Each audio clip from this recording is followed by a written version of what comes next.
It is Police Mystery OTR here on An Evening of Old Time Radio, so that means 8 hours of great cop shows, both fictional and true crime stories.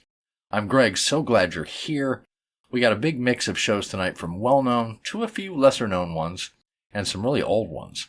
And of course, all the audio has been remastered and optimized by yours truly. Gotta start a police collection off with Dragnet, of course. Jack Webb is the great Sergeant Joe Friday of the LAPD in this hard-boiled police procedural show that used actual cases in each episode. Webb created and wrote the show too, and he worked closely with the real LAPD to get it as accurate as possible.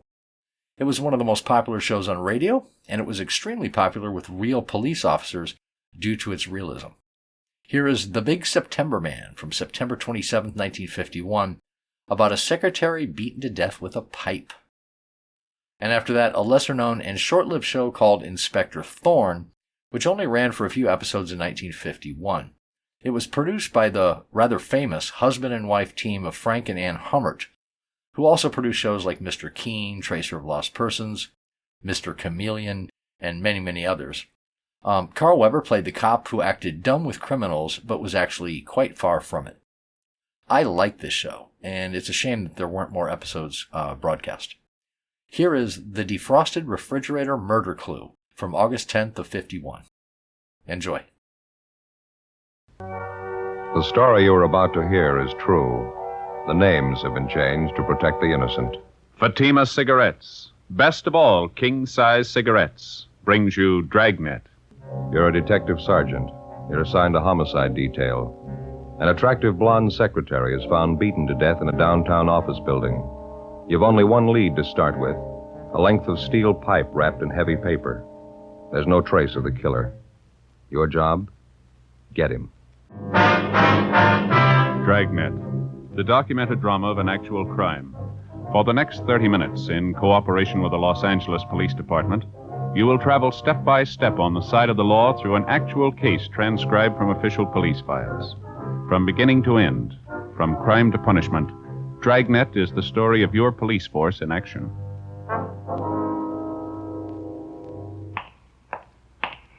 It was Wednesday, September 28th. It was hot in Los Angeles. We were working the Nightwatch out of Homicide detail. My partner's Ben Romero. The boss is Thad Brown, chief of detectives. My name's Friday.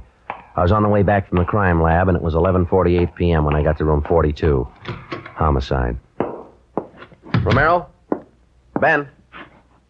Hey, Romero? Not here. You, Friday? Oh, yeah. Lopey, how are you? You seen Romero around the last half hour? Supposed to meet him here. Well, he's come and gone. Still around the building, though. Got a call. What was it about, do you know? Yeah, I was on that killing tonight. Call came from one of the cruiser cars checking the neighborhood down where it happened. Yeah? Did they find something? Picked up a guy about 3 blocks from the murder scene, acting suspicious. Men in the cruiser car figured maybe you'd want to talk to him. They're bringing the man in now? Yeah. Mm-hmm. Yeah. You been over checking with the crime lab? Yeah, there's not much.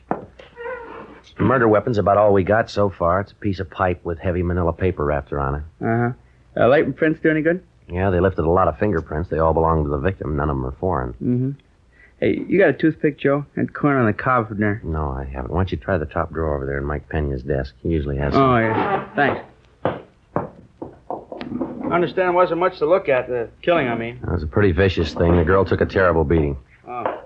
Who found the body? One of the scrub women in the building. It was an office up on the 9th floor, import-export company. Victim was a secretary there. She's a pretty girl. Mm-hmm. She dead long? Must have happened around 7 o'clock tonight. That's my figure. It's just a guess. Uh-huh. What's the girl's name? Been identified yet? Yeah, Adele Pryor. Her boss is out of town. She was working in the office alone. There was no one suspicious seen entering or leaving the office around the time of the murder. There's no one we know of, anyway. Mm-hmm. Yeah, it's going to take a lot of checking. Yeah. Any idea what the motive could have been? Well, it wasn't robbery. They didn't keep any cash in the office. As far as we know, the girl wasn't carrying much money. We'll start making the rounds in the morning, checking with her friends, see what we can pick up. Mm-hmm. Joe Friday, you around? Yeah, I'm right here. Back here, Ben. Oh, hi, Joe. Hi. Lopey? Hi. They bring the guy in, Ben? Mm-hmm. Lopey brief you about it, Joe? Yeah, a cruiser car picked up a suspicious-looking guy near the murder scene. Is that about the size of it? A little more than that. They found the man beating his head against a brick wall in a back alley about 2 blocks from the office building where we found the body. Uh-huh. Guy'd been drinking heavily, and when they picked him up, he's pretty far gone. Kept mumbling something about how he didn't deserve to live, how he's a murderer, killer. Not too coherent. They asked him about the dead girl, Del Pryor? Yeah, but the stuff he said didn't make much sense. He sobered up a little since he picked him up. We might as well see what we can get out of him before we book him in, huh? Got him in the interrogation room now. Okay. Give it a try anyway. Any calls come in, you know where to find us, Lopey. Yeah, sure, right, Joe. Thanks a lot. Did you check with the crime lab, Joe? Yeah, about all we're sure of is the murder weapon. No prints, no other physical evidence. Maybe it won't matter. Got half an idea we might have the killer now. The guy they picked up? How'd he figure? Just a hunch. I don't think he's as drunk as he pretends. Well, we're going to have to place him a lot closer to the murder scene than 2 blocks away. You can't prove a thing the way it stands. I was downstairs when they brought the man in. I talked to him while they were bringing up the interrogation room. Yeah. Told me he knows the dead girl. All right. Said he was with her an hour before she died.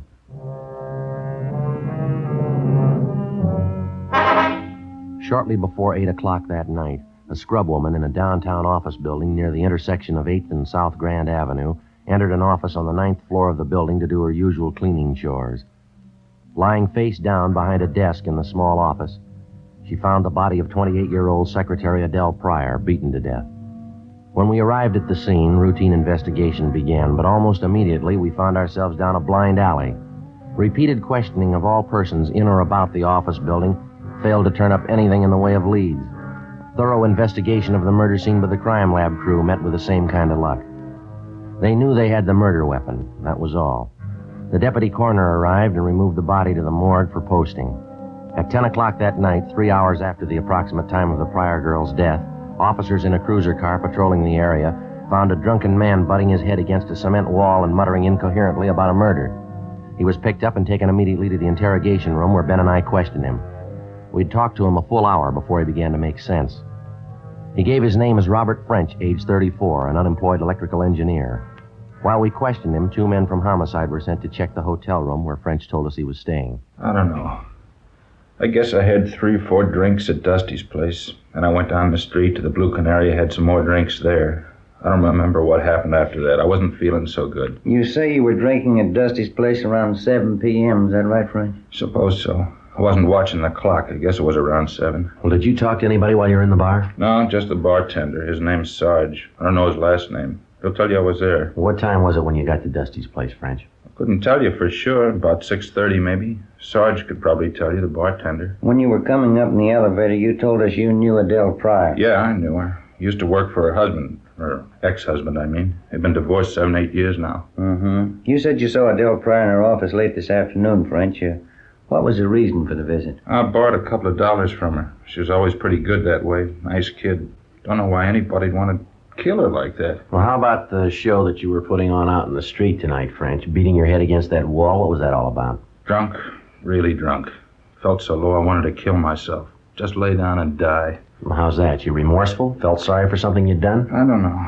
I don't think of any special reason for it when I get that way. I just keep thinking I want to die. Mm-hmm. I haven't got the nerve for it, though. I know that, like my old man always used to tell me. I haven't got the nerve to do anything right. Just wasn't born that way. I guess that's it. Do you use narcotics, French? No, I haven't even got the nerve for that. Booze, that's all. It's good enough for me. Say, you think we could go out for a cup of coffee? Maybe I could use it. We'll have some brought up, huh? Ben, do you mind going down the hall and check with Lopey? Ask him to have some coffee brought up, huh? Yeah, okay. And see if those 2 men have checked back in yet, will you? Right. Appreciate it, Sergeant. Sure gonna be mean when all this booze wears off. I'd like to ask you a little more about the Pryor girl, French. Just how well did you know her? Not too well. Guess I used to see her maybe once a month. Mm-hmm. Up there at her office? Yeah, that's right. She was a nice girl. Whenever I was broke, I could always depend on her for a couple of bucks. I liked her. She was a nice person. Did you ever go out with her? No, never did. No romance stuff. I didn't like her that way. She was just a good person. We got along okay. Mm-hmm. Want a cigarette? No thanks. Mm-hmm. Mouth's full of cotton already. Mm-hmm. How about this business of Adele Pryor lending you money? She think quite a bit of you? Oh, I did her a couple of favors once. When I was working for her husband, she was still married to him. She was going out with a guy she liked on the side. She was out with this guy once, and I saw them together. She asked me not to say anything, so I didn't. Before she got a divorce, I used to cover up for her all the time. She never forgot it, I guess. Uh-huh. How about when you saw her in her office tonight, French? How'd she seem? All right to you? Yeah, same as ever. I asked her if she could lend me a 5, and she did. I left. It was about 6:15, I guess. There anyone else in the office when you left? Yeah. There was a guy waiting in a little reception room there. Didn't know who he was. You remember what he looked like? Well, tall fella, about my size, my age. Uh-huh. Joe, can I see you a minute? Yeah.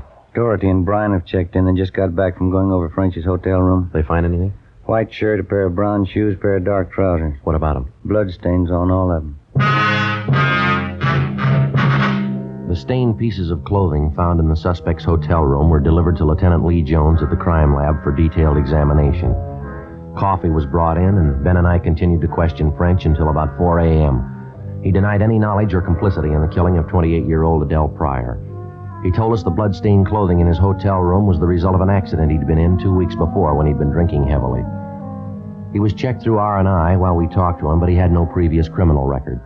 French kept insisting that we check on the tall, dark-haired man who'd been waiting in the reception room of the Pryor girl's office the night before when French left her. We gave the description of the suspect, along with the M.O., to the stats office, requesting them to furnish us with any information regarding any assaults or any solved or unsolved murder.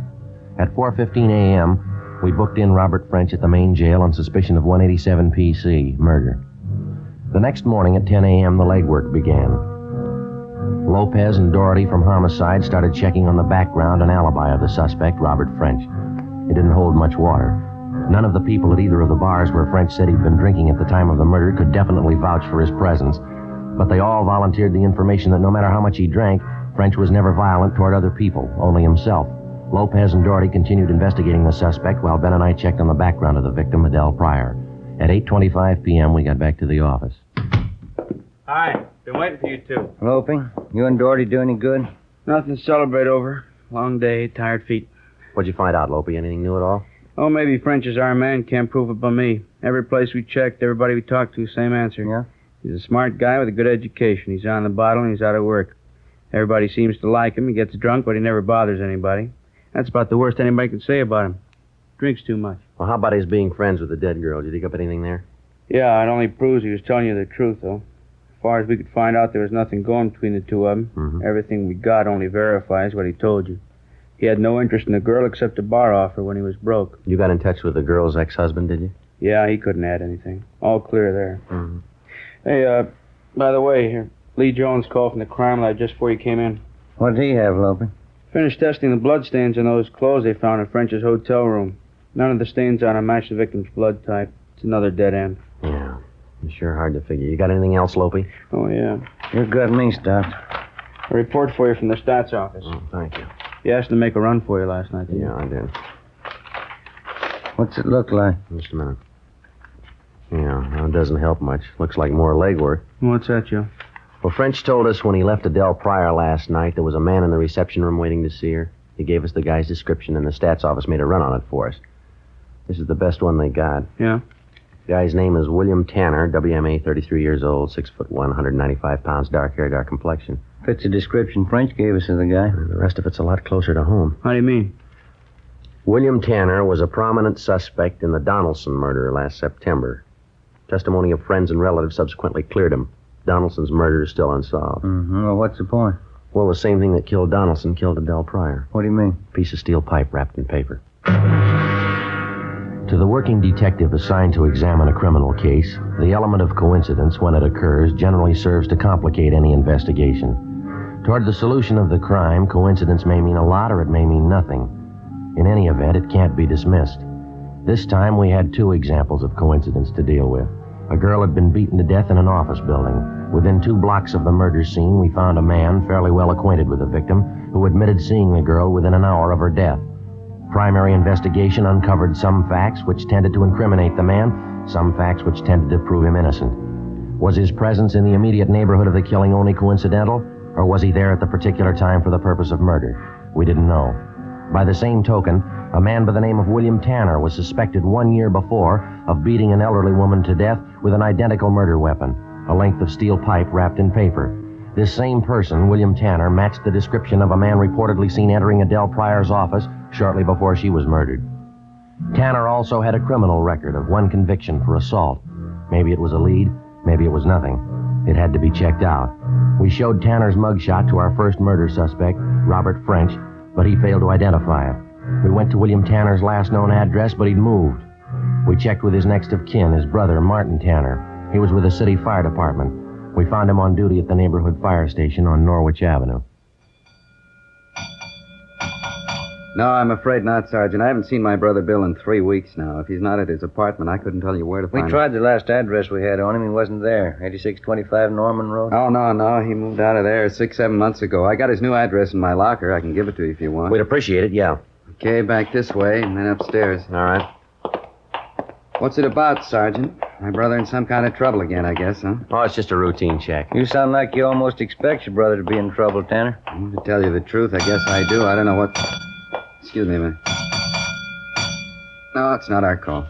Well, how would you mean that, Tanner? What's happened to your brother? Well, to tell you the truth, I don't know. Bill and I used to live together with our mother. Ma died about 2 years ago. I don't think Bill ever really got over it. He was a lot closer to Ma than I was. I see. After she died, he drank quite a bit for a while, then he tried women, lots of them. After that, he turned to religion. We thought that'd help. He would have, too. Except that he's an odd guy. He even finds ways of distorting the Bible. I guess he's still pretty religious. He goes to all the revivals, the tent meetings, all that kind of thing. Uh-huh. Do you know any of his women friends? Yeah, I do. 2 or 3 of them. How about the name Adele Pryor? Does that mean anything to you? Would she be kind of a pretty girl, blonde hair, nice clothes? Yeah, that's right. Have you met her, Tanner? Yeah, Bill had me meet her once. He seemed to like her quite a bit. Why? Was he pretty serious about her, or would you know that? Yeah, he was serious about her, all right. He told me that. I don't think it worked both ways, though. Looked to me like she was playing the field. Bill took it way too serious. How do you mean? Well, they went together steady for a while, and then they broke it up. She did, I mean. Mm-hmm. How'd your brother take that? Not so good. I remember the night about a month ago. Never saw Bill like that before. Real bad shape. Wasn't drinking either. Is that so? Never saw Bill like that in my life. Like what, Tanner? Off his head. He could have gone out and killed the girl. Before we left the fire station, we got William Tanner's new address from his brother, Martin. It was the same address as that of the murdered girl, Adele Pryor, an apartment house close by the intersection of Wilshire and La Brea. Tanner's apartment was on the 3rd floor, just down the hall from the Pryor girl's apartment. But Tanner wasn't there. The apartment manager told us he'd moved out the night before without leaving a forwarding address. Ben put in a call to the suspect's place of business, an industrial chemical company, where Tanner was employed as assistant office manager. What was the reason, sir? Oh, I see, uh-huh. Yeah, well, all right, thanks very much. We'll be checking with you later. Bye. What'd they say? Tanner left yesterday, quit without giving any notice. Told him he had a better job lined up. Where? South America.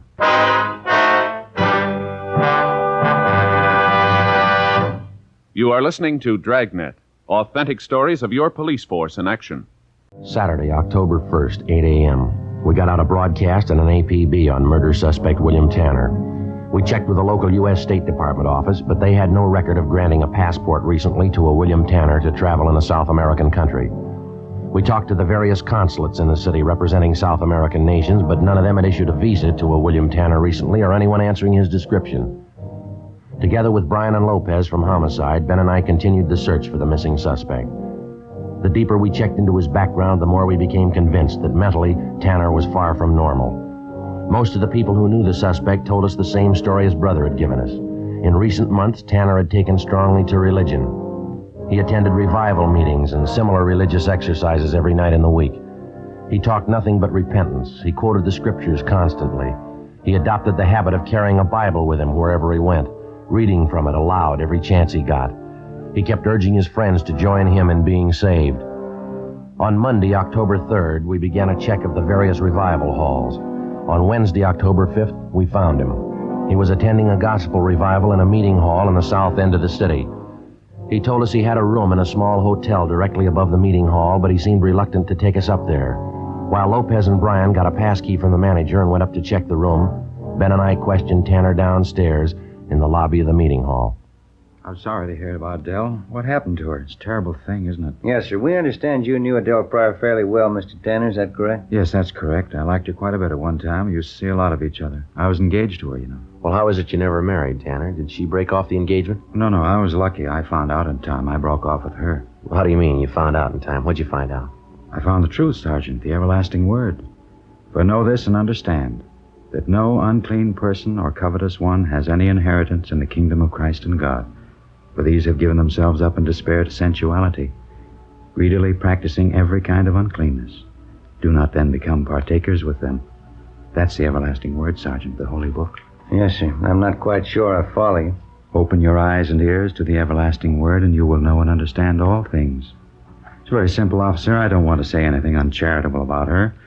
Adele wasn't for me. I'm glad I found out in time, that's all. Mm-hmm. When's the last time you saw her, Tanner? Do you remember? No, I don't, not exactly. I think I saw her a week or so before it happened, before they found her dead. Where was that you saw her? How's that? I say, where was it the last time you saw her? On the street. It was downtown somewhere. I passed her on the street. You used to live in the same apartment house she did, isn't that right? Just down the hall from her? Yes, sir, I did. Why? And for a full week, you didn't happen to see the Pryor girl around the apartment building at all? No, that's right. When I broke off with Adele, that was it. I had no reason to see her anymore. Well, it's not too clear, Tanner. It doesn't jibe with what we've been told about you and the Pryor girl. Well, the lies, of course. I suppose you know that. Adele was a beautiful girl, very beautiful. A lot of men she knew were jealous of her. Well, the way we understand it, Tanner, you never did break off with Miss Pryor. You were going around with her, and you were seen with her right up to the day of her death. Well, that's certainly a lie, and I can prove that. As soon as I found out about Adele, that was weeks before she was killed, as soon as I found out, that was the end. I broke off with her right away. I'd like to know what you're referring to, Tanner. You found out what? Adele, she was one of those. Huh? I'm sorry, she was. The sinner. I almost went out of my mind when I found out. She knew it was wrong. She must have known. It was right there in the book for anybody to read. Do not let sin reign in your mortal body so that you obey its lusts. Now, look, Tanner, what are you trying to tell us?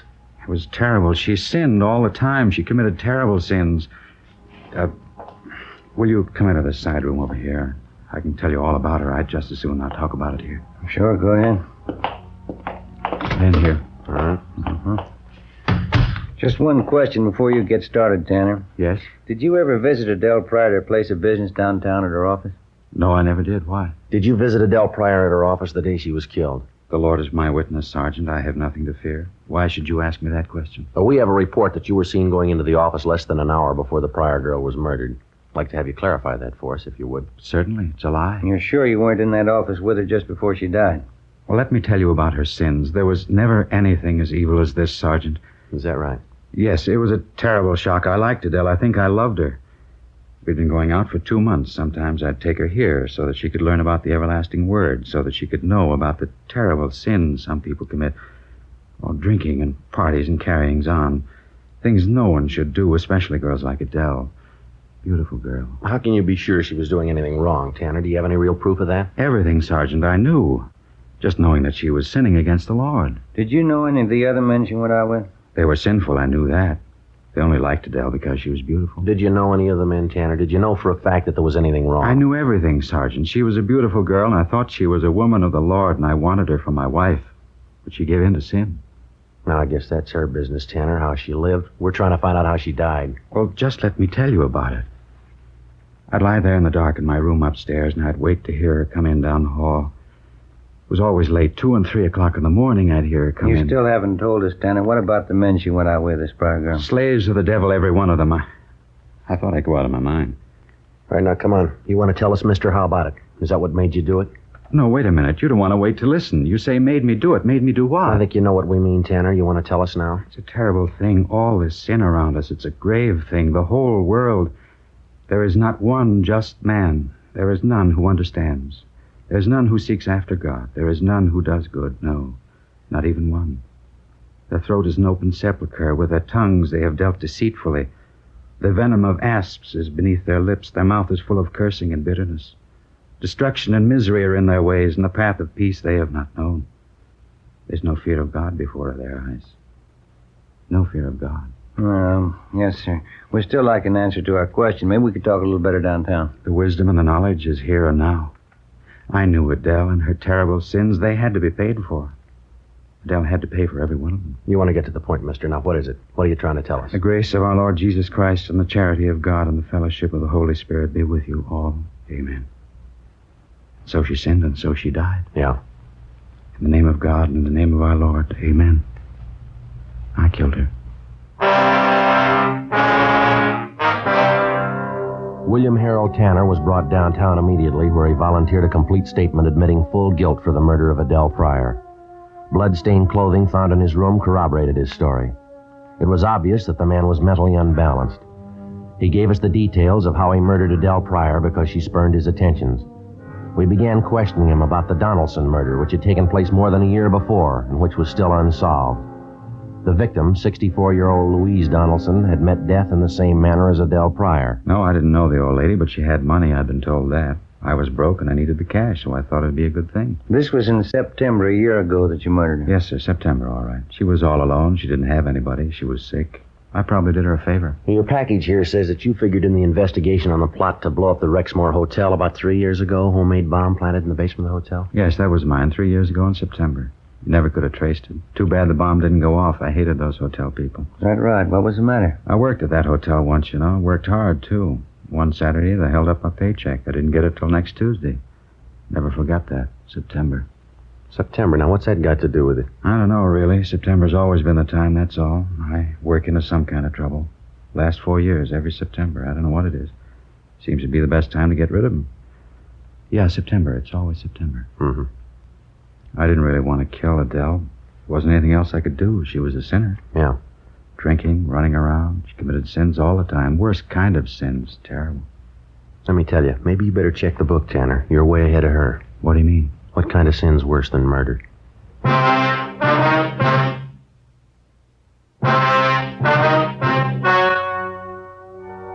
The story you have just heard was true. The names were changed to protect the innocent. On January 10th, trial was held in Superior Court, Department 87, City and County of Los Angeles, State of California. In a moment, the results of that trial. Further investigation proved beyond a doubt that William Tanner, besides murdering Adele Pryor, had also taken the life of 64-year-old Louise Donaldson the year before, and that he was responsible for the attempted bombing of the Rexmore Hotel the year before that.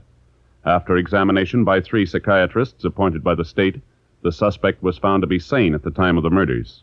Tanner was convicted of first-degree murder and received the death penalty. He was executed in the lethal gas chamber at the state penitentiary, San Quentin, California. You have just heard Dragnet, a series of authentic cases from official files. Technical advice comes from the Office of Chief of Police W.H. Parker, Los Angeles Police Department. Fatima Cigarettes, best of all king-size cigarettes, has brought you Dragnet, transcribed from Los Angeles. And now the National Broadcasting Company presents Inspector Thorne in The Defrosted Refrigerator Murder Clue.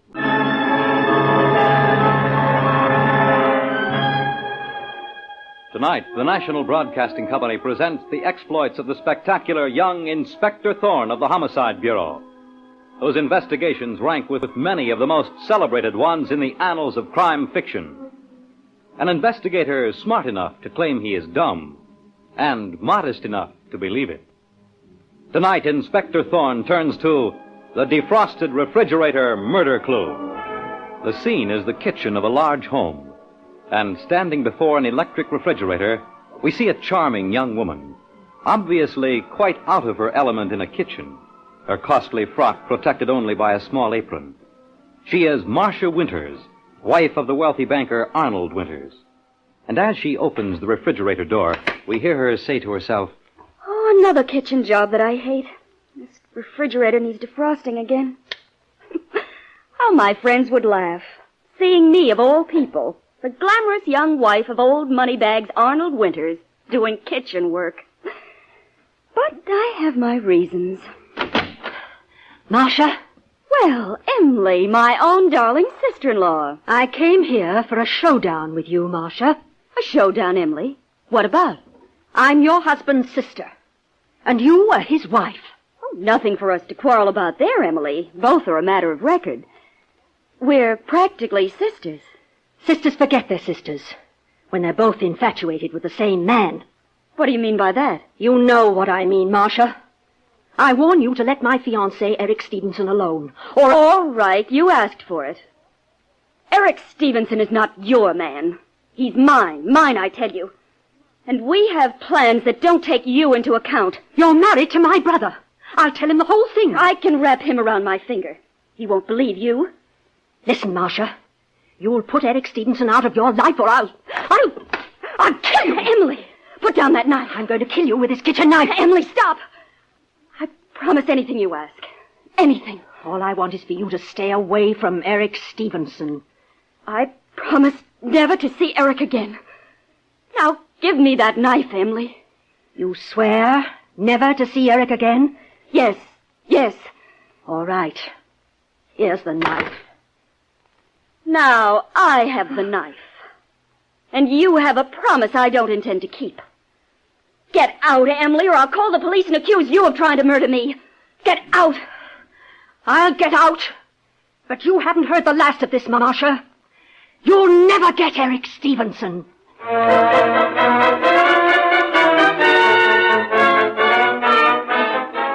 And now, 1 hour later, in the same house where this violent scene between sisters-in-law took place, we see the husband in the case, frenziedly speaking into the telephone as he says, Hello. Hello. Is this the police? My wife's been murdered. I just found her. Do you hear me? She's been murdered. Hold on. I'll switch you to the Homicide Bureau. All right, but hurry. Hello, Inspector Thorne of Homicide speaking. This is Arnold Winters. My wife, Marcia, has been murdered. I'll be out instantly. The address If you're Arnold Winters, the banker, I know your address already. Ring the bell, Sergeant Muggin. Okay, Inspector Thorne. Come in. I'm Arnold Winters. I suppose you're Inspector Thorne. Yes, and this is Sergeant Muggin. Good afternoon, sir. You said on the phone you found your wife murdered. When was that? When I came home from work just 10 minutes ago, Inspector Thorne. That would be 2:45. Do you always get home this early, Mr. Winters? What? Oh, no, Inspector Thorne, but today I thought I'd surprise my wife, Marcia. I see. I came in the house and called to her, and when she didn't answer, I went out to the kitchen. She was there, lying right in front of the refrigerator. The kitchen knife sticking in her back. It was horrible. Horrible. Which way is the kitchen? It's right through here, down this hall. Wait here in the living room, please, Mr. Winters. Sergeant Muggin and I will go there. Of course, Inspector Thorne.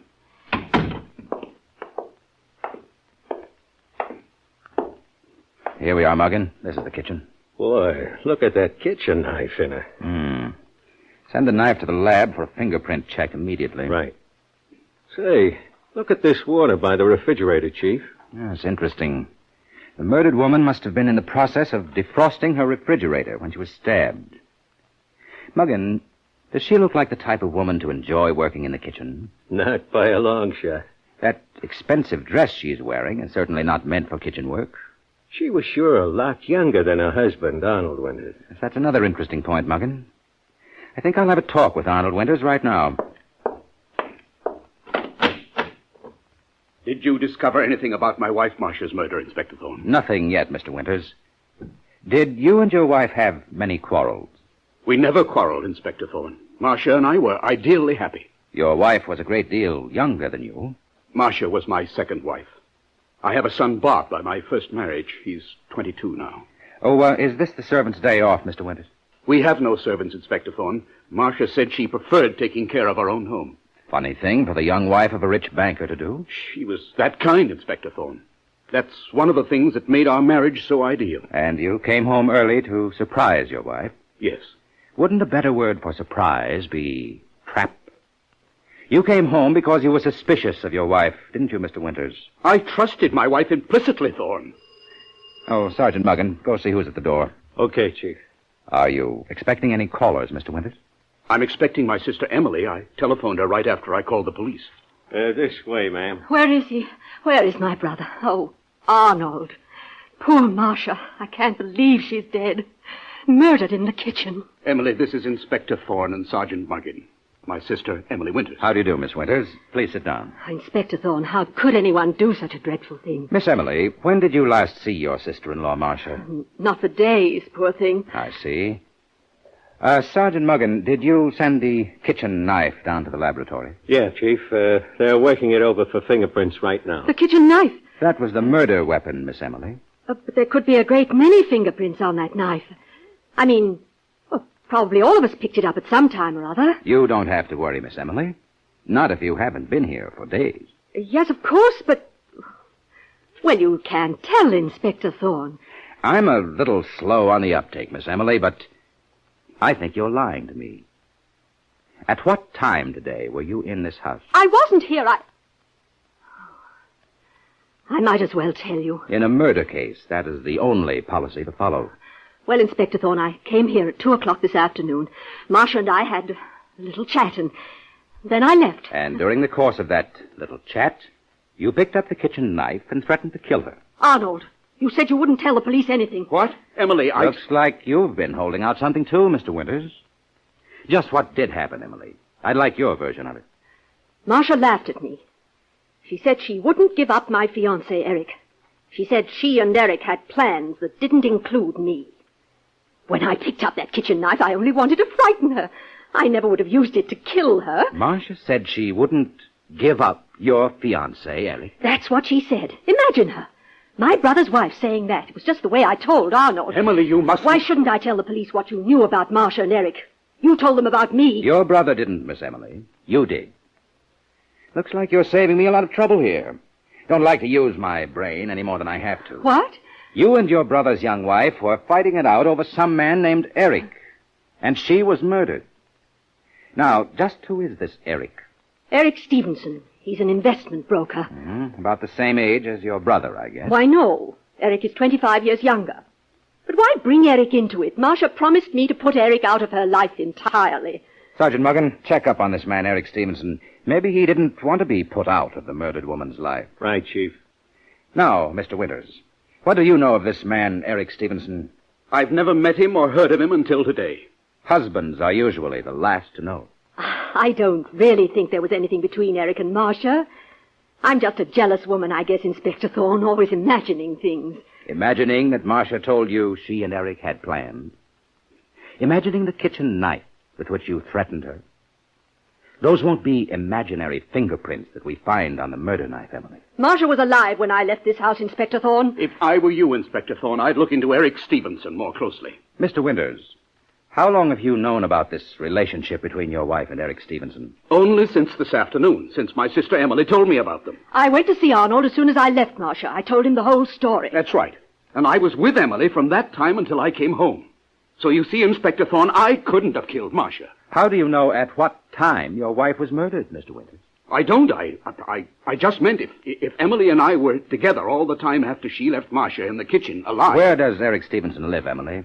He lives at the French Hotel, Inspector. I think he came here this afternoon and murdered my wife. Come on, Sergeant Muggan. We're going to the French Hotel to see Eric Stevenson. This is Eric Stevenson's room, Inspector Thorne. I'll knock on the door. Good afternoon. I'm Inspector Thorne. This is Sergeant Muggan. You're Eric Stevenson? Yes, but Come inside with me, Muggan. I'm sorry, Inspector Thorne. I haven't time to talk to you right now. I'm expecting a lady. What lady, Mr. Stevenson? I'm sure that could be of no interest to you, Inspector. It may be of great interest, Mr. Stevenson. I'm investigating a murder. A murder? Who? Who is the lady you're expecting? Just a friend of mine. Name of Marcia Winters. She's a bit late. At what time was she expected? 3 o'clock. It's almost 4 now, but Marcia's often late. Inspector Thorne, has anything happened to Marcia? Marcia Winters was stabbed to death at exactly 2:30 this afternoon. Oh, no. No, it isn't possible. How well did you know Marcia Winters? Just casually, Inspector Thorne. Do your casual women friends always drop into your hotel rooms alone? You don't understand. Oh, yes, I do understand, Eric Stevenson. I understand that you and Marcia had plans. Secret plans. The kind casual friends don't have. Who told you that? Marcia's sister-in-law. Your fiancée, Emily Winters. I see. All right, Inspector Thorne. Marcia and I were in love. We were planning to run away together just as soon as we had enough money. What do you mean by enough money? I don't know. That was all Marcia's idea. She said she was going to make her husband, Arnold, pay for being so mean to her. Arnold says he and his wife were ideally happy. That's a lie. He says Marcia insisted upon doing her own housework because she liked taking care of their home. The old skinflint probably made her do it. Marcia was in the kitchen defrosting the refrigerator at the time she was murdered. Arnold must have killed her when he found out about us. And you might have killed her, Eric. I loved her, Inspector Thorne. Love has been known to turn into hate. Murderous hate. But what reason would I have to kill Marcia? Anyway, I couldn't have. Not if she was killed at 2:30. It takes almost an hour to get to my hotel from her house. And I was here in my hotel room at 3 o'clock, waiting for Marcia to keep our appointment. She telephoned me this morning. You can check with the hotel switchboard. She called and said she'd be here at 3. Sergeant Muggan, go to the door. I think we have an eavesdropper. Now let me go! No, you don't. Get inside, you. Bob, what are you doing here? Who is this young man? That's Marcia's stepson, Bob Winters. Do you make a practice of listening at keyholes, Bob Winters? Where this skunk is concerned, I do a lot more. Bob always hated his stepmother, Inspector Thorne. And why shouldn't I? The way she took Dad for a ride. I heard her make that phone call to you, Stevenson. I made up my mind I'd catch you two together. What purpose would that serve, Bob? Dad would have to believe me then, and get rid of her for good. That was my plan, Inspector Thorne. So, your plan, Bob, was to get rid of your stepmother for good. Was it a plan that you've already carried out? A plan of murder?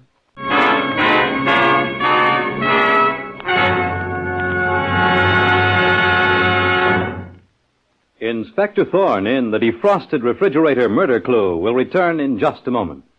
Now, back to Inspector Thorne and the Defrosted Refrigerator Murder Clue.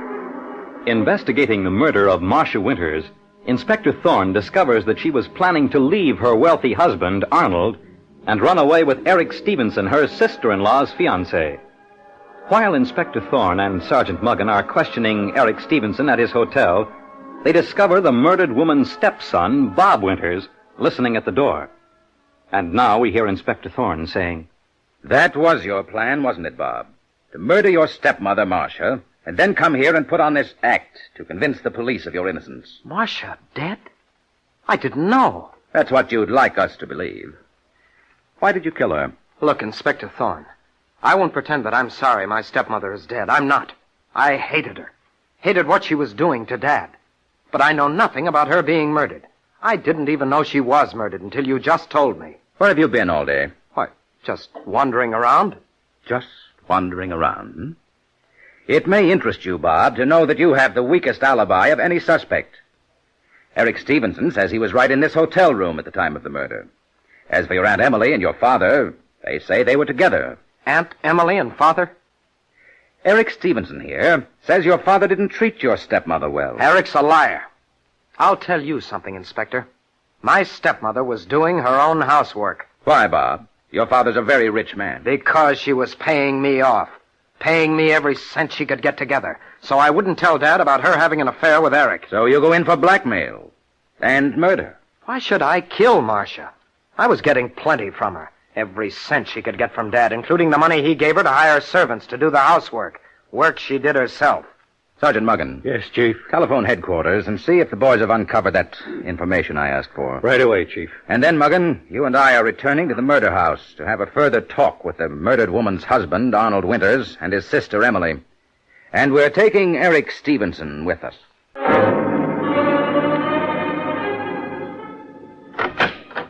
Come in, Inspector Thorne, Sergeant Muggan. Hello, Stevenson. I see your sister Emily is still here, Mr. Winters. Shall we all go into the living room? What is it, Inspector Thorne? Why have you brought Eric with you? Please sit down, Emily. All of you. I have questions to ask. Oh, nothing to be alarmed about. Of course, Inspector Thorne. Go right ahead. You, Mr. Winters, did you have many arguments? My wife, Marcia, and I never argued. Arguments with your son, Bob, about money? Arguments with Bob? Of course not. Bob knew he could come to me for anything he needed. I'm not so sure of that, Inspector Thorne.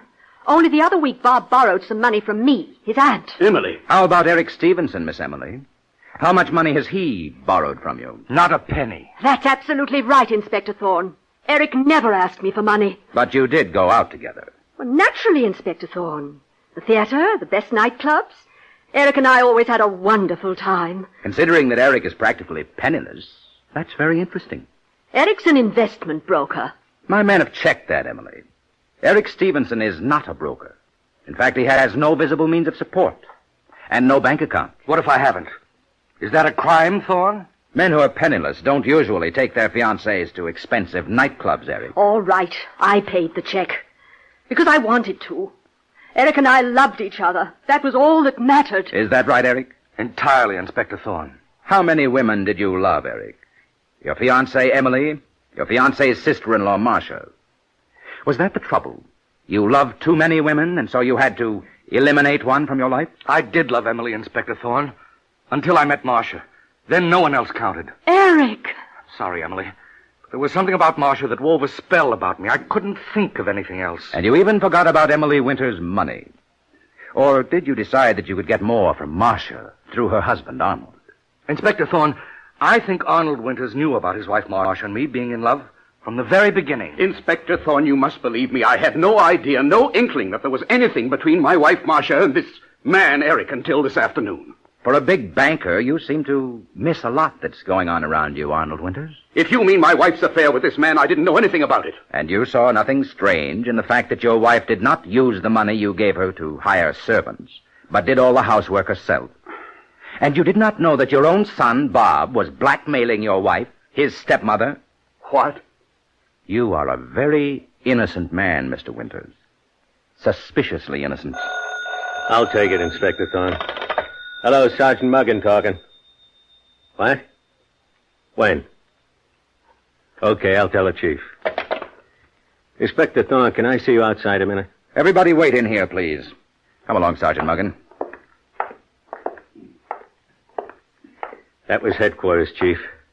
You had one of the boys tailing the stepson, Bob Winters. And he caught young Bob trying to leave town? Yeah, he's bringing him down to your office. Say, how did you get the idea he tried to make a getaway, Chief? Just one of my hunches, Muggan. Now, in Inspector Thorne's office at the Homicide Bureau, we see him with Bob Winters, the stepson of the murdered Marcia Winters, and we hear Inspector Thorne say, Men who have nothing to conceal don't try to run away, Bob. I didn't kill my stepmother. What did you do with the blackmail money your murdered stepmother Marcia gave you? I'm not answering any questions, Inspector Thorne. Because you can't. There was no blackmail money. Well, I lost it gambling. No, you didn't. Or we'd have found that out. You made up that story of getting blackmail money from your murdered stepmother in order to protect your father, to draw suspicion away from his having killed her. Dad didn't kill Marcia. You knew your father's alibi was phony. He wasn't with your Aunt Emily at the time his wife was murdered. You can't trick me like that, Inspector Thorne. It isn't a trick, Bob. You saw your father drive away from your Aunt Emily's house long before the murder time. Yes, everything you said is right. Except about Dad being guilty. He didn't kill Marcia. Do you say that, Bob, because you know who did kill her? No. Well, I think I know. Sergeant Muggan. Yes, Chief? Let Bob Winters wait in the other room. Right out here, Bob. Okay, Inspector Thorne. Bring me that money that the searching squad found, and all the information from the banks. And then, Muggan, pull in the other suspects immediately. I'm ready to uncover the killer.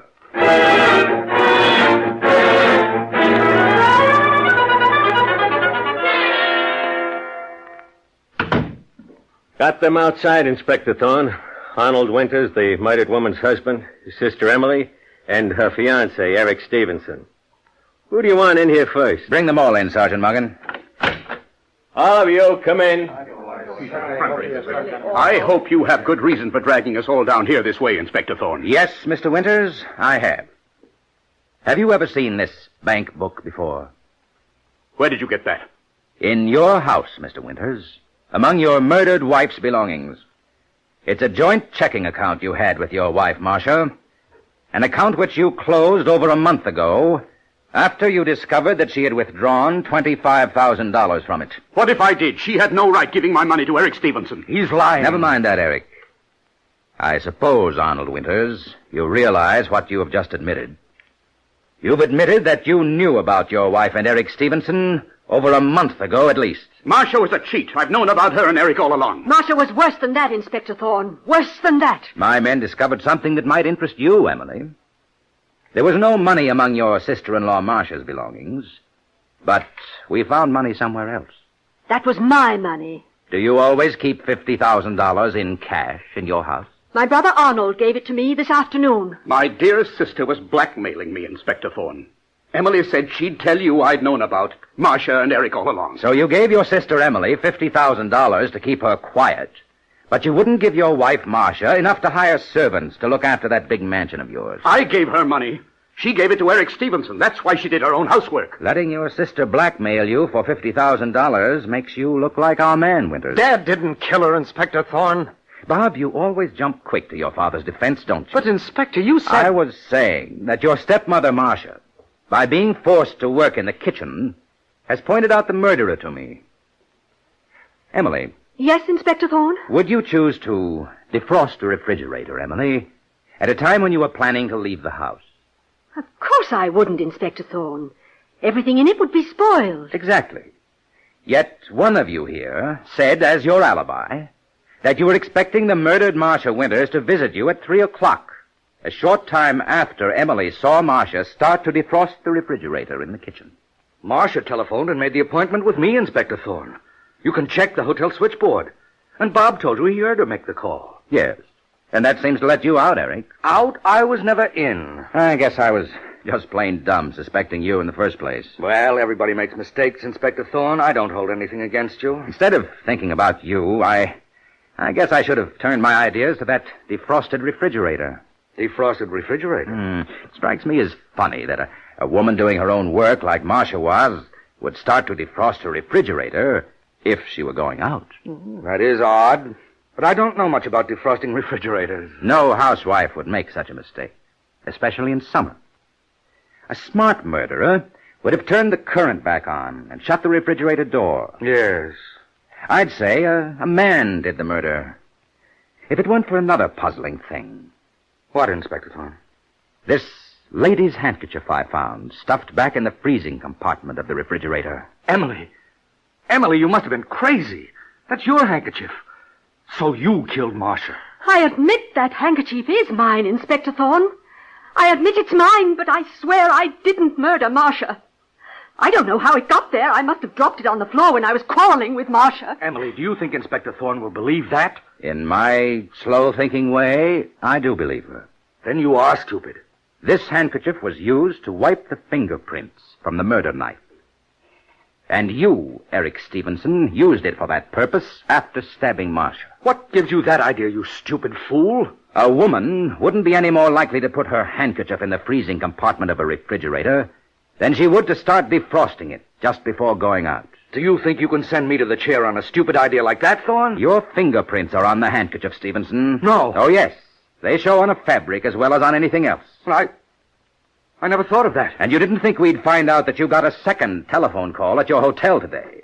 What? A call from Marcia, breaking her 3 o'clock date with you. Lucky for me that the hotel operator, not being busy on a warm summer afternoon, listened in. All right. Marcia did break her date with me. Said she promised Emily not to see me again. I was mad about her. I went out to her house and murdered her. But don't pin any flowers on yourself, Thorne. For getting me, it was all luck. A dumb cop like me needs all the luck that comes his way. These handcuffs are for you, Eric Stevenson.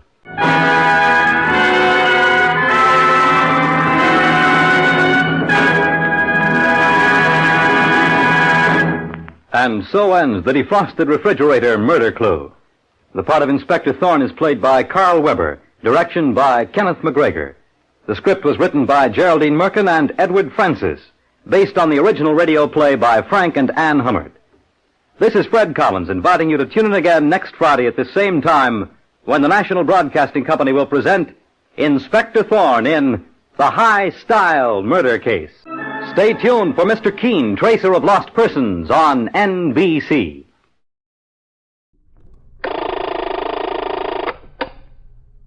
"21st Precinct, Sergeant Waters. Shooting where?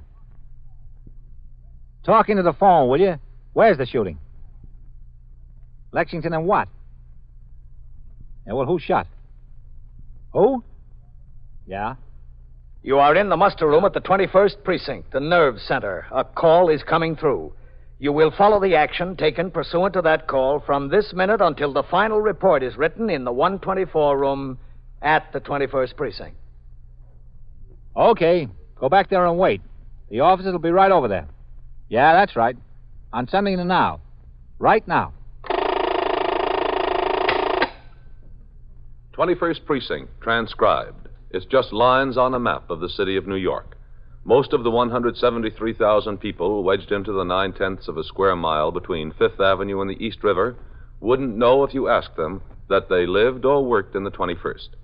Whether they know it or not, the security of their homes, their persons, and their property is the job of the men of the 21st Precinct. The 21st, 160 patrolmen, 11 sergeants, and 4 lieutenants, of whom I'm the boss. My name is Kennelly, Frank Kennelly. I'm captain in command of the 21st. I was working my night tour, 4 p.m. to 8 a.m. I had come into the station house at 3:25 in order to give myself enough time before the turnout of the platoon to change to uniform, read reports and communications, and confer with the desk officers, Lieutenant Gorman and Lieutenant Snyder, who were coming on and going off duty, respectively. When I turned out the platoon, the most important instructions I gave the men concerned a series of armed robberies of liquor stores which had plagued detectives and the patrol force of every precinct on the east side of Manhattan, uptown from 34th Street during the last 3 weeks. The 2 armed men had hardly missed a night. Sometimes they hit twice or 3 times in the same night. The victim was always a package store. The time was always between 7 and 10 p.m. The score was 19 robberies and $3,300. It didn't look like they were ready to quit. Of the 19 robberies, 6 were in the 21st Precinct, and Lieutenant King, the commander of the 21st Detective Squad, hadn't been home in a week. Neither had most of his men. After the 62 men who would patrol the precinct until midnight marched out the front door of the station house to take over their posts, I returned to my office, closed the door, and walked over to my desk to more thoroughly read the reports waiting for my signature. 21st Precinct, Captain Kennelly. Sergeant Waters on TS, Captain. Yes, Sergeant. Lieutenant King is down at the desk. He wants to know if he can see you a minute. Yeah, sure. Tell him to come in. Yes, sir.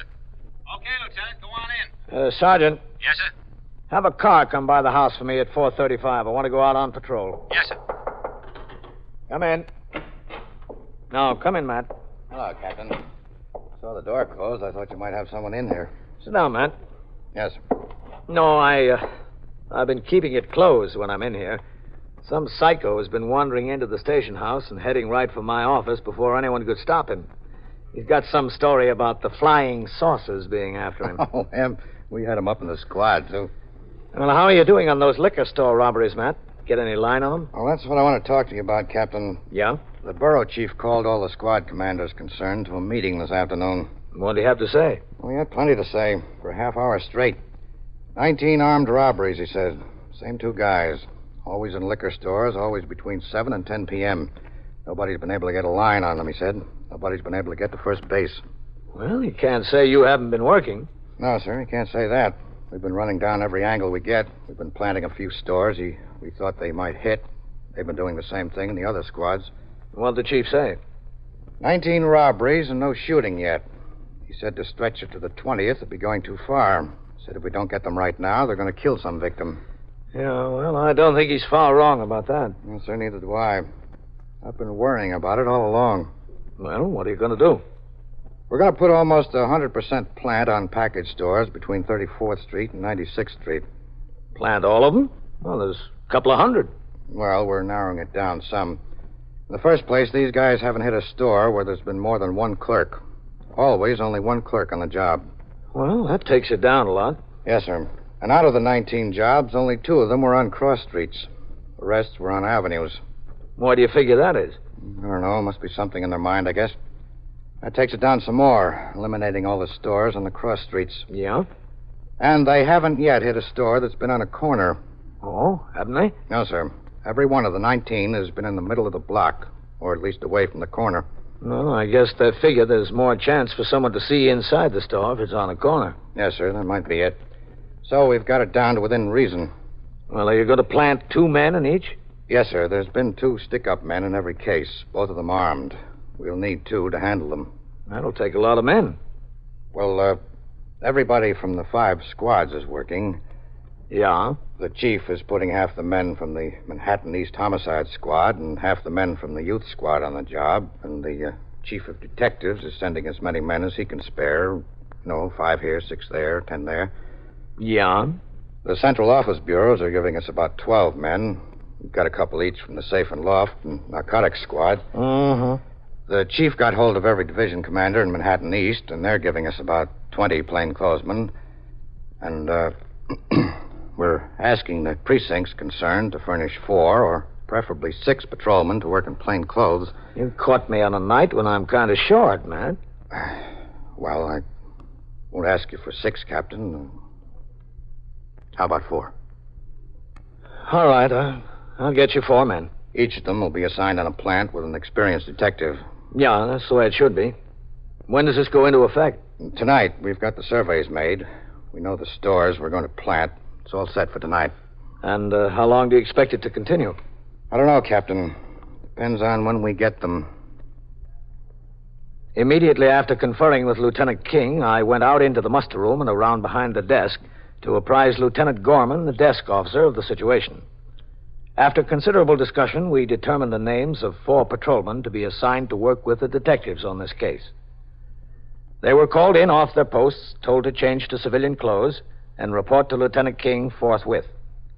Within an hour, Lieutenant King furnished to Lieutenant Gorman a complete list of 31 package stores in the precinct that would be planted in the hope of catching the stick-up men in the act of committing robbery. As patrolmen on post rang in at their stated times, they were informed by the desk officer of the stores on their posts in which detectives would be on duty. Patrolman Fallon, the 124 man, typed up complete lists for the men in sector cars and the sergeants.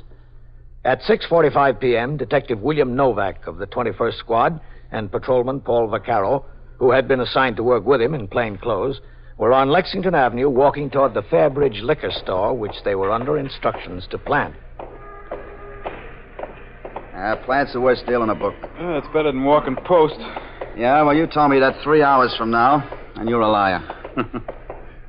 Hey, wait a minute. That's it, isn't it? Yeah. Let me talk to the guy, Vaccaro. Oh, yeah, sure. Okay.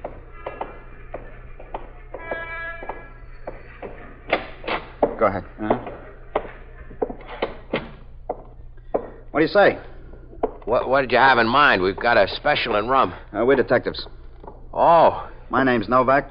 This is Vaccaro. Hi. How are you? Heelis. Jack Heelis. Glad to know you. You know, for a minute I was worried when you came in. I've been hearing all this about watch out for 2 men together, those holdups, you know. Yeah. Well, that's what we're here to see you about. What do you mean? Are you the boss? You own the place? No, I'm not the boss. I'm just a clerk. The boss went home. He works days. I work nights. Yeah, well, we want to stick around here a while tonight. What do you mean, stick around? Why? Well, I'll tell you, Jack, it's not that we're expecting anything, but just in case these guys do walk in, we want to give you some protection. Okay? Listen, you're sure? Sure about what? That you don't expect them here. We don't expect them here any more than we do anyplace else. We're covering a lot of places tonight. Oh. Hey, listen, what's this here? Special on champagne? Yeah, special this week. It's pretty cheap for French champagne. Lay off. That's a lousy year. That's why it's cheap. The connoisseurs won't touch it. Oh. This neighborhood is lousy with connoisseurs. I wondered why it was so cheap. These guys have held up a lot of package stores, huh? 19. I've been working here 8 years. Nobody has ever stuck me up yet, knock on wood. Well, you can never tell when your number's up. So what we'd like to do is stay back there in the stock room while you just go about your business, okay? It's all right with me. Let's take a look back there. Yeah, sure. It's not much. Go ahead. After you. Thanks. I'll get the light. It's not much back here. You said it. But if this is where you want to stay, I guess up to you. Well, I'll tell you what we'll do. We'll move a couple of these cases around so we can sit on them. All right? Yeah. Wait a minute. I'll give you a hand there. Get that one over there, Vaccaro. Okay. Make it a little more comfortable. Yeah. Where do you want it? Yeah, right here. Now, let's see how this is going to be. Shut that door about halfway, Vaccaro. Okay. Now turn out the light, huh? All right. Yeah, this is going to be all right. We can sit back here and see everything that goes on out in the store with a bird's eye view. You want the light on now? Yeah, for a minute. That's generally where you stand? At the counter, isn't it? That's where all the customers come into you? Yeah, that's right there. Good. And where can we put our coats? I don't think I've got any more hangers back there. Oh, never mind. We'll just throw them over the cases. All right, if you want to. Okay, Vaccaro, take your coat off. Yeah, okay. Now, before we get settled down, let's go out in front again a minute. All right. You don't think they'll come, but just in case they do, what happens? Well, that's what I was going to tell you. Now, one of these guys always comes up to the counter. The other one stands near the door. Yeah. We can see both the counter and the door from back there, so we can see both of them. Here comes a customer. Okay. Good evening, madam. Good evening. I'd like a fifth of scotch, please. Did you have any particular kind in mind? Well, This is very nice. Selkirk and Peebles. Selkirk and Peebles? A very fine brand of Scotch whiskey. Well, I'll have to admit I never heard of it. Hey, look at that label. Selkirk and Peebles, established in 1778. Must be good if they stayed in business that long. Must be. But don't you think I ought Lady, to... I'll sell you anything you want, but you take my word for it. You take this Selkirk and Peebles, and you'll be back for more. Let me put it to this gentleman here. Now, what do you think of S&P? I'll tell you the truth, I'm not a scotch drinker. I don't know one scotch from the other. Well, my husband is, and he does. Then you take this bottle of Selkirk and Peebles home to your husband. And if he's not satisfied with it, I'll miss my guess. Well... You'll be back for more. All right. What did you say, 2/5? One. Just one, please. Here you are. Out of $10. Yeah, 60, 75, 6, 7, 8, 9, and 1 is 10. Thank you very much. Call again, ma'am. Good night. And you'll be back for more. I hope so. Selkirk and Peebles, huh? The boss says push it, so I push it. The salesman sold him, so I got to sell the customers. It's good. It's as good as any of them. Never even heard of it. I got news for you. Neither did I. Well, let's get set here. Now, I'll tell you. And you just go about your business the way you would normally. Now, forget we're even back there. All right. We'll see everything that goes on out here, and if these two guys come in, don't try to signal us. Don't try to attract our attention. Don't look to the back. Just do what they tell you. Get your hands up in the air, open the cash register, do whatever they tell you. All right. And when we yell at them, they won't pay any more attention to you. They turn around toward us. You hit the floor and stay there. All right? Okay. Now you got me a little shaky. Now, don't be shaky, Jack. Let me ask you a question. If they come in here, are you better off alone, or are you better off with us in back? You sold me. Come on, Vaccaro. Right with you. Just a normal operation, okay? Okay. Get the light, Vaccaro. All right. Now, settle down. You've got a long wait. Yeah.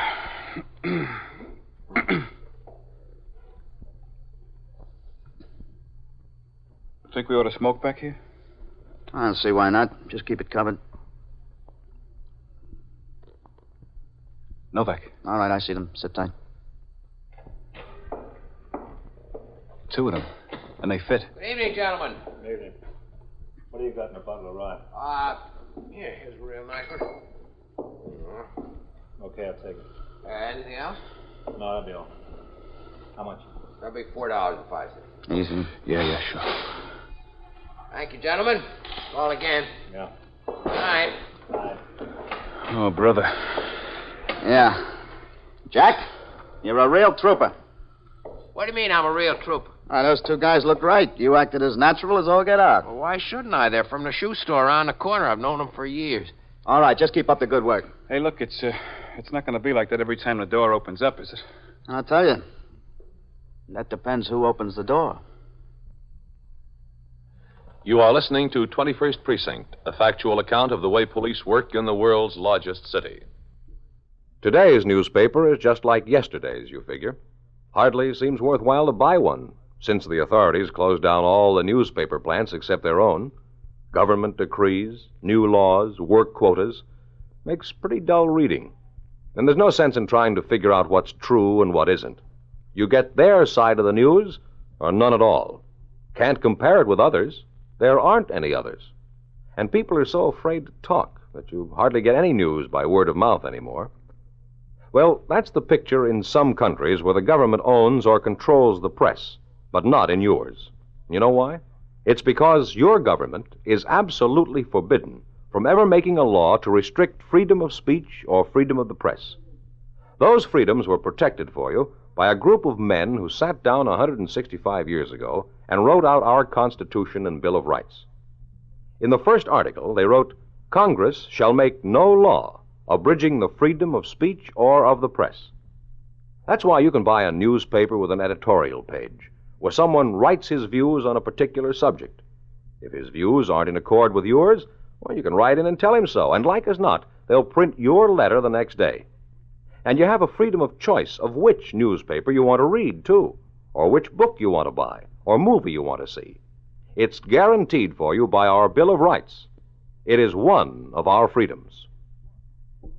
Now back to 21st Precinct and Captain Kennelly.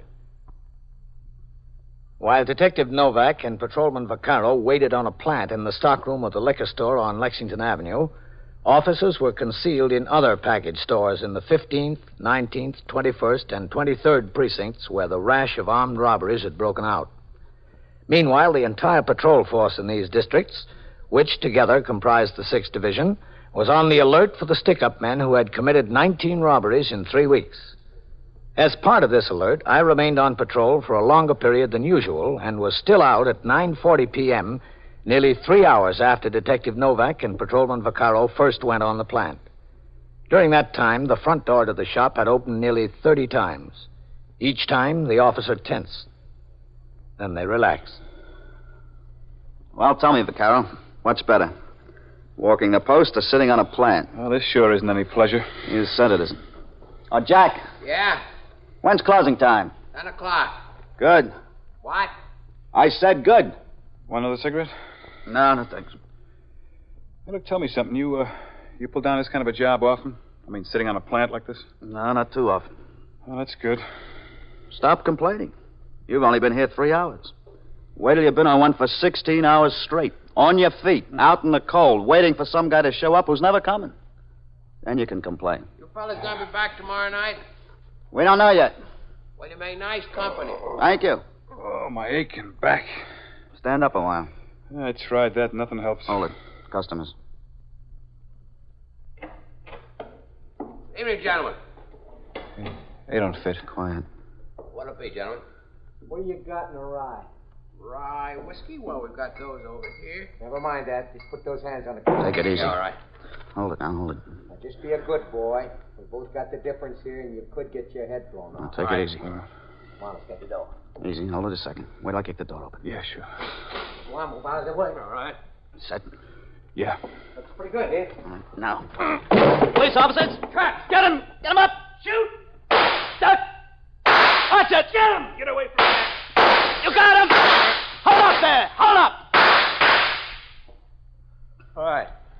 All right. Now get the hands up. All right, get him up high. Drop that. Vaccaro, take a look at one that's down. Yeah, all right. All right, now you. Kick the gun over here. Go on, kick it. All right. I think this one's dead. Caught one right between the eyes. Jack, you all right? Yeah. Where are you? On the floor. All right, you can get up now. Yeah, I got the other one's gun. All right, hold on to it. Okay, you. Lean up against the counter. Come on. Come on, lean up against it. All right, take it easy. See what's on it, Vaccaro. Yeah. Take it easy. Shut up. Boy, what a mess. You better get over there out of the way, Jack. Oh. Over here, all right? That's fine. Yeah. One is in his top coat pocket. Yeah, I got it. All right, hold on to it. Here's a cop on the beat. What's going on there? What do you got? The liquor store bandits, we're okay. Post yourself out front. Keep the people out. Okay. All right, let's get the cuffs on them. All right, put your hands behind you. How am I going to lean? Lean with your head. Get your hands behind you. Okay. All right, he's set. All right, mister, straighten up. Listen, what do you want from me? I want plenty from you. Sit down on the floor there. Go ahead, sit down. All right. Keep your eye on him. I'll ring in. Yeah, all right. Gonna use the phone, Jack. Help yourself. Boy, that was close. Pretty close. Sure was. Hello, CB. Detective Novak, 21st Squad. Send an ambulance to 3302 Lexington Avenue. Yeah, 3302. We were sitting on a plan at a liquor store. 2 men attempted to commit an armed robbery. One shot, we're holding the other. No, I think he's dead. Yeah, all right. Will you connect me with 21st? Yeah, thanks. How many shots were fired around here anyway? I didn't have time to count them, Jack. Hello, Sergeant. Detective Novak. We're on a plant at 3302 Lexington. Yeah, Vaccaro and I. Yeah, that's right. They came in. One dead, I think. We got the other one. All right, good. Will you ring upstairs? Okay, thanks, Sergeant. That was good work. That was good work. Thanks, Jack. I knew you were back there. I knew everything was going to be all right. But I was still scared to death. Well, I don't blame you. I know how you feel. All right, where do you live? What's this slob got to say for himself? Nothing yet. Just that his name is Earl Creedy. Earl Creedy, huh? Where do you live? Downtown, in the village. Well, you've been living up here on the east side lately, haven't you? What do you mean? 19 stick-ups in 3 weeks, that's what I mean. You're out of your mind. Don't tell me I'm out of my mind. All right, what's your friend's name? Nathan. Richie Nathan. Where does he live? In the village, too. How old are you? 24. How old is he? Oh, no. Same age, I guess. I never asked him. You been in trouble before? Yeah, I've been in trouble before. How many times you arrested? I don't know, 4, 5, 6, something like that. You ever do any big time? Yeah, I did some big time. What for? Grand larceny. How much did you do? 27 months. I got news for you, mister. You're gonna do some more. Yeah, guess I am. Well, listen. Is he dead? Yeah, it looks that way. It's too bad. He was a nice guy. Yeah. A sweetheart. Listen, Mr. Novak, I better call my boss, don't you think? Now, wait a while. I'd like to keep this phone open. Well, he's entitled to know. Well, it won't hurt him if he knows 5 minutes later. Got some of the money out of the cash register. One put in his pocket. No, we got it. Started stuffing in his pocket. I don't even know how much was in there altogether until I total it up. I gotta let my boss know how much it was. Well, whatever it is, you'll get it back. It wasn't much. It was enough. You better go stand over there, Jack. Brother, what a mess around here. Who is it, Vaccaro? Yes, Sergeant. Vaccaro and Novak. Well, looks like you hit the jackpot. Yeah, I guess we did, Sergeant. This is a lucky one, huh? Yeah, lucky. I'm the luckiest man in the world. You sure are. Sure the other one's dead? Yeah, you got one right between the eyes. Well, 20 was your magic number, huh, mister? What do you mean, 20? You guys sure get dumb in a hurry, don't you? What happened? Well, we got on a plant here at 6:45. We sat in back there. These two guys walked in about 9:30. We didn't think too much of them at first. No, sir, we didn't. They're not very close to the description. What description? You just sit there and keep your mouth shut. But we kept our eyes on them anyway. They asked for a bottle of rye, and they walked over to the counter. And that one there stayed by the door, and this one talked to the clerk. This one pulled a gun out and started threatening around. We got set and came out after them. We told them we were cops. They turned on us. This is how it wound up. I don't see how it could have wound up any other way. You guys just pressed your luck too much. Did the call come over ambulance responding, Sergeant? Yeah, Vaccaro. There's an ambulance on the way. Well, let's go over and take a look at the other one. Well, what does he mean, press my luck?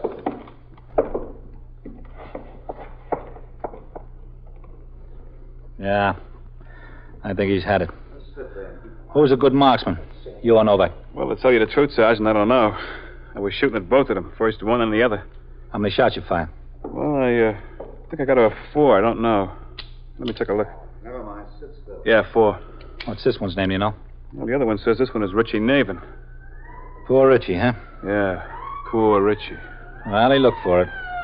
And he got it. Well, let's talk to the clerk. That's the truth. It's the honest-to-goodness truth. You wouldn't know the truth if it had a neon sign on it. Hello, Jack. Oh, hi, Sergeant. Well, you hit the jackpot tonight. I guess I did. And I want to quit while I'm ahead. Well, there's a captain. Hello, Captain. Good work, Vaccaro. Thanks, Captain.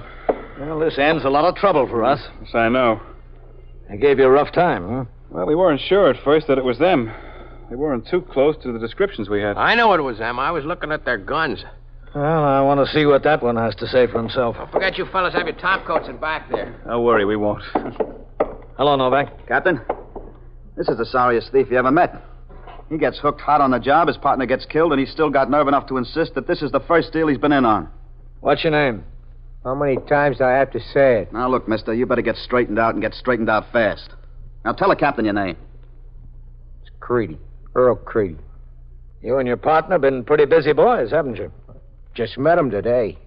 Look, what do you want from me? Sure, you just met him today. And you dreamt about those 19 other stick-ups. I don't know anything about any other 19 stick-ups. He hasn't given us a hard enough time already. He wants to make it harder. Where'd you meet him? I told you wouldn't believe me anyway, so what's the use of telling you? You tell me and let me make up my own mind. Where'd you meet him? In a bar down in the village. What bar was that? I don't know, some bar on 7th Avenue. When? Today, this afternoon. And you got to be such good friends that you just decided to go out together and stick up a liquor store, huh? Well, it's not exactly the way we decided, but it'll do. Now, why don't you tell us the truth? I am telling you the truth. What have I got to hold back? Who do you think you're fooling? Not us. I'm not trying to fool anybody. You're past that stage. Hello, Captain. Oh, Matt. Good work, Novak. Thank you, Lieutenant. And this is Earl Creedy. The other one's Richard Navin. Earl doesn't believe in telling the truth. He says this is the first liquor store he ever heisted. He says he had nothing to do with those 19 others. He's right. He didn't. He didn't? Got yourself a good pair of heisters, Novak. But the ones we're looking for just hit down the 15th precinct. Not 5 minutes ago. No kidding. You see, I told you. Did they hit a store that was planted, Matt? No, they got away clean, Captain. Number 20. I get dropped on number 1. And they hit number 20. Some luck I got. Well, you're better off than they are, Earl. You're through. They're still shopping around for what your friend got.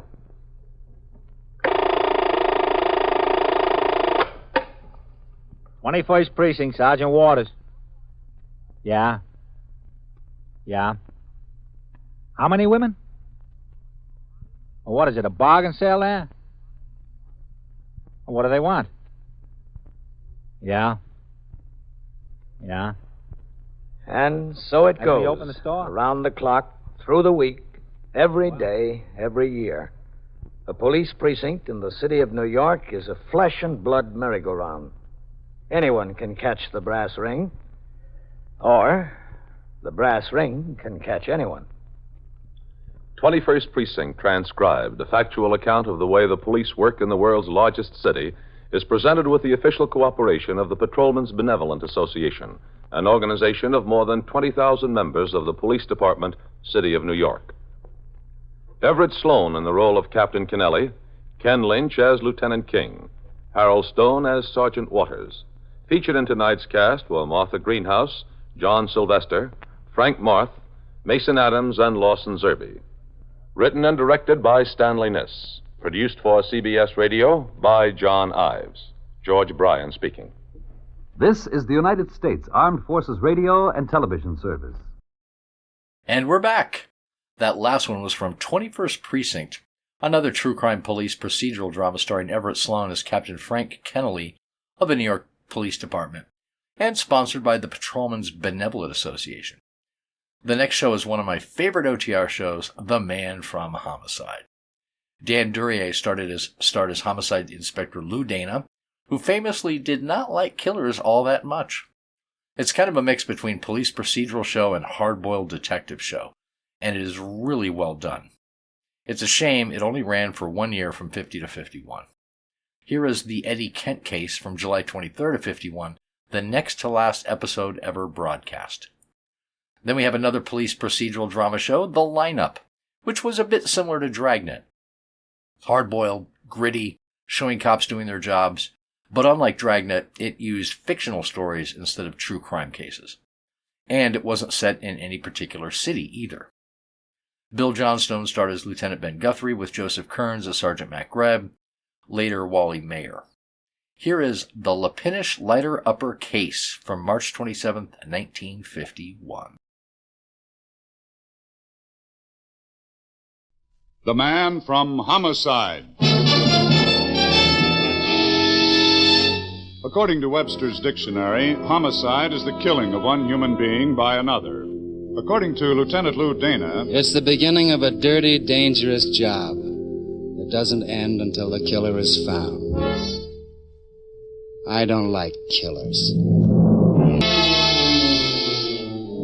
every week at this time, the American Broadcasting Company brings you transcribed the star of stage and screen, Dan Duryea, as Lieutenant Lou Dana, the man from Homicide. The job a man does leaves its mark on him. Generally, you can spot a doctor, a lawyer, a butcher, a baker, half a block away.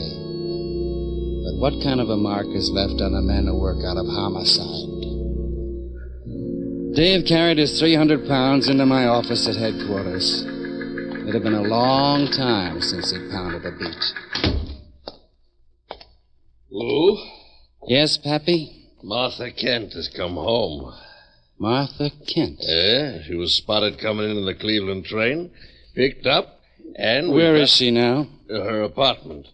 Couple of men are covering. Now all we gotta do is let a little time pass, and we've got Eddie Kent, Lieutenant. Like that? Well, he can't keep away from her, whatever it costs him. She must be, interesting. Oh, I seen her once a couple of years ago. I'm an old fat cop, Lou, but I'm glad she never smiled at me. Eddie Kent killed 3 men we know of. The last one was a bank job we can pin on him. Dave? Yeah, Lieutenant. Those men covering her apartment. Uh-huh. Pull them out. But, Lou... Do it right away. Okay, Lieutenant, only I don't... She came in by train. How much of an effort did she make to shake anyone off her tail? Well, not much, the way I got it. And headed straight for her apartment. No, Dave. Too pat. Well, I see what you mean a little, only what would she be after? Maybe she wants to be Mary. Huh? A merry widow. What's her address? 49 South Grover. 49 South Grover. If I'm not back in a little while, send my mail there. Maybe she'll smile at me. I spent the trip to South Grover thinking about Eddie Kent. After I got finished thinking about him, I wished there was a way a man could wash his mind out. Martha Kent would be what? Something shrill, and heels an inch too high, brassy hair, a runway figure? Yes? No. Something a lot more dangerous. What? Excuse me. Mind if I come in? Well, who are you? The name's Dana. Oh. That's right. Lou Dana. There's nothing much I could do about keeping you out, is there? Nothing much. Come in. Well? Eddie in? You should know. Don't your men tell you things? I took 'em off you. You did what? Sent 'em back to the precinct. Why? Their feet hurt. That was very kind of you. Thanks. Eddie isn't in. That's too bad. Do you plan on waiting for him here? No. Do you? That's all, Lieutenant. Mrs. Kent, does Eddie know you don't, care anymore? Why not ask Eddie? Because he doesn't know. That was when she turned her back on me. Being a cop blunts the finer sensibilities. I only noticed her stocking seams weren't crooked. I'm tired. I'm going to bed. If you like, you can tuck me in. There's probably a police regulation about it. You don't have to worry. I wouldn't like. Oh, you wouldn't. Good night, Mrs. Kent. Eddie should be along any time now, huh? Get out. Sure. She hadn't smiled at me once.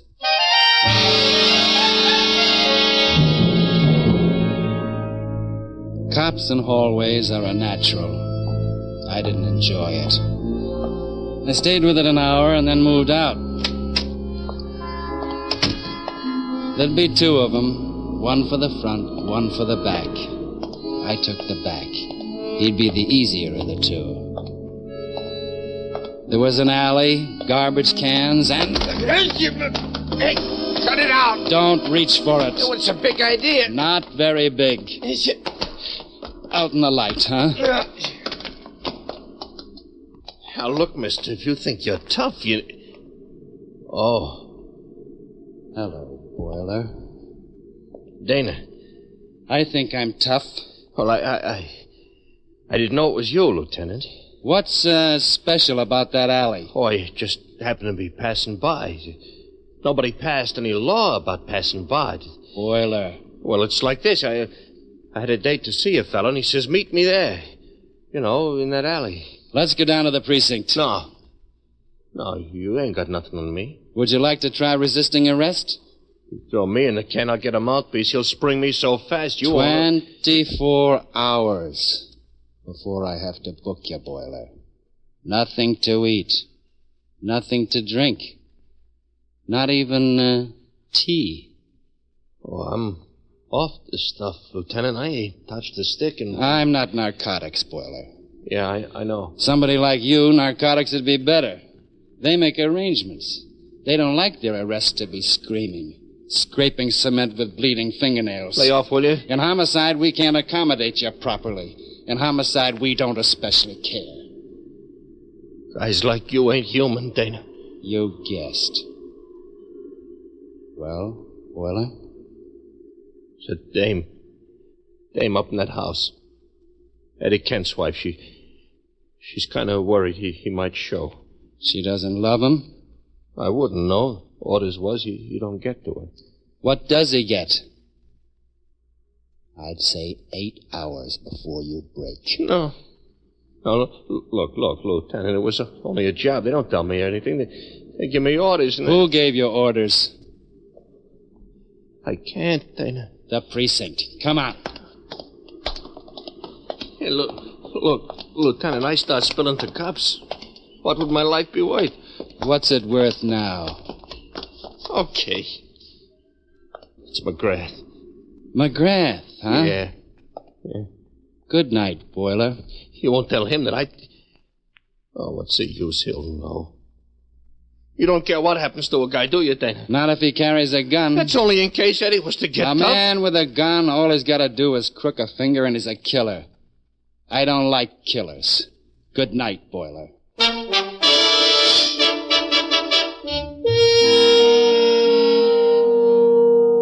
Boiler went back to the alley and the garbage cans. I went to visit Mr. McGrath. Boiler had the best of it. Start with the kid stuff, snatch and run. Knock over a couple of small stores. Move up into hot cars and cold decks. Pick up a few houses, take over a few wheels, buy a few deaths, and you wind up Mr. McGrath.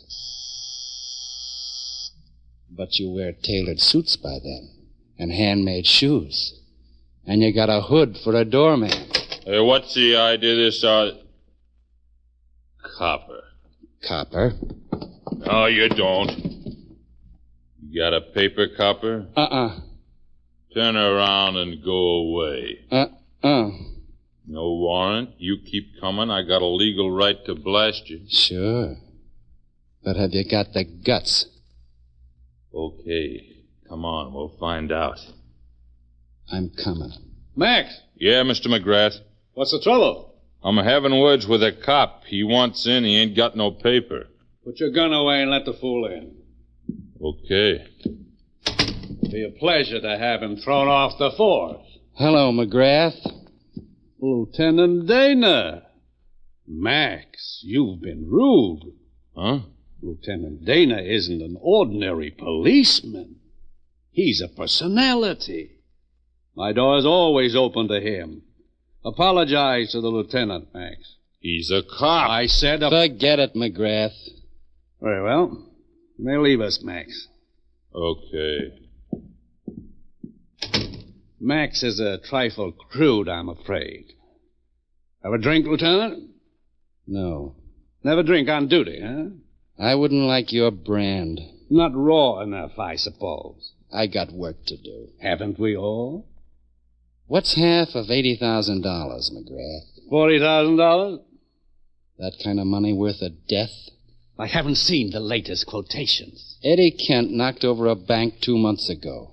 Killed a guard and collected $80,000. He had help. Indeed. $40,000 for Kent. $40,000 for, the help. Seems equitable. How do you share the death?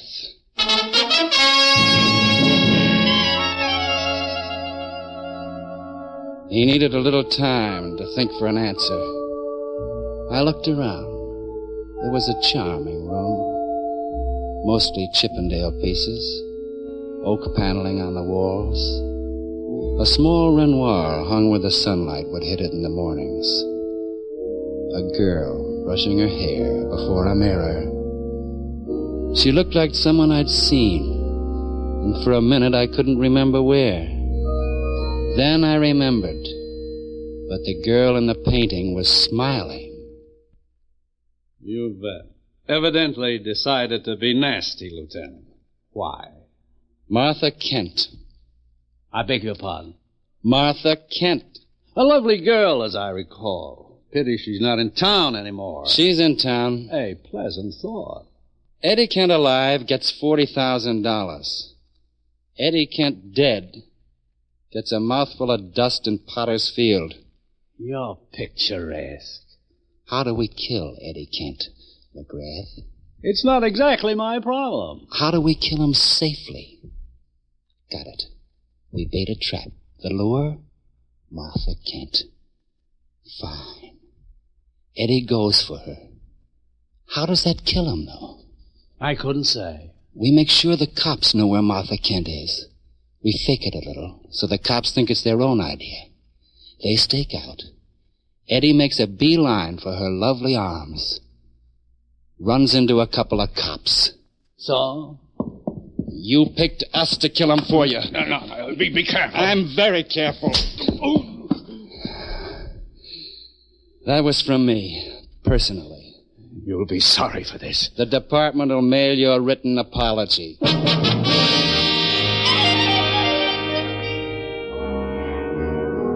Headquarters was where I'd left it. They'd built it of stone.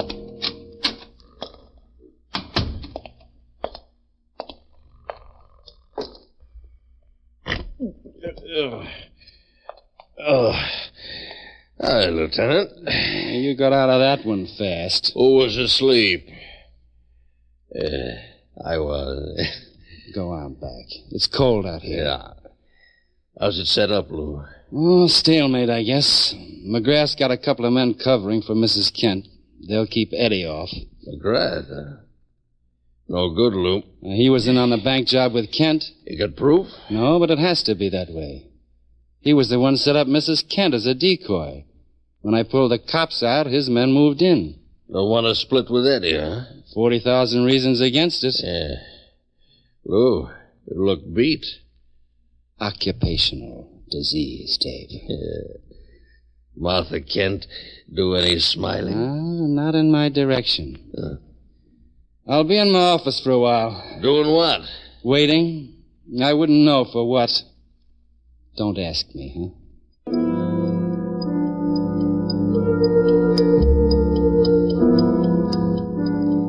I waited. I thought it might be nice if I had a Renoir. It could be a small Renoir on the wall. I thought what Captain Kowaleski might have to say on the subject. I decided I'd settle for the dirty plaster. Why don't you go on home, Lou, huh? It's an idea. Nothing's going to happen tonight. Oh, I suppose not. I feel restless. You slap McGrath around? Only once, Dave. Oh, you're improving. You could still find trouble that way. Well, he was trying to buy a killing from us. Yeah. You take it too hard, Lou. You'll never get fat like me. Too bad. I was looking forward to it. Go on home. I'm going. Lou. Yeah? 49 South Grover ain't on your way home. What makes you think I might be passing there? Bet you my pension against a peppermint lifesaver. Pappy, I don't like peppermint. He would have won. McGrath's man out front of her house was holding down the same tree. I drove around the block to see if Boiler was still holding down the back. Martha Kent was in on the deal with McGrath. The decoy had to be, and she was. The girl in the Renoir was smiling. maybe she was too polite to laugh out loud at me. Renoir painted beautiful things. No sense of reality. Boiler among the garbage cans would have been a more practical subject. But Boiler wasn't there. The alley closed in on me. I was in a hurry. And careless. I stumbled over a garbage can and almost missed him. Boiler was propped up against the wall, his legs straight out before him, his head slumped down over his chest. He might have been brooding about the blood that had poured out of that chest if he hadn't been so completely dead.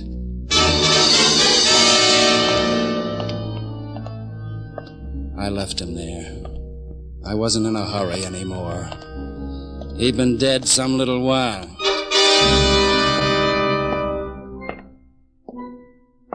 Whatever had been going to happen in Martha Kent's apartment would already have happened. I didn't care too much about finding out. The lock on Martha Kent's door was in fine shape, except that the door wasn't locked. The living room was the way I remembered it. I had nothing to remember about the bedroom. But there'd be something I'd work at forgetting. She'd fallen back across the bed. The stain on the front of her dress hadn't been her dressmaker's idea. Her eyes were open, and when I bent over, I could have sworn they saw me. Hello. Mrs. Kent. I thought maybe I'd see you again. Hold it.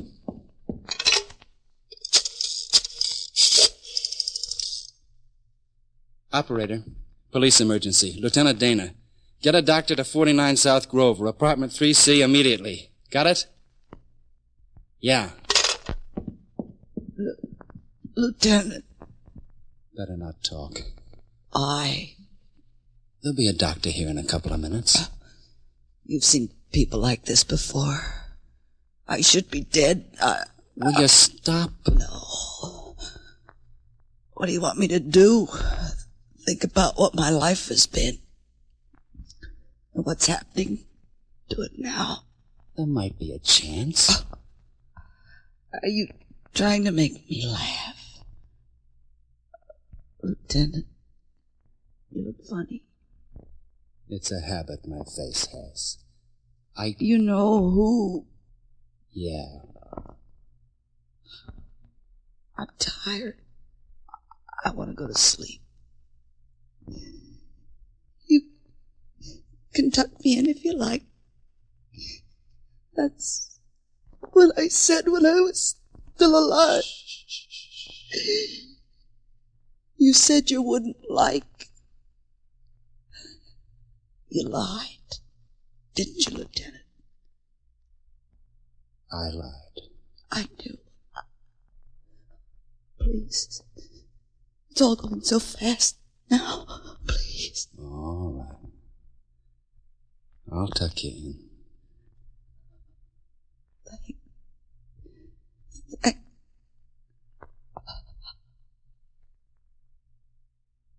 Good night.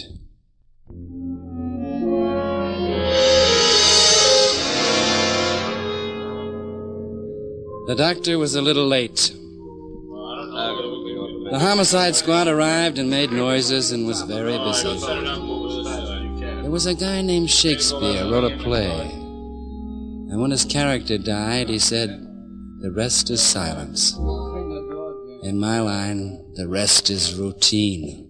Go on, Sam. Get the cameras out of here. You ain't shooting the movie. Terry, rush that print over to the lab, huh? Take it easy, will you? Go get the lead out. Get the lead out. Dave was there, making like a sergeant. The men loved every pound of him. No reporters till later. Come on now, boys. Get rolling, huh? Lieutenant. Yeah, Dave? Snap out of it. Out of what? I'm feeling fine. Don't kid Pappy, huh? Sorry, Dave. Call it I'm tired and forget it. Okay. The boys have been through the building. Did they have fun? Dug up a couple of neighbors, heard the shots. Thought it was a car backfiring. That was bright of them. Well, it gives us the time she was shot. 1 hour and 11 minutes ago. That'll help. Not the girl, maybe, but the district attorney's going to need it. All right, he's got it. And Boiler must have been shot a few minutes before that. Gives you the pair of them. Pinned down close, too. Close enough. Eddie Kent's out in the open now. Must have been holed up the last 2 months someplace in town. With her showing, it brought him out. He realized she'd thrown in with McGrath, so he Save figured... it for the report, Dave. Yeah, okay. We'll get him pretty quick now. Sure. So long, Dave. Lou, where you going? Out. What for? I need a killer. There's the old one about the man who lost a horse, who said to himself, if I were a horse, where would I go? And then he went there. If I were Eddie Kent, I'd go to visit McGrath. I went.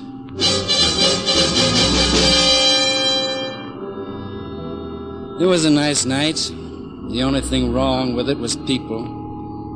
There was a car parked outside of McGrath's house. It pulled away as I came up. I didn't have the patience for a chase, so I cut my wheel and slowed it up. Max was climbing out of the other car, tugging at his pocket. I discouraged him. He fell down. I got the gun all the way out of his pocket. 2 bullets gone. Within very recent history. There was nothing else that moved in the car. McGrath might still be at home. Worrying about his car, maybe. Max, what on earth? Dana. Inside. Now, look here. I said inside. All right. What do you want? Your car's in a bad way. Oh? Well, that crashed. Yeah, I'm a careless driver. You could be drunk. I could be. That won't help your record any. You really think I'm drunk? If you're not, you're insane. Oh, no. We just haven't met professionally before. Max, was he hurt? He'll live. I'm going to call a doctor for him. No. Now, look here. This is a completely preposterous... Something bothering you? I haven't anything further to say to you, Dana. One man's opinion. Yours. I don't share it. You must have... you must have looked into the car. I did. Well, that can be explained easily. Explain it easily. Eddie Kent was a killer. He apparently thought his wife and I had been a little too friendly. Had you? You know how it is, Lieutenant. No. Anyway, he came here, threatened to kill me, so Max beat him to it, that's all. It was a case of self-defense. Would stand up in any court. Sure. So there's no reason to act the way you are. Where was he delivering the body? To the aquarium? Well, you see, Max's record isn't too good. He was afraid the police might not readily accept a self-defense plea. He wanted to dispose of the body. I tried to persuade him not to, but I failed. As a matter of fact, I was just about to notify the police myself. Uh-huh. I think you'll find the bullets in Eddie Kent's body came from Max's gun. I know they did. Well, we can relax, can't we? I've been relaxing for hours. How about the bullets in Boiler's body and Martha Kent's body? Well, they'd have come from Eddie Kent's gun, obviously. You mean the gun planted on Eddie Kent, don't you? What do you mean? Kent came here to see you first, for his share of the bank money. Kent died here. Max took care of that. But you still didn't own that $80,000. There was Martha Kent left. You saw a nice piece of business opening up. Oh, you're dreaming. A cop's dream. So you headed for her apartment. You had to dispose of Boiler. He knew too much. You couldn't afford to have him around. And then you went upstairs and ended the partnership between you and Martha Kent. You came back, planted the gun you'd used on Eddie Kent, and instructed Max to dump his body where it wouldn't be found for a while. That way, no medical examiner could prove Kent had died before his wife. Well, that's very ingenious. You've got nothing to base it on. I've got Kent's body. Good lawyer. I've got something else. An unlocked door. What does that mean? Martha Kent's door was unlocked when I got there, and the lock hadn't been tampered with. She wouldn't have opened that door to her husband. Not when she knew the trap she'd helped set for him. She'd have opened it for you, McGrath. You've been fumbling in that desk long enough. Bring the gun up. I'll let you have first shot. You can't do anything to me. First shot. Well? Yeah. You do better with women. Don't worry. I won't slap you. All right. All right. How dirty can a man's hands get?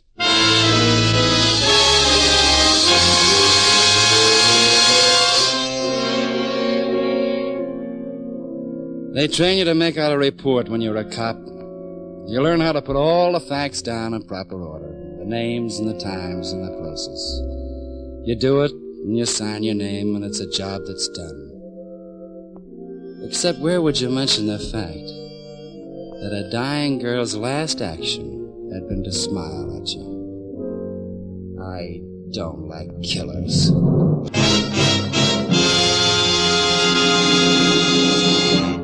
You just heard another in a series starring Dan Duryea as the man from Homicide, with Larry Dobkin as Dave. Mr. Duryea can be seen starring in Al Jennings of Oklahoma. In tonight's cast, you heard Gloria Blondell as Martha, Herb Butterfield as McGrath, and Barney Phillip as Max. Music was by Basil Adlam. The Man from Homicide is transcribed and written by Lou Vittes, directed by Dwight Hauser. Be with us again next week, same time, over most of these same ABC stations, to hear Dan Duryea as the Man from Homicide. America is sold on ABC, the American Broadcasting Company. Ladies and gentlemen, by transcription, we take you now behind the scenes of a police headquarters in a great American city, where under the cold, glaring lights will pass before us the innocent, the vagrant, the thief, the murderer. This is The Lineup.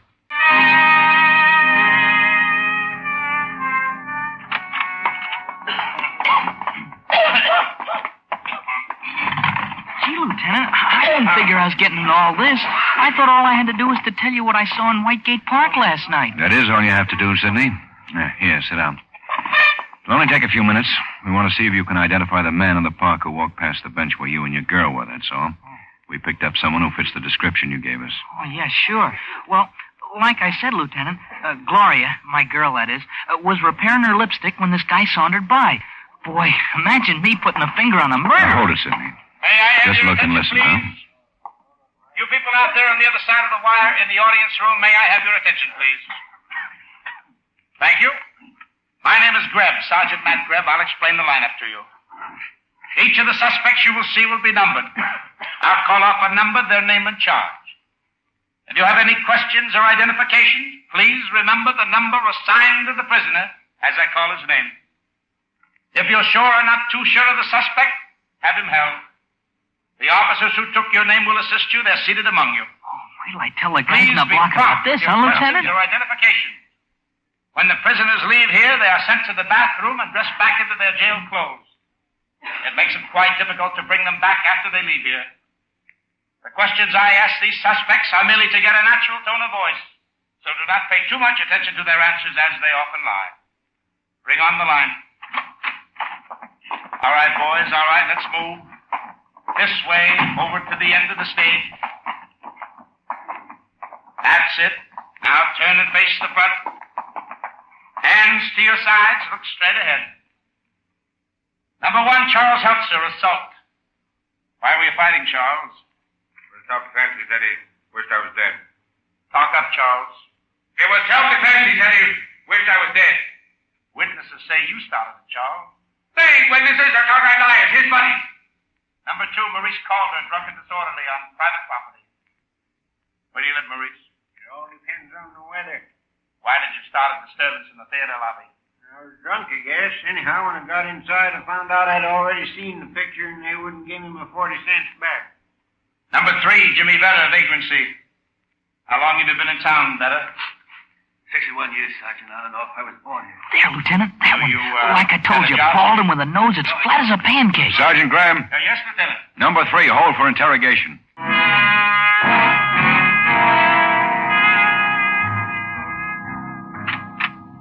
Okay, Vetter, right in here.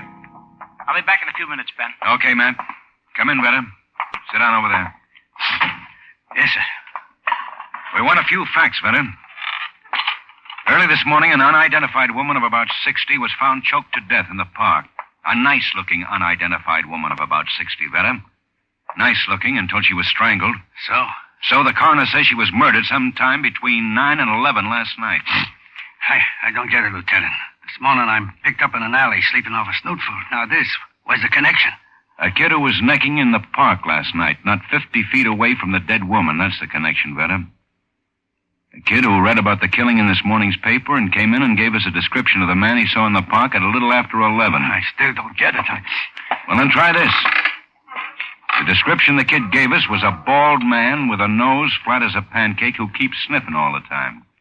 That, Vetter, is the reason we picked you up, not for sleeping in an alley. No. And just to make it all real tight, 5 minutes ago, the kid identified you in the lineup. No, that ain't so. He couldn't have. It was dark there in the park. Okay, Lieutenant, I was in the park, all right. I might as well save us both a lot of time and tell you the rest. You killed her, Vetter? A stick-up that got out of hand when she started to yell? No, Lieutenant. She was dead when I got there. Could I have a smoke, Lieutenant? Yeah.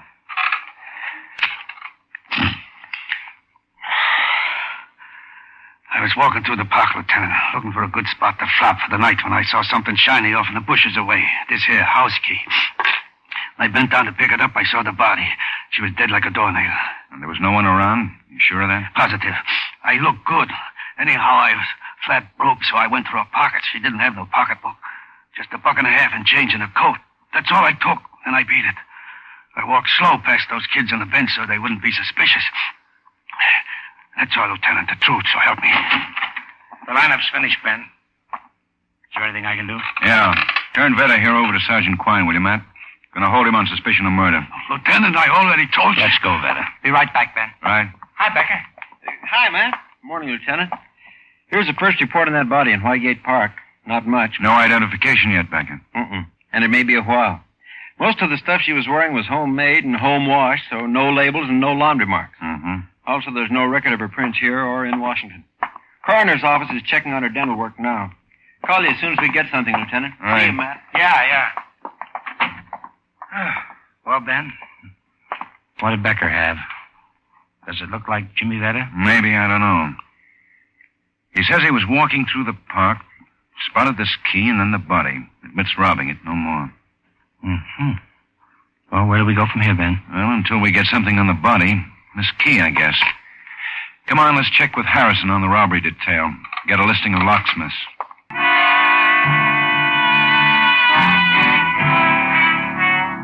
Lieutenant, you may be lucky at this key. Now, how's that, Harrison? One thing, the number punched on it by the locksmith who turned it out, this G104 here, is a local serial number. Get the name and address out of the file in a minute. But better than that, the key itself is for a Brasso Dunlap lock. They're pretty rare in this part of the country, so the locksmith may remember who he made it for. Of course, on a Yale or Master padlock wouldn't stand a chance. Well, don't locksmiths have to keep a record on each key they turn out, Harrison? No, Sergeant. Only keep a record when they make a key for a specific lock, not when they make a key for key. Let's see who G104 is. V, F, G, 80, 95, 1, 103, 104. Here we are. Wallerman Key Shop, 3920 South Clement Avenue.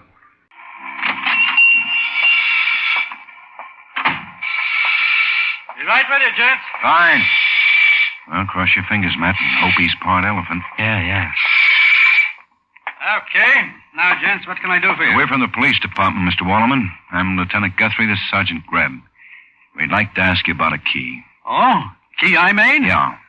This key, Mr. Wallerman. Do you happen to know who you made it for? Brasso Dunlap, huh? Don't often make one of these, once, twice a year. It's good luck, all right. But it's unusual. Well, what is it, Mr. Wallerman? You remember something? Yeah. Bad temper. Sure. About 2 months ago, officer. Guy with nice clothes and a nice way of talking, till he got sore. Yeah, I remember now. Said I took too long. I was a blundering idiot, that's it. You know this man's name? Uh-huh. His address? No, I don't. But he does live in the neighborhood. How do you know that? Because I've seen him a couple of 3 times at Tommy Lowe's place. Tommy runs a Chinese hand laundry over the next block. This bird must be a customer of his. What does this man look like? Oh, he's kind of tall, thin face, sharp nose, but don't worry. Tommy Lowe will know him, officer. Just mention his temper. Oh, yes, Lieutenant. No man you speak of very well. His name, Mr. Leonard Elster. He live 105 Dugan Boulevard.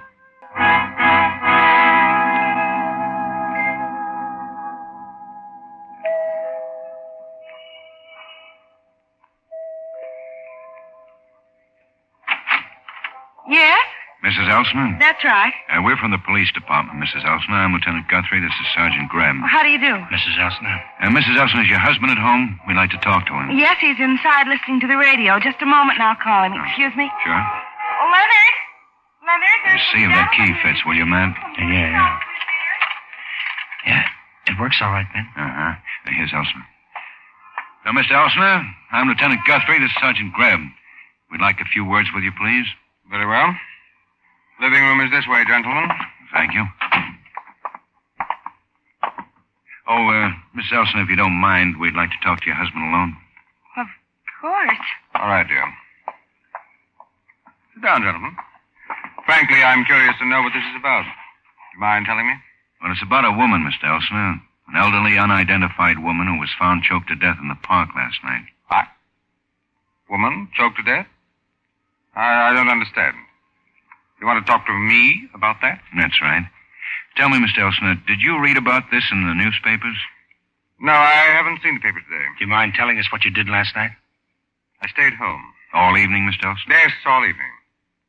Now, what is this all about? Mr. Elsner, do you recognize this key? Of course. My house key. One just like it. Do you have your house key with you now, Mr. Elsner? I do, together with all my keys. Here. How many house keys are there? For everyone who lives here, I mean. 3, 4, 5, maybe. I don't know. They're all around. Does the maid have one? She does. At least she let herself in with one a few minutes before you arrived. And your wife, Mr. Elsner, she has a key, of course. Of course. Now, look here, enough of this. Why all these stupid questions about house keys? What, if anything, do they have to do with the woman who was strangled in Whitegate Park last night? Well? Well, this key was found near the body, Mr. Elsner, and there were signs of a struggle. Which could mean that whoever killed the woman dropped this key. Your key. But I have my house key. I just showed it to you. There. And I'm sure my wife does, too. And what about extra keys? Are they around? I couldn't say. House keys are famous for getting lost, Lieutenant. Did you ever lose one? Since you've been in this house? Yes. About 2 or 3 months ago. Where'd you lose it? Here, at home, in the street? I don't know. It wouldn't be lost if I did. Leonard, darling, your temper, please. Control yourself, please. I'm sorry. Excuse me. I'll be glad to answer your questions. Carol, you'd better leave it there. No, that won't be necessary, Mr. Elsner. Now about last night. You say you were here? Yes. Carol here went to bazaar. What was it again, dear? The Woman's Auxiliary of the North Point Country Club. I'm chairman. We're raising money to build a new clubhouse next spring. I see. Mr. Elsner, did you have any callers last night? Any visitors of any kind? Yes, I did. Can you remember them specifically? I think so. There was the newsboy who was making his weekly collection about 9, I'd say. For what paper, Mr. Elsner? The Evening Star. And anyone after that, Mr. Elsner? 2 people. Along about 10, a delivery boy from the liquor store at King's. He brought 2 bottles of scotch. At 10:30, a friend of my wife's dropped in looking for her, Ruth Millard. She lives at the Park, Netherlands. She stayed about 20 minutes. We watched a television show together, a quiz show called Number Please. A Brooklyn housewife won the jackpot. Some question about Steinmetz. Leonard? Gentlemen, at 11, I had a long-distance person-to-person call from a Mr. Saul Meadow, toy jobber in Des Moines, Iowa. I manufacture toys. Now, is there anything else? No, sir. Not right now, anyway. We'll be in touch. Good night, Mrs. Elsner. Good night. Good night, Sergeant. Good night, ma'am. Good night, Mr. Elsner. Good night.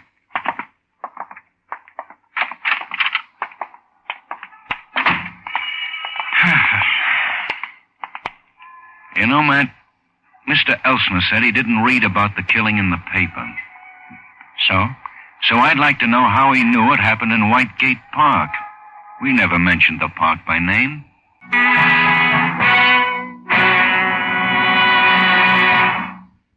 Next Sunday, CBS brings you an exciting, timely appraisal of the world situation and some of the answers when 10 top CBS correspondents are heard in a special broadcast entitled The Challenge of the 50s, Years of Crises. For the past month, these famous CBS reporters have been interviewing world leaders. On next Sunday's broadcast, you'll hear on special recordings what these leaders predict. Edward R. Murrow will be the moderator. Don't miss this unusual, significant broadcast, The Challenge of the 50s, next Sunday afternoon on most of these same CBS stations. Did you get that, Willis? On Walnut, yes. King's Liquor Store. They're supposed to have sent 2 bottles of scotch to Elsner last night about 10:20. Yeah. And get a hold of the newsboy who collects for that route, will you? It's the Evening Star. Yeah, that's right. And put a tracer on a person-to-person call Elsner claims he got at 11 from a Saul Meadows in Des Moines. Yeah. I want every bit of that alibi checked. Right. You know, Ben, personally, I think you're wasting your time. What, checking Elsner's alibi? Yeah, it sounds good to me. Too many people involved to be a phony. Well, we'll see. There's something wrong there someplace, Matt. Well, the keymaker backs up Elsner in his story about losing the key. For my money, you're reaching quite a ways to tie a well-to-do guy like Elsner into a threadbare old lady dead in a public park. Why would he do it, Ben? That's what beats me. Why? Well, you got me. Well, anyway, I'd go easy if I were you. Elsner's the kind of bird that really blows his lid over a false arrest. In fact, there was... Come in. Hi, Lieutenant. Matt.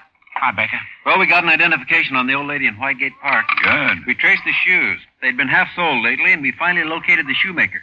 A guy way out in the Henning district. He just now identified the body. Well, who is she? Edna Clooney, 4412 Durban Street. That's a walk up, and it checks out. Who'd you talk to there, Becca? A landlady, a Mrs. Peters. She says Mrs. Clooney's had a room there for about 6 months. Let's go, man.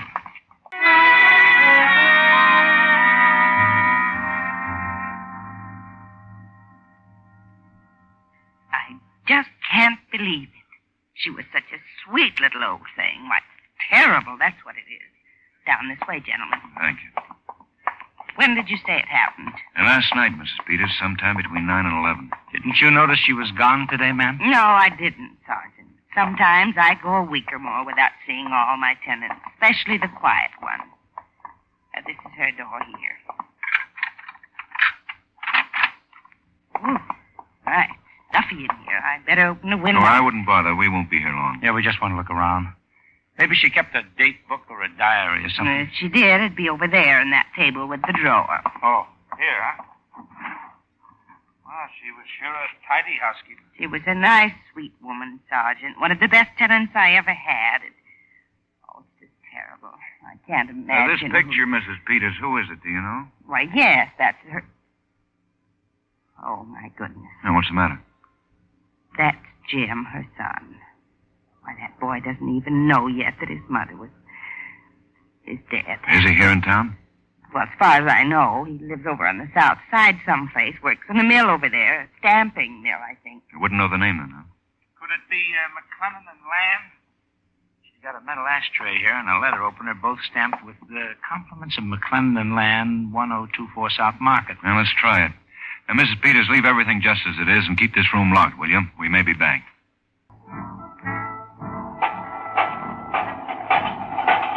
This must be him, Ben.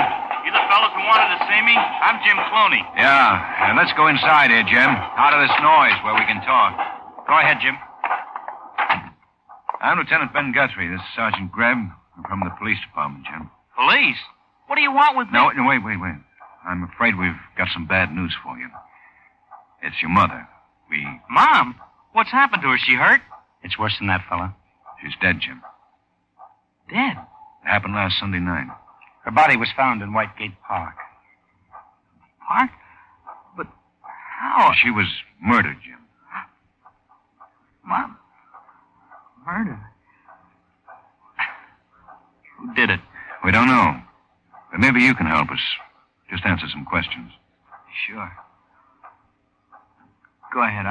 I'm okay. What do you want to know? When'd you see your mother last, Jim? Yesterday afternoon. About 1 o'clock, I guess. Buddy drove me out to her place. Lieutenant, I don't get this. Mom never went out at night. Oh, maybe once or twice to a movie, but the park, she never went in there. When you were with her, did she seem upset about anything? No, not a bit. We just sat around and talked like always. Now, what did you talk about? Anything special? No, the same old things. My job, the draft, my gas station. You've got a gas station, Jim? Oh, it's not really mine. It's one I'd like to have. It's out on Grand.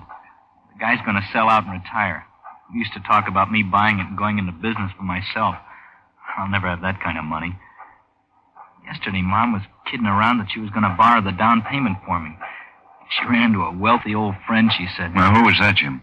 Oh, some guy she knew 25 years ago. I worked for the same company up in Evanston for a while after my dad died. Uh-huh. She hadn't seen this guy since then, but, well, she ran into him on the street last week and recognized him. She got a big kick out of it. Did she mention his name? Yeah, it was Melvin something. Melvin Berry it was. You know where we can get in touch with him? No. Why do you want him? Well, maybe your mother wasn't kidding. About borrowing the money, I mean. Mothers are funny where their kids are concerned, you know. Oh, by the way, did you ever hear of a Leonard Elsner? Lives up on Duane Boulevard? Leonard Elsner? No. Wait a minute. That's funny. What's funny, Jim? But you mentioned that Duane Boulevard. Why? What about it? Why, Mom used to go up there quite a bit. She used to take a bus to the library up there. And what, Jim? I think she said that that's where she was, coming out of the library when she ran into this Melvin Berry.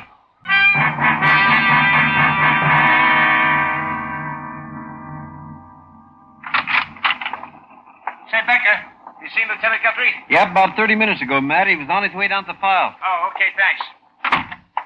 If they take the papers to the right person, they won't have Ben? Yeah, back here, Matt. Oh. Any luck? Yeah. We had to dig back into the desk for this one. Have a look. Melvin Berry escaped from state penitentiary February 1930. Uh-huh. Evanston had him for embezzlement. Tried and convicted up there in December 1929. Got 5 years. Nice-looking guy. Pretty dapper with that mustache. Matt, do you see what I see? Huh? No, I guess not. Well, look. Skip the mustache. Forget it. The eyes, Matt. The eyes. Holy smoke. You weren't wasting your time checking on that alibi after all, Ben. Lieutenant Guthrie. We're good. Put him on. Yeah, go ahead, Willis. What? The checks? All of it? You sure? Okay, Willis, that's all. Don't tell me. Yeah, Elsner's alibi is airtight. That's almost impossible. But it's a fact. Let's go, Matt. Go where? To the Elsner residence, 105 Duane Boulevard. But you just said... I know what I said. Let's go.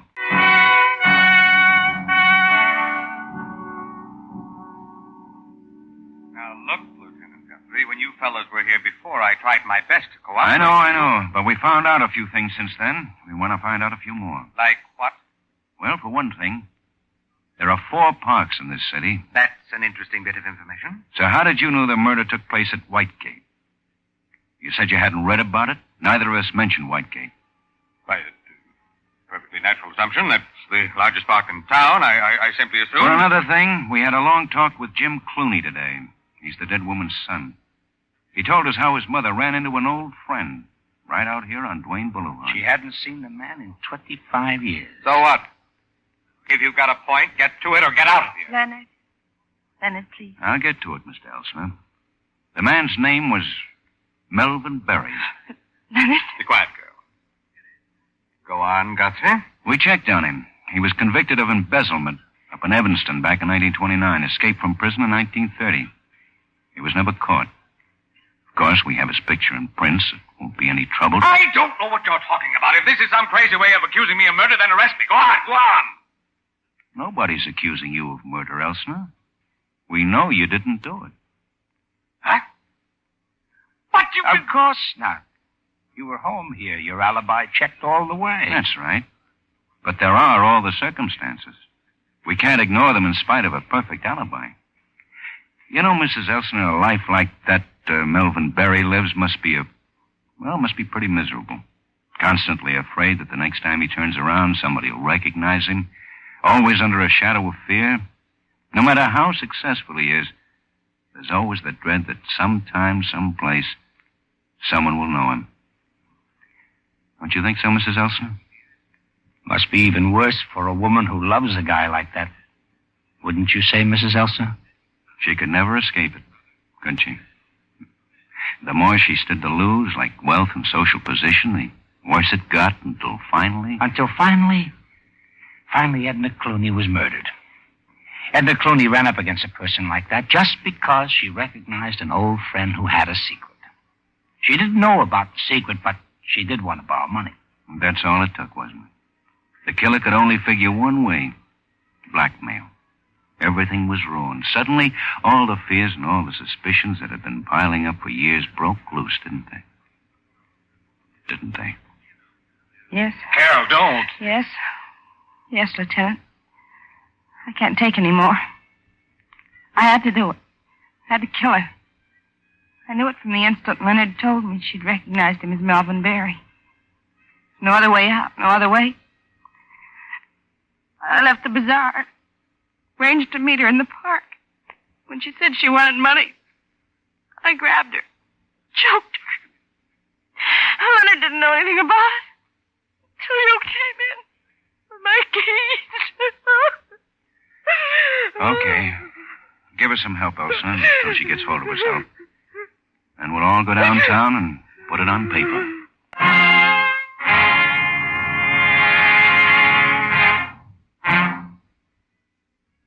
The lineup, where before you pass the innocent, the vagrant, the thief, the murderer. Listen again next week when we again bring you the lineup. May I have your attention, please? You people out there on the other side of the wire in the audience room, may I have your attention, please? Thank you. My name is Greb, Sergeant Matt Greb. I'll explain the lineup to you. Each of the suspects you will see will be numbered. I'll call off a number, their name and charge. If you have any questions or identification, please remember the number assigned to the prisoner as I call his name. If you're sure or not too sure of the suspect, hand him help.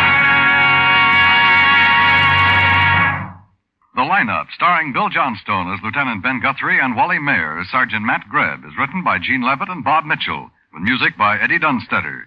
Featured in tonight's cast were Gil Stratton, Ted Osborne, Parley Bear, Herb Butterfield, Robert Griffin, and Virginia Gregg. The lineup was transcribed in Hollywood by Jaime Del Valle. The big postseason football game of the year, the Rose Bowl contest between Michigan and California, will be broadcast next Monday, New Year's Day, over most of these same CBS stations. For action, color, excitement, be sure you're on hand for this great sports event, the Rose Bowl game between Michigan and California.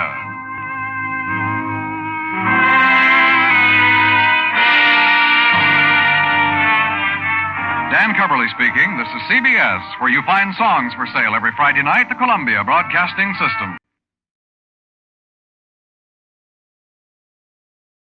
The Equitable Life Assurance Society presents This Is Your FBI. This is Your FBI, the official broadcast from the files of the Federal Bureau of Investigation, presented as a public service by the Equitable Life Assurance Society of the United States and the Equitable Society's representative in your community. Tonight's FBI file, The Vicious Shakedown. There is a widespread theory about criminals that they lack intelligence and courage. Now, that theory is wrong, and has been proven wrong so many times that there's no question about its being incorrect. Many criminals have IQs which show high intelligence, and if their brain power had been directed along legitimate lines, there's no telling how far their careers might have gone. But legitimate fields take effort to conquer. And if there is one truism about the average criminal, it is that he'll go to any ends to avoid honest work. The schemes he brings forth from his tortured brain are sometimes simple, sometimes involved. But always there is the same goal: getting something for nothing. Tonight's FBI file opens in a gymnasium and health club located in the business district of a large eastern city. In a small room in this establishment, a muscular rubber is giving a young man a massage. Too heavy, Mr. Hanford? No, it feels good, Tom. Up around the back of my neck a little, huh? Sure. Ah, swell. Big night last night, Mr. Hanford? Murderous. Now, take it easy around the head. Thanks. Common complaint today. Everybody's got hangovers. We all out together? Well, to tell you the truth, Tom, I don't know where I was. Huh? This is a new thing with me now. I have so many drinks and then I draw a blank. Hey, that's bad. I know, but it's all behind me, Tom. I'm on the wagon as of today. That won't do you no harm. When you get married, Mr. Hanford? 2 weeks. Hey, that's swell. Yeah, kind of like it myself. Well, that just about does it. My time's up. Okay. Thanks, Tom. Feel fine. You just relax there a while, Mr. Hanford. All right. Should fall asleep. When would you like me to call you? In an hour. Take it easy. Okay, Tom.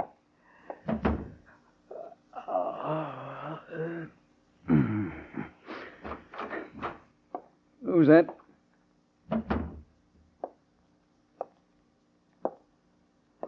Hello, Mr. Hanford.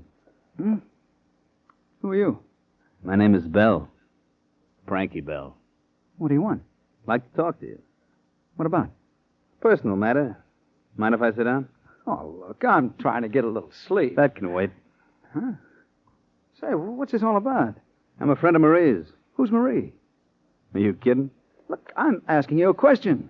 I suppose you don't remember last night either. No, I don't. And I've had enough. Hold it, mister. Last night, you and Marie got married. What? You heard me. Is this a rib or something? Think so? Take a look at it. Huh? Marriage license. Is that your signature?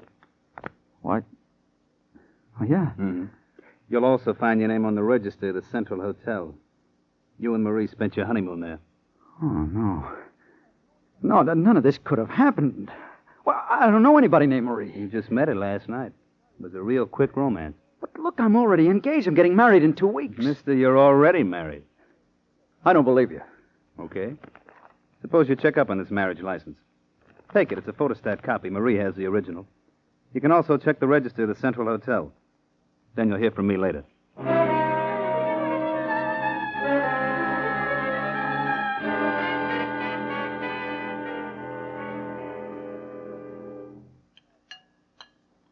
Some more coffee, Paul? No, thanks, Mother. Oh, I can't tell you what a pleasure it is for us to be having breakfast together. You mean novelty, don't you? Well, yes. Anyway, I'm grateful. You know something? So am I. Oh, Mother. Yes? Did you hear me come home night before last? Night before last? Yeah. Why, Paul, you didn't come home at all. Oh. Thought you stayed at the club. Oh, of course. That's right. I did. Why do you ask? Nothing important. Oh, goodness, I almost forgot. What? This special delivery letter came for you early this morning. Here you are, dear. Thanks, Mother.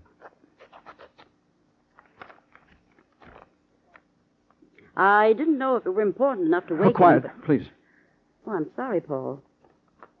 Is something wrong? No. But, darling, there must be... Excuse me, Mother. I'll see you later. Several hours later, in the local FBI field office, Paul Hanford's mother is being greeted by Special Agent Jim Taylor. Won't you sit down, Mrs. Hanford? Thank you, Mr. Taylor. Now, what can I do for you? Well, this is a matter concerning my son. Yes? He doesn't know I've come here to see you, but I just had to. Well, what is it, Mrs. Hanford? Paul received a special delivery letter this morning. When he read it, I could see that it upset him very much. Yes? I tried to question him about it. He left the breakfast table and walked out. I see. In his excitement, he left the letter behind. I did something, Mr. Taylor, that I've never done in my life before. I read his letter. Well? It was sent anonymously. It demanded that he pay $50,000 to straighten out some matter. It also said that if he didn't pay, his impending marriage would be ruined and he would suffer bodily harm. Did you bring that letter with you, Mrs. Hanford? Yes, I have it right here. Yes, see it, please. Here you are. Thank you. Has anyone else handled it other than you and your son? No. Fine. I want to have it analyzed for fingerprints. Mr. Taylor, as I told you, my son doesn't know I've come here. You did the right thing in coming. This is an extortion letter. Now, whether the basis for the threat is real or imagined, the sender has broken the law. It's our job to find him. I'd like to go over and talk to your son at once. Frankie, Hmm? were you sleeping? Yeah, I guess maybe I was. I don't know how you do it. What do you mean? Sleep at a time like this. What are you talking about? Waiting for that guy Hanford to call. I swear to you, all afternoon I've been so nervous I've broken 2 fingernails. No, Marie, just relax. I can't. It'll all come out okay. What makes you so sure? I spent 2 months laying this thing out. Nothing can go wrong any place along the line. And he'll think he really married me? The license is legitimate, ain't it? Yeah, but you married me with that license, not him. I work 10 hours a day practicing his signature. He'll think he signed it. Same thing with the hotel register. And you honestly think he drew a blank that night? Maybe that Mickey I fed him took care of that. Well, I still can't believe he'll call. He's got to call. Look at the spot he's in. With his girl, you mean? That's right. She's a big catch for him. He can't afford to strike out there. Frankie, Hmm? maybe he never got your letter this morning. Oh, look, will you stop putting a whammy on this? That could happen. Marie, the post office people have been around quite a long time. They're real dependable guys to do business with. Did you give him my number in the letter? No, stupid. I called that health club. Left a message for him to call here. Oh. Say, I just thought of something. What now? With us being already married, and then getting married again the other night, does that make us bigamous? Nope. Just me. Why? Because you've got 2 heads. That's cute. Oh, gee, do you think Shut maybe... up. Hello? Mr. Hanford calling you, Mr. Bell. Put him on. Right. Go ahead, please. Hello? Hello, Mr. Hanford. Are you the man that came to the health club? That's right. Well, I received your letter this morning. Well, I'd like to see you. come around here. What's your address? Garden Apartments. 82 Maple. What time? 6 o'clock. Very well. See you later, Mr. Hanford. Well, honey, what'd I tell you? Go ahead, Mr. Taylor. After you, please. Very well. Let me take your hat. Shirley. Here. That you, Mother? Yes, Paul. Your son? Yes, come this way, please. Thank you. I'm here in the living room, Mother. Paul, I brought home company. Oh, really? Darling, I want you to meet Mr. Taylor. This is my son, Paul. How do you do? Hello. Paul, Mr. Taylor is a special agent of the FBI.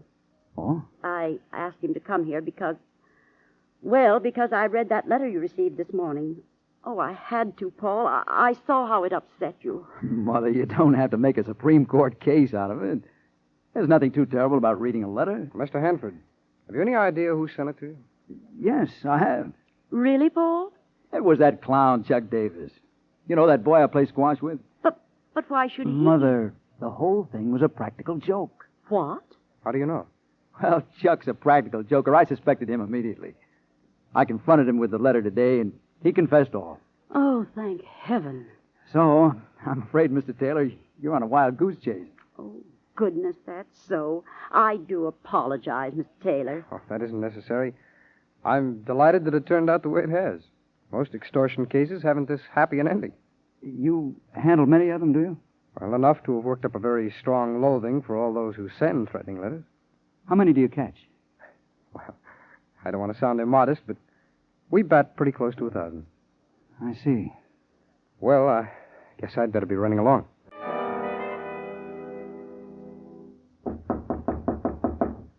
Frankie, that must be him. Could be. Who is it? Paul Hanford. Okay. Hi, Mr. Hanford. Hello. Come on in. Very well. Paul! Huh? Paul, baby! Who is she? That's Marie, your wife. Oh, Honey, don't you remember me? no. Well, that certainly isn't Marie, Mr. Hanford came here to talk business. Let's give him a chance. Okay. Now, first, Mr. Hanford, did you check on the marriage license in the hotel? Yes. And? It could be my signature when I've been drinking. I've told you right along. We're wasting time. I'll concede that I probably got drunk and married this girl. And you've apparently set a price for her calling the marriage off. Let's get right down to that. It's a pleasure to do business with you. How much? You got my letter, 50 G's. That's out of the question. Well, what's your idea of a payoff? Well, I have it right here with me. $2,000. Why, you... Quiet. Look, Mr. Hanford. 2,000 don't even get you inside the ground. But that's all I can raise. Don't give me that. I'm telling you the truth. Look, your mother's got scratch. Your girlfriend is loaded. Well, that has nothing to do with me. Well, the best I can do for you is knock 10% off for cash. The best you can do? That's right. Well, how do you figure so strongly in this? I'm an old friend of the family. Oh. Well, then I'd advise you to take this $2,000. Don't you do it, Frankie. Don't worry, sweetheart. I won't. Very well. You leave only one course of action open. What's that? I'm going to the FBI. What? On what grounds? That was an extortion letter I received today. They'd be very happy to prosecute you for sending it. Is that a fact? Yes. Now, will you take the $2,000? No. All right, then. I'm going to turn you in. You're not going...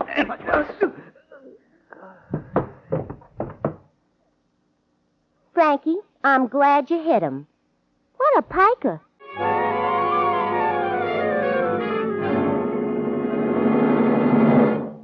And now, back to the FBI file, The Vicious Shakedown. People have gotten to understand almost everything in the world, except other people. It would seem on the face of it that anyone with normal intelligence would realize that you cannot do business with a criminal. Yet year after year, honest citizens continue to become involved with lawbreakers. Now, there's a basic truth which every citizen should memorize. Memorize because it would save him untold agony. And that truth is that if you deal with criminals, you must get hurt.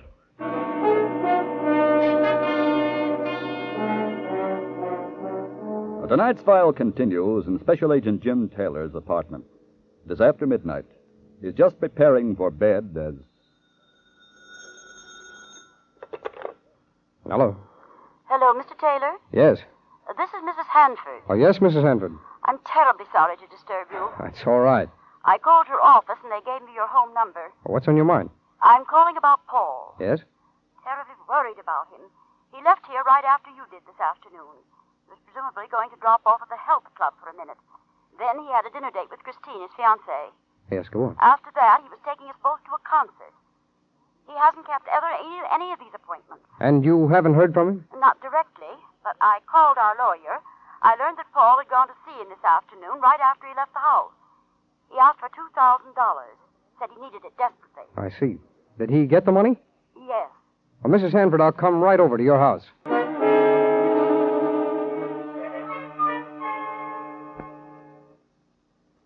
Come right into the living room, Mr. Taylor. Thank you. I'm very grateful to you for coming over. It's my job, Mrs. Hanford. Not to cater to a nervous woman's fears. Well, I'm sorry to say that it looks like your fears are justified. About the extortion note? That's right. Your son's getting that $2,000 from your lawyer certainly makes it appear that he wanted it for a payoff. But he told us this afternoon that the note was a practical joke. Yes, I know. That was just to alleviate our suspicion, I imagine. Where can he be now? That's the important thing. We've no idea where he's gone. Yes, I know. Oh, did he mention anything to your lawyer as to where he might be going? No, he just said he was going to his club, the health club. Have you called there? Yes. What did they tell you? That he'd called in earlier in the afternoon. What for? To see if he'd gotten any messages. And had he? I didn't ask. That could be very important, Mrs. Hanford. Why? He could have been contacting the club because he expected a message there. Oh, I see. Will you let me have the number, please?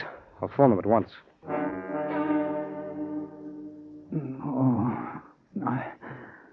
Frankie, he's coming too. Yeah. Should I get him some ice or something? What for? That lump on his head. Leave him alone.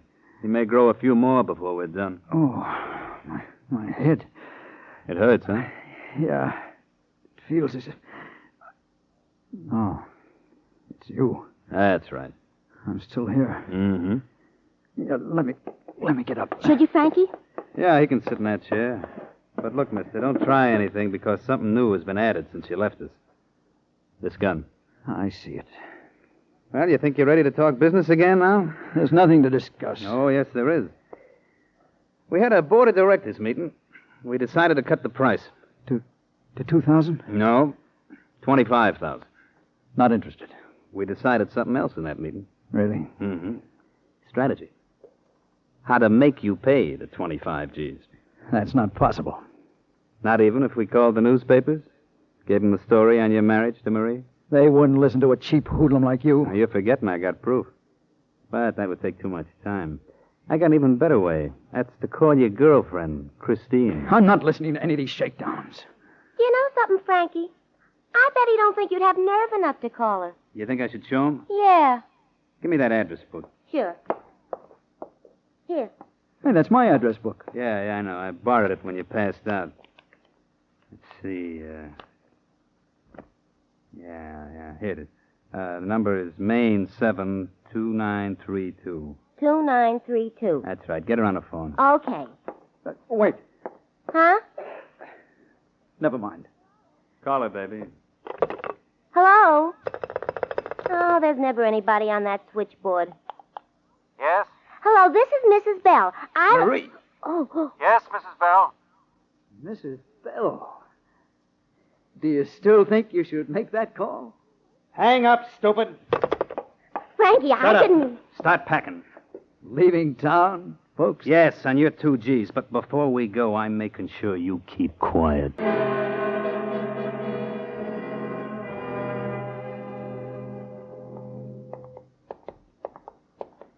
This is the apartment right here, Mr. Taylor. We got a key? Yes, sir, but like I told you, the Bells left here 5 minutes ago. They had bags with them like they were going away. I'd still like to see the apartment, please. Sure thing. This should do it. Did the Bells say where they were going? No, sir. Do you know if they took a cab? But they didn't say. There aren't many this hour in the morning. Here we are.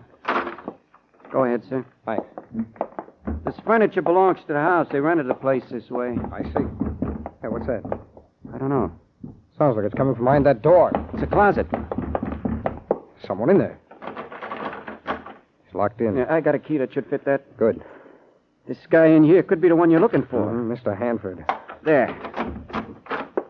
Hey, bound and gagged. Yes. Untie that gag, will you? I'll get these ropes. Sure thing. See the missing guy? Yes. There you go, mister. Thank you. I'll have your legs untied in a minute, Hanford. Thanks, Mr. Taylor. Where are the Bells? Gone. Where to? I was hoping you'd have the answer to that one. Yeah, that does it. Oh, swell. Oh, Hanford. Yeah? Your practical joke didn't turn out so well, did it? I'm sorry, Mr. Taylor. Whatever your problem was, you were a fool to attempt to handle it yourself. I know that now. Did you pay these people any money? They forcibly took 2,000 from me. Getaway money. I imagine so. I guess I can kiss it goodbye. I don't imagine they'll be easy to find. Here's something that might help. What is it? Let me get to a phone. Frankie, what are you doing? Putting the bags in the trunk compartment. What for? So we'll have them, stupid. Yeah, but if the car won't start, you only have to take them out again. The car will start as soon as we get that wire connected. When will that be? Marie, you heard the man yourself. He said he was going up to the front of the garage to get a new wire and he'll be right back. But he hasn't come back. Look, Frankie, my complaint is we've kept the car in this garage for over 2 years. We certainly deserve better service than this. Oh, shut up. Hey, I hear someone coming now. Well, it's about time that you got here with that... Frankie, What is it? come here. Huh? It's Mr. Hanford. Hello there, Frankie. How'd you get here? Mr. Taylor, I'll let you explain that. Found a bill from this garage in your apartment, Frankie. I called here just before you arrived. The attendant was kind enough to stall you until we could get here. Who are you? Special agent of the FBI. Frank Bell and his wife Marie were both tried and convicted for extortion. They were sentenced to long terms in a federal penitentiary. And so the careers of 2 more Shakedown artists were ended by your FBI. but ended only after the potential victim had placed himself in great jeopardy by attempting to deal with the criminals himself. You wouldn't ask a plumber to pull a tooth for you, nor would you ask a dentist to fix a leaky pipe. And yet you will, you do, ask yourself to perform a job of dealing with criminals when there is at your disposal every type of law enforcement agency you need. Remember this, and do your part in curbing the crime wave. When you receive any kind of threat, notify your local police, or your state law enforcement officers, or your FBI. Crime is their business.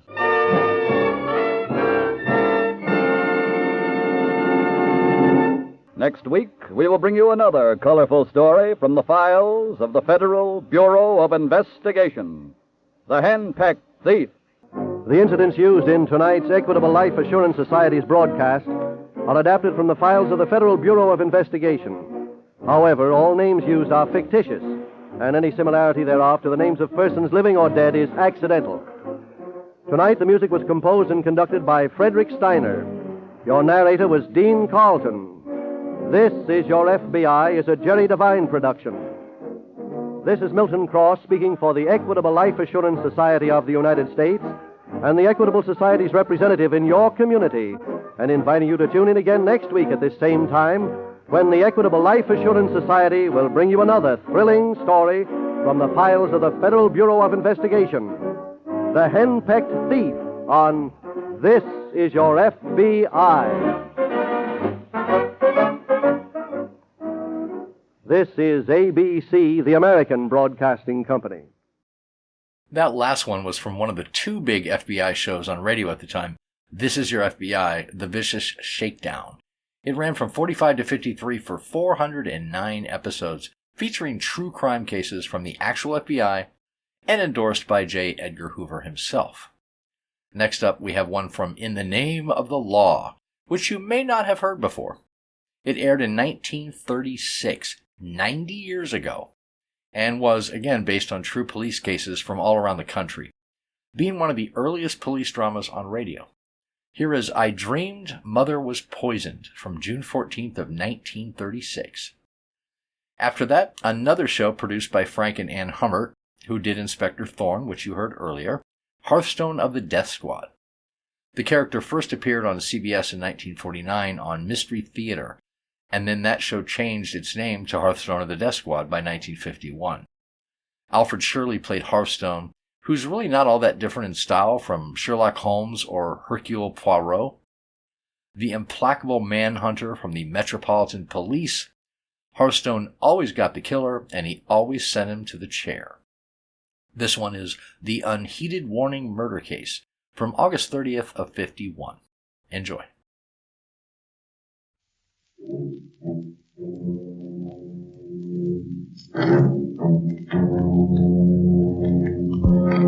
In the name of the law, we bring you another of the thrilling stories in this exciting series, taken from actual police case. Our story begins at a modest home in a small Texas town. It is early morning.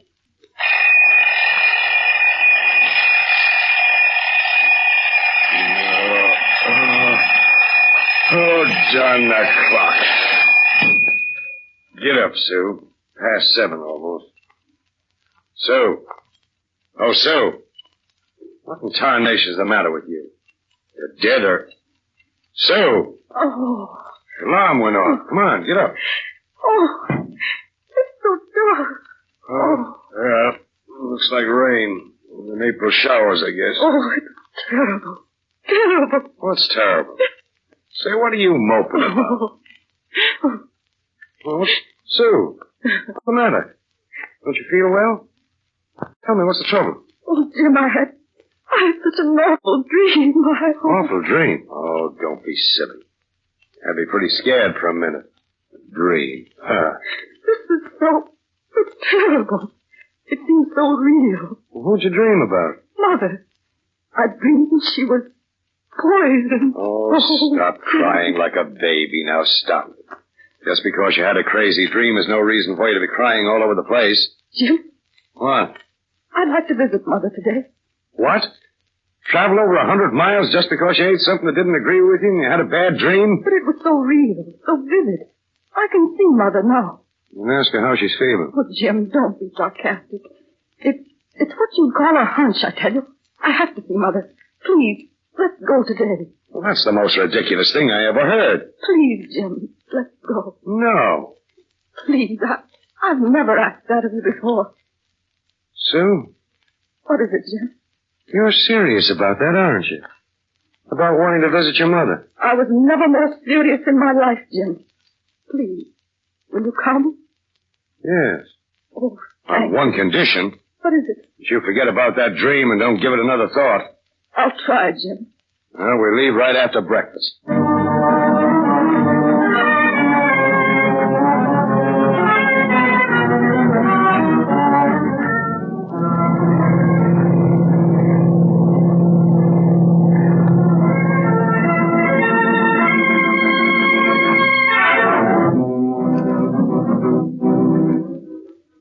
You foolish girl. And that isn't all. You should have seen how she carried on all the way down here. Is that right, Sue? Oh, don't believe him, Mother. You know how Jim always exaggerates. From the look in your eyes, Sue, I think this is one time that Jim is telling the truth. Oh, well, it doesn't matter. How do you feel, Mother? Yes, I'm beginning to feel my age. When you're over 80, you can't stand the sun and the rain. Why, do you mean to say you do work? Not much, just putter around the garden a bit and look after the chickens. Well, what's the matter with John? Why can't he help you? That's right. He's your son. Why don't we lend a hand? Oh, don't excite yourself, Jim. John is helping all he can. And besides, I wouldn't be happy unless I had something to do. You know that. That may be so, Mother, but you're not a young woman anymore, and... Oh, why don't you say it, Sue? I am an old woman. I shouldn't work because I may die any minute. Oh, Mother, I didn't mean that. Well, let me tell you something, Sue. And you too, Jim. I'm not ready to die yet. But when I am... Mother, what's the matter? What? She's fainted. Mother!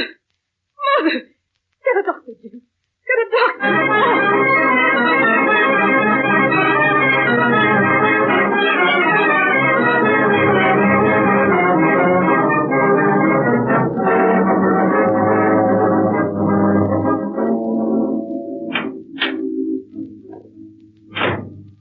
Yes, sir. What can I do for you? You're the sheriff, aren't you? That's right. Dunwoody's my name. Bill Dunwoody. Have a chair. Thank you. Your name is... Sheriff, I'm here on a kind of a mysterious mission. Something that's really not my business. But I feel that I must tell you about it. I see, Mr. Oh, I didn't get your name. Well, I'd rather not tell you my name, sir.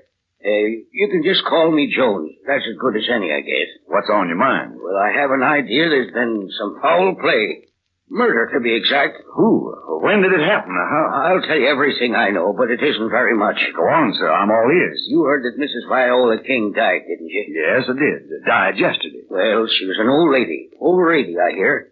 Maybe that's why it doesn't seem suspicious. And you want to tell me that she was murdered? Yes. How? Poisoned, I guess, but I'm not sure.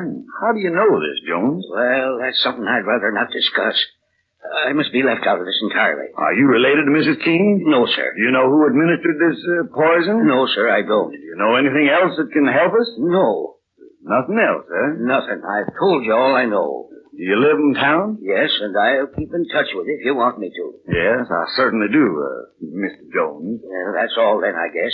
Goodbye, Sheriff. I'm glad to have met you. Good day, sir. Send Smith in right away, will you?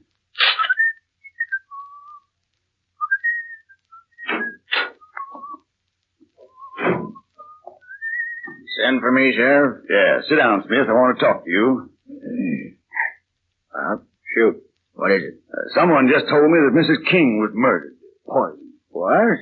That old lady? What did anyone want to kill her for? Sit tight, Smith. In the first place, I'm not sure that it is murder. But if it is, we'll find out more than just why it was done. Sure right, Sheriff. Now, I want you to get busy. Get hold of the doctor that treated her when she died. Find out what he knows. And if he suspects murder, have an autopsy performed. Right. One other thing, Smith.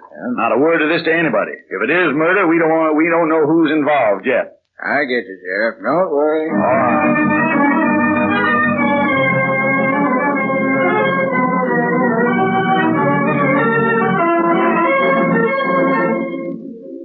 You treated her when she died, didn't you, Doctor? Yes.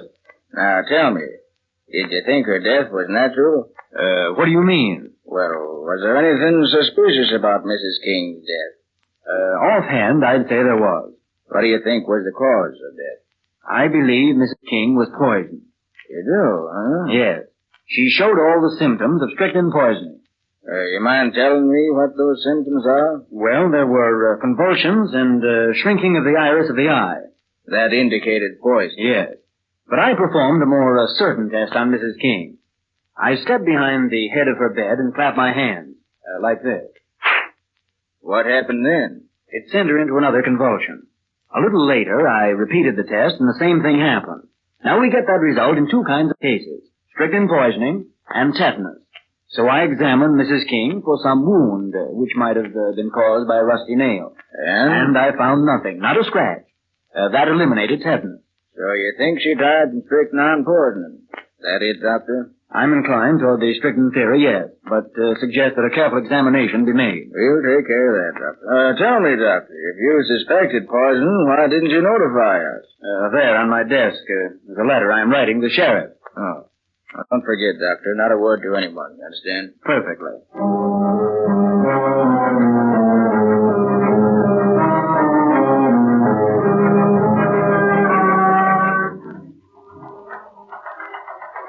What did you do after you left the doctor, Smith? Well, I arranged to have an autopsy performed immediately, and some specimens were rushed to the state laboratory. Did you tell them we were in a hurry? Yes, matter of fact, I instructed them to tell us about the result here. What else?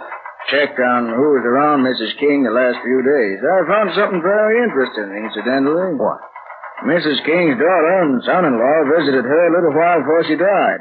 Came up from San Angelo. That's so? Yeah, I thought you'd be interested in that, Sheriff. There's something for you, Sheriff, on the teletype. Come on, Smith, let's go. Maybe that isn't fast, huh? Report on examination. Mrs. Viola King. Stomach contents submitted. Indicate presence of strychnine in sufficient quantity to cause instant death. What do you think of that, Sheriff? Come into my office.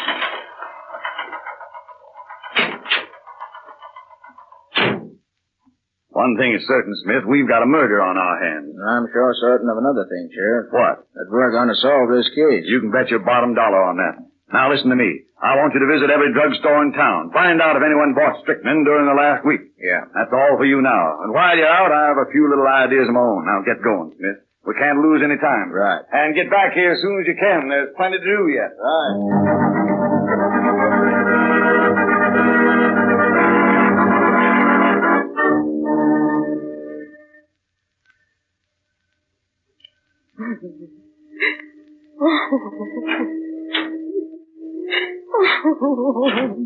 Miss Fagan?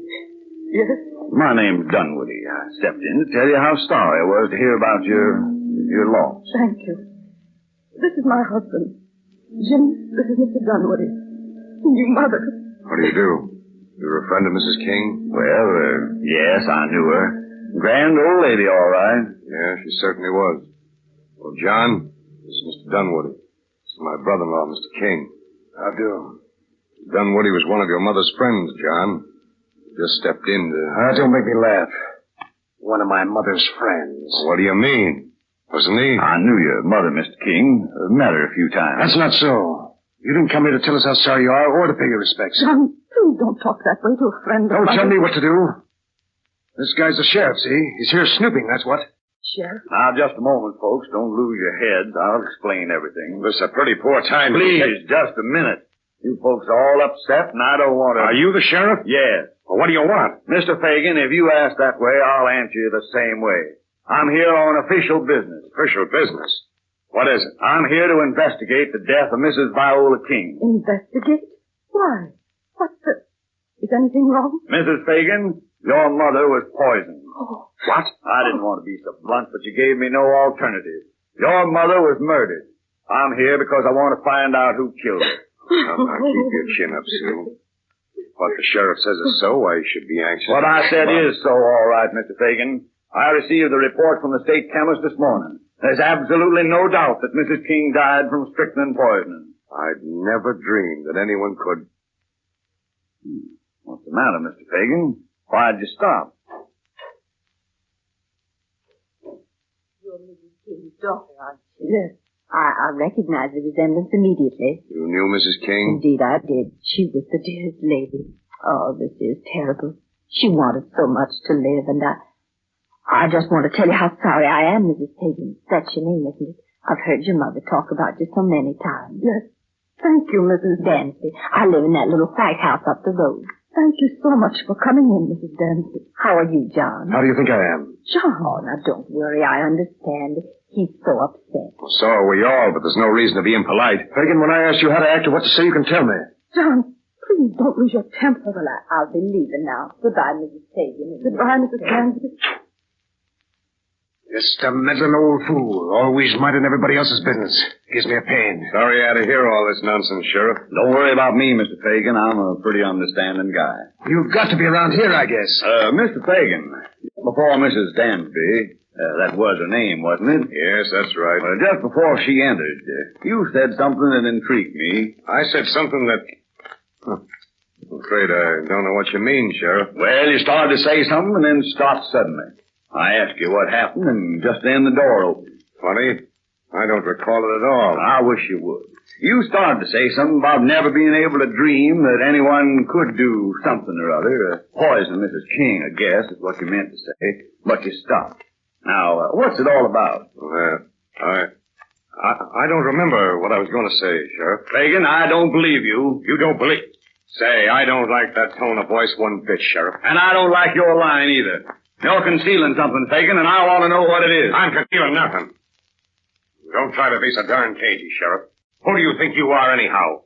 Sherlock Holmes? Fagan, I'm not playing any games with you. This is a murder case I'm working on, and if you know anything more serious, I'd like to know what it is. Please, I can't stand all this. It'll drive me crazy. Stop it, Stop it, I said. And you, Sheriff, please don't yell that way. I'm sorry, Miss Fagan. What are you laughing about, King? Nothing. Just amuses me to see a couple of grown-ups acting like blooming idiots, that's all. I ought to punch you right in the face, John. Why don't you try it? Of course I'd kill you. I did. You want to know why Mrs. King died, Sheriff? Why don't you ask this guy? Our son. He knows. Shut up! Are you... Shut up. Get away with it. Now, the next time I use this gun, I'm not going to aim at the ceiling. Now, sit down, King. You too, Fagan. You feeling all right, Miss Fagan? Yes, I'm all right. I'm fine. Howdy, sir. You told me you wanted me here right immediate. Okay, what's the idea of that? What? The gun. What's up? Nothing. We're just having a nice little tea party. Sit down. Smith, you know these people? Yeah, they were pointed out to me at the funeral. Okay. Now, Fagan, what did you mean when you said King knows who killed his mother? Why don't you ask him? I'm asking you. What is it? Well, it'd be to help his mother instead of letting her do all the work. She wouldn't have died. Now you, all of you, sit tight here for a few minutes.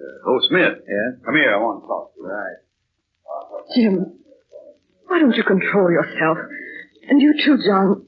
Is this the time to be acting like children? Fighting? It wasn't my fault. If he ever opens his mouth again, I'll do the same thing. Don't make me laugh. Okay, Smith, that was fine work. Now let's get down to business.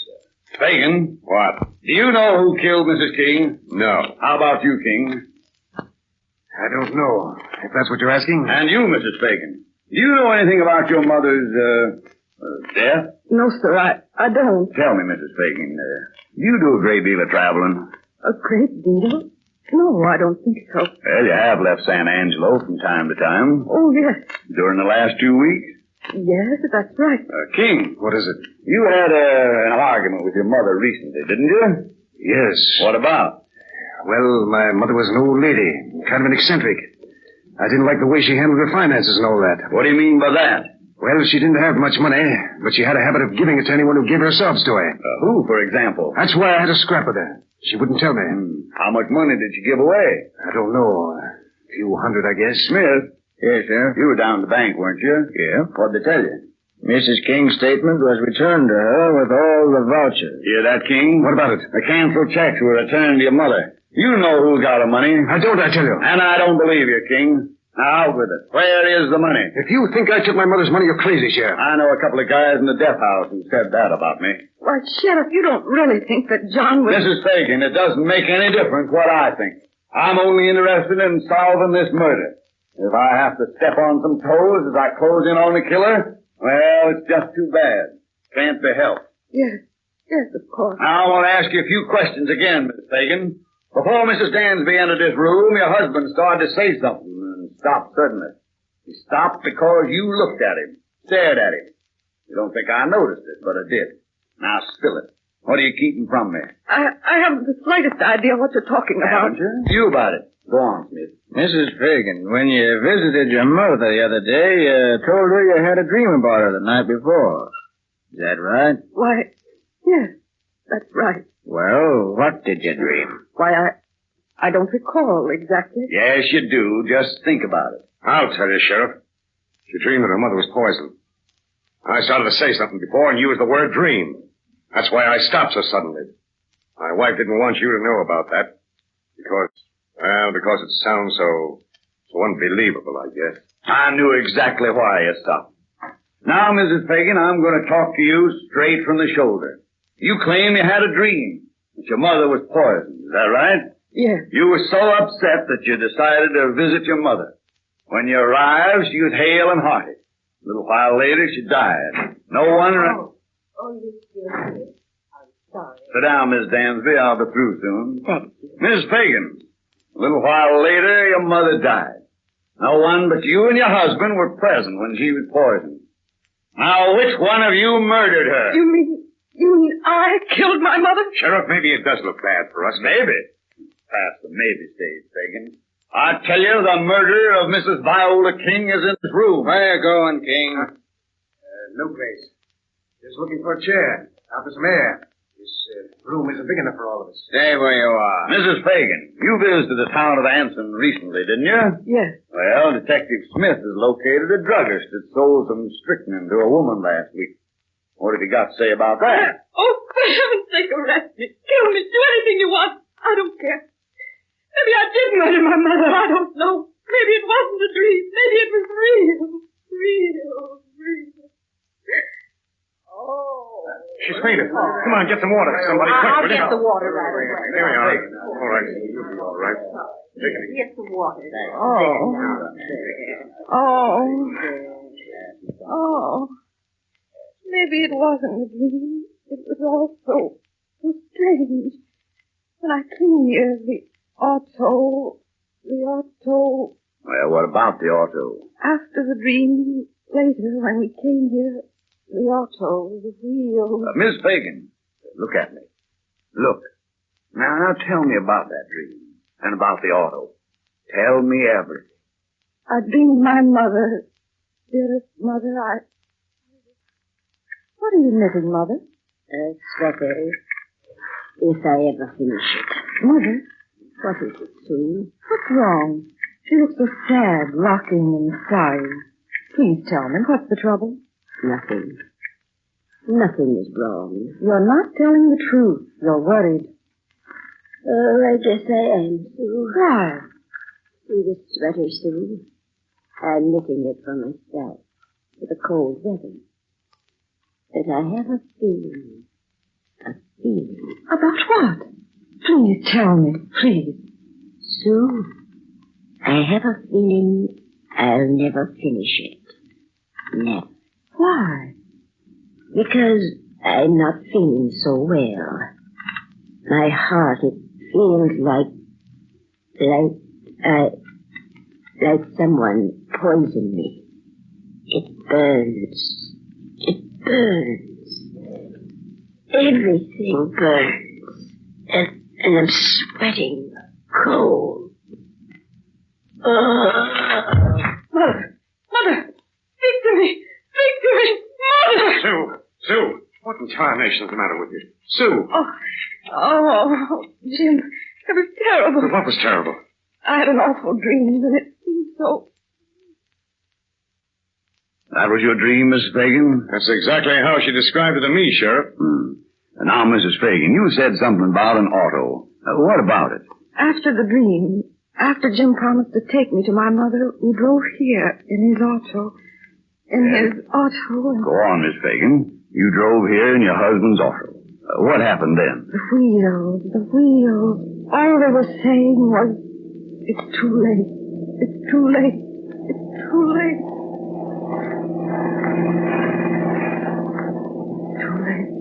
It's too late. It's too late. Poor woman. If she had anything to do with her mother's death, I'll eat my hat. I think she's falling asleep, Sheriff. Best thing for her. Oh, Smith, come here a minute. Yeah, what is it, Sheriff? What do you make of it? You said something about there being nobody else in the house when Mrs. King died. That is, nobody beside Mr. and Mrs. Fagan. Is that right? Right. Well, what was Mrs. King doing? I don't know. Oh, Fagan. Yes? What was Mrs. King doing just before she died? Well, near as I can remember, she was sipping some tea. Say. What's the matter? After the doctor left. Say, that sure is funny, all right.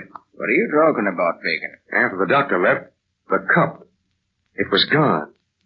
That must have had the poison. Who was there? Just me and my wife and the doctor. Oh, yes. Mrs. Dansby came in when she saw the doctor's car.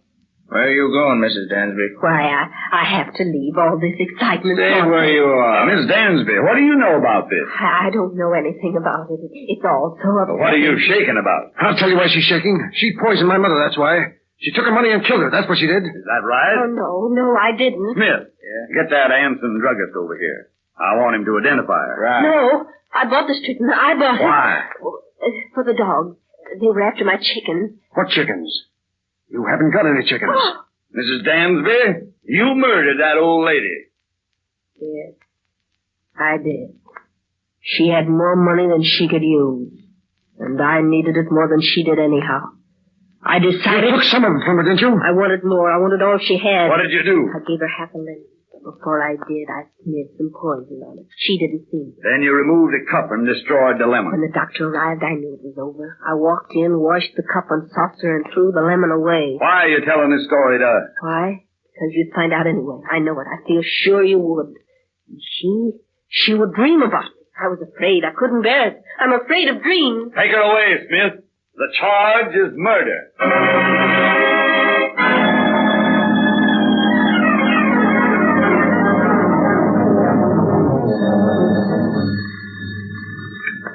Hello? Hello? Miss Fagan? How you feeling? Who is this? Sheriff Dunwoody. Oh, I'm feeling all right, Sheriff. I have some news for you. Mrs. Dansby was found guilty. She was sentenced to 99 years. Yes, I know.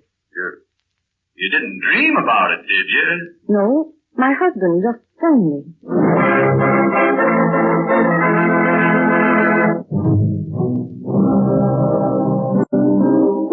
Be with us again when truth and justice triumph in the name of the law.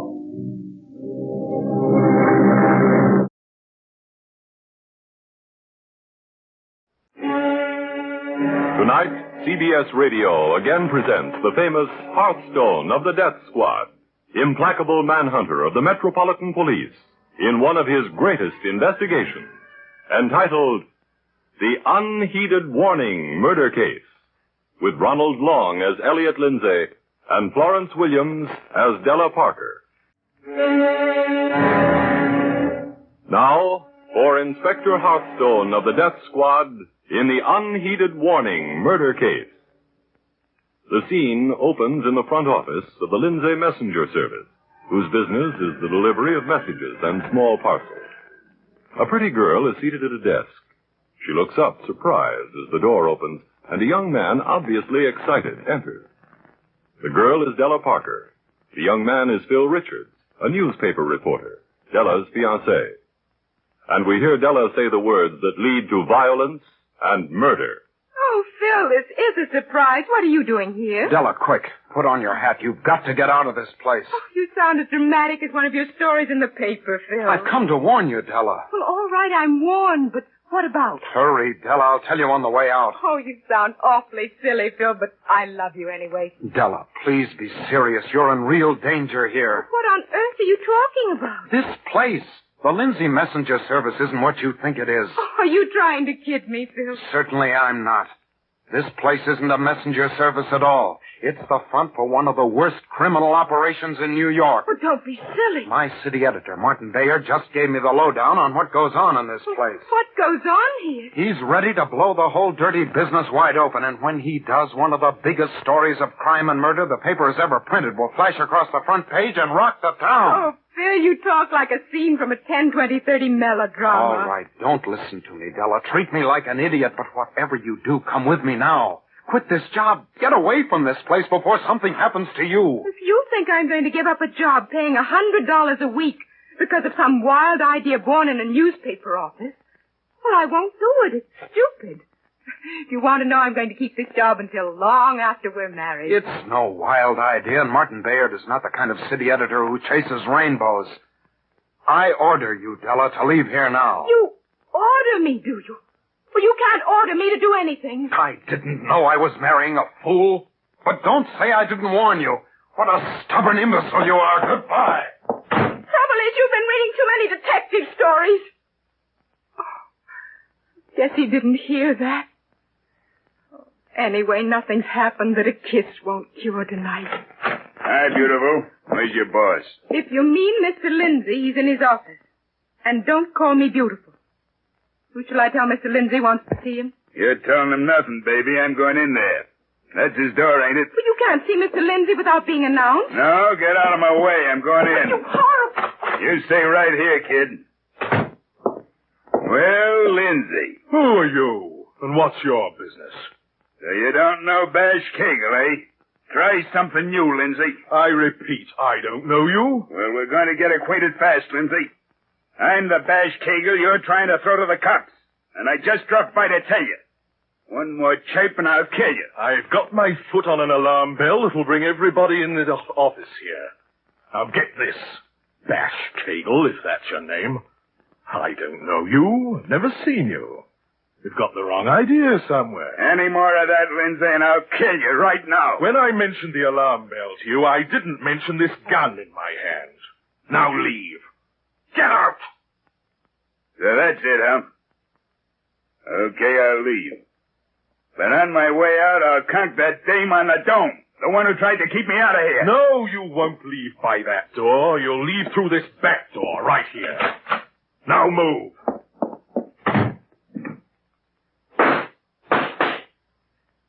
Mr. Lindsay, what were those shots? I don't know, Della. They came from the back hallway. I'll look out there. I'll open the doors. Oh, that man's been murdered. The man who forced his way into your office. Oh, how terrible. I'll call the police, Della.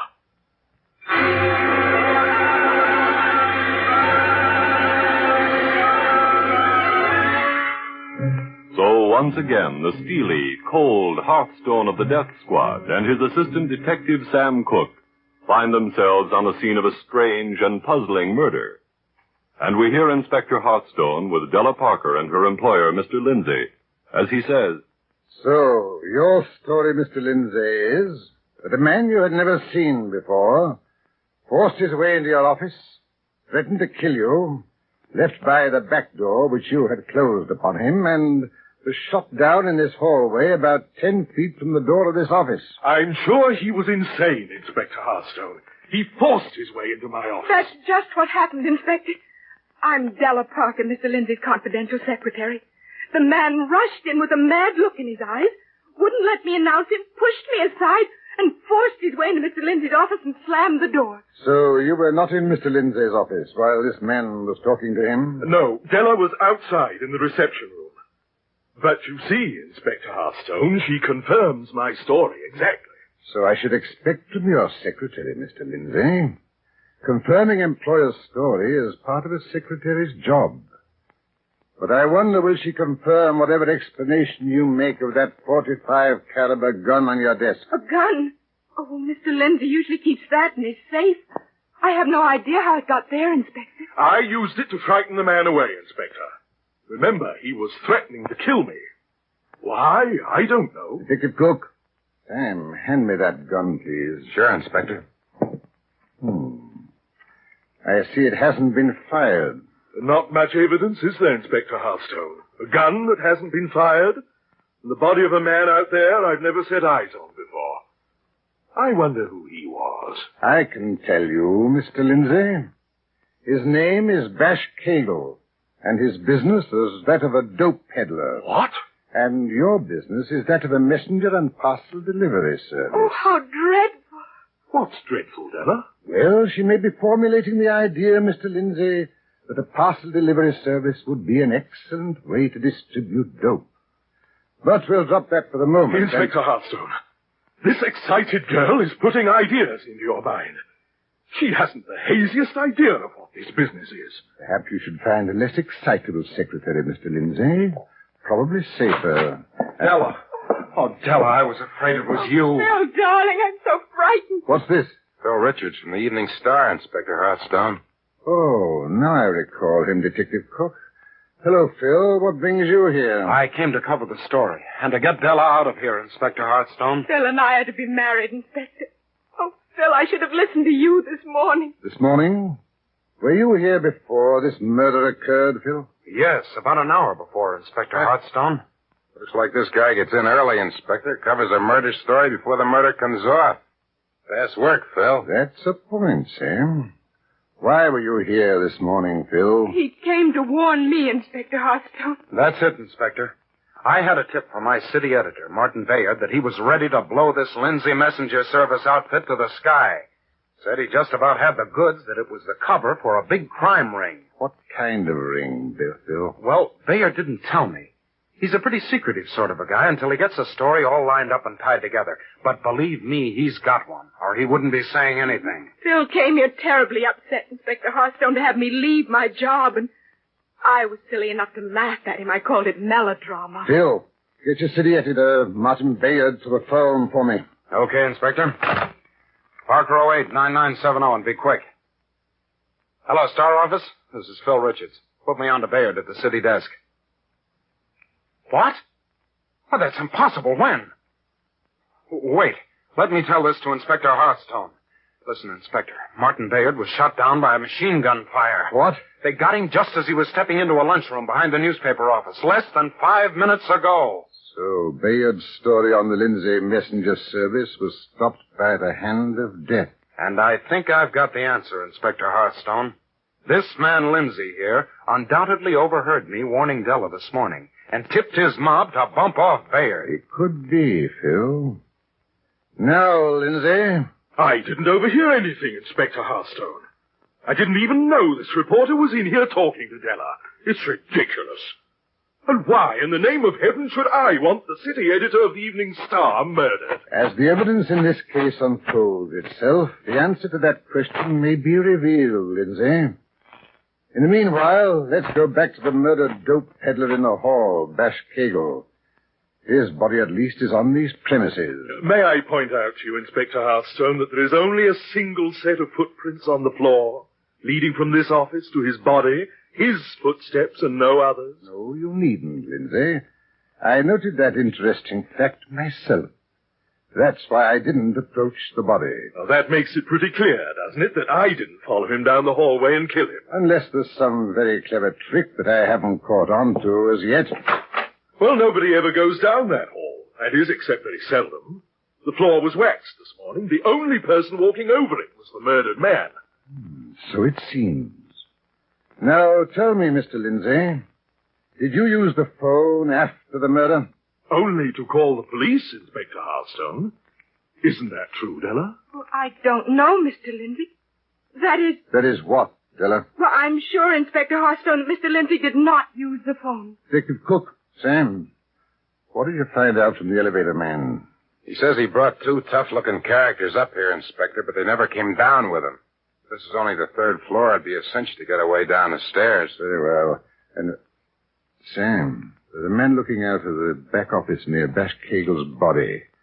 I think he wants to talk to me. How do you know? Okay, I'll get him. Come on, mister. The inspector wants you. Certainly, officer. I've got a note for the inspector. You won't get anything out of him, Inspector Hearthstone. He's only the man who handles the parcels, Henry Jones. Oh, thank you, Lindsay.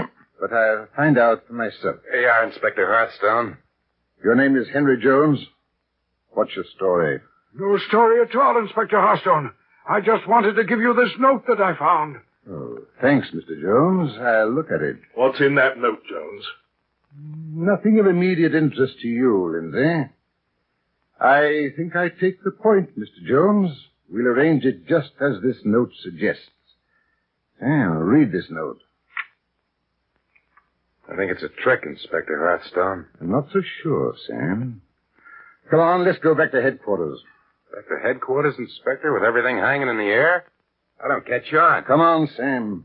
Oh, thank you, Mr. Lindsay, for your help. I shall see you later, after your establishment has been gone over with a fine-tooth comb. Searched? What? And if you're interested in what I'm looking for, it's dope, narcotics, drugs. Goodbye. What about me and Della, Inspector Hearthstone? Oh, write your story for the newspaper, Phil, about this murder and about the killing of your city editor, Martin Bayard. Then look after your fiancée. I think she may be ready now to stop laughing at your warnings. This note from that guy, Henry Jones, looks tricky to me, Inspector Hearthstone. It says, can I see you at police headquarters? Have the evidence you want. Afraid to talk here. I'm the party who was given Bayard, city editor of the Evening Star, the lowdown. Henry Jones. The note can be a trick, Sam. Or it can be legitimate. When we talk to Henry Jones, we'll soon find out. My hunch is we'll get nothing. And Detective Sam Cook was right. For while he and Inspector Hearthstone are on their way back to headquarters, this scene takes place with Henry Jones in his employer's office. We hear Mr. Lindsay, the employer, saying, You'll tell me what that note you wrote to Hearthstone was, Jones, or you're out of a job. It's got nothing to do with you, Mr. Lindsay, believe me. Were you by any chance making a date to talk to Hearthstone outside of this office? Where you could talk and talk and talk? Feed him a lot of eyewash about what you think goes on here? No, I'm not meeting that cop anywhere. Never had such an idea. That's the phone ringing in your office, Jones. Go answer it and then come back here. All right. I'll be right back, Mr. Lindsay. Hello? Hello? Hey. What is this? What are you doing? No! No, don't kill me! No!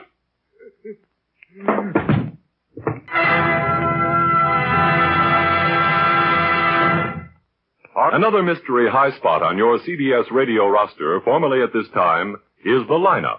The Lineup, taking you behind the scenes into police cases and authentic police methods, brings you stories of troubled human beings on both sides of the law. Exciting manhunts colored only by reality itself. From now on, The Lineup will be heard Wednesday evening over most of these same CBS radio stations. And now, back to Hearthstone of the Death Squad and the Unheeded Warning murder case.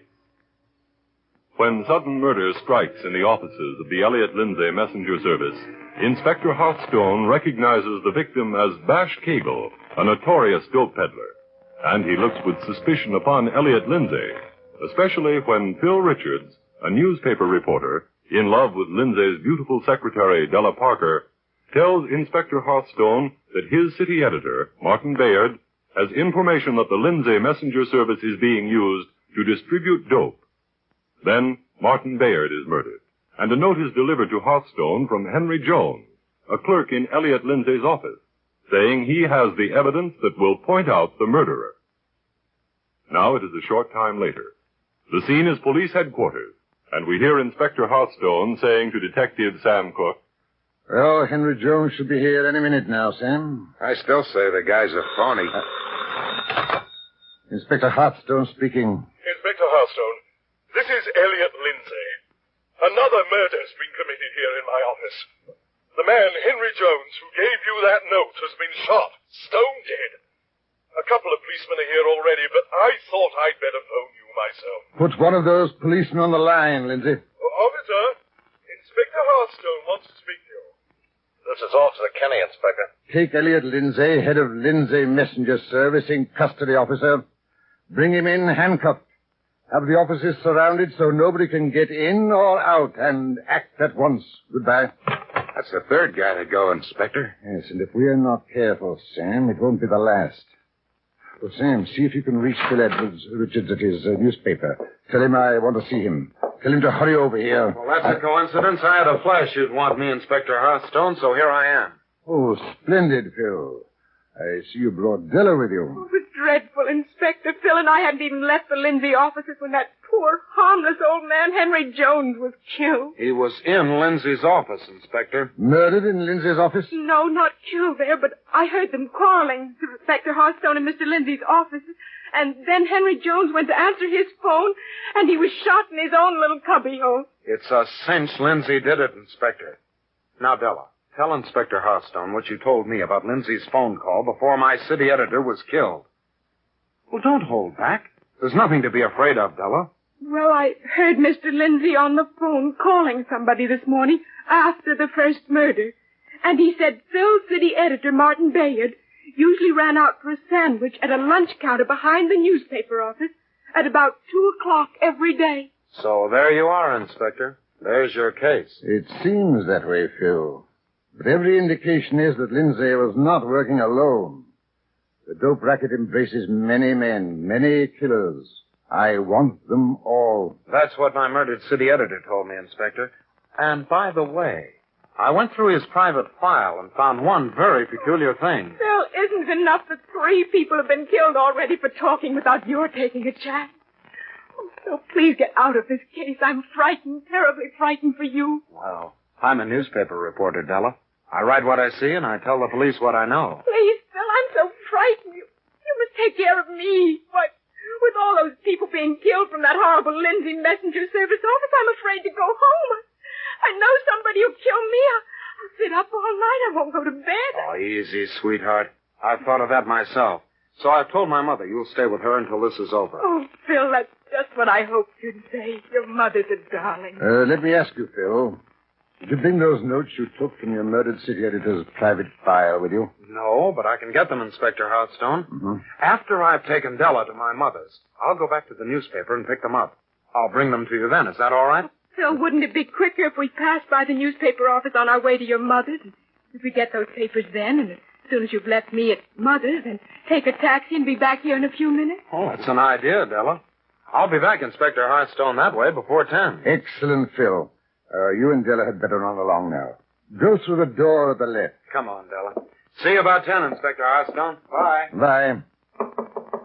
Yes, come in. I've got that man Lindsay outside, Inspector Hearthstone. You want him up here now? Yes, Officer Kinney. Bring him in. I'll go with you, Kenny, and get him myself. No, Sam. Let Kinney get him. You hurry down and put a good man, a top man, on the job of trailing Phil and Della. Don't stand staring at me, Sam. Get on with it. I'm sorry, Inspector. I'll put one of the boys on the trail right away. Richards and Della Parker. Well, hurry, Sam. Here's Lindsay, Inspector.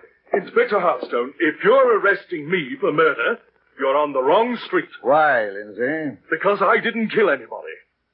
It's more likely I myself will be killed. Again, why, Lindsay? Because it's as plain as the nose on your face.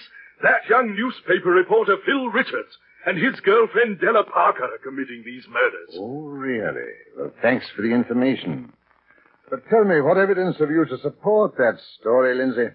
The evidence of what I suppose is millions of dollars in dope that I found concealed in our uptown warehouse.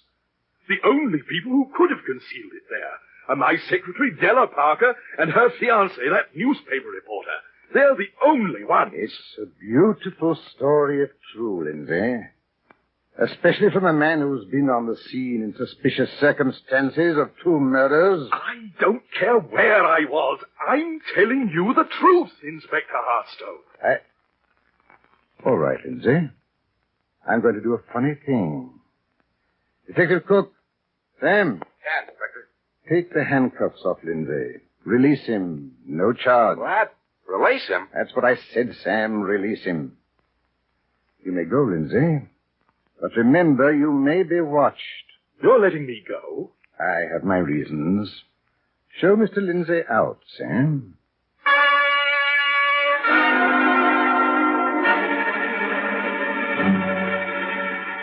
And in the meanwhile, Della Parker and Phil Richards are walking along the dark street where Phil's mother lives. And Phil is saying, I think you were imagining things, sweetheart. Nobody was following us. But just to settle you down, I got the idea of slipping through one door of that restaurant and out the other. Phil, I'm worried about you. What was that strange thing you said was in those notes of your editor, Martin Bayard? Oh, I'm about to be your wife, darling. We shouldn't have secrets. Please, dear. I think Bayard went nuts before he was killed. His notes say a woman was in the dope racket with Lindsay. And who was the woman, Phil, darling? Oh, but come kiss me first and then tell me. I tell you, Bayard, big city editor or not, was nuts. It was you, Della. You. Give me those papers of Bayard. Give them to me. Della. God forgive me, it was you. I'll give you nothing. God help me, you a murderess. A murderess. And the queen of dope, too. Now give me those papers. Not this side of... Oh, you killed me. And good. Now for those papers. Here they are. And now into this sewer with them. And the gun. Help! Help! Murder! Murder! Help! What's happened, lady? My fiancé's been killed. I was afraid of this. Oh, take me to a phone officer. I must call Inspector Hearthstone. Hearthstone of the death squad? Yes, he's working on the case that led to this murder. Well, you can use this police phone right here, miss. I'll get him. Hello? Officer Blake reporting a murder. Give me Inspector Hearthstone. Here you are, miss. Inspector Hearthstone, this is Della Parker. That terrible man, Lindsay, has just murdered Phil Richards.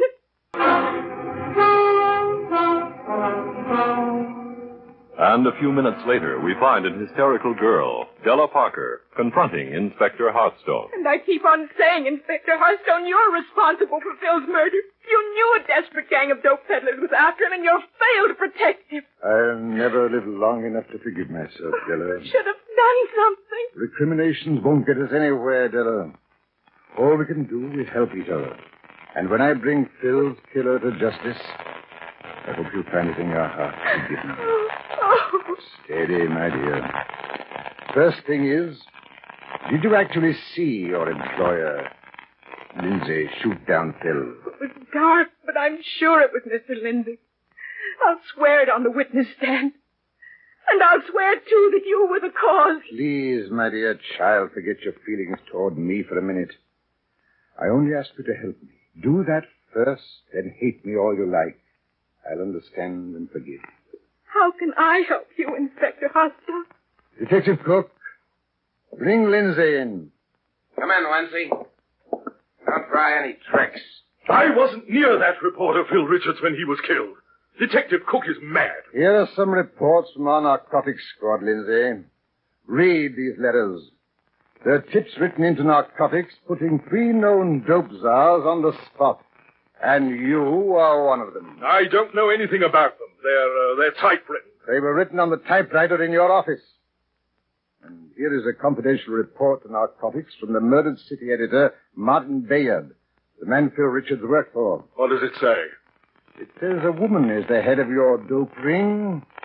And don't deny you were operating one, Lindsay. That woman was Mr. Lindsay's wife, Inspector Hearthstone. That's possible, Della. It's a lie, Inspector Hearthstone. My wife had nothing to do with dope. Watch what you're saying, Lindsay. Your wife may be the woman. It's not my wife. She's not the killer. This girl, Della Parker, was the brains. She worked the whole thing. She used my messenger service to pass dope. What are you saying, Mr. Lindsay? Oh, Inspector Hearthstone, isn't it enough that Phil Richards is a fine, clean boy who loves me?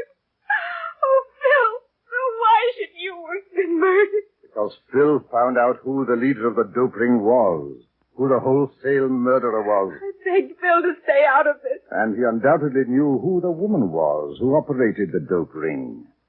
She directed the murder to gain complete control for herself. Mr. Lindsay, I'll scratch your eyes out. Your wife shot Get her, Sam. Easy now, Della. Sam, now tell us just where you found the papers and the murder gun that killed Phil. Sure. I got him out of the sewer trays near where he was shot. A natural place for a woman to throw them. And you, Della Parker, were the only woman on the scene of Phil's murder. Oh, that's right. Accuse me for your own mistakes, Inspector Hearthstone. I hope you forgive me for this, Della. I'll not forgive you for anything. Not even for arresting you for murder? Grab her, Sam, and handcuff her. No! All right. Gag you, fella.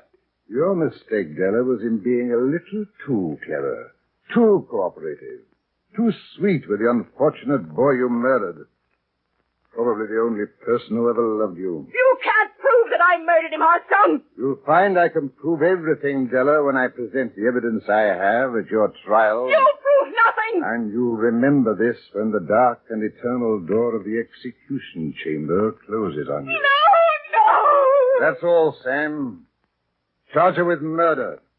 And turn Lindsay over to the narcotics division as a dope handler. Okay, Inspector Hearthstone.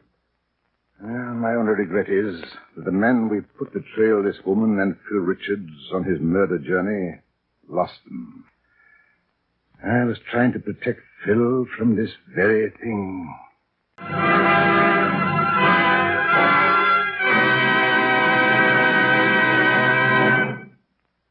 And thus, Hearthstone of the Death Squad writes solved in the files of the Unheeded Warning murder case. The part of Inspector Hearthstone was played by Alfred Shirley and was written by Frank Hummert, directed by Henry Howard, and is a presentation of CBS Radio. Listen in next Thursday at this same time for Hearthstone of the Death Squad in the Lost Wife murder case. Here is another CBS radio treat coming up right after station identification on most of these same stations. It's Joan Caulfield and Jeffrey Lynn in Accent on Youth, putting the accent on comedy in your Broadway playhouse. You'll enjoy this modern comedy about modern young folks in hilarious human adventures when you hear Broadway Playhouse, which follows immediately over most of these same stations. And remember, on the CBS Radio Network Fridays, Western Swing is footloose and fancy-free on the Spade Cooley Show. Listen for Hearthstone of the Death Squad in the Lost Wife murder case at this same time next Thursday night. Your announcer is Art Hannon.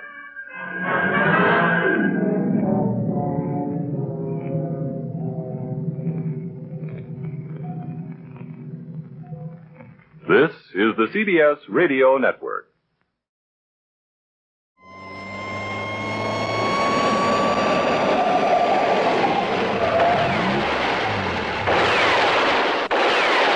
Squad Cars.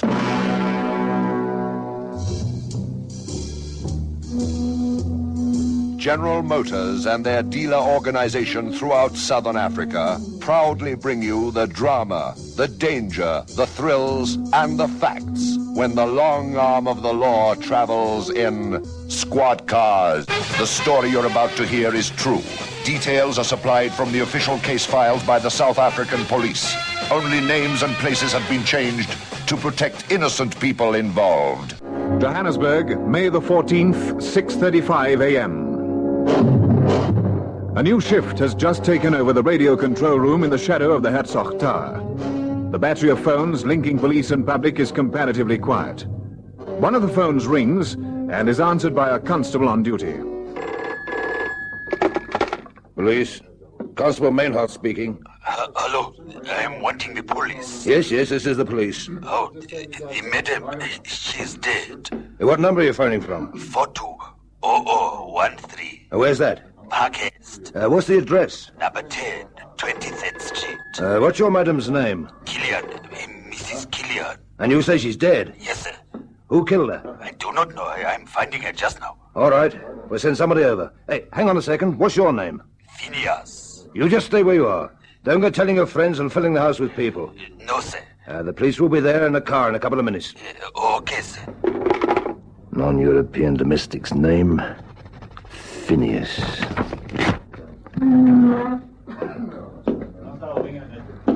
into Newtown Market. We had a tough time finding him among all the porters, but we've detained him and we're taking him to headquarters in Commissioner Street. Over. Righto. Over and out. Another one for you? Yeah, thanks. What's it this time? Murder in Parkhurst. Unless there's someone being funny. Oh, we'll soon find out. Control to car number 3. Come in. Over. Number 3 to control. Receiving you. Over. Proceed to Parkhurst, number 10, 23rd Street. A non-European domestic has reported finding his employer dead. Investigate and report. Over. Received and understood. Over and out. Well, that's the first bit of excitement. I wonder what else we can expect today. You name it, we get it. That's for sure.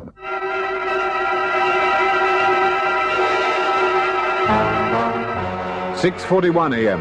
The driver of car number 3 and his crew arrive at their destination to find an agitated servant waiting for them on the stoop. Are you Phineas? Yes, sir. Good morning, sir. Where's the missus? She is in the lounge. Bed? Oh, yes, sir. Show me. In here, sir. This way. Who else lives here? No one, sir. The madam, she's living by herself. Never seen such a mess. She's dead, all right. Oh. Jan? Yeah? Go and report in. Tell him it's a job for the murder and robbery squad. 7:17 a.m. In response to the report from squad car number 3 and a subsequent phone call to the murder squad Brixton, Lieutenant Dirk Labberskachny arrives at the scene of the crime. Good morning, sir. Good morning, Constable. You look a little green around the gills. What's the matter? I thought I'd seen everything, sir. As bad as that, is it? Yes, sir. Let's have a look. In the lounge here, sir. Has the whole house been ransacked like this? Yes, sir.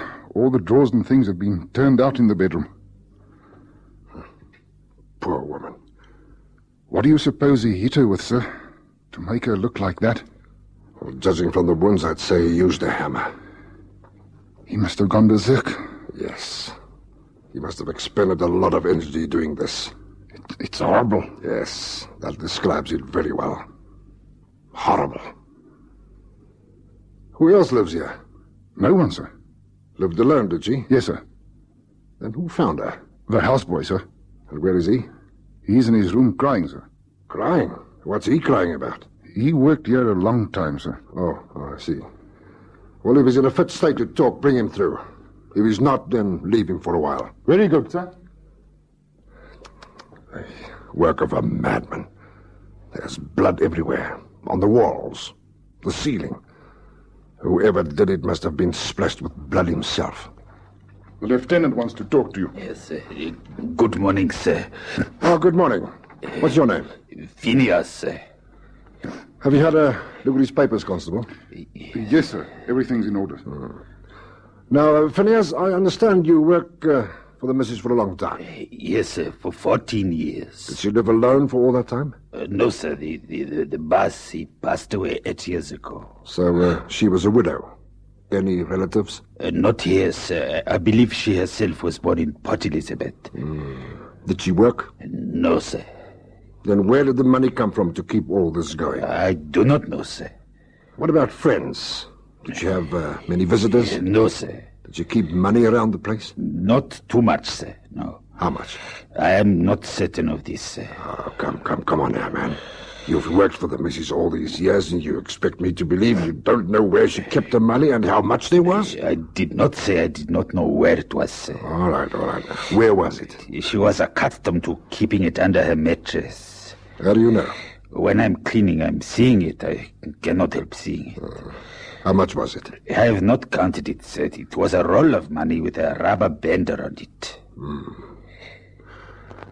Phineas, what time did you go off last night? It must have been about 20 to 8, sir. And you didn't come in again until this morning? No, sir, no. Did Mrs. Killian have visitors last night? I saw a car parked in the street at about 10 o'clock. I had been to see a friend of mine down the street. It was parked, this car was parked outside the house. It was a car I've not seen before, sir. Was it old? Was it new? What was the make and the color and the registration number? I'm not knowing, sir. Was it a European car? I would say so, yes, sir. Was it a TJ car? Yes, sir. Now, what time did Mrs. Killian normally go to bed? After 10:30. She used to like to listen to the news and to the weather forecast. And you didn't see anybody last night? No, sir. All right, Phineas. Yes, sir. Constable. Yes, sir. I'm just going to have a look through Phineas's things as a matter of routine, and I'm going to call on the neighbors at number 8 and number 12. Right, sir. So when the district surgeon gets here, you know where to find me. Killian kept herself to herself. We've been neighbors for years. There's not much we know about her. See or hear anything last night? No, nothing. No, we didn't see a car. Nothing unusual at all. Tell you how shocked I am. The whole street will be up in arms. Oh, yes, Mrs. Killian was liked by everybody. She was never any trouble. Not that we saw much of her. Very little coming and going at number 10. Based on the rate at which the body's cooling down, I'd put the time of death at about 11:30 or 12 last night. No doubt about the cause of death. That blow in the middle of her forehead penetrated her brain. She must have died instantly. 2:17 p.m., Witwatersrand Divisional Headquarters. Having completed a preliminary examination at the scene of the murder, Lieutenant Labaskachny calls on the brigadier in charge of the CID to inform him of progress on the case and to seek his help. It's a tough one, sir. There's absolutely nothing to go on. No prints? Plenty, belonging to the deceased and the boy Phineas, sir. No others. And the money from under the mattress was gone, eh? Yes, sir. Well, there's your motive. Judging from the photographs taken this morning, I'd say that whoever did this must have wound up in a mess. That's what I think, sir. You can't get far spattered with blood without somebody somewhere asking awkward questions. Well, I've got a theory about this, sir. What's that? Well, I think the killer wasn't wearing clothes. I think he undressed prior to attacking the old lady with a hammer, bathed, dressed himself again, and then ransacked the place. Did you find anything to justify such a theory? Well, there was a towel in the bathroom, sir, which was damp. I've sent it to the Criminal Bureau in Pretoria. I want to see if there are traces of Mrs. Killian's blood on it. Good. Now, what about the murder weapon? Yes, sir. I'd like some help with the donkey work, sir. What do you have in mind? Well, I'd like a team of men to go over the Parkhurst area very thoroughly. I'll fix that for you. And what are you going to do? Bit of donkey work on my own, sir. I'll go through all Mrs. Killian's papers. We'll never know. Might find something. Right. Keep me informed of what transpires. 5:34 p.m. Having found nothing of any significance among Mrs. Killian's papers, accounts, receipts, etc., Lieutenant Labaskachny makes the circle of his inquiries wider among Mrs. Killian's neighbors. No, there haven't been any strangers around here. No, nothing unusual at all. Nobody, except relatives from Vanderbilt Park. I don't suppose you can count them. Anyone at all? Well, I suppose that would include the man who came to see me about my washing machine. Washing machine? Yes, I've had it for some time. The guarantee had expired, and I phoned the shop. Which shop? Sharp and Kenwood. Where are they? In Parkhurst, here. Sorry I interrupted you. You phoned the shop? Yes, that's right, and ever such a nice man came. What was his name? Worrell. How long ago was this? It was last week. Do you live alone here by any chance? Oh, as a matter of fact, I do. My husband passed away last year. Oh, I see. And what made you think this Worrell was nice? Well, I suppose you could say he knows how to talk to a lady, you know, sort of gentle and charming. Nice manners. Did he come in a car by any chance? Yes, I'll tell you why I remember. I'd phoned Sharp and Kenwood, and they'd said they were sending someone, and... Oh, you know what you do. You get a picture in your mind of what to expect. I imagined a van and a man in overalls, but no, Mr. Worrell came in a car, and he was wearing a raincoat. I see. Now, you might think this is a funny question, but do you keep money about this place? Oh, I've none to keep. My husband wasn't insured. When he died, I got nothing. That's why I'm out all day working. But you're surely not interested in Mr. Worrell? I might be. You see, among Mrs. Killian's papers, I found an invoice with a receipt attached. It was for repairs to her washing machine. Lieutenant Labaskachny, pursuing a long shot, calls on the electrical contractors Sharp and Kenwood. He speaks to one of the partners. I hope I'm not keeping you from anything, Mr. Kenwood. Well, not at all. I just want a word with you about one of your employees, a man called Worrell. Yeah? How long has he worked for you? Oh, must be getting on for a year. Why, what's he done? Oh, this is purely a routine matter, Mr. Kenwood. Oh, I see. And where did he work before he came to you? Oh, I don't know. Didn't have any references or anything? No. Taking a chance, weren't you? Oh, I do now and again. I needed someone who could go out and tend to little routine things. Fuses blowing, hot plate in a stove that might need a new element. Little repairs to washing machine? Yeah, that sort of thing. I could see the Worrell was down on his luck. In fact, he begged me for a job. I asked him one or two questions to do with the trade. He answered them very well. I could see he knew the business. I'd be more than satisfied with his work, let me tell you. I've only had good reports about him, and customers are quick to complain. I wonder if I could have a word with him. Sure, just hang on a sec. Yes, Mr. Kenwood? Is Ray Worrell in the shop? No, Mr. Kenwood. Oh, out on a job, is he? No, he hasn't come in this morning. Oh, all right, thank you. He hasn't come to work this morning. Does he usually take time off? Never. I see. May I use your phone, Mr. Kenwood? Oh, by all means. I'll just get a line for you. Thanks. Yes, Mr. Kenwood? Just put a line through here, will you? Yes, Mr. Kenwood. Oh, here you are. Thanks. Mr. Kenwood, I wonder if I could trouble you for something else. Oh, of course. This invoice is for a job you did in this area. I wonder if you could check your books and find out which man you sent. Sure. Can only take a moment. Warrant Officer Wolf here. It's Lieutenant Labuschagne. Oh, good morning, sir. Good morning. I'm speaking from a business in Parkhurst called Sharp & Kenwood. I don't know the number, but you can look it up. I want you to get onto records right away and find out if we're anything on a man called Worrell. Raymond Worrell. All right, sir. Phone me here the moment you find out anything, either yes or no. All right, sir. Yes, Lieutenant, I got the information you require. Ah, good. Killian, number 10, 23rd Street.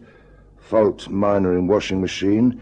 Electrician sent R. Worrell. Yes, I thought it might be. When was that? That was last week. How come Mrs. Killian was in possession of a receipt? Well, she must have paid cash. Given Worrell the money.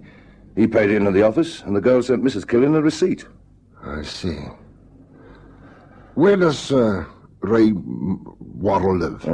In Mayfair somewhere. Just let me think. 143 Railway Street. 143 Railway Street. Thank you.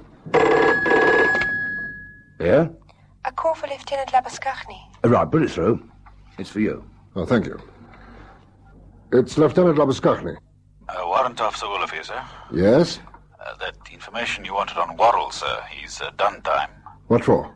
Crimen injuria and criminal assault. I see. Where was this? The first little lot was in Cape Town, sir, and then they nabbed him again in Bloemfontein. When did his last sentence finish? Just a year ago, sir. Okay, thanks. Any messages for me? Yes, sir. They found the hammer. Where was it? In the river at the bottom of 10th Street, sir. Good. I want it rushed to Pretoria. Let the Criminal Bureau examine it. Anything else? A result of the forensic test on that towel, sir. You were right. There were traces of Mrs. Killian's type blood on it. We seem to be getting somewhere. Do we, sir? Tell the Brigadier, get a message to him, that I'm on my way to make an arrest. Right, sir. I'm off to 143 Railway Street, Mayfair. 9:10 a.m. A dingy boarding house. This is where Raymond Worrell had stayed for a year. Lieutenant Labuschagne speaks to the woman in charge of the place. I'm a police officer. Which is Raymond Worrell's room? Number 8. Is he in? Oh, I don't know. Well, open it up and let's have a look. Oh, I should think he's at work. He's an electrician, you know. Do you know anything else about him? Not a thing. I'm not one to pry into other people's affairs. Oh, that's really nice. Oh. What's the matter? His things have gone. His suits and things used to hang in that corner on a piece of wood, across the corner resting on the picture rail. The cheeky monkey. You didn't know? Had no idea this was going to happen? I should think I didn't. He owed me 3 months' rent. Short of money, eh? Always. I wonder if there's anything of his left. What are you looking for? Oh, anything. Anything at all. Oh, hang on a sec. That looks like... Yes, it is. An old suitcase of his under the bed there. Ah. I'll just pull this out. There we are. Right. Now we'll open it up. There's nothing in it. I'll take it with me. What's he done? I'm not sure, but I think he's been a very naughty boy. 9:56 a.m. Witwatersrand Divisional Headquarters. Lieutenant Labaskachny is brushing the case out, the lining, etc., with a brush. The dust and fluff the brush accumulates, he catches on a piece of paper. The door opens and in walks the brigadier. Oh, what have you got there? Well, sir, it's an old case I found in Waddle's room. I've just been through it with a brush. And this is what I've collected. Not much to help you there. Oh, by the way, we've put out a general call for Waddle all over the country. And here's a lab report on that hammer. Even though it was in the water for more than 24 hours, they've identified it as the murder weapon. There were traces of Mrs. Killian's type blood on it, plus some fragments of her hair. Thank you, sir. What are you doing? There are little white things that look like crumbs. Oh, they are, aren't they? No, sir. They look like little pieces of paper, very hard, very dry, all scrunched up. I'll just pop them into the water, see what happens. We'll just leave them for a moment or two. I suppose the airports and harbors have been alerted, sir? Oh, yes. You need have no fears on that score. What's happening in the glass? Well, I'll just fish them out and place them on this sheet of foolscap paper. That's it. And very carefully open them up. Oh, careful you don't tear them. No, I won't, sir. What's that red color? That seems to be part of some lettering. Yes, here's another piece. And another. They look like pieces of a jigsaw. They're fitting together nicely. Hey, that's a word. What does it say? Last. L-A-S-T. Everlast. The tool people. Of course. It's the label of the hammer. I thought that hammer looked new. More foot slogging. I'm afraid so, sir. I'll go hawking a photograph of Waddle round Jerbeck's tool shops. You never know. Someone may remember it. Never seen him before in my life. Hasn't been in here? Well, yes, I'll remember him anywhere. Why? Well, I was chaffing him. I asked him if he was going into the carpentry business, and he said he was. So? So, I looked at his hands. I was a tradesman myself before I started this game. He didn't have the hands of a carpenter.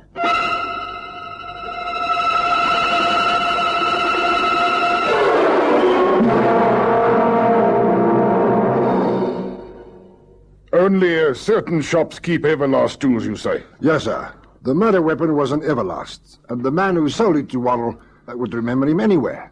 His very words, as a matter of fact. That all adds up to formidable evidence. Yes, sir. But where is he? Brigadier Pelser? Is Lieutenant Labaskachny with you, sir? Yes? May I have a word with him, please, sir? Just hold on. For you. Thank you, sir. Lieutenant Labaskachny? Warrant Officer Ulov here, sir. News of Waddle. Yes, have they picked him up? No, sir, just missed him. Who? Where? CID in Dugan, sir. The receptionist at the Excelsior Hotel recognized Waddle from a photograph we sent to all stations, but he left yesterday. Was he booked in under his own name? No, sir. He's registered in the name of Grayson, Robert Grayson. Does the hotel register reflect a car number? Yes, sir. TJ255297. Put out a call. Very good, sir. What will you do, sir? Me? I'm off to Durban. May the 18th, 9:25 a.m. The Excelsior Hotel, Durban. Lieutenant Labaskachny has been driven straight to the hotel from the airport. He speaks to the receptionist who recognized Waddle. I must congratulate you. You were very sharp. Why, thank you. Waddle was just here for the night, was he? Yes, he said he was leaving early the next morning, so I asked him to settle his account that night. Did he have a roll of money with him? Yes, I was very surprised. I mean, he wears such shabby clothes. An old raincoat, greasy hat. Oh, you don't miss much to hear. I'm interested in people. Did he make any phone calls while he was here? No. He sent a telegram, though. Oh, did he? Did he write it here? No, at the desk over there. Was this blotting paper here, then? Yes, we still use ink and pens like the post office. Yes. Have you got a mirror? Just a minute. Oh, yes, got one in my handbag here. Thanks. Oh, I see. You hold the blotting paper up to the mirror and... Yes, and we see the writing the right way around. Oh. Here we are. Now, what's this? Love, Raymond. That's it. And the address? Mrs. Marjorie Worrell, 19 Baedeker Street, Salt River. Well, that must be his mother. Oh, well, next stop, Cape Town. No answer. Let's try the door. Anybody home? Strong smell of cooking. Try that door on the left there, Sergeant. Right, sir. Get out of my way! Stop! Stop! He's making a run for it, Sergeant! Get after him! Stop. I'll go round the back!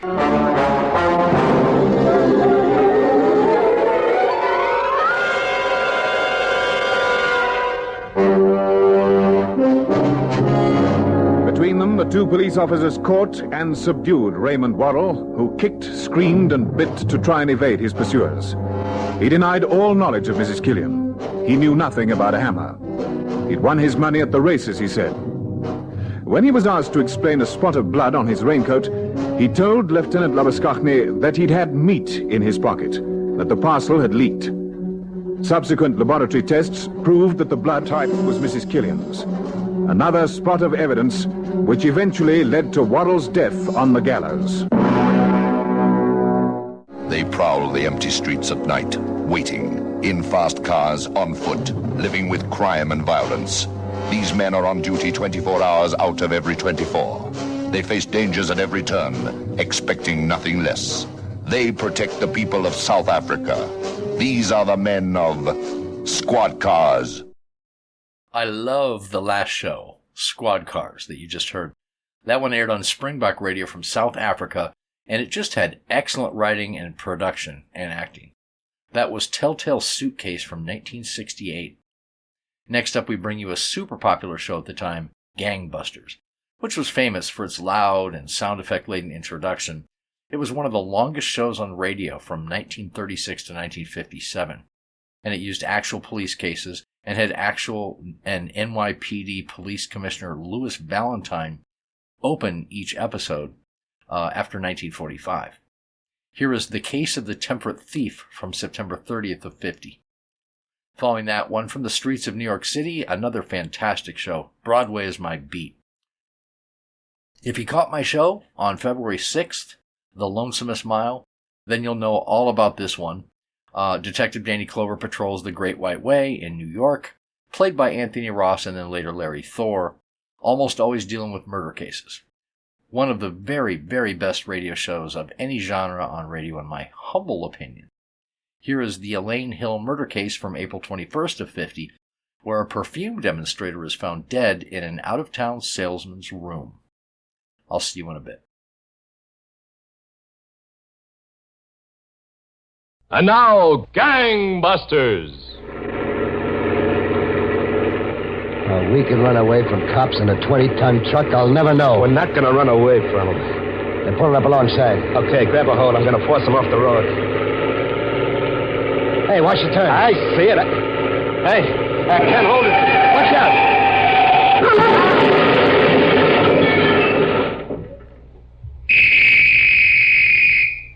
Gangbusters, presented in cooperation with police and federal law enforcement departments throughout the United States.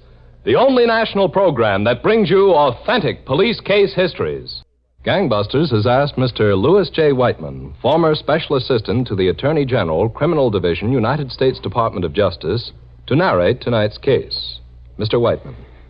Thank you, Roger Foster, and good evening, Gangbusters listeners.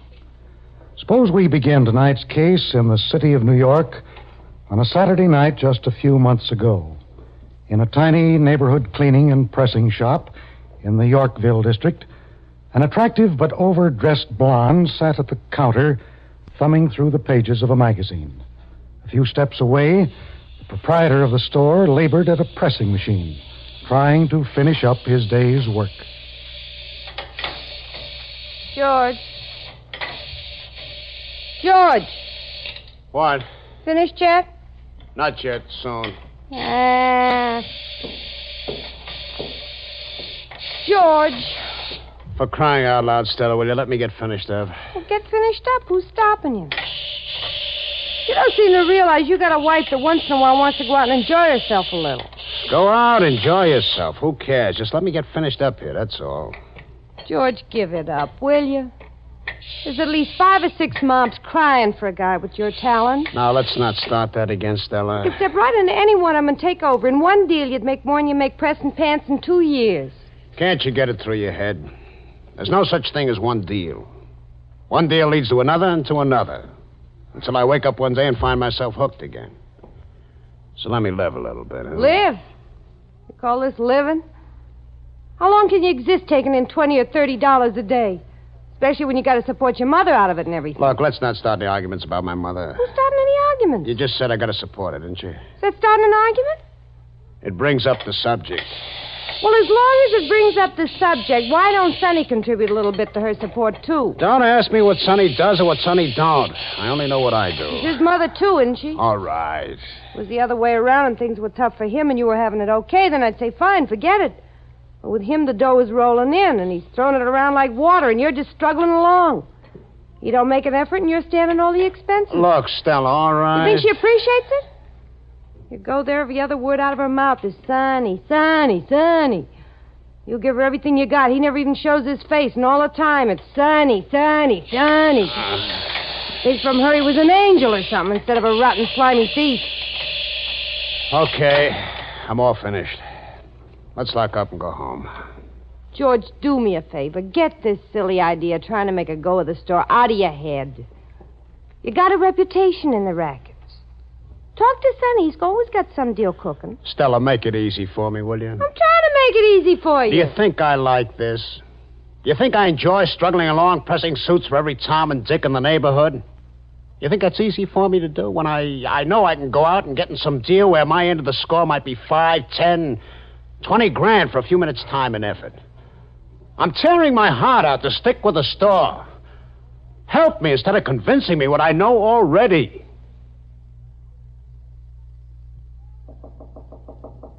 Yeah, who is it? It's me, Sonny. All right, just a second. Morning, Stella. Hello. George isn't here, is he? I got a big surprise for you, Sonny. George is in the store. He's pressing pants. Oh, I don't know, Stella. What's come over him? He's leading a good life. You know, it used to be that they'd point me out. There's George Harris's brother, they'd say. George Harris. That was a name with magic. Now look at him. Just look at him. He's got a hole in the wall shop and tries to squeeze a living out of it. He says he wants to stay out of trouble because he's got obligations. Obligations? I got obligations, too. Here I can throw him a proposition. I got to look around for somebody else, a stranger. What kind of proposition? Ah, what's the use? He wouldn't be interested. He's not interested in anything except the cleaning business. And Ma, don't forget Ma. Who can forget Ma? I spent my whole life trying to forget Ma. What kind of proposition is this? Look, if he wouldn't be interested, what's the use? Maybe I could get him interested. Oh, who you kidding? Never in a million years. What kind of a deal is it? A load of liquor. Scotch whiskey from Scotland. The best. Yeah? Yeah. A checker at the truck terminal. He's all set to finger the load for a mere 10%. Yeah, and best of all, I got the buyer all lined up. A guy that owns a string of resorts up in the mountains. He's willing to take up to and including all we can get at $25 a case. How much is on a truck? No less than 900 cases, maybe 1,100. Just you and one other, that's all? Me and 2 others. One of the others I hope to be George. Oh, look, take off 10% for the finger work, and there's over 20 grand left to be cut up in 3 pieces. You know, it'd be a shame to let that much money get out of the family. Yeah, it would be, wouldn't it? It is, there's only one little trouble. What's that? Well, the checker, the finger man, he wants $1,500 in advance before he points out the load. Is he kidding? That's the only way he'll work, if he gets an advance. So give it to him. Well, I'm scouting around for it. Thought you were doing so good. Well, you know the old saying, easy come, easy go. But don't worry, I'll get it. Sonny. When do you have to know? Soon as we can. I got a way to get George into it. Yeah, what? Easy. You leave it to me. Ma said if I saw you to tell you to come tonight. You didn't see me. George and I'll be there. That's enough of a delegation. I'll stay away. Tell Ma how to run down to Philly on business. And, you talk to George, will you? I'll talk to him, Sonny. Don't you worry about that.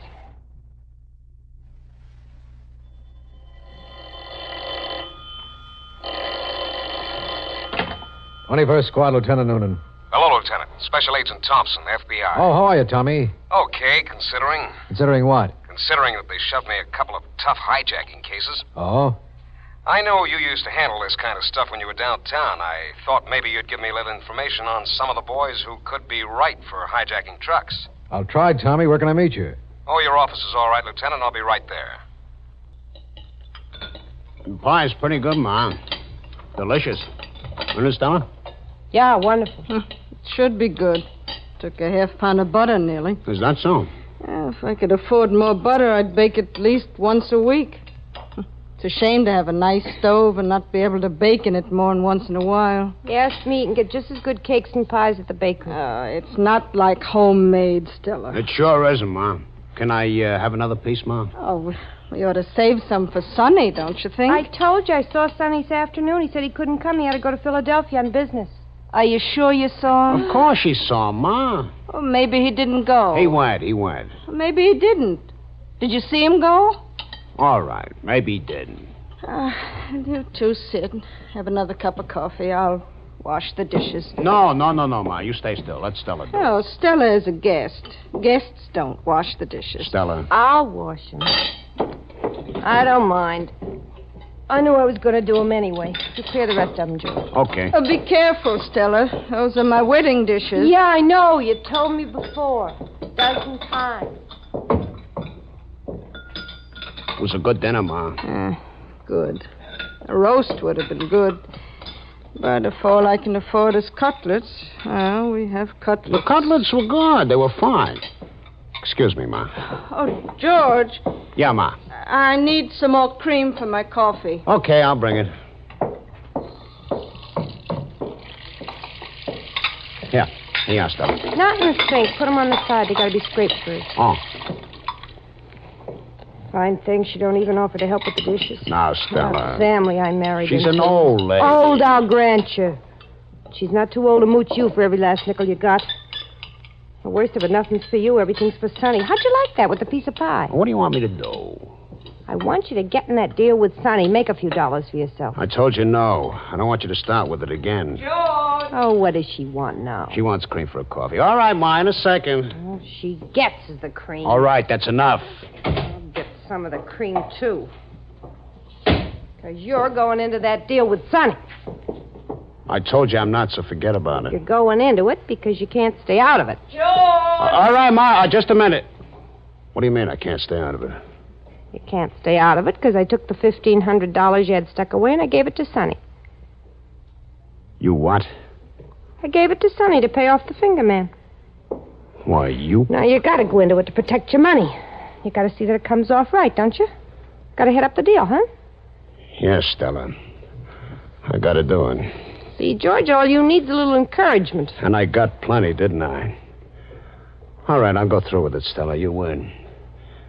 And you lose, too. George, no! I'll teach you. Ow! I'll teach you good. George, no! Good, I'll teach you. Ow!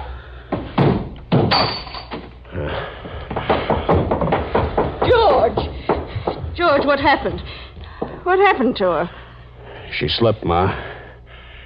She hurt herself. Oh, my, that's too bad. Oh, look, the bottle of cream is broken. It's all the cream I got in the house. And once again, here is tonight's narrator, Mr. Lewis J. Whiteman. Well, as I was telling you, Gangbusters listeners, a conspiracy to hijack a truckload of liquor was formed.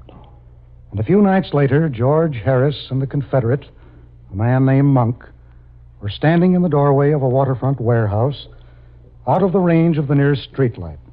They watched the door to a diner down the darkened street. Soon they saw the door open, and Sonny hurried to the point where the others were waiting. Okay, George, he's paying his check. Good. Monk. Yeah. Go on. Sit in the car and be set. Keep your eyes open. Okay. I got you. driver won't be no trouble, believe me. He'll just be walking. Okay, quiet. Here he comes out of the diner. Yeah, that's him, all right. All right, back in the doorway. Oh, this is like taking candy from a baby. You see, George, what were you hesitating? Let's get this over with, and I'll tell you what I was hesitating. Oh, look, don't get sore at me. Blame Stella a little, too. She'll also get hers. What kind of a guy are you? Okay, quiet. Here he comes. Get ready. Now, wait a minute, driver. Me? Hey, what's it? Okay, give it on. Yeah. No! Grab him. I got him. All right, drag him to the car. He's with him. He ain't no lightweight. Come on. Monk, open up. Got a hold on this driver, Monk. Yep. I got it. Drag him in. Watch it. Get him in. Okay, he's in. Oh, man. Give me the tape, Monk. Here. Okay. Sonny, you look for the truck key. Yeah. Keep your eyes open, Monk. They're open. Let's work fast now. I got the key, George. Okay. Help me get him taped up. Yeah, you rip it. I'll tape him up. Yeah, okay. His mouth. Tape up his mouth. Okay, give me a chance. I'll turn him over. Get his hands. That's it. That's fine enough. Wrap it around again. Yeah. How's this? Fine. Hey, he's coming out of it. Don't worry about it. He's no spot to kick. Boys. Police car cruising. Holy. Get low. Everybody low. What a spot. Shut up. Stay low. 1443 Park. Need a man in regard to a lost child. Car 619 at 1443 Park. Need a man in regard to a lost child. Okay, Monk. Okay. Everything happens to me. All right. Get out. When a truck drives away, Monk, come pick me up. I got you. Let's go, Sonny. Well, so far so good, huh, George? Yeah. Take the truck, drive it right to the drop, start unloading the goods. Okay. I'll be at the store early tomorrow morning. If you have any trouble with a buyer or on the price, getting the stuff moved out, call me. Yeah, okay, don't worry. And bring my end of the dough around as soon as you get it. I will. What's the matter? Don't you even trust your own brother? I trust you, Sonny, as far as I can see. Okay, open it up. Climb in. Yeah. Now get going.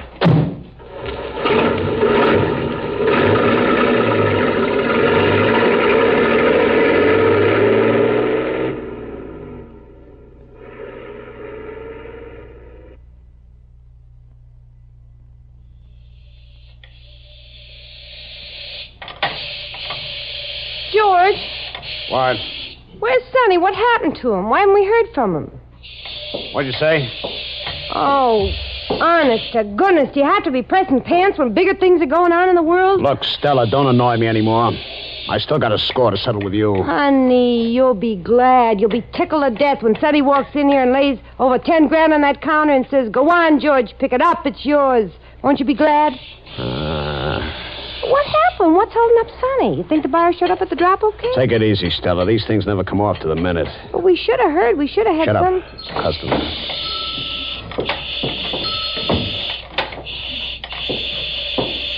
Morning. Yes, sir. Can I help you? That's all right, Stella. I know the gentleman.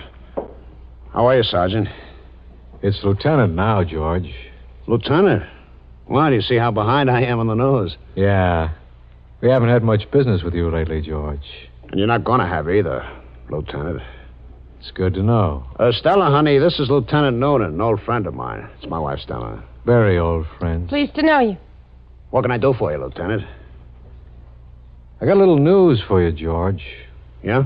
Is that so? Yeah. There was a truck at the United Terminals hijacked last night. No kidding. 3 men jumped the driver as he was coming out of a diner downtown. They got the truck with 1,070 cases of Scotch whiskey on it. That's out of my line these days, Lieutenant. I'm in the pants pressing business. See? The driver was lucky. They didn't hurt him too bad. They gagged him with adhesive tape and dumped him out in Long Island City. So what's all this got to do with me? Plenty, George. For instance? We got an alarm out on the truck about 3 o'clock this morning, as soon as the driver could get himself loose and find a cop. So? So a couple of state troopers in Pennsylvania near Lancaster spotted the truck on the road this morning. They lit out after it.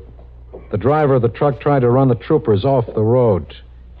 Instead, he missed a curve and the truck went over into a ditch. Oh, my. I still don't get what it's got to do with me. There were 2 guys in the truck. One's dead. They don't think the other will live through the day. That's too bad. One of them was your brother. Sonny? Yeah, Sonny. Oh, no. He's not. No. It's the other one that's dead, a boy named Monk Sampson. Do you know him? I heard of him, but I don't know Is him. he bad? Is he very bad, Sonny? I mean. Pretty bad, lady. Oh, George, that's awful, George. All right, honey, all right. Take it easy. He's in the Mercy Hospital at Lancaster. I think he's got a fractured skull. He hasn't regained consciousness. I'll get out there as soon as I can. Lancaster, Pennsylvania. Oh, George. Mercy Hospital. See an FBI agent named Thompson when you get there. He'll take care of you. I'm sorry. There's nothing to be sorry about. I better go get Ma. Better take her out there. You stay here, Stella. Stay in the store. Thanks, Lieutenant. George. I'll phone you from Mars. George. Yeah. The truck driver says there was a third guy. So?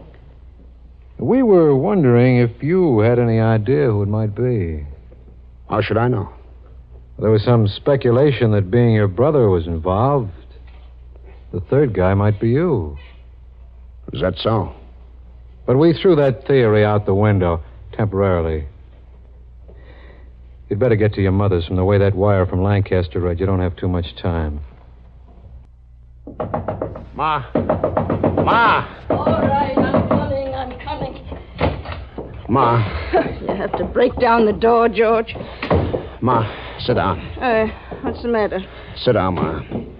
It's Sonny. Ma.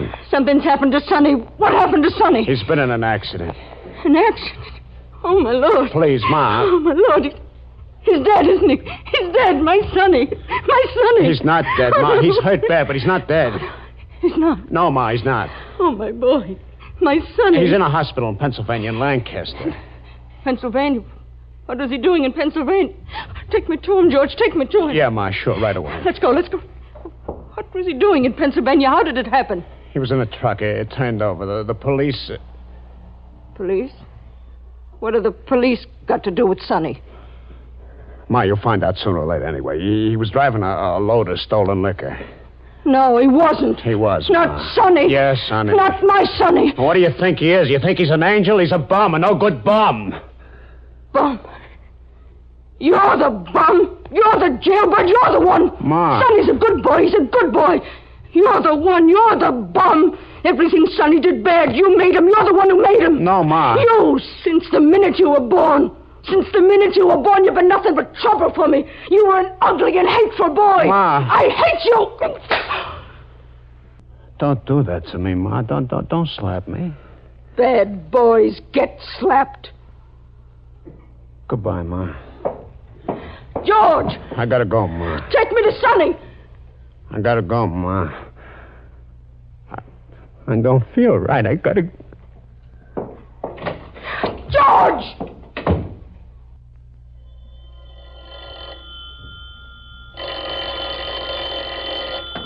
21st Squad, Lieutenant Noonan. Oh, good. Put him on. Hello, Lieutenant Noonan speaking. Hello, Lieutenant. What's up, Tommy? Sonny came out of it, Lieutenant. Yeah? The doctor let me talk to him. He says the whole thing was his brother George's idea. Oh? George put up the dough for the finger man. He engineered the whole deal according to Sonny. Did you locate George? Yeah, I notified him of what happened. I just got back. He was supposed to be headed out there to see about Sonny. Well, maybe he's headed someplace else. If he is, he won't have much of a start. I'll check with you, Tommy. Levitt? Yeah, Lieutenant. Get hold of Brown, Adler, and Mackey. We got a collar to make. Come in, George. Stella, I locked up when you left. What'd your mother say, George? she slapped me. She what? She slapped my face. George, what are we going to do? About what? She slapped my face, Stella. Sonny regains consciousness. He's going to talk. Let him talk. What was he doing in Pennsylvania? I don't know. Just like I was a kid, she slapped my face. Sonny's double-crossed you, George. Your own brother double-crossed you. He was taking a load someplace and he was going to cut you out of your share. I don't care. We got to get out of here, George. If he could double-cross you like that, he'll involve you in the whole thing when he comes out of it. Let him involve me. Honey, let's get out of here. No. At least till it dies down. Let's go someplace till we see what's what. I'm not leaving the store. George! What? Come out of it, will you? You know what could happen? George, they're coming. Cops, 2 cars of them. Yeah? Coming back. Come on. Come on. Yeah, all right. Close the curtain. Oh, I'll close it. There's only one way you got a chance, George. A chance for what? Chance to get away. Here, George. Here's your gun. You gotta shoot it out with them. Are you crazy, Stella? You gotta shoot it out with them. They're coming to get you. Take the gun. Take it, will you? Yeah. There they are. You want to let them know who's boss, George. What are you doing to me? What are you giving me a gun for? Shoot it out with him, George. Look at me. Standing here with a gun. George! I got nothing. I got nothing in the world. I tried to make something, but you wouldn't let me. You wouldn't let me. Nobody would let me. George, don't. Nobody would let me. Not you, not mine. Nobody. No, George! Yes! George!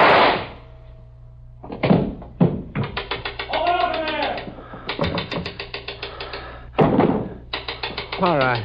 Yeah.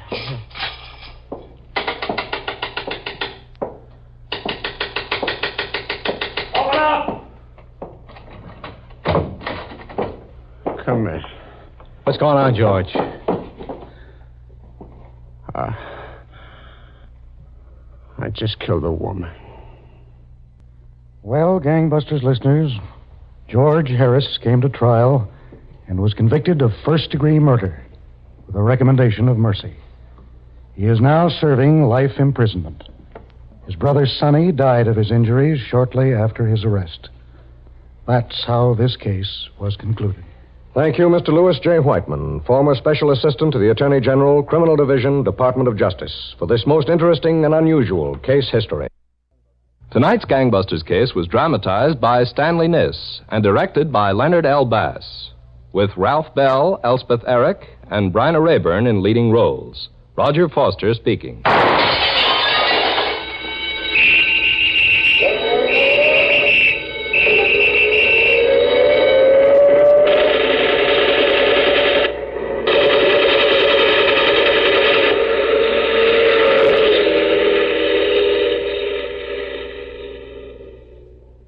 Gangbusters is a Phillips H. Lord production. Broadway's My Beat, from Times Square to Columbus Circle, the gaudiest, the most violent, the lonesomest mile in the world.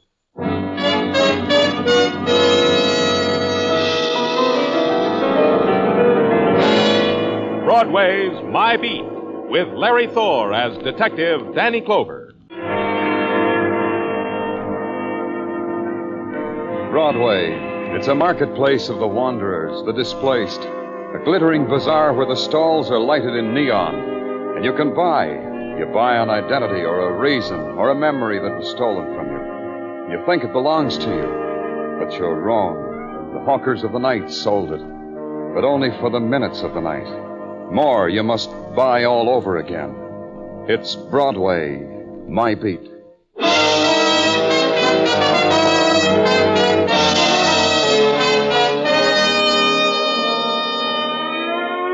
Your squad car stabs, tears, rips through the city, and its wail is a piece of broken glass that slashes across the city's face. And you see the terror, silent and quick, in the blur of the city making way for you. And finally you're there, in the place of the violent dead. It's an expensive room in an expensive hotel, and a dead girl lies sprawled on the floor like an exhausted child, and her dress makes a blob of crimson in the room. There are shadows in attendance. Then one detaches itself and clutches onto you and screams. You'll believe me, won't you, mister?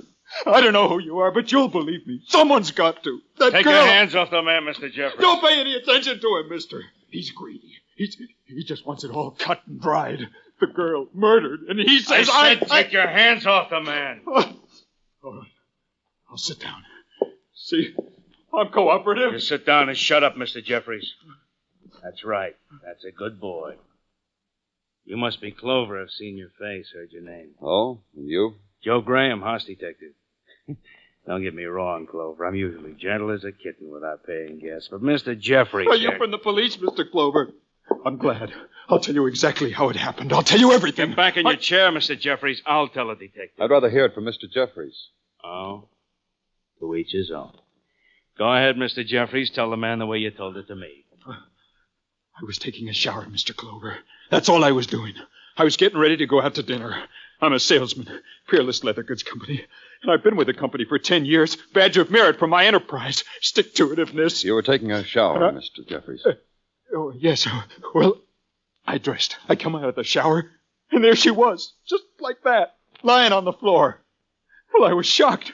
I tried to wake her, throw her out. But she was dead, choked to death. How do you know she died that way? What, the marks on her throat, the bruises. Didn't you see them? You must have seen them. Who was she? I never saw her before in my life. May I? Thank you. Girl's Elaine Hill, works in the perfume shop in the lobby. Won a prize for being such a good sales girl. A week on the town, a plush room in this plush hotel. Everybody in the hotel has seen her, knows her, but not Mr. Jeffries. A beautiful girl like Elaine. Never saw her, Mr. Jeffries never... How did she get into your room? The door was unlocked. Oh? Yes, well, that doesn't mean anything, does it? I left it unlocked because I'd ordered a drink. It was brought to you? Yes, and that's how I can prove I didn't do it. Just at the moment the bellboy brought the drink, he just walked in. Just at that moment, I was coming out of the shower. We found the girl together. Just ask him. That's all you have to do. He can prove I didn't do it. The bellboy, Graham. Who was he? Fred Chandler. He said you disposal anytime you want him. Keep him that way. Where's the girl's room? Down the hall. I'll go with you. Just give me the pass key. Then you believe me. You believe I didn't do it. You'll have to be taken to headquarters. Oh, you can't! You can't do that to me! My reputation, my business, all the years I've worked. You can't! I won't go! It goes like that. Violent death produces its own after images. The people who are suddenly thrown against it are scared, they're cooperative, they're uncooperative. It bores them, depending upon their own attitude toward violence and their own conscience. Milburn Jeffries was screaming when the police led him out of the room. Joe Graham was grinning when he gave me the hotel pass key. Me, the sense of sorrow for a dead girl is a luxury that a policeman allows himself in the moments in between.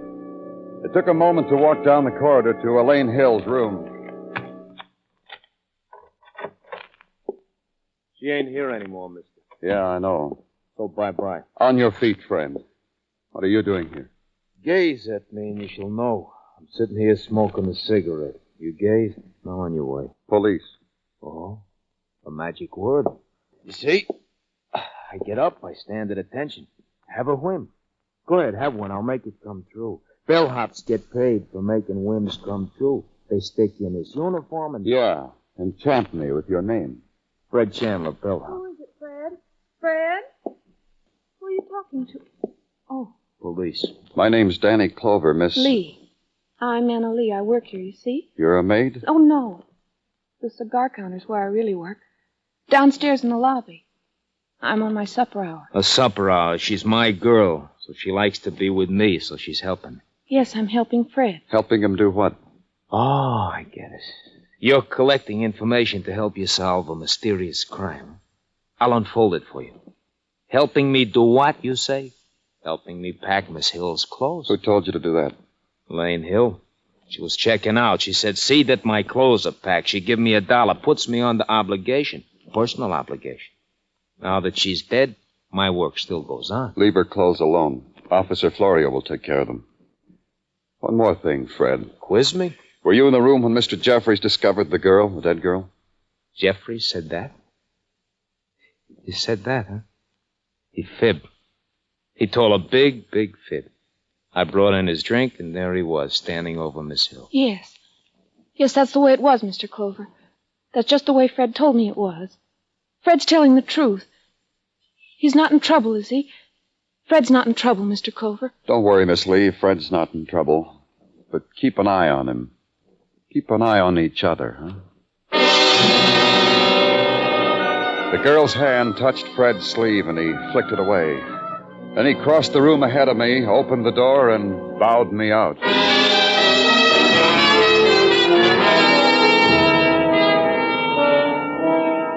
Around Elaine Hill's death, there already grew the fungus of lies, of half-truths, the weeds of a new violence. To tear them out, I needed to know more about Elaine, how she lived, how she worked. There was a man who could tell me part of it. A man named Nicky Laszlo, dealer in perfumes, in the lobby. All I know of Elaine, Mr. Clover, is beauty she was. Employee of myself, but nevertheless beauty. Sheer exquisitic. In my spare time, I coin new English words. Mr. Laszlo... Pardon me. I want this would be put in the official records. You keep such records? Of course you keep. In this country, everybody keeps. Mr. Laszlo... I want you should put down so. On the person of Elaine Hill, the perfumes of Nicky Laszlo smelled better than on person of any other person. That, you see, is my eulogy over my poor dead Elaine, for publication. Touching. Change smelled to had more fragrance, but has more sorrow in it. Agreed? Agreed. There could be sorrow in it for you, too, Mr. Laszlo. Is already. I deserve more. If you don't answer questions directly without coining new words. Agreed? This is your country. I am only here on good behavior. Question me, Mr. Clover. Think back. Did Elaine ever say anything to you, do anything that might show that she was afraid? Of being killed? Of being killed. No, not once. Except only once. But not, I think, of being killed. Of what? She didn't tell me. Didn't tell you what? Answer me, Laszlo, before you hurt me, I tell you. Last week came call from room 302. Wanted Elaine to exhibit perfume personally. This 302. Elaine took quickly atomizers, went and came back with atomizers, but with tears in her eyes. I asked her, what? She told me nothing. Just cried and blew her nose. That's all. That's all? That's all, Mr. Clover. The whole thing. All.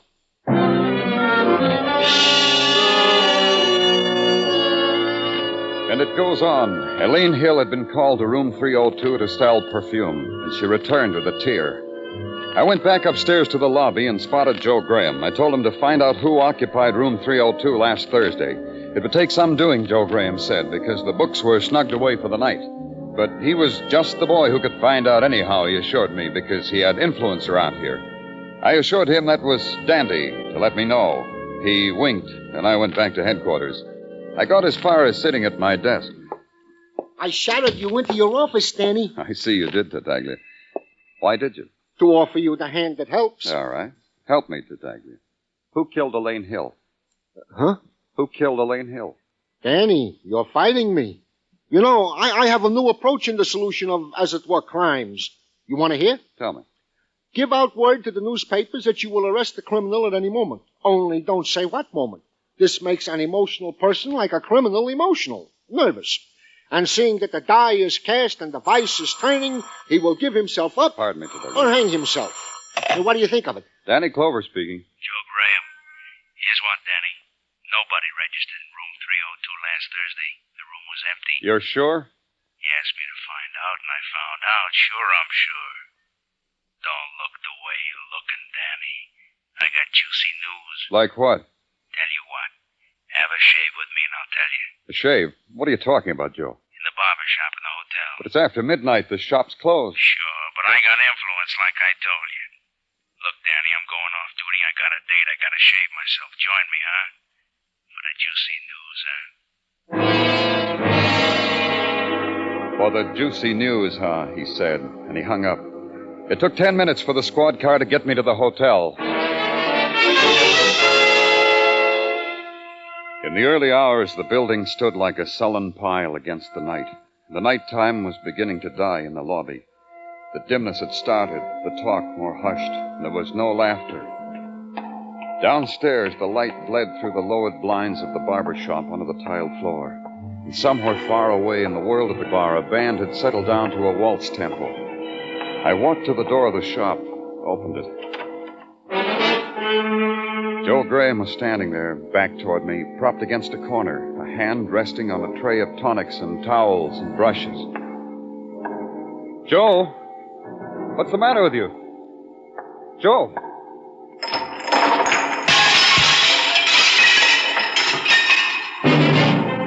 What was the matter with Joe could never be fixed. The unfelt pain forever stamped on his face told me that. And the unseeing stare and the blood.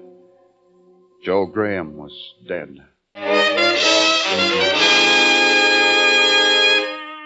There's a thing about Broadway. At lunch hour, it takes its murders spliced between nibbles on a hot dog and washes them down with cream soda.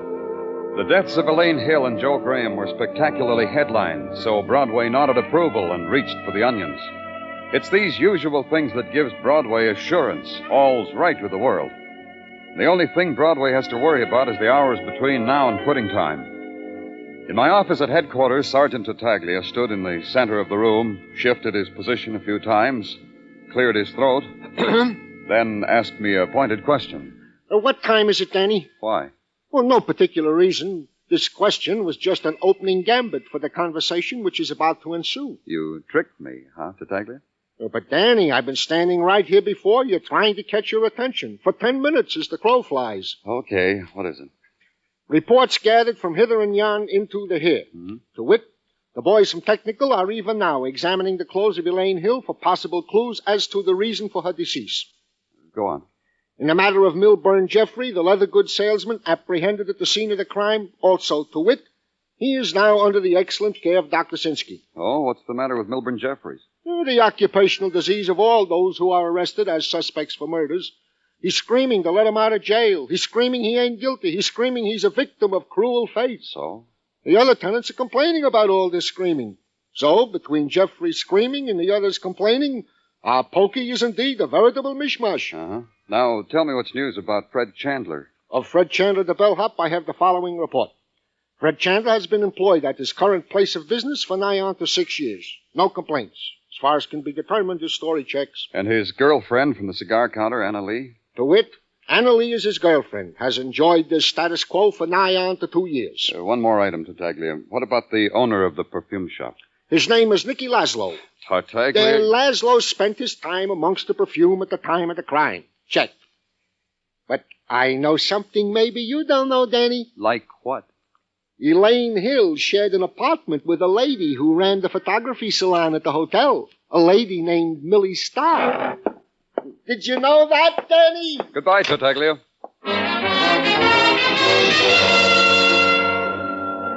At the photographer's salon, they told me Millie was on the hotel roof taking publicity stills.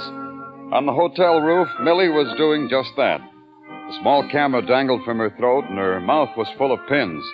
A tall girl, shivering in a swimsuit or rompers or something or other, had her back to her, and Millie was pinning up something or other. A tuck here, a tuck there. 3 other models tried to arrange their photogenic little features on the cold asphalt of the rooftop. They were outfitted for a summer in the city on top of a hotel. One strummed a badminton racket. The other waved a canoe paddle, and the third ran languid fingers through the hair of a wax dummy dressed in McGregor clan shorts and McTavish clan dinner jacket. When the dummy turned out to be a man, I thought it was time to break it up, which I did by tapping Millie on the shoulder. Whoever you are, go away. We're busy. Okay, Teffy, you look real sexy now. Go drape yourself on the legs, and I'll shoot you from here. I'm from the police, Miss Starr.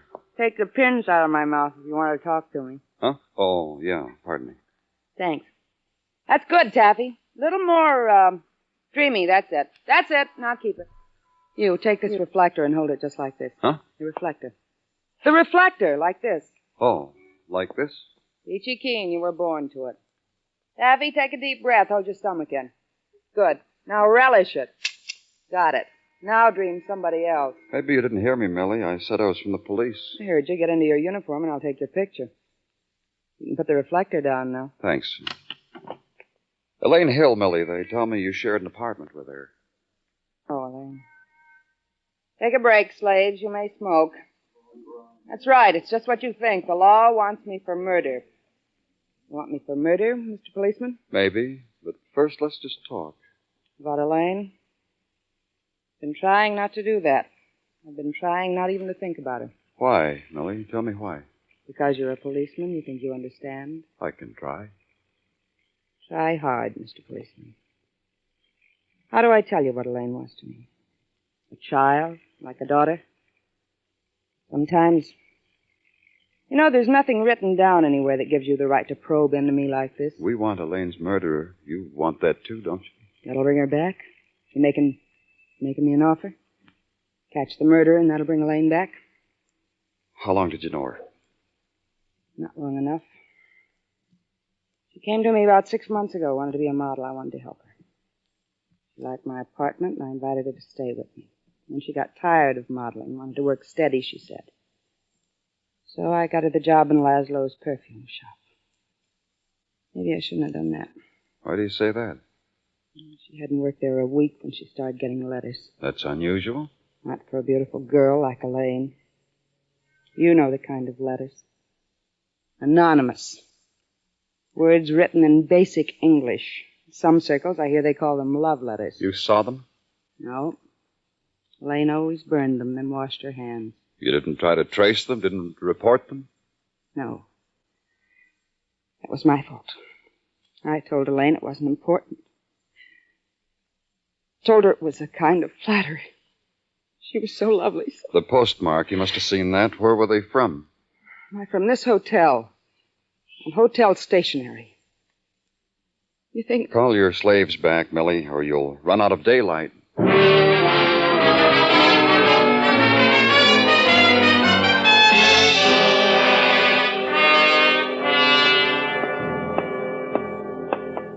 Hey, Danny! Hey, Danny! Yeah? Hey, Danny! Okay, here I am. What do you want, Detective? I'm in a hurry. Ooh. Huh? Ooh. I'm catching my breath. I'm glad I caught you, Danny. John Gordon and Technical's been buzzing your phone all the time you were out. Let's go find out what he wants. Did he tell you what he wants? No. Just called. I answered the phone. He said, was you there? I said no. He hung up. I've been spending half the afternoon listening to a stupid conversation like that. Come on. Hello, Gordon. Something I can do for you, Lieutenant? Tartaglia said you've been trying to get in touch with me. Well, no. Am I going to have trouble with you, Gordon? Why is it you're never around, Lieutenant? What do you do all day long? You've been calling to find that out, huh? I'll tell you why I've been calling. Here, look at this. Go ahead, read it. So, it's an autopsy report from Dr. Sinsky on Elaine Hill. I've already seen it, Gordon. And I know it almost by heart. It's part of it. Here, right here. Elaine Gordon was 5'3", blonde hair, no birthmarks, weight 119. My congratulations on your memory. You really proved it to me. Then why did you send these dresses down here? For usual reasons. Follow standard operating procedure, kid. Maybe you'll come up with an interesting fact that'll tell me why Elaine Hill was killed. These are not Elaine Hill's clothes. Somebody on your detail loused up, Lieutenant. I thought you should know. Somebody mixed up somebody's clothes with Elaine Hill's clothes. These dresses on my desk would fit a woman who weighed about 160, I'd say. Would be about 5'1", I'd say. What are you talking about? What? Don't make me repeat myself. These dresses cannot belong to Elaine Hill. Who brought these dresses back to headquarters, Tartaglia? Officer Florio, Danny. Get him. Get him quick. Tartaglia did. In 10 minutes, Florio was standing in the middle of my office, wiping a crumb off his chin. He was just having a bite, he told me, at the hamburger stand across the street.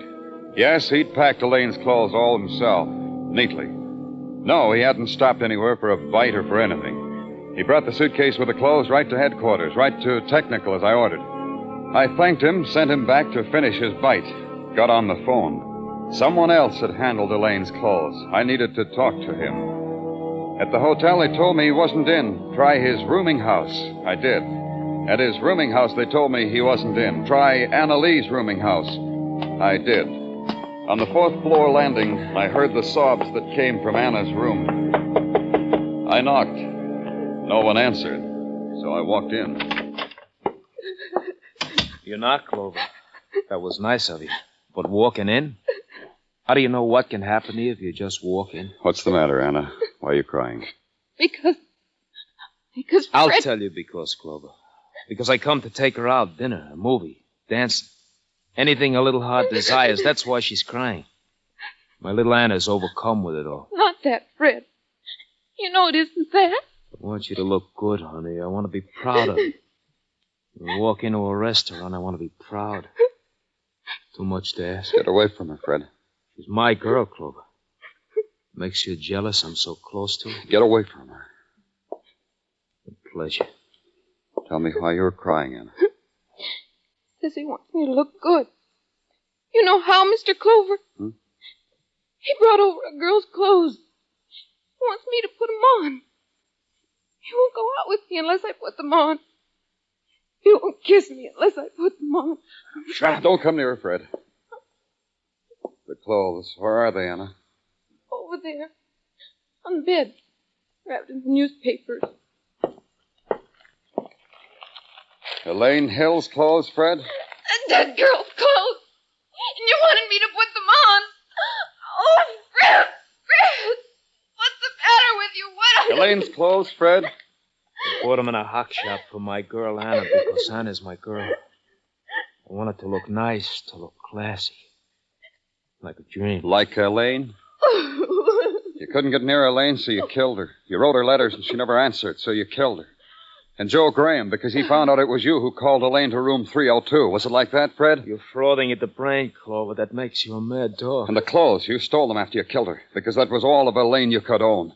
You stole them and palmed some others off on the police. They told me the girl was found in a salesman's room. I was there when they told me. You put her there. You strangled her and put her there. Because you knew the door to Jeffrey's room was unlocked, that he was taking a shower and couldn't hear you. Anna! Give them to me. Give me your clothes. I'll show you how I wear them, Fred. Like this. Like this. Leave alone! Like this. Like this. I'll kill you! I'll cut you to pieces! I'll kill you! Drop the knife, Fred. Drop it! No. No more killing, Fred. No more.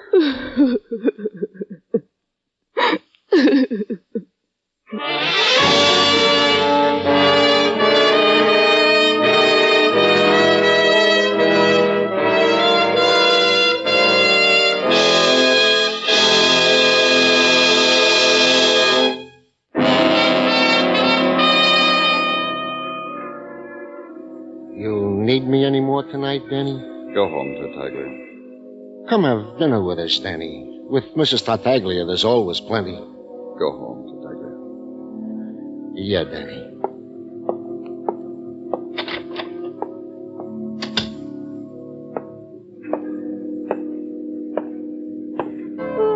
Broadway, where the April evening sighs down on the city like a phosphorescent dream. You walk it slowly because it's a twilight land. Then fingers claw at your elbow. A face leans close to yours, and the words it whispers are a shriek.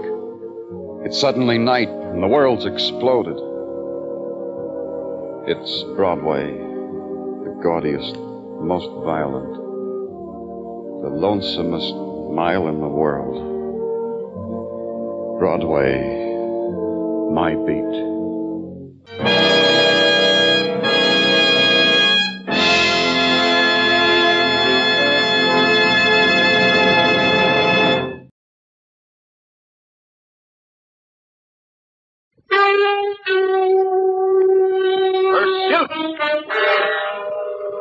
Pursuit, and a criminal strikes and fades quickly back into the shadows of his dark world.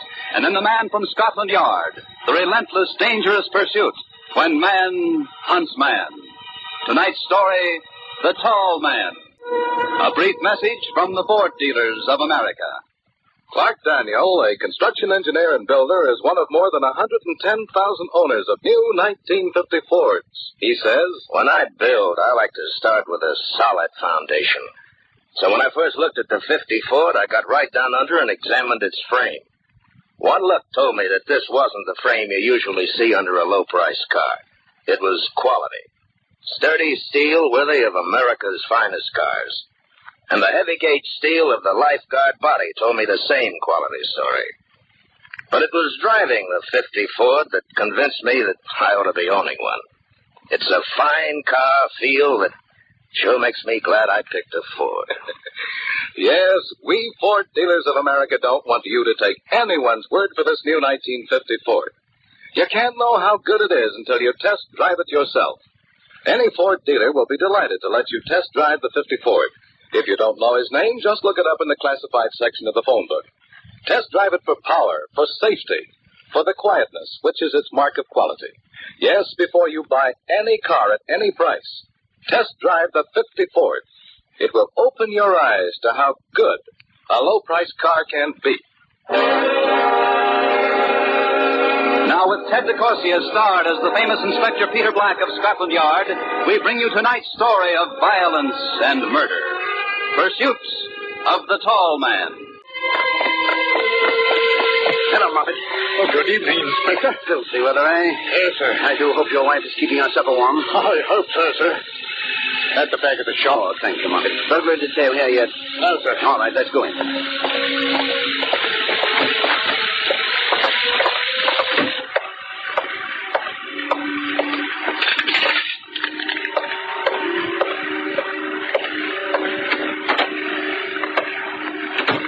Good evening, Doctor.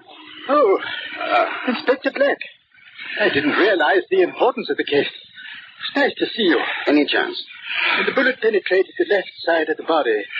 No point of exit. Pierced the left lung. Internal hemorrhages. Can he talk? I don't think it'll make any difference now. You can try. Mr. Jason, I'm Inspector Black. I'm sorry, but I must ask you some questions. Do you know who shot you? No. Can you tell me what he looked like? He was big. Dark clothes. You mean a tall man? Yes. I thought he was customer. Pulled out a pistol. Yes, I know. I tried to reach the alarm. Huh? Mr. Jason. Let me see. Finished. Bad luck. I imagine you want the bullet? Yes. Send it to ballistics, if you will, and thank you, Doctor.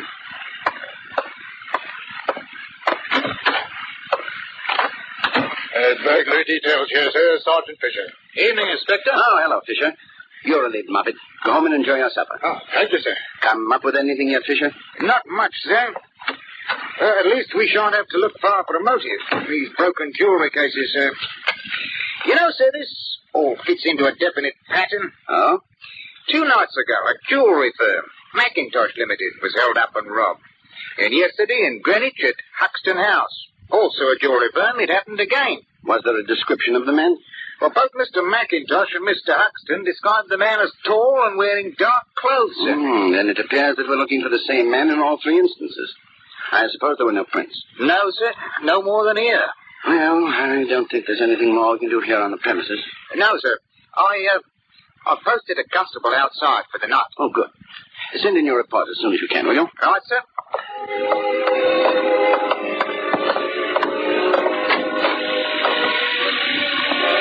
I knew I should have worn my galoshes. Oh, I think it's giving up for a bit, sir. Come on.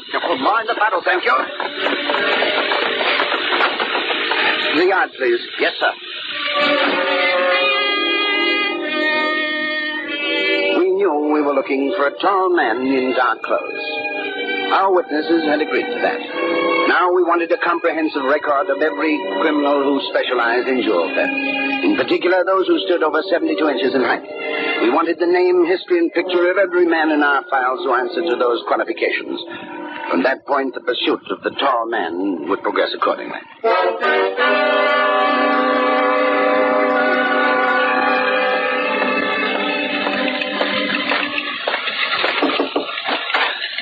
Black. Good evening, sir. Sit down. Thank you. That your report? Yes, Commissioner. We're up against an expert, sir. Then it's one man? No doubt about it, sir. At least as far as the actual deed is concerned. Witnesses' descriptions, even the man's methods. I see. Here's the breakdown, sir. 22 men of the general description meet our requirements. Of these, 13 are in penal servitude at the moment. 2 are awaiting trial at Brixton, and of the remaining 7, 4 are known dead, and here are the other 3. Let me see. And Jack Cleaver, 74 3/4 inches. Unusually tall, all 3 of them. Exactly. I think that's about it, sir. It's a matter of identification now. May I use your telephone? Of course. Thank you. Back here. Would you notify Mr. McIntosh and Mr. Huxton that I'd like to see them at my office at 9 o'clock tomorrow morning? A routine identification. That's all. Mr. Huxton, sir. Oh, yes, of course. How do you do, Mr. Huxton? How do you do? Mr. Huxton, have you met Mr. McIntosh? No, I have not had the pleasure. How do you do, sir? Oh, of course we have met before. Well, haven't we? Your face is familiar. Well, perhaps at the market, then. Possibly so. Yes. Gentlemen, before I ask you to look at these photographs, I want to ask a question. It is our belief that the person who robbed your shops was thoroughly acquainted with the merchandise you had in stock. Now, all of you saw him, of course, at the time of the robbery. But Do any of you recall seeing him prior to that? Well, gentlemen? Well, I have my regular salesman customers, Inspector, and of course my drop-in trade, but I can't remember anyone who spent a considerable amount of time in the shop. And you, Mr. Huxton? Well, no, I'm afraid I can't help you there. I'd most certainly remember him. I see. Would you both step over here, please? Sergeant Moffat, would you turn out the lights? Yes, sir. Now, gentlemen, I shall run these photographs through this lantern slide. We believe there is a possibility that one of these men is the man who robbed your shops and killed Mr. Jason. Now then, if you see anyone recognizable, stop me. Here's the first. Help me, sir. All right. What about this man? Cleaver, sir. A moment, Inspector. Yes, Mr. McIntosh. Have you got a sight view of this one, Inspector? Yes, Mr. McIntosh. Put it in, Moffat. Yes, sir. There you are, Mr. McIntosh, front and side. Have you seen this man before? I'm sure of it. That's the man who robbed me. Mr. Huxton? Why, Yes, I think... The lights, Moffat. It's incredible. I beg your pardon? Why do you look at me like that? I mean no offense, sir, but the resemblance between you and the man I picked out is incredible. Even your size. Look here. Are you insinuating that Now, gentlemen, I'm sure Mr. McIntosh meant no harm. We'd hardly be likely to suspect a victim of a crime now, would we, gentlemen? Oh, no offense intended. No. I'm very much obliged to you both. I'm sure we shan't have to take up any more of your valuable time. Well, it's not my time I'm worried about, Inspector. It's my good. Now, of course, I understand. Well, good day, gentlemen.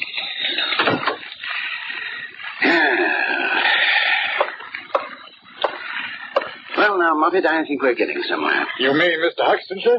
I think McIntosh's identification was no more than a witness's confusion. You might inquire further into his background, however. All right, sir. Although I doubt you'll find anything we don't already know. No, I believe Jack Cleaver's our man. Let me have that record card, would you? Here you are, sir. Thanks. Jack Cleaver. First arrested June 1939, connection with burglary, Jewelry House, Sussex, conviction 2 years. Jack Cleaver, 6 subsequent arrests, following release, no convictions.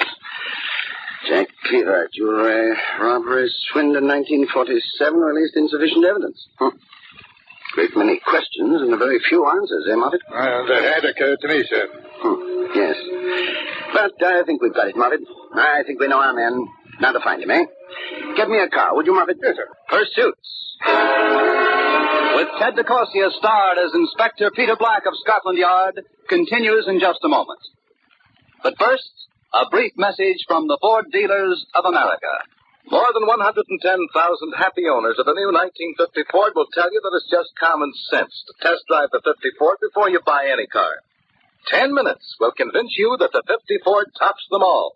That's why your Ford dealer wants you to test drive the quiet, new V8 engine. It's the type used in America's most expensive cars. He wants you to test drive the magic action of the king-size brakes, which are 35% easier to apply. He wants you to test drive it for the feeling of security, of its lifeguard body, and the comfort and spaciousness of its midship ride. He wants you to test drive it for the Ford feel, which is a revelation of driving ease and pleasure. If you don't know your Ford dealer personally, you'll find his name in your classified phone book. Even a 10-minute test drive of the 50 Ford will open your eyes. You'll discover there is one fine car in the low-price field, and only one, the 50 Ford. A man engaged in crime is usually consistent in his actions. He will perform the same crime in the same manner again and again. And in pursuing the criminal, the assumption of this fact is the hunter's base of operation. So, on a rainy afternoon in London, the last words of a dying man described his killer. They describe 1 million men living in metropolitan London. They describe 500 with criminal records. They describe 22 men who could have committed a murder. And in the end, they describe only one man, one certain suspect.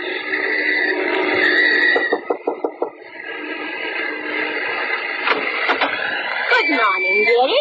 You're up and about early, aren't you? I'm Inspector Black, Scotland Yard. What's up now? I'm here to question a man named Jack Cleaver, madam. Which room does he occupy, please? The big fellow. He ain't lived here for more than a year now. He always paid his lodgings on time, not like that dirty little... A forwarding address. No, I insist. Sister, Do you know where she can be reached? Letty? Ah, anybody knows where to reach Letty. She's making quite a name for herself around the corner at the Isis Theatre. She calls herself a dancer. But between you and me, I don't think her audience cares much what she does with her feet. You know what I mean. I understand what you mean. Good morning.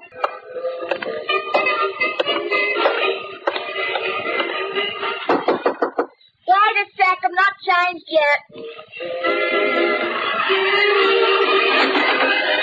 Oh, who are you? I'm Inspector Black, Scotland Yard. May I come in for a moment, please? So?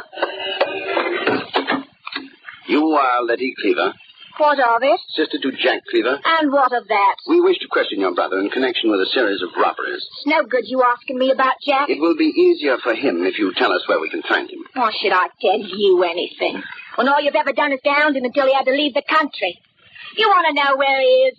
All right, I'll tell you where he is. Here. This letter will tell you. He's dead. That's where he is. Cost his life out in Paris 2 months ago. You and your dirty, rotten prison sort of that. He's dead. I'm sorry, miss. Very sorry.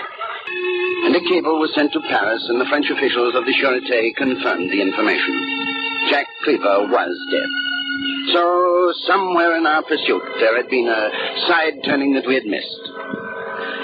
The next morning, we started the tedious process of retracing our path. It was Sergeant Moffat searching through the files and papers of the deceased who came across a detail which had been overlooked. 2 weeks before his murder, Jason had discharged a clerk named King Kate. As Moffat put it, it had occurred to him that this detail might shed some light. As it turned out, it did. Why do you want to question me? Why, I've never done a dishonest thing in my life. Ask anyone. I'm sure of that, Mr. Kincaid. Tell me, sir, how long had you worked in Jason's jewelry shop before you were discharged? Better than 4 years it was. And my discharge 2 weeks ago came as a great shock, I must say. Yes.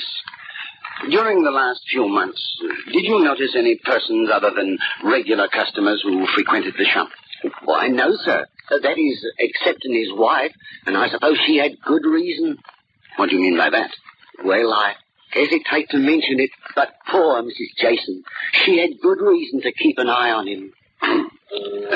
Another lady, Mr. Kincaid? Well, in a manner of speaking, a woman. What did she look like? Oh, I'm not in the habit of looking at strange women, Inspector Black. I'm a happily married man. Oh, she was pretty and blonde, quite tall, well-formed, you might say. Would you know her if you saw her again? I should smile. Do you know her name? No, sir, I don't. To the best of your knowledge, did Mrs. Jason's wife ever see her husband in the company of this lady? I should hardly like to say so, but I wouldn't be surprised. Thank you. You've been very helpful. I always tells my wife I don't know what You can understand, Inspector, that it's not pleasant for me to admit to a total stranger that my husband was involved with another woman. As I said before, Mrs. Jason, as unpleasant as this must be for you, there are questions that must be answered if we're to find your husband's murderer. I don't know when it started. Perhaps 2 or 3 months ago. He changed. Miles was never a very good liar. Perhaps it was my fault. I think I'd forgotten how to be attractive to him. I'm not young. I suppose he saw in her what he once saw in me. Please, Mrs. Jason. I'm sorry. You know, I once saw them together, and she was quite attractive. Her hair was blonde. Not dyed. She wasn't a dowdy, middle-aged woman who... You don't have to tell me any more, Mrs. Jason. And if there's anything I can do, you should call on me. There are times in pursuit when the residue of violence is even more tragic than the violence itself. It is at this point in pursuit when I find that I neither respect myself nor find satisfaction in my job.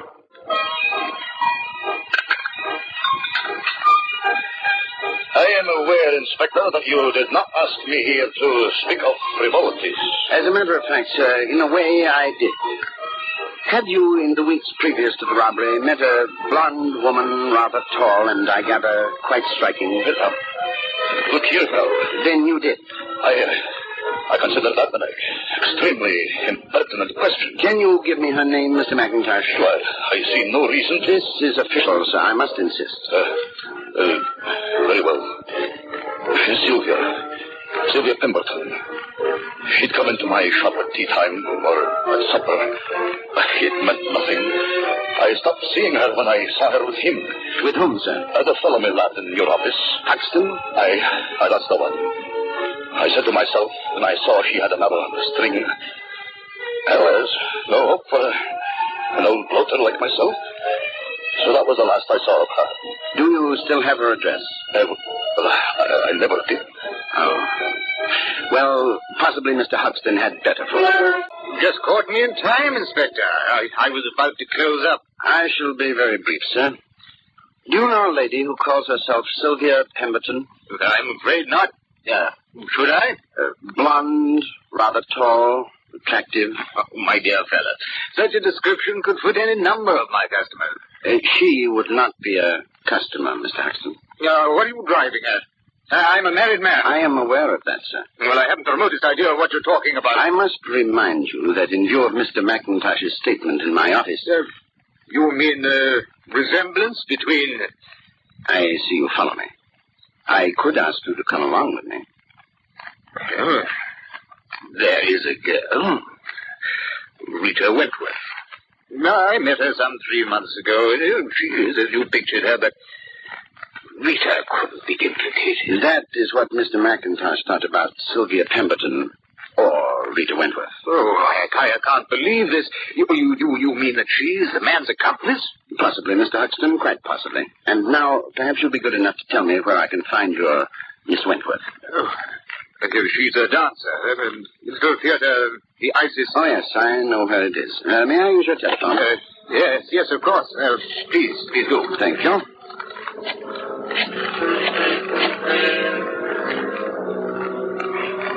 Oh, Moffat, would you be good enough to see that Mr. McIntosh meets Mr. Huxton and myself at the stage door of the Isis Theater about 8 o'clock? Good man. Moffat, if you think of it, bring my galoshes, will you? Thank you.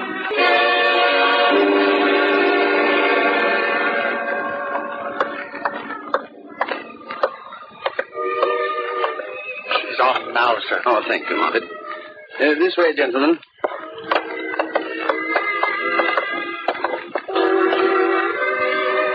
There you are, Mr. McIntosh.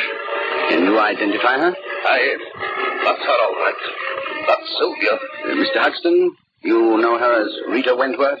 Yes. Oh, I've been a bloody fool, Inspector. I only hope it's not too late for me to recover my goods. I imagine you will, sir. It's unfortunate, however, that it's too late for Mr. Jason to recover his life. Well, gentlemen, I think we might as well wait for the lady in her dressing room.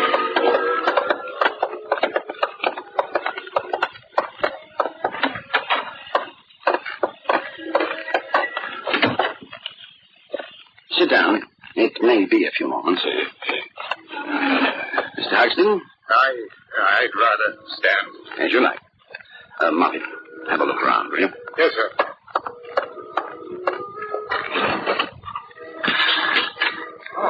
Look here, sir.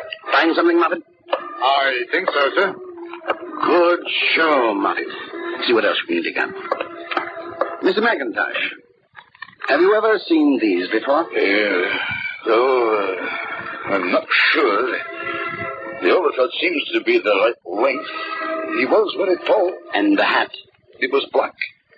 Yes, I think it might be the one that he... And you, Mr. Huxton? Is this coat and hat familiar? Well, I don't know. Well, during the robbery, I was so upset I didn't notice what about these, sir. So that's it. Well, gentlemen, I think we've found our man. Or should I say, woman. Woman? Yes, woman. These shoes, gentlemen, are theatrical lips. Note the heels. And they're built up inside. They would increase one's height some 4 inches. Now, I want you to picture Letty Cleaver, alias Sylvia Pemberton, alias Rita Wentworth, dressed in the clothes you identified, wearing these lips. Why, good Lord. Of course. Cleaver. Why, that's the name of the man we identified in your office. His sister. Exactly. Letty Cleaver. She's our tall man. Inspector. Yes, miss. Letty Cleaver, I am placing you under arrest for the murder of Mr. Miles Jason.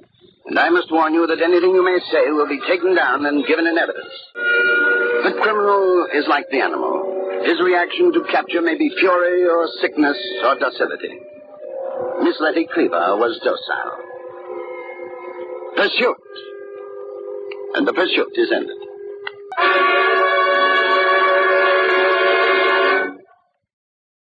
I'm glad you're still here for this police mystery OTR collection. That last one you just heard was from Pursuit, a show that ran from 49 to 52 and told the fictional stories of Scotland Yard detective Peter Black, assisted by Sergeant Moffat. Black was played by Ted DeCorsia, John Daner, and Ben Wright during the show's run, and it was produced by Mr. Radio himself, Elliot Lewis. Next up, Candyman from Tales of the Texas Rangers, a police detective show with a western twang to it.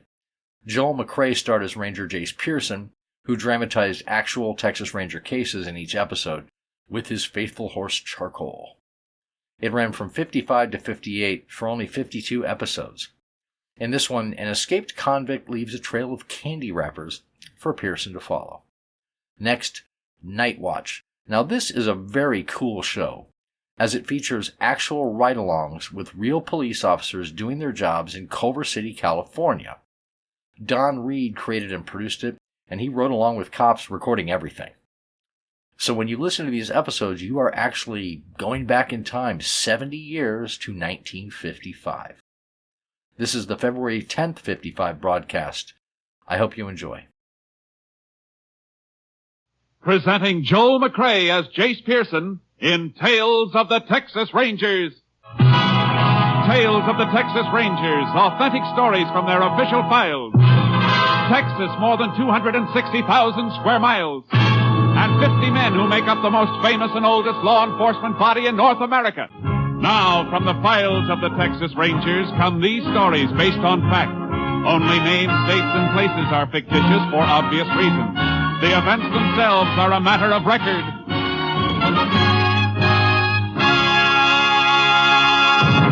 Tonight's transcribed case, Candyman. It is 4 p.m., April 14th, 1947.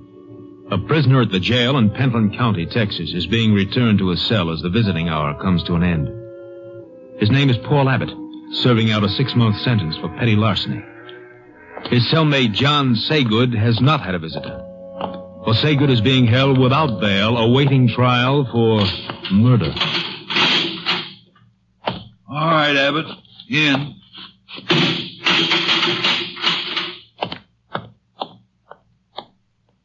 Your wife bring what I told you to get for me? Yeah, I got it, Johnny. Candy and the razor blades. You know we're not supposed to have razor blades. Yeah. If they find them on me, they might put me in jail. What are you so nervous about with your lousy 6-month flat bit? I'm facing the chair. My nerves are still better than yours. Look, Saygood, I only got a month and a half to go. I don't want to get in no trouble. Lay off, will you? Are you telling me what I should do, you cheap heister? Oh, Johnny, let go of my arm. You're hurting me. No kidding. Really? Gee, kid, I'm sorry. Maybe I play too rough, and you're my pal. Model prisoner like you with only a few weeks to go never gets searched after a visit. And you're so good to me. Have a piece of candy, pal. I don't want any. Okay. You know, while you've been out visiting, I've been thinking.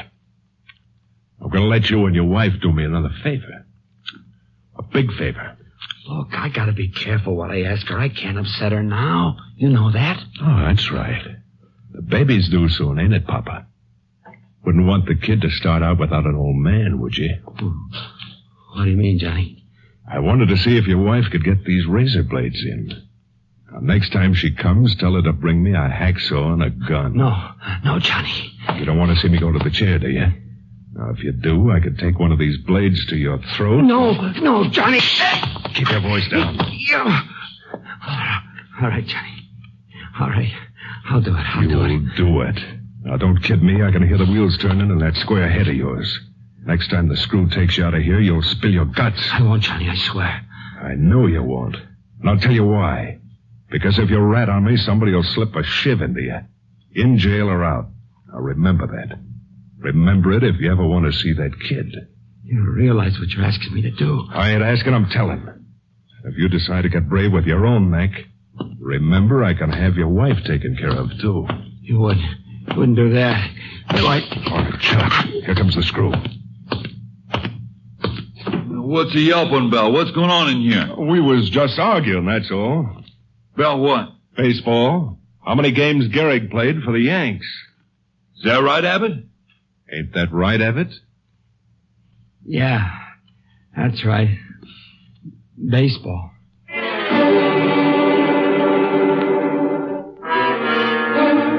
Frantic with fear, Paul Abbott yielded to Saygood, and through his wife obtained the gun and hacksaw. The blow-off came a week later when the Pentland County jailer was killed, and Saygood and Abbott escaped. While roadblocks were being quickly set up by Ranger and Highway Patrol units, Ranger Jace Pearson contacted Sheriff Leonard Ginn at the county jail. Well, they were in this cell, Ranger. Yeah. Tongue of the lock has been hacksawed, Sheriff. Yeah, they must have waited in the passage until the jailer turned the corner here. And shot him through the stomach and took his keys. Any idea where they got the gun? No, but Abbott's wife was allowed to visit. She could have slipped it in to him. You got a pickup out for her? Mm-hmm. Deputy's out after her now. Abbott made a big jump when they gunned the jailer. From petty larceny to jailbreak and murder. I don't know. A murderer like Saygood, he had a reason to crash out. But a first-timer like Abbott with only 4 weeks to go, he doesn't figure to make a break. Well, just the same, Abbott's gone with Saygood. We may find out why when we bring in his wife. Sometimes a man goes places he doesn't want to go, with a gun in his back.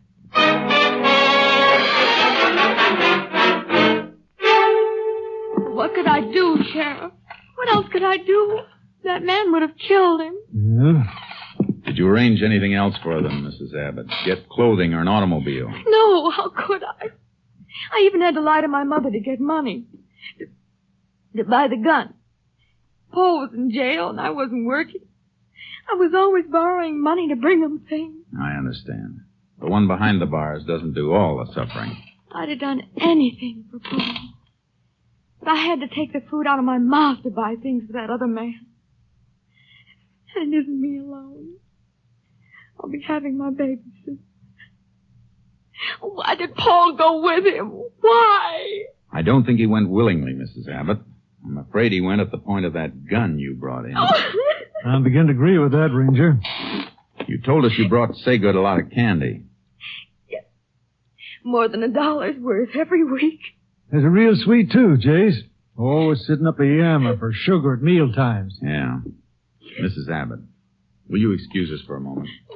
Sheriff, I want to see you for a second. Oh, sure.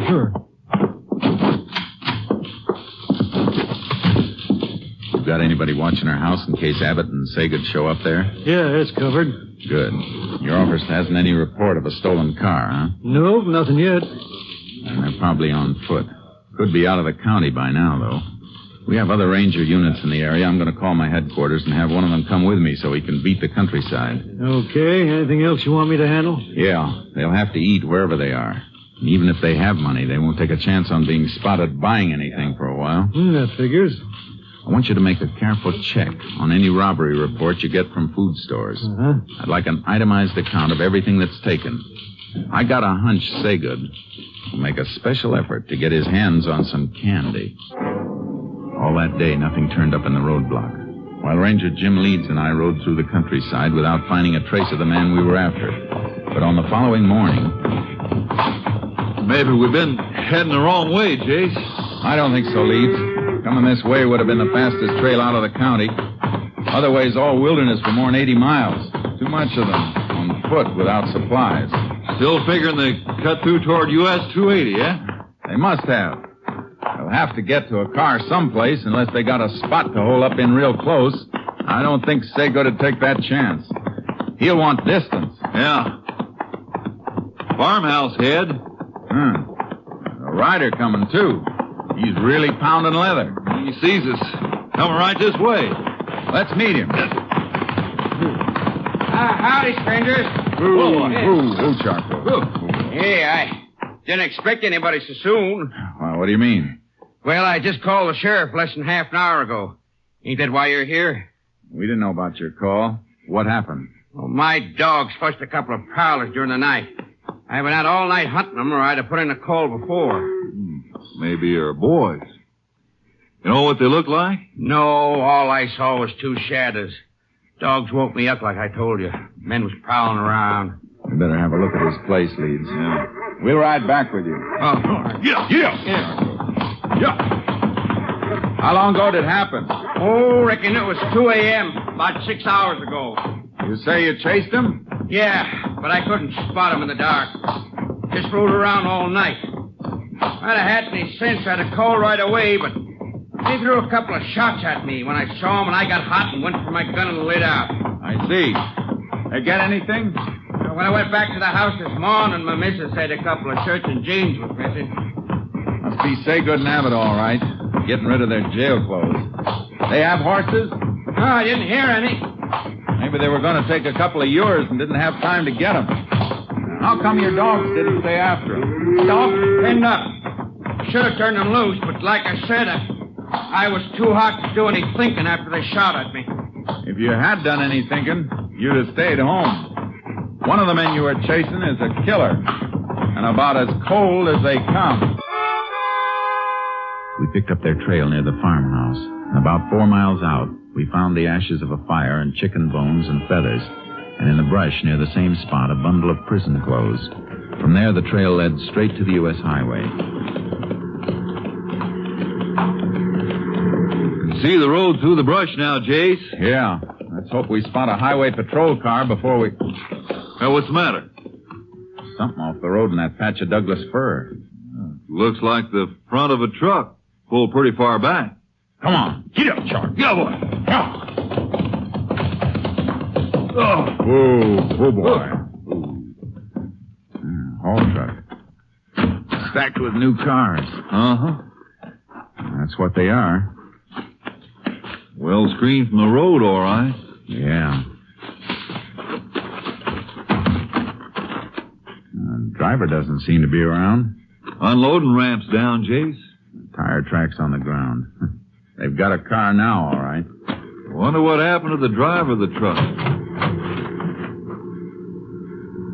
Blood on the cab seat. And more on the running board in the ground. Goes this way. There he is. Dead, Jace. Probably tried to go for help and couldn't make it. Yeah. Wound looks like Saygood's trademark. Shot through the stomach.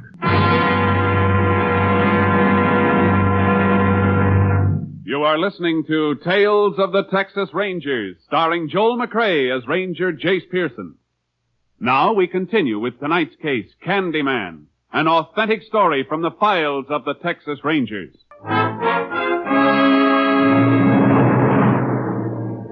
I left the horses with Leeds at the nearest town. He did some checking while I got a lift back to Pentland to pick up the car and horse trailer. Then I drove back to meet Leeds where I'd left him. Come on, boy. Get in the trailer. Move, boy. Ready to roll, Jace. Yeah, we'll roll as soon as we can figure out which way. You check on those gas stations? Highway patrol went all the way down the line. No station serviced the car we're looking for. No pump locks were broken during the night. They must have driven as far as they wanted to go and ditched the car. Somewhere within about 100 miles from here. How do you figure that? Well, new cars coming off the assembly line only get a few gallons of gas put in them. If they didn't take on more gas, they got as far as they could on what was in the tank. That makes sense. We'll head west. Saygood's had trouble in Oklahoma and Louisiana, according to his record, so he'd go to New Mexico, where he's clean, if he left the state. Yeah? Guess it's our best shot.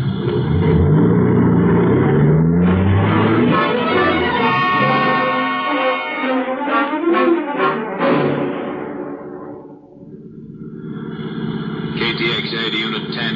KTXA to Unit 10. Unit 10 to KTXA. Go ahead, KTXA. Have report for Unit 10 on subject John Saygood. Only known associate of Saygood's was woman known as Marcella Roberts.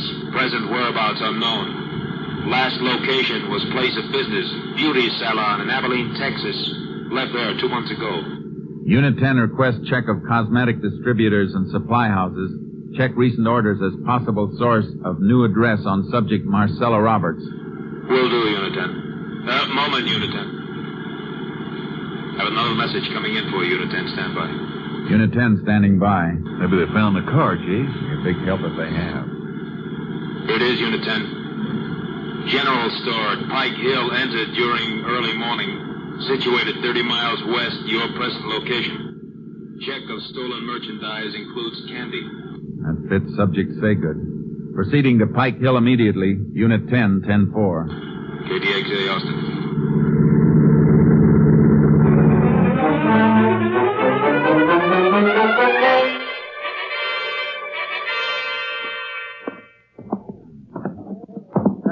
Sleep in a room right back at the store here, Ranger, when I hear this noise. I got up and lit the light, but just before daybreak. See anybody? No. I opened the door into the store, and then the dang cat popped into my room and started purring and rubbing against my leg. So I just figured she knocked something over, so I went on back to bed. I see. Didn't know anybody broken in until I got up this morning and found the door glass busted. Must have slept through that, though. I sleep real sound. Guess I woke up when they knocked this stack of canned goods over. Got 'em up and got 'em all stacked again now. You call the sheriff right away? Yep. As soon as I found a few dollars from the cash drawer missing. Didn't think about the candy counter. Don't keep much, you know. Till a couple of kids come in later on wanting some peppermint lifesavers. Then I saw a whole box of them was gone and some chocolate bars. Guess that's when the sheriff got in touch with us then. We'll rope off this showcase and have somebody from our lab come in to check it for fingerprints so we can be sure it was the man we were after. Not much doubt about it, Chase. Nothing like being sure.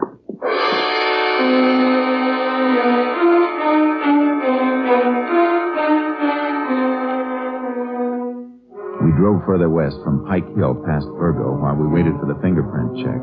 We combed the brush along the highway looking for the car Saygood and Abbott had stolen, but there was no sign of it. If it was abandoned, it might stay hidden for weeks. Nothing in here, Jace. No. Would have been a good spot to ditch a car, though. Well, they couldn't have driven much further than this. We may find it further on. Maybe. Maybe we've already passed it. Call on your car radio, Jace. Yeah. I heard it. KTXA to Unit 10. Come in, Unit 10. Unit 10 to KTXA. Go ahead, KTXA. Report on subject Marcella Roberts. Cosmetic distributor check shows nail enamel ordered in subject's name 2 weeks ago. Delivery made to Adorable Beauty Salon, Virgo, Texas. Units 10 and 7 continuing investigation. Unit 10, 10-4. KTXA, Austin. Pile in, leads. Virgo's about 15 miles back, Jace. I had a hunch we came too far. Figure the woman's helping them hide out? Saygood didn't head in this direction without a reason. If she isn't hiding him, she'll know where he's headed.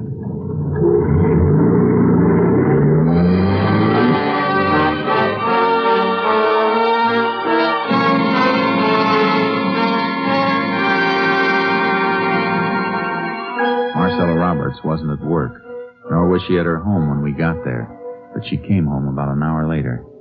We left our car out of sight. She didn't see us until she came up the steps to the private entrance on the porch. Miss Roberts? What?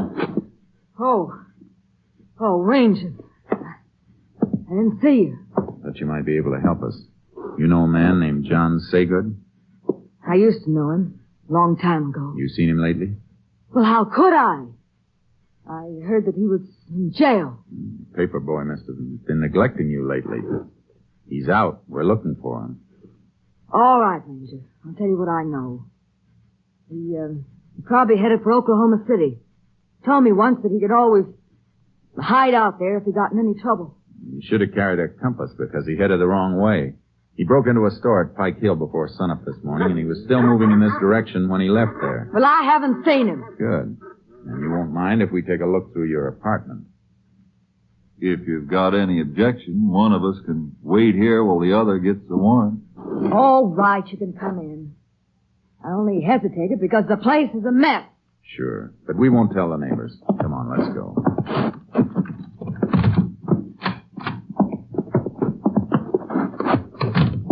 Well, here you are. I couldn't hide a mouse in here. Leeds, check the bathroom and closets. I'll look in the kitchen. Right, Jay.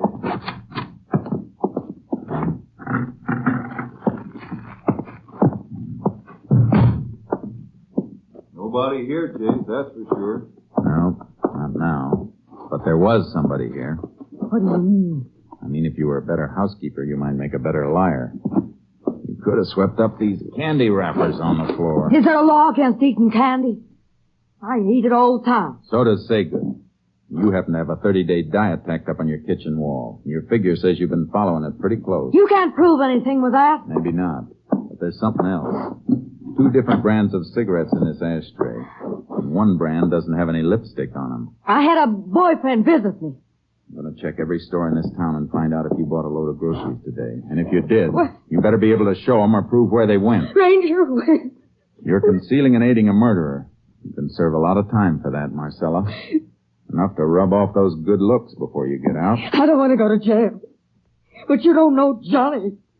He'd kill me. Where is he? Well, I took him and the other fellow up the back road to the Sierra Diablo foothills. They didn't hide out there and come back in a week. After I raised some money for him to get out of the country. You lead us out to where you left him. And don't bother about raising that money.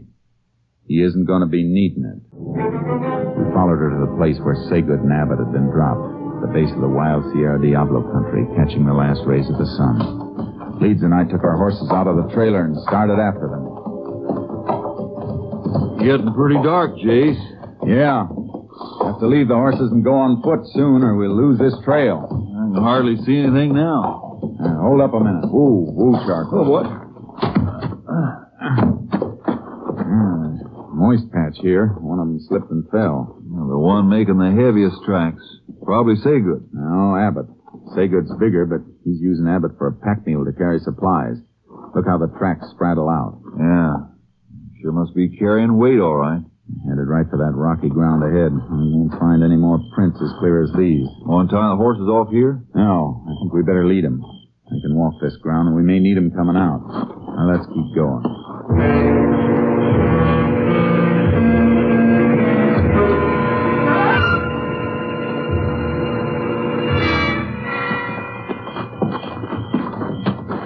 Now we've lost him, Jace.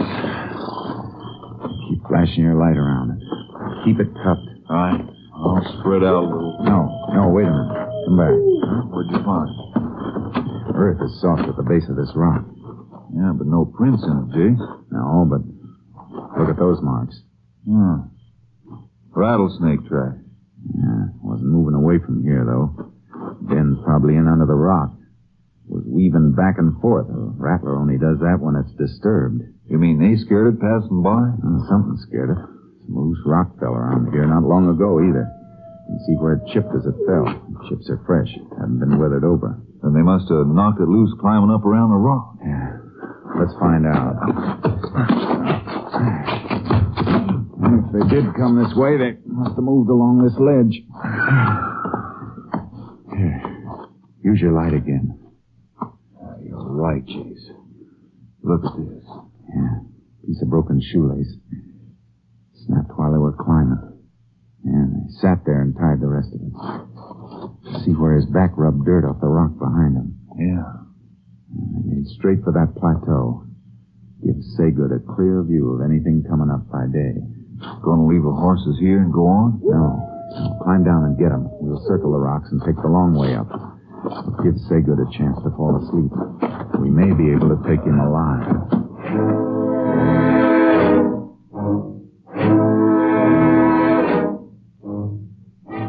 We reached the plateau, a broad, flat patch just under the final ascent of the high peaks of the range, and picked up the trail again. led straight toward a clump of trees and brush, and through the trees we saw the glow of a fire. We moved toward it. The moon's pretty bright now, Jace. We're out here.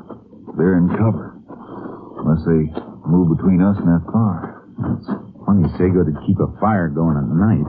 Need it in the day for cooking, but it's a giveaway in the dark. He probably figures he's safe enough.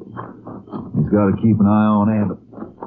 Unless we're wrong and Abbott's along because he wants to be. Well, we'll find that out when the showdown comes.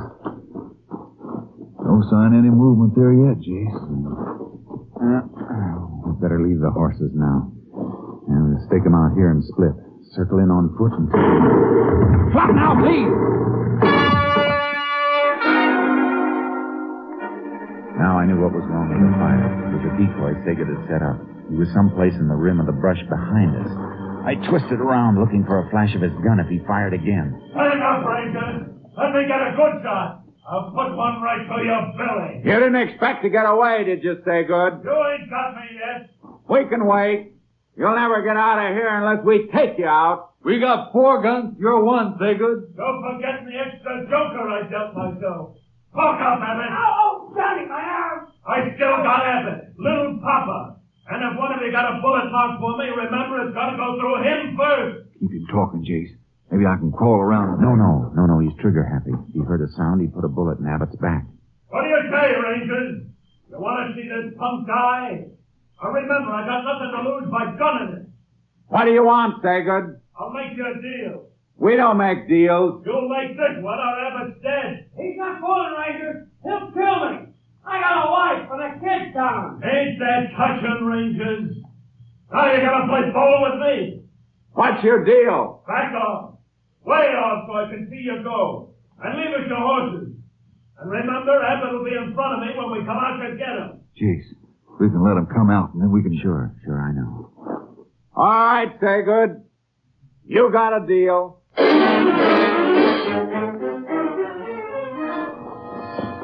I loosened the cinch on charcoal. We backed away, ready in case they fired. Then they moved out into the moonlight. Saygood kept Abbott between us and got him up on Lead's horse. Then he started to mount charcoal. Hold on, Rangers! Take him, Charcoal! Shake him, boy! Come on, Lead. You won't be able to hit anything but the ground. There goes Saygood. Watch him.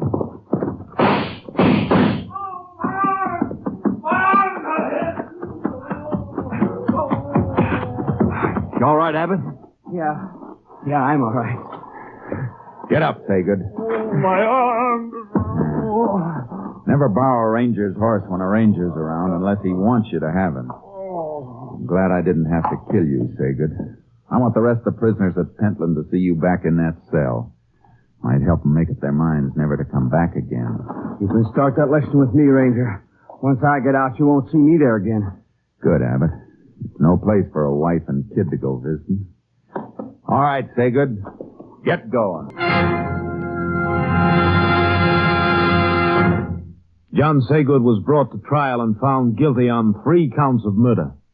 His sentence, death in the electric chair.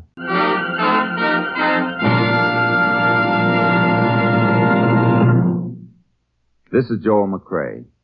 Many tales about the Texas Rangers have been repeated until they are legend, and here's one of my favorites. Many years ago, rioting broke out in a Texas town, and the mayor appealed for aid from the Rangers. He was at the railroad depot to meet the expected help when a stranger got off the train and approached him. "Are you the mayor?" the stranger asked. The mayor, looking anxiously for the Ranger force, said, "Yeah, but I have no time to talk to you now. I'm waiting for the Texas Rangers to stop this rioting." The stranger said, "I'm the Ranger. I was sent down to help you." The mayor's mouth dropped open in dismay. "They only send one Ranger?" Puzzled by the question, the Ranger said, "Yeah. You only got one riot, haven't you?" Don't forget our date, same time next week, folks. See you then. Next week, Joel McCrae in another authentic reenactment of a case from the files of the Texas Rangers. Joel McCrae is currently seen starring in the Universal International Technicolor production Saddle Tramp. Tonight's cast included Tony Barrett, Frank Martin, Reed Hadley, Wilms Herbert, Dick Ryan, and Lorene Tuttle. This story was transcribed and adapted by Joel Murcott. and the program was produced and directed by Stacy Keith. This is Hal Gibney speaking.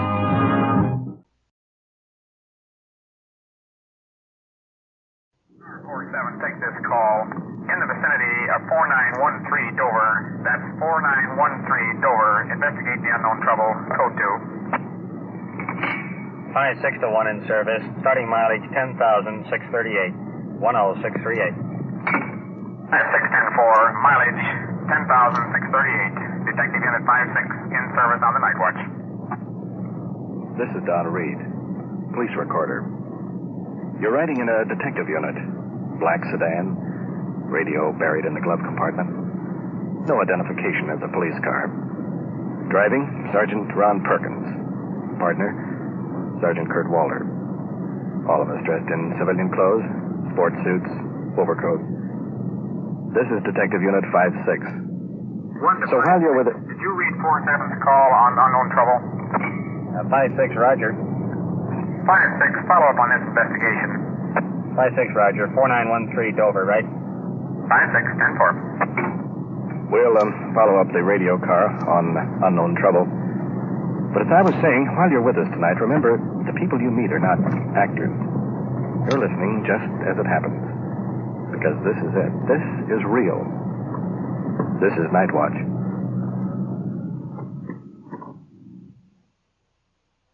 Nightwatch, the actual on-the-scene report of your police force in action. Every voice, every sound is authentic. Wherever Detective Unit 56 is called, you follow as the official police recorder transcribes the investigations. Nightwatch is presented with the cooperation of the Police Department of Culver City, California, W.N. Hildebrand, Chief. We transfer you now to Detective Unit 56, operating somewhere in the field on an unknown trouble call, and to police recorder Don Reed.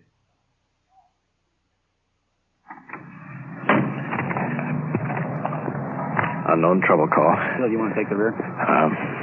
Keep our eyes open. Can be anything. Can be nothing. Most of the house is dark. Few lights. 2 uniformed officers taking off from the rear. Check the building out. Flashlights disappearing in the dark.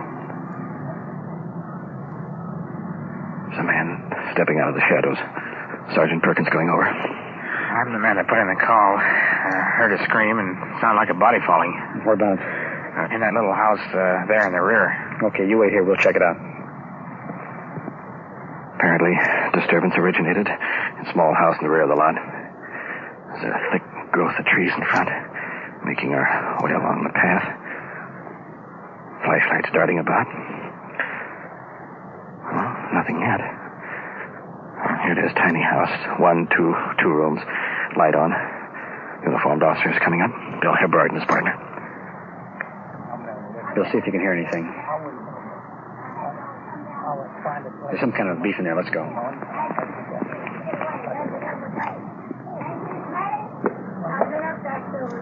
Up on the porch.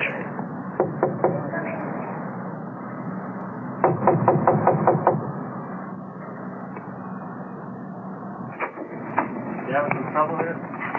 You having some trouble there? Oh, no. We're going to call him. Elderly man in screen. Blood on white shirt. You having trouble, man? Yes. What seems to be the trouble? Well, he left here at 5:30 and he come... Elderly woman, about 80. Long flannel nightgown. I hit him. If you want to take me to jail, I'm ready to go. Or anywhere else. He hit you. He does that all the time. Well, this has got to stop. We can't have any, You don't know the abuse that I do take. I go along up there, see his cars in the front of them old dirt on. And then he say his work called me, and then if I say anything, he just calls me every name and lays his tongue to. I don't say a word. I do keep the phone hold me about nothing. That's a lie. What happened to blood there? Where'd you get I hate him. I never hurt him. Turn your head around. Oh, it's this skin. All right, and I'll tell you what. I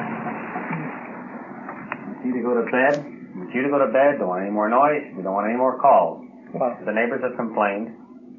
If we have any more calls down here, we'll have to take somebody to jail. Well, you go on. either tell him to come home like a gentleman and I'm treat telling me you right. both right now, I'm not going to enter into your... Treat me right. I'm not going to enter into your private affairs, your domestic troubles at all. But we're interested in keeping the peace and quiet down here. That's what I want. These officers get another call down here. We'll just take you all into jail. That's all right. I know that too. So let you go in and go to bed, and you're in 2 different rooms. You can't argue. Well, when they come home here, them lights for me go in there and cook me supper. Listen. Just listen to me a minute. We want to keep it quiet here. There's people in the neighborhood that want to sleep. That's right. I do too. Now, if we get another call down here, we're going to take you both down to county jail. I don't care if you take me down. Well, I don't care what you do. You take me right now if you want to. You want to be booked? You want to go to jail? No, I want you to take me all right, down. then go to bed and go to All sleep. your friends know about it? All right, where are you going to sleep? Where are you going to sleep? Why don't you go in there and shut the door and go to bed, huh? Yeah, that's what's the matter. He don't get everything. First time. How long have you been married, sir? How long have you been married, sir? Well, I'm glad to 50 years. Like 50 years you've been married? I can come to y'all. I think it'll probably be a little different. You go in there and go to sleep. I will. Hook it up. Right now. And we'll leave. Okay. Good night. You better stay. Look like you ain't calling me more than Husband heading for bedroom. Well, that should quiet things down. Temporarily. Okay. Good night. Good night.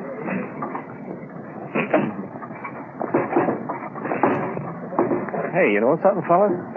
They've been married 50 years. 50 years? 50 years. Let's see what you're getting into. I don't think jail warrants for being drunk. You never have had me. Because I don't do nothing but decent. Good night. Shut the door. Go to bed. Good night. If you're just going one way here and the other, we might have some fun this morning. Did you get the impression that man may be hitback?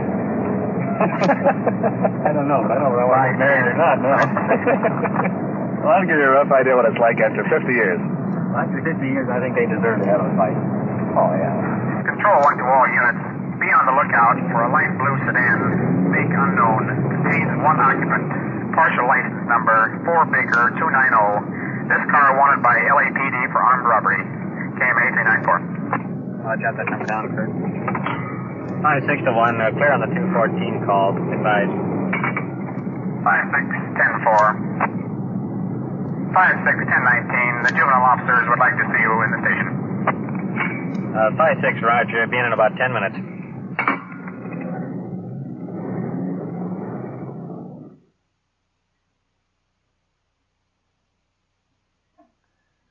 Yeah, sure, Jim. Come on in. Yeah, we'll be glad to. What's that? Oh, Ross picked up a couple of 14-year-old boys carrying some liquor. Wants us to talk to them. Evidently, this was the reason we were asked to return to the station. In plain clothes, 2 jars under his arms. Jim Ross, juvenile officer. While en route to the station, we saw 2 others walking down the street with carrying what could be possible saps. We stopped and asked them a few questions and see that they were carrying 2 jars of preserves. So to make sure that they were telling us the truth, we opened the jars and apparently is alcohol or some type of whiskey. So we decided to bring them on in and find out where they got it and what they were going to do with it. Have you smelled this? Yes, we checked it. 100 proof. More than 100 proof. You want to talk to our suspect in that? One at a time. You want to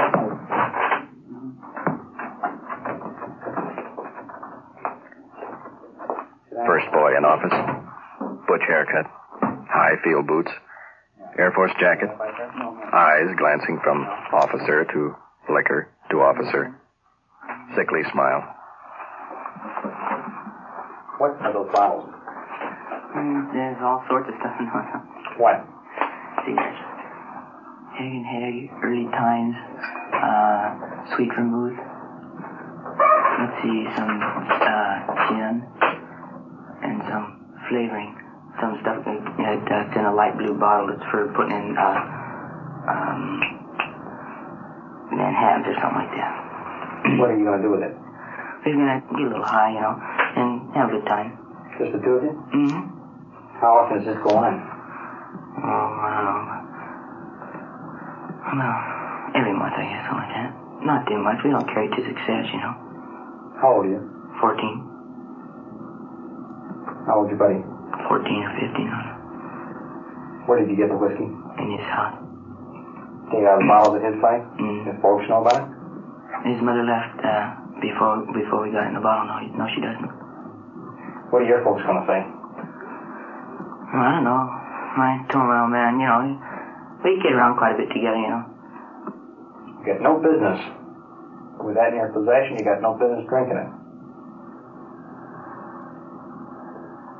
If your folks don't see that you refrain from drinking it, I will.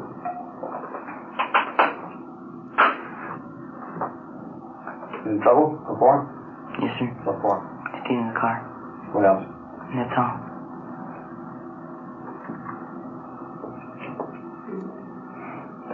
Stuff would kill you. Have you tasted that? Mm-hmm. You like it? It's all right except for the sweet vermouth. You don't like that? No, I like it when it's not involved with whiskey. It doesn't taste too good. It takes the taste out of the whiskey. And you're 14? Mm-hmm. How do you know when to stop drinking it? Oh, when we start laughing around, that's about as far as we go. You get pretty drunk, or? No, not to excess, where you wake up with a hangover. I think if you drank that, you'd have quite a hangover.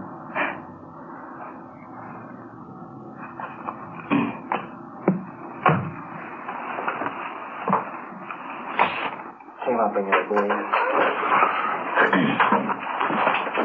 So much for the first one.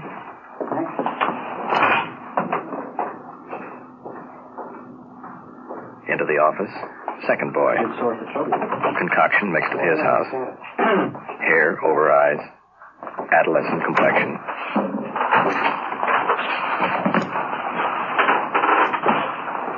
How old are you? 14. What are you doing with that stuff? Drinking. Wine? Get drunk. Wine? For the fun of it. Your folks know about it? No, sir. Where did you get the stuff? In my house. You been in trouble? Yes, sir. What for? For hit and run in the car and robbery. Robbery? Mm-hmm. What kind of robbery? Taking money out of lockers at Beach Club. And you're how old? 14. Folks aren't home, huh? My mom isn't here. Your dad home? I don't have one. Okay. Put your stuff in your pocket and wait outside.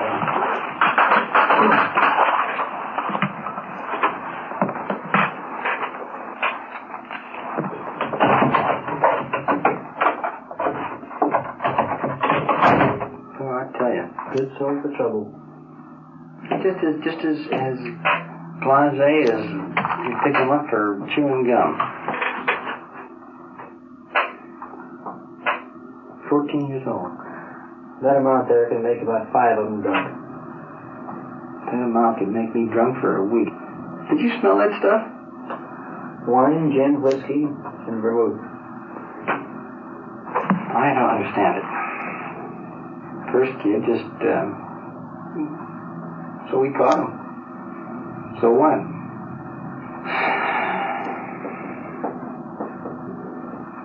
Not much else we can do but book them and call their parents. Good enough.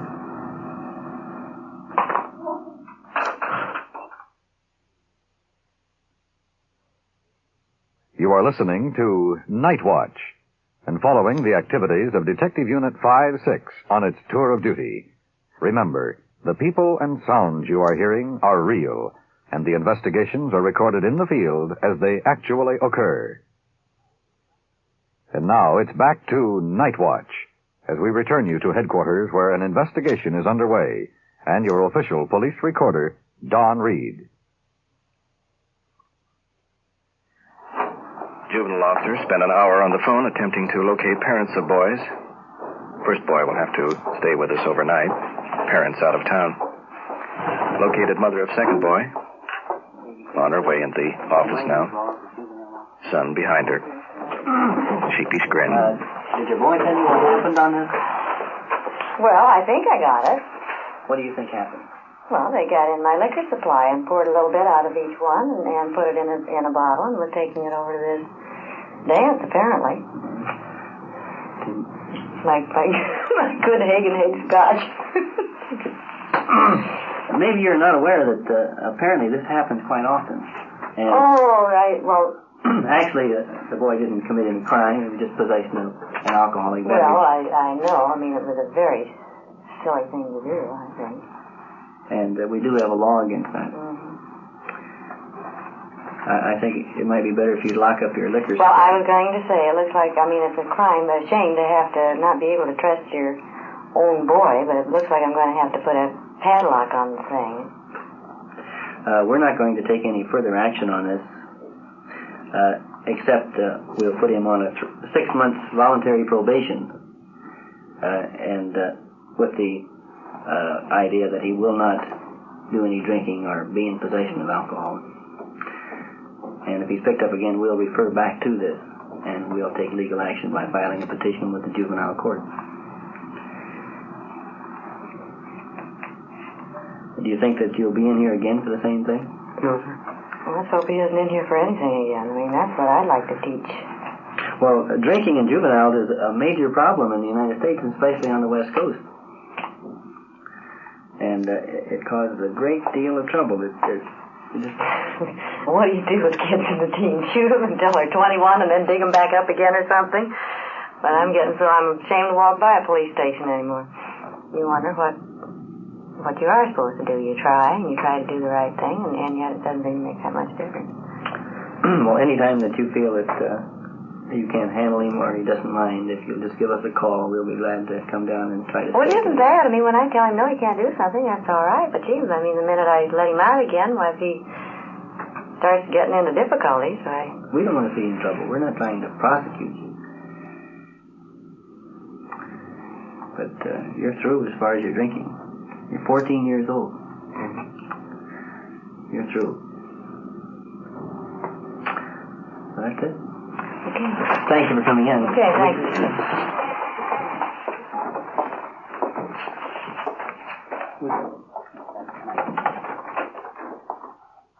Johnny? You can release the second boy. Mother's on her way out. Right. Ready to go down? Yeah. You think his mother had a headache? I wonder what would have happened to him if he'd have drank that stuff.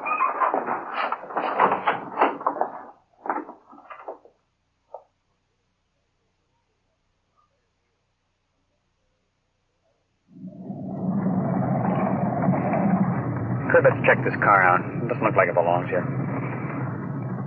I want to come in. Good. 5-1, see the lady. Regarding 459. Throw your light over here, Kurt. See if you can read that registration. I'll check out the back. Wow, look at that guy go.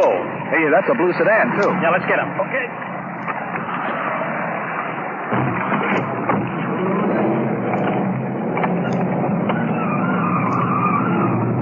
In pursuit. Dark sedan. Disappearing around the bend, just see the taillights. Car, similar description used in hold-up tonight in downtown Los Angeles. Cut in our siren. Walter using the hand spotlight with a red lens. Traffic pulling over to the right. Gaining on the suspect's car. He's in the middle lane and really rolling. About 300 yards. Red light pouring in through his rear window. Suspect cut his lights, flipping off in a side street. Running in the dark now. Making a sharp turn into a driveway. We're bouncing in behind.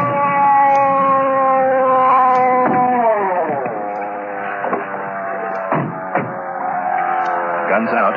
Just one occupant. Perkins getting him out. Walter covering from the right. Suspect out. Hands up. All right, take it down. I got him covered. Keep your hands out of your pocket. Shaking down the suspect. Walter searching. Perkins holding a gun on him. Checking the license number of the car. It isn't the one wanted by LA for 211. Hold up. Elderly woman. Out of back door. Bathrobe. Curlers. Okay, put your hands down. Get your driver's license. Suspect in glare of headlights, about 19. Appears sober, no sign of alcohol. Confused, eyes glazed. Not sure we're getting through to him. Yes, it's him. He's my son. We're not interested whether he's your son or not right now. We're interested in he tried to get away from a police car. Oh. What'd you turn your lights off for? I turned and I came home. Did you hear our siren? I heard your siren when they hit me in the mouth. I said I didn't have no jerk checks. You know what you're required to pull over and stop as soon as you hear a siren? I pulled over to the right. They hit me in the mouth and they said You turned your lights off about a block and a half back. Why did you do that? I pulled over to the right. You turned your lights off as you come up the street. As you understand, some guy was going to... I understand, but why did you turn out your lights? Somebody was going to hit me with a ball, hit me in the mouth. He was trying to kill me. But you knew this was a police unit, didn't you? Sergeant Perkins talking with the mother. Let's move over there. He innocent man. He never do no wrong to nobody. He never do no wrong, but he's thinking his head. No, but when he tries to outrun that siren on the red light. Oh, there's a red light on the car. There's a siren on it. He kept on going, he'd have been shot at. Yeah. He don't have no guns. If he hadn't come in here, if he'd gone straight up and turned on Venice, we'd have fired on him. Well, he's not a thief. As far as you're concerned, he was hot. Well, he's not a thief. He's not a We chased him for a mile, trying to stop him. What do we have to do to stop the man? I don't know what else we can do to identify ourselves, but turn a red light on and put a siren. Well, shoot the tires next. To shoot the tires. You don't have to kill a man for nothing. Have you ever tried to hit a target at 60 miles an hour? You don't know whether you hit the tire, whether you hit the person or the car. His mother's advice. Shoot the tires next time he tries to run away. Back to the suspect. Confused expression still there. You were going the wrong direction for the police department. I was going to the police department. You were coming away from the police department. You heard the siren, didn't you? He threw a bottle at me. I had to get away from there. He kept throwing a bottle at me. He kept kicking at me. Mother says he's mentally unbalanced. Is that what it is? He kept How much did you drink? He's two big guys over there. They're still over there. They're still over there. Clean across the head. I don't see no marks on there. No, there's a big scar all the way across. They punched me over the head with an iron. There's no lump on there, sir. There is there. No, there ain't. There is there. Just stay right there. Suspect claims head wound. None visible. Perkins, Walter, off to one side. He's mentally off a little bit. The result of the war. And he has his asthma. And I think probably in the best interest is just release him to them. I think that would be the best deal under those circumstances. Kids here at the house, and the mother and the sister both promised they'd take care of him, see that he wouldn't drive a car again. Well, he's darn lucky we didn't shoot him. I know it. I was thinking he'd get worried after that. And that's his father right there, too, saying release him to him. Okay. We'll make sure they understand. Yeah. Okay, I'll give this back to him. Right. Move back onto the father and son now. Here's your driver's license, sir. Put it back in your pocket. We're going to give you a break on this thing because of the trouble you had down there at the bar. And we want to be sure that you understand. Yes. Don't you ever do that again. When you turn your lights off, when a police car is chasing you, you're just asking for trouble. Sir, could you do me a favor to go back and see? All right, we'll drive by there, and if we can find any trouble there, we'll take care of it. Yes, sir. But in the future, don't you try to run from a police car. All right. And be sure you don't cause any more trouble. All right, thank you, sir. Okay, okay.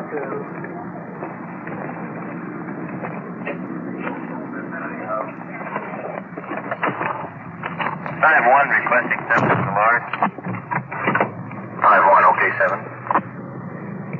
I think we'd better back out a little slower than when we came in here. All clear over here.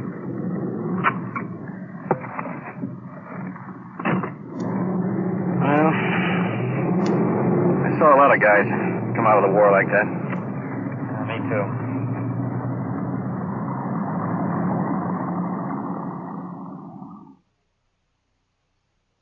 What you have just heard is real, recorded as it actually happened on the Nightwatch.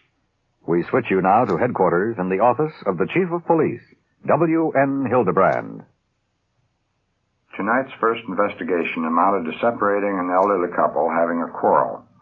However, I want to point out that when answering an unknown trouble call, the officers must be extremely alert and on the lookout for anything. The second case of the boys carrying liquor resulted in both subjects being given 6 months probation by our Juvenile Bureau. This case will be filed away with hundreds of other routine investigations, but it is important in the fight against juvenile crime to stop a situation before it gets out of hand. And now the final investigation where Detective Unit 5-6 was in pursuit of a suspect's car, which failed to stop on warning of red light and siren. As you heard, the subject was released to his parents. I realize there are people who might question this decision, but we should remember police work must be mixed with human tolerance. This boy faced a difficult mental problem sustained in the service of his country. Society would have gained little by his arrest. The important thing was he was ordered not to drive, and he was to receive immediate treatments. His parents assumed this responsibility. Incidentally, the officers checked the cafe where the subject claimed he was slugged. They found the whole incident to be a product of his imagination. Tonight you have followed Detective Unit 5-6 through a few of the problems encountered by your law enforcement officers. To give you a better understanding and insight is the reason for Nightwatch. Thank you, Chief Hildebrand. You have been following Detective Unit 5-6 on its tour of duty on the Nightwatch. Every voice, every sound has been real. Nightwatch is brought to you with the cooperation of the Police Department of Culver City, California, with technical advice by Sergeant Ron Perkins, and is described in the field by the official police recorder, Don Reed. Nightwatch is produced by Sterling Tracy and Jim Hadlock. This is Orson Welles, speaking from London.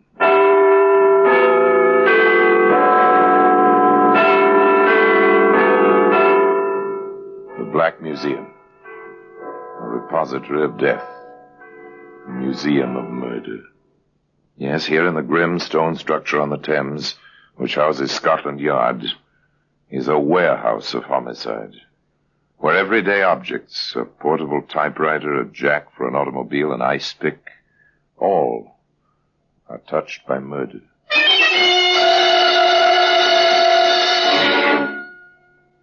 Here's a pair of spectacles.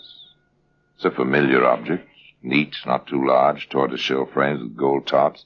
You've seen them 100 times on girls who obviously have decided that they must wear glasses. They'll make the glasses as decorative as possible, but this pair... Women's glasses. Right on top in the suitcase. And pretty thoroughly smashed. Poor Daisy. Something, whatever it was, must have hit her awfully hard to smash her spectacles like this. Today, those spectacles can be seen in the Black Museum. From the annals of the Criminal Investigation Department of the London Police, we bring you the dramatic stories of the crimes recorded by the objects in Scotland Yard's Gallery of Death, the Black Museum. In just a moment, you will hear The Black Museum, starring Orson Welles. Now, The Black Museum, starring Orson Welles. Now, here we are, in the Black Museum. Scotland Yard's Museum of Murder. Yes, here lies death. Who died by these objects? The dead, named here on the white labels of the black lettering, or the killers, named in equal place, in equal size, wherever they are known. A mandolin string. Here we are. Made for music, a mandolin string. Stretch it across the top of a stairway, see it blend and disappear into the dark carpet background. Stretch it ankle high and listen in the dark for the sound of falling, sound of murder. Here's a French novel, romance, with a blackened perforation in the center of the pages where the bullet passed, which ended romance. Here we are, the spectacles. Rather pathetic spectacles. The lenses are cracked, the frame twisted and bent, the gilt tarnished. Many other things were tarnished, including a man's reputation, by the chain of events which began that morning when Mrs. Oliver Came to see Inspector Laswell, the yard. I understand, Mrs. Oliver. Perhaps your daughter thought she'd let you know, but didn't after all. I wish I could believe that, Inspector. I can't. Daisy was so determined when she left that night. And since she went to the train, you've heard nothing? I wired Ron. I never liked him. Something, I don't know. I thought my Daisy do better for herself than a chicken farmer. Anyway, I wired, asked him if Daisy was there. I received this in reply, Inspector. Thought Daisy coming Saturday, not Friday. Went to meet her. Not there. Letter follows. Ron Smith.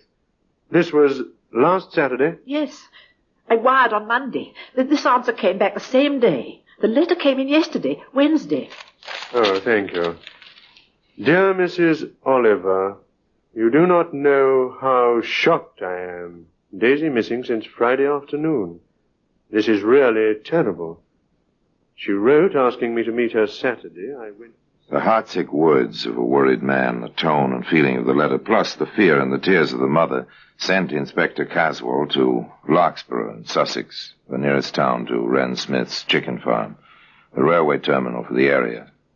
He turned first to that prime source of all rural information, the local pub. Evening, landlord. Pint of beer, please. Yes, sir, of course. Haven't I seen you someplace before, my good man? What? Oh, Jack Sheen. You have seen me someplace before. Drink up, man. It's good to see a familiar face. A familiar face drawn by a familiar scent. You're not down here on business. I am. And so are you. No, I wanted to keep this quiet. For a while, anyway. With that crowd? Over at the dartboard? Your old-time friends, Caswell. Morton of the Times, Alsop of the Guardian, Durr of the News, and yours truly. You fellas have the sense of smell of a ferret. We have to. It's our living. Do you think the girl is dead, Caswell?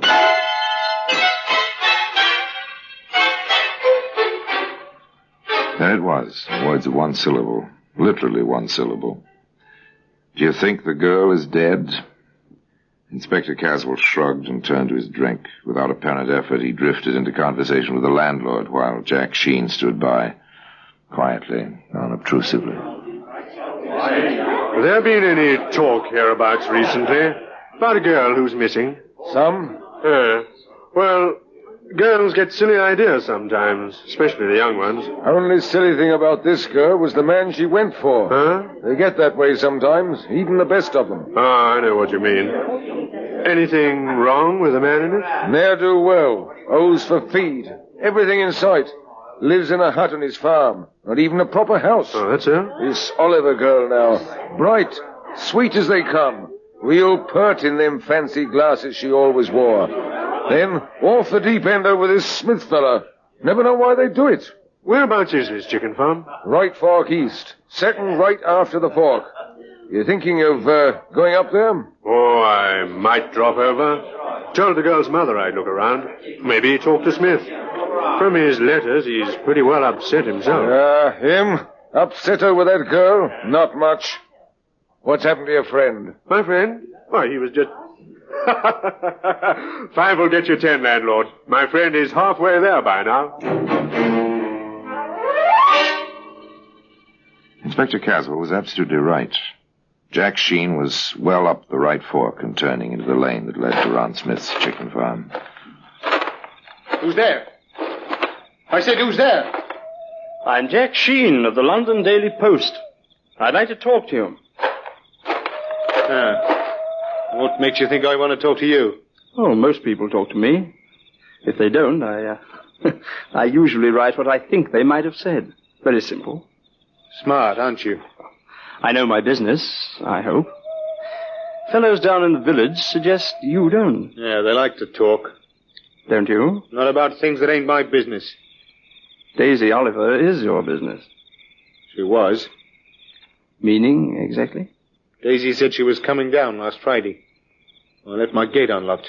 Like you found it tonight. She was always touchy about that. She never came, though. That's right. Now, all this talk. I'm more worried about her than I ought to be. Nancy's going to make a fuss about that pretty soon. Nancy? Well? A girl, Nancy Noble, lives up the road a piece. Her and me have been walking out lately. Daisy knew. I figured she'd be coming down like she wrote on account of... Apparently, Mr. Ron Smith, chicken farmer, was as garrulous in his way as his hands were in theirs. He clucked on at great rate. Finally, Jack Sheen got away, scribbled a bit in his notebook, and then off to sleep. But next morning, quite early... Hello there. What? Oh, you startled me. You don't look as if you scare easy. I don't. Who are you walking into a barn like this behind a busy girl's back? A fellow who thinks you'd make a better wife for Ron Smith than some frail little girl from the city. You know your way around, don't you? There was banter and introductions. Nancy was quite flattered, of course, over the visit of a reporter. She talked. Sure, I met Daisy. Like her? All right. If you go for milksops. I see. I heard Ron was going to marry her right after Christmas. Not if he could break the engagement, he wasn't. He's all set to marry me. Oh, so that's the way the wind blows, huh? It sure does. Or did. Now, with all the fuss over Daisy disappearing, well, Ron's too upset even to think, I guess. Upset, is he? He told me, night before last. He's afraid she's killed herself. So Daisy may be dead. And Ron is afraid she may have committed suicide. Well, Jack Sheen has turned up a fact or two, hasn't he? Of course, Inspector Caswell hasn't been inactive.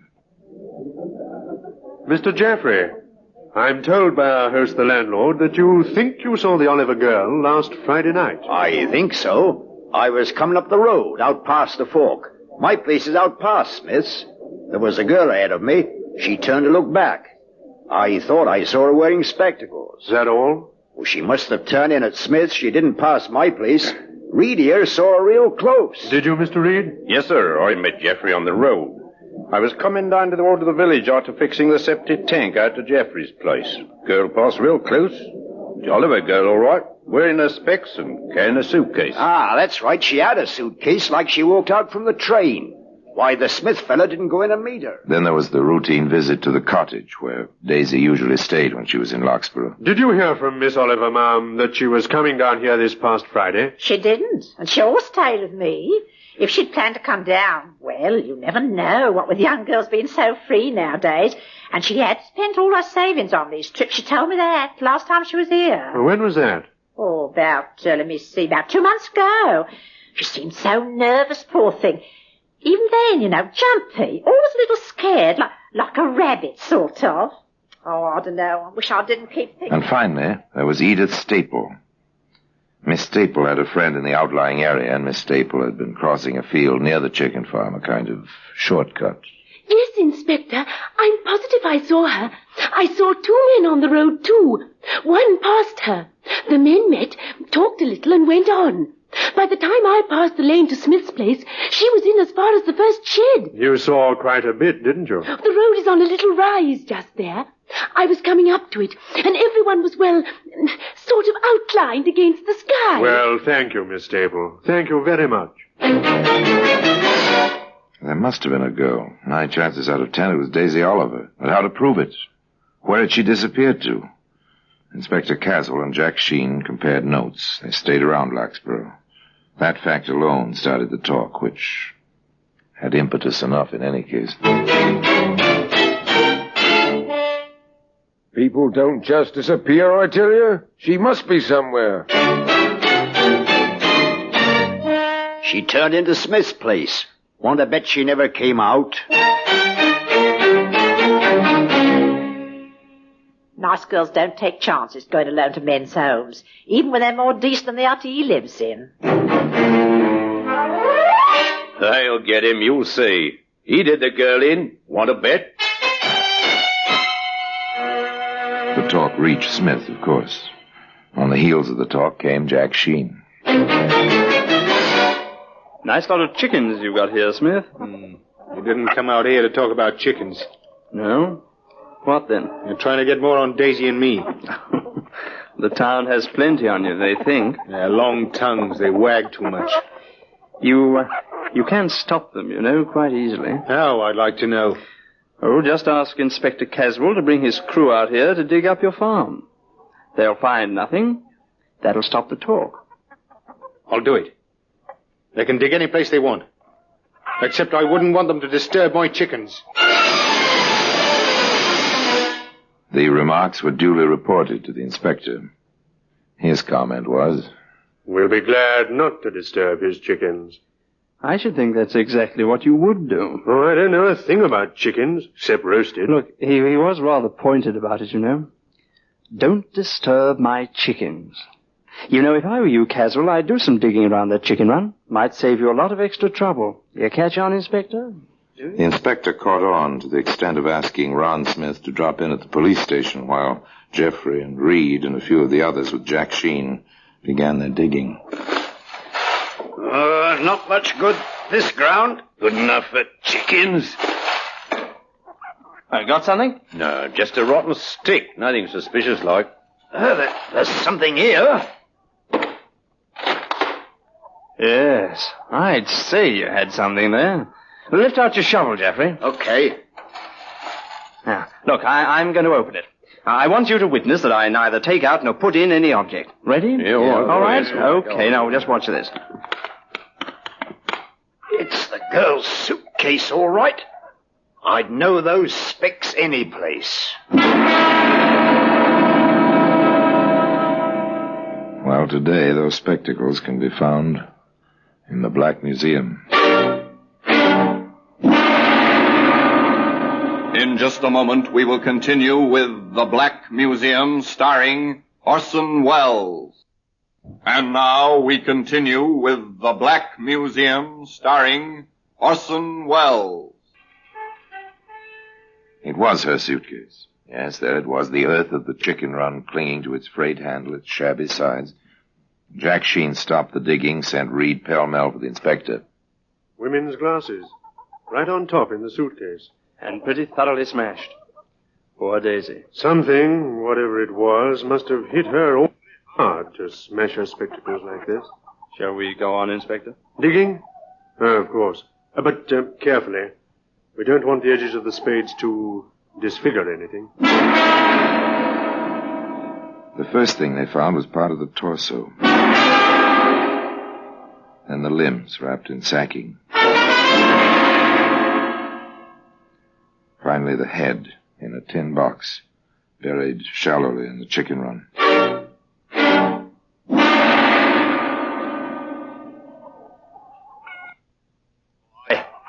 I've had enough. Are we through? Sorry I didn't have a regular police crew for this. You can go along. And thanks. You too, Mr. Reed. Where's Smith? At your local police station, where Mr. Sheen and I will be interviewing him in a very short while. They interviewed him. It was quite simple at first. They gave him the facts. We've found her, Smith, thanks to Mr. Sheen here and the strong arms of some of your neighbors. Well, what have you to say? First, I must warn you that anything you may say may be taken down in writing and used as evidence. Now, go ahead. I didn't kill her. I didn't. That's only a beginning. She came down on Friday to have it out with me. She was so nervous. She was all twitchy. She said she wouldn't leave my place until we'd set a date for the wedding. But she knew about Nancy. She knew that. We had a row, a real hard row. Well, I guess I gave in. I said the 27th of December, right after Christmas. Then I promised I'd tell Nancy that night. Daisy wasn't satisfied until I'd gone right out looking for Nancy. I couldn't find her. I came back and Daisy was hanging from the beam in my hut. She must have jumped from the table. It was awful. What did you do? Why didn't you go for help, a doctor? Well, I cut her down first.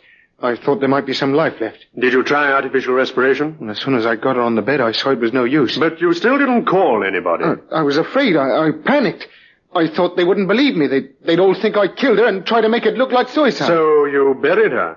Yes, in the morning. But you cut her up first. You deliberately dismembered the body in an attempt... Have you ever tried to dispose of a body? True, a body is 76% water, but have you ever tried to get rid of one? It's almost impossible to burn without special apparatus. Burying it leaves it intact. What do? Find a lime pit? Even that isn't foolproof. What do you do? After you knew she was dead, you still wrote letters to her home. I couldn't stop doing that. If people were to believe that I hadn't killed her myself. May I, Inspector? Of course, Jack. What about these? Her glasses. You found them, too. How did they get this way? They must have fallen off when I cut her down. I suppose I stepped on them or something. Her head hit the table as I was carrying her to the bed. I couldn't believe Daisy was gone. Smith couldn't believe she was dead. Jack Sheen and Inspector Caswell couldn't believe other items. It doesn't fit, Caswell. It doesn't. What's bothering you about it? Look, a girl who's just been told her wedding date doesn't hang herself in the next half hour. I saw that. I sent his shoes down to London to the laboratory. If he did step on those glasses, there'll be bits of glass on the soles or heels. I'm no doctor, Caswell, but did you notice any rope marks on the neck? I didn't. I have sent for one of the medical examiners. We'll know all about that very soon. They held Smith on an open charge. The least would be an illegal burial and failure to notify the proper authorities. Meanwhile, Sir Harold Hubert, one of the yard's best medical men, came to Larkspur. He worked. He made his report. The girl did not die of strangulation, gentlemen. What was that? She didn't. There's a slight discoloration of the throat, but that was probably caused after death. Oh, what did she die from, then? Shock. Caused by the multiple bruises all over her body. That girl was beaten to death. Now the questions descended on Sir Harold's head in a deluge. No sign of strangulation at all? She may have been partially hung. There's congestion of the blood vessels of the throat. But she didn't die up there. If she was hung at all, she was alive when she was cut down. What else could have caused the congestion in the throat? Manual strangulation. Or she could have been knocked down, as is a logical assumption in this situation. Did you knock her down and step on her throat, Smith? Of course not. How could I have when she was hanging as I entered the building? You're certain she was hanging and dead? I know she was hanging. I'm as sure as I can be that she was dead. All right. Take him back to the cell. There it was. The expert said no hanging. The man accused contradicted that statement at every turn. Once again, the inspector and Jack Sheen went out to the chicken farm. What are you up to? Give me a boost up onto the table.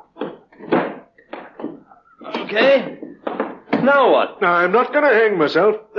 Come on up. I think it'll hold both of us. All right. Here I come. Not the safest perch in the world. Okay, now what? Look here. Along the beam. What a filthy animal. Didn't Smith ever clean his place? Maybe it's just as well he never did. Look, I don't get it. He said a dozen times he found her hanging.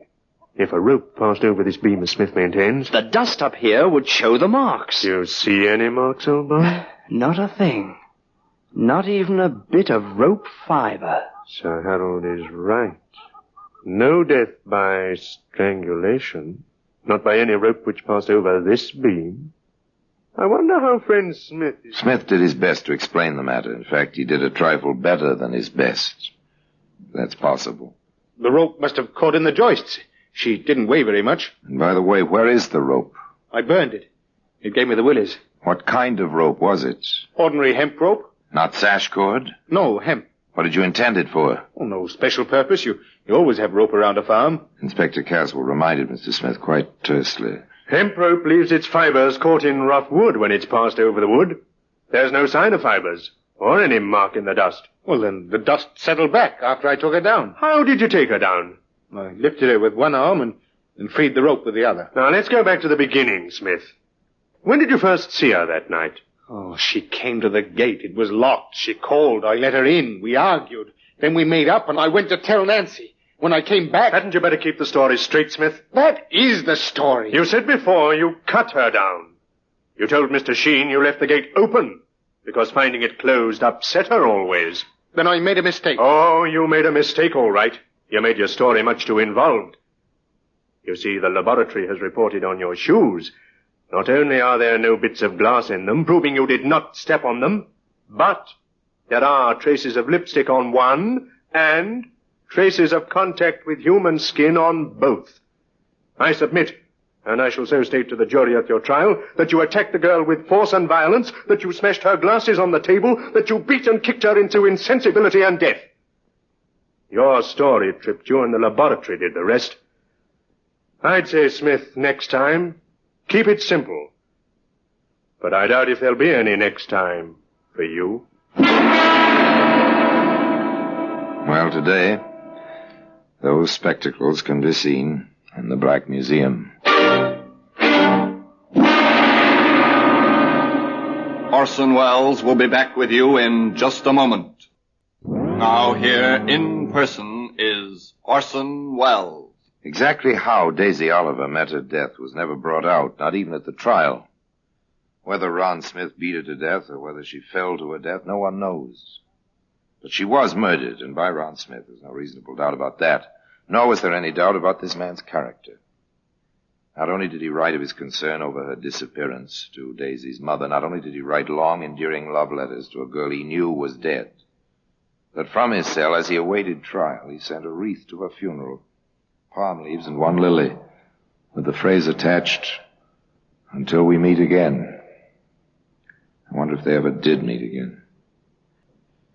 Well, until next time, till we meet in the same place, and I tell you another story about the Black Museum, I remain as always, obediently yours.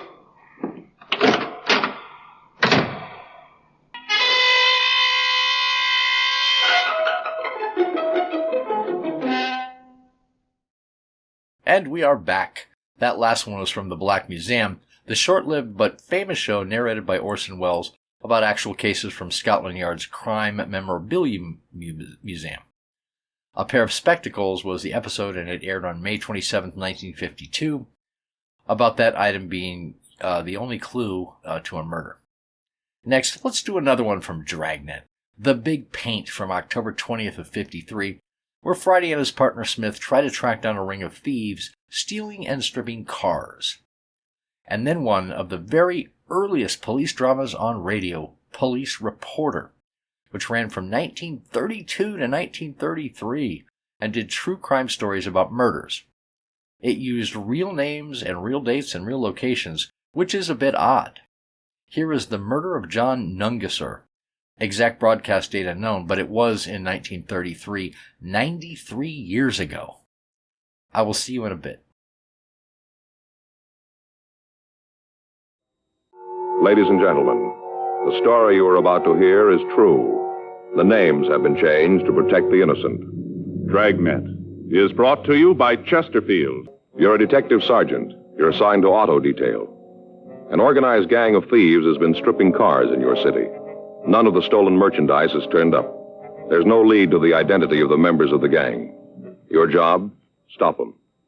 The documented drama of an actual crime. For the next 30 minutes, in cooperation with the Los Angeles Police Department, you will travel step by step on the side of the law through an actual case transcribed from official police files. From beginning to end, from crime to punishment, Dragnet is the story of your police force in action.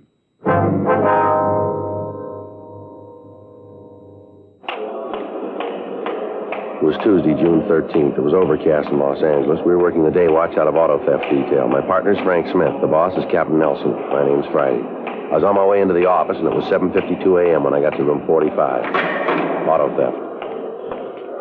Morning, Joe. Hi, Bob. You seen Frank? No, he hasn't come in yet. Oh, all right.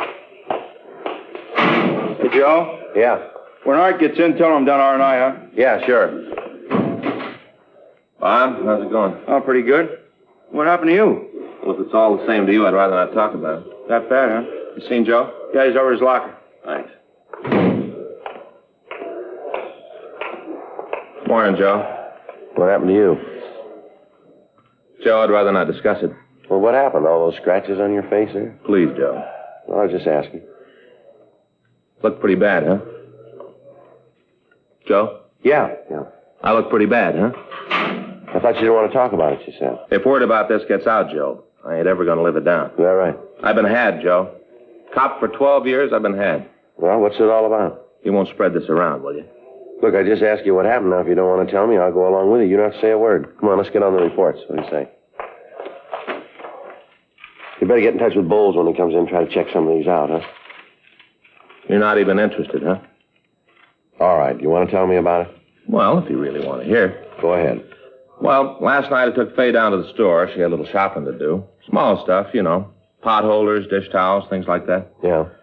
I got a parking place right in front of the store, so I waited in the car for her. Mm-hmm. I was sitting there listening to the radio when this fellow walked up to the car. He leaned in the window and asked me if I had a minute. I told him I did and asked him what he wanted. Did you know the guy? Never saw him before. Didn't know him from Adam. Uh-huh. Right off, I could see the guy had trouble. How do you mean? Well, he looked real bad, like he'd been on a drunk for at least a week. His clothes were all rumpled up, looked like he slept in them for a week. You know how I mean. Yeah. What did this guy want to talk to you about? When I saw him, I figured he was going to put the bite on me, so I braced myself, you know. You braced yourself, huh? Yeah, you know. I'm a real sucker for hard luck stories. Faye's always telling me I should learn to stay away from those guys. She was just saying the other night that what did this guy want, Frank? Huh? Well, what do you want, this fellow that talked to you? Oh, well, he gave me this story about how he'd been on a bat and how he was broke and he needed some money to clean up before he went home. Uh-huh. But he makes it real plain that he does not want a handout. Nothing for nothing. What do you suppose he meant by that? That's when he showed me the package. The package, huh? Yeah. What package? Well, the one he was carrying. Didn't I tell you that? No, you didn't yet. Well, you see, before I couldn't see it. Then he showed it to me. It's all done up in tissue paper, ribbons and all. Paper was kind of dirty, like he'd been carrying it for a long time. Ribbon was a little tired, but it was there. Uh-huh. So he asked me if I wanted to buy it. That was this package. Well, what was in it? He asked me if I wanted to buy that. Well, what was in it? He took off the paper and he opened the thing up. And, Joe, inside is a brand new razor. Brand new. Worth $26 in town. What kind of a razor? Well, he said he'd let me have it for $20. No, what kind of a razor? Just a razor, the kind you shave with? Yeah, an electric razor. Oh, well, you didn't tell me it was electric. Didn't I say that, Joe? No, you said he let you have it for $20 just because he needed the money. Huh? Yeah. Well, happened that I didn't have $20. You know me, so I told him I couldn't make a deal. Then he left, huh? No, Joe. Now, look, you wanted to hear it. Will you let me finish? Well, it takes you a little time. I have to keep drawing you out here. I'm sorry, Joe. I want you to get all the facts. Mm-hmm. We're officers together. We talked back and forth for a little bit. Guy finally said that I looked like I had an honest face. That's a new approach, isn't it? Joe. Well. So finally he says he'll let me have the razor for $15. So I bought it. That's how you cut your face up, huh? With that new electric razor. Well, in a way. You see, I had to buy some blades last night, and since I had the new electric, I didn't do it. Well, you don't need blades for an electric. No, it wasn't for the electric, Joe. It was for the old one that I had at home. Oh, but you had the electric now. Sure, and once I had that in my hand, I didn't want any blades. Only thing I had in the house was a blade that was a week old. So I got up this morning, plugged in my brand new electric. What do you figure happened? Well, I'm going to take a real blind guess. It didn't run. How'd you know? Well, the same thing happened to Murphy over in robbery last month. There was a big laugh around here. You were one of the guys who laughed the most, don't you remember? Yeah. Oh, yeah, I remember now. Miserable. Murphy know about this yet? No. I ain't about to tell him either. Mm-hmm. Friday, Smith? Yeah, Skipper. See you guys? Right. Close the door. Sit down. Thank you. What happened to you, Smith? It's a long story, Skipper. Oh, you can tell me later. I want you guys to take a look at this. What do you got there? Just saw Chief Brown on the way in. He's getting pressure from the corner pocket. They want this thing cleared up. What is it, Joe? Last few weeks, car stripping's taken a big jump. Not the usual line of stuff. Not just happening in certain neighborhoods. We got reports here from the Valley, Hollywood, Wilshire, all of the divisions. Same thing's happening all over town. Uh-huh. Talk to the boys in the sheriff's office. They're getting it. Same in Burbank, Beverly Hills, Santa Monica. Doesn't seem to be any place they aren't getting to. How about the stolen stuff, Skipper? Any of it show up yet? Not that we can find. All the usual outlets have been checked. None of the loot can be bought. Any special kind of things being taken? Let him see those reports, Chum. Yeah, here. Thanks. Take a look. We're not messing with kids in this thing. The way the victims tell it, this gang can break into a locked car and lift the radio in under 10 minutes. They can pull all four wheels off a car in under 6 minutes. Insurance companies are screaming. They already got into the police commission. Chief Brown told me this morning he didn't care how we did it, but he wanted it stopped. Well, where do we start? Well, up to now, the investigation's been handled pretty much by the divisions. From here in, it's in your laps. Use as many men as you need. Just bring the thieves in. You're not working on anything now, are you? No, we're not. We're just winding up that Gibson thing. Couple of reports to finish. We should be through by noon. We'll turn the reports over to somebody else. I want you to start on this thing right away. Okay. Right, Skipper. Anything you need, let me know. Right, we'll check you later. Right. Smith? Yes, sir? How'd you get all those cuts in your face there? Shaving? Well, in a way, yeah. Yeah, same thing used to happen to me. Why don't you get yourself an electric razor?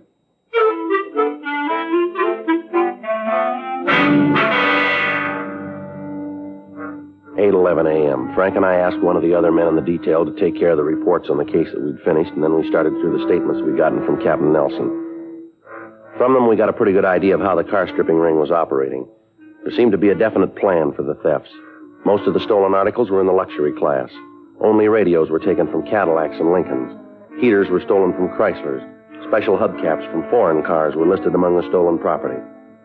We had the stats office make a run on the MO that we could piece together, but their information led us nowhere. In none of the reports was there a possible description of the thief. The times the cars were stripped and the locations where the burglaries occurred made it apparent that it was a large-scale operation. For the next 2 days, we talked to the victims. We double-checked the time of the thefts and the movement of the victims immediately preceding the car stripping. We asked about people loitering in the vicinity of the parked cars. None of the drivers who'd been victimized could supply us with any more evidence than they'd given us in their statements. Friday, June 16th. We checked the list of recent parolees from state penitentiaries and work farms looking for ex-convicts who'd been involved in cases of car stripping. The list of names we came up with were checked out, but they led us nowhere. In the meantime, the pressure from the citizens groups in the city had gotten worse. At the end of the first week we'd been working on the case, the value of stolen articles reached about $500 a day. Additional officers were assigned to patrol the streets. Radio cars doubled the number of field interrogations they normally made, and although several arrests were made, the possibles picked up apparently had no part in the activities of the organized ring. On Saturday, June 24th, we got a call from an ex-convict. He asked us to come out to his garage and talk to him. Come on back here, fellas. We can talk while I finish up. All right. Hey, quite a place you got here, Al. Yeah, I've been pretty lucky. Got just about all I can handle now, and the way business is going, I'm going to have to take on some more help. How many men you got working for you now, Al? 2 full-time. Saturdays, I got a couple of kids who come in and help out with the wash jobs. Uh-huh. Now, we can talk right here. Pull up a couple of those chairs. All right. There's a rag there on that bench if you want to wipe them off. They get a little dirty standing around. That's okay, Al. What do you want to see us about? Well, first off, I want to tell you guys that I appreciate the way you treated me when I fell. I'll never forget it. Real nice. Don't worry about it, Al. I read in the papers where you're getting a lot of heat on the stripping going around. Yeah, that's right. I just wondered how you're doing on it. That's going pretty slow. Why, do you know anything? I got a couple of rumbles. You know, it's hard not to hear them. Uh-huh. I heard that none of the stuff's been shoved, that right? We haven't seen any of it. Well, the way I get it, you aren't about to. Hey, hand me that socket wrench, will you? This one? Yeah, Here you go. Thanks. Fella came in here a couple days ago. I knew him from before. He said he wanted to do business. Uh-huh. He asked me if I was interested in some good buys and used radios. Uh-huh. I told him I might be if they were good. He said these were the best, all GMs. Then he gave me the price. When I heard that, I knew something was off. What was he asking? I told him he could deliver 6 Cadillac radios for $28.50 apiece. I asked him where he got them. What did he say to that? He told me it wasn't any of my business. Said where he got them didn't make the radios play any different. What makes you figure he might be in on the operation we're after? Well, I told him that if he could make deliveries at that price, I'd want a lot more than a half a dozen. Yeah? Well, he said he couldn't supply them. Said that he only could spring 6. I asked him if he was working alone. He told me no. I figured I ought to give you guys a call. Might be something for you. You said you know him, huh? Yeah, from before. Say, you guys like a cold beer? No, Al. No, thanks, Al. Well, you mind if I have one? It's kind of hot. No, go ahead. Thanks. Day gets a little hot. You really notice it. Are you sure you guys don't want a beer? No. No, thanks.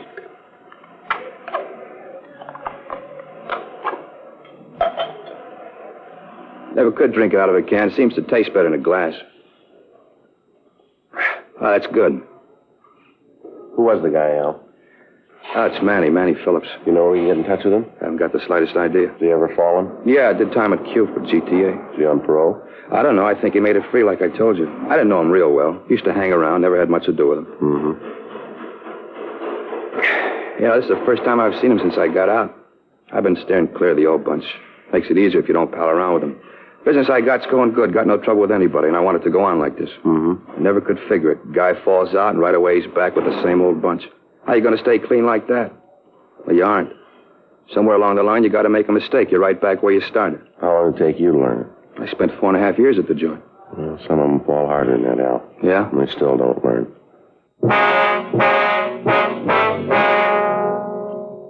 11:20 a.m. We called the office, and Sergeants Bob Beck and Officer Art Molnar came out to the garage to stake out in case the suspect came back. Frank and I took Al Woodson down to the city hall and checked the name Manny Phillips through R&I. From the packages that were pulled, we were able to get an identification of the man who'd offered the radios for sale.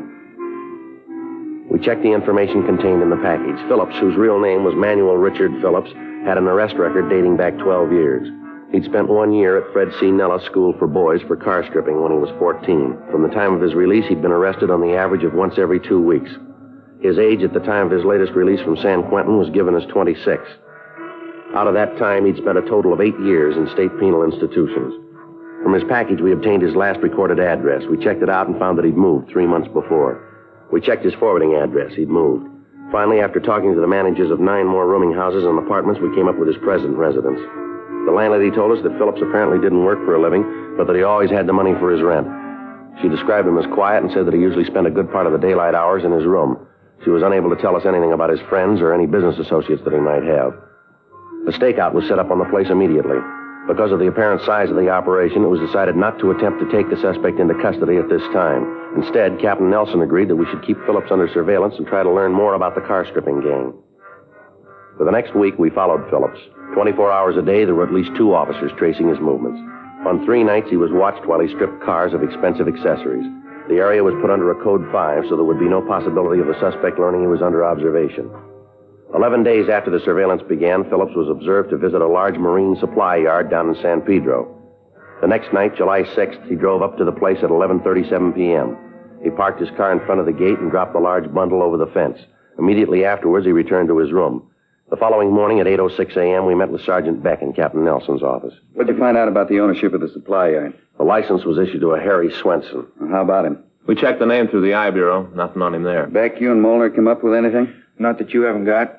We staked out on the yard every night since we found it. Hasn't been a night that passed that some car hasn't made a delivery of some kind. Got the license numbers of all the cars. They've all been checked out. We know who they are and where to find them. We've had a tail on Swenson every minute. Must have eyes in the back of his head. As soon as one of our men falls in step, he knows that the way he's acted, there isn't a thing we can prove. What's the DA's office say about it? We had lunch with Alexander yesterday, Skipper. Laid out the evidence we had. Yeah? Told us if we tried to take Swenson to court with what we've got, they'd laugh us out of town. Well, where does that put you? Well, really not much further than we were. We know who's behind the ring. We know where they're operating from. The big thing now is to find the plant. Unless we can produce the stolen merchandise in Swenson's possession, we haven't got a case that'll stand up. There are no leaks about the plant? No, not that we can find. Everybody that's been near Swenson's place has been tailed. Twice a week there's a truck that leaves the yard. There's no way of telling what's in it, and the times we followed it, we've lost it. Well, how about a bug? Can you get one into Swenson's office?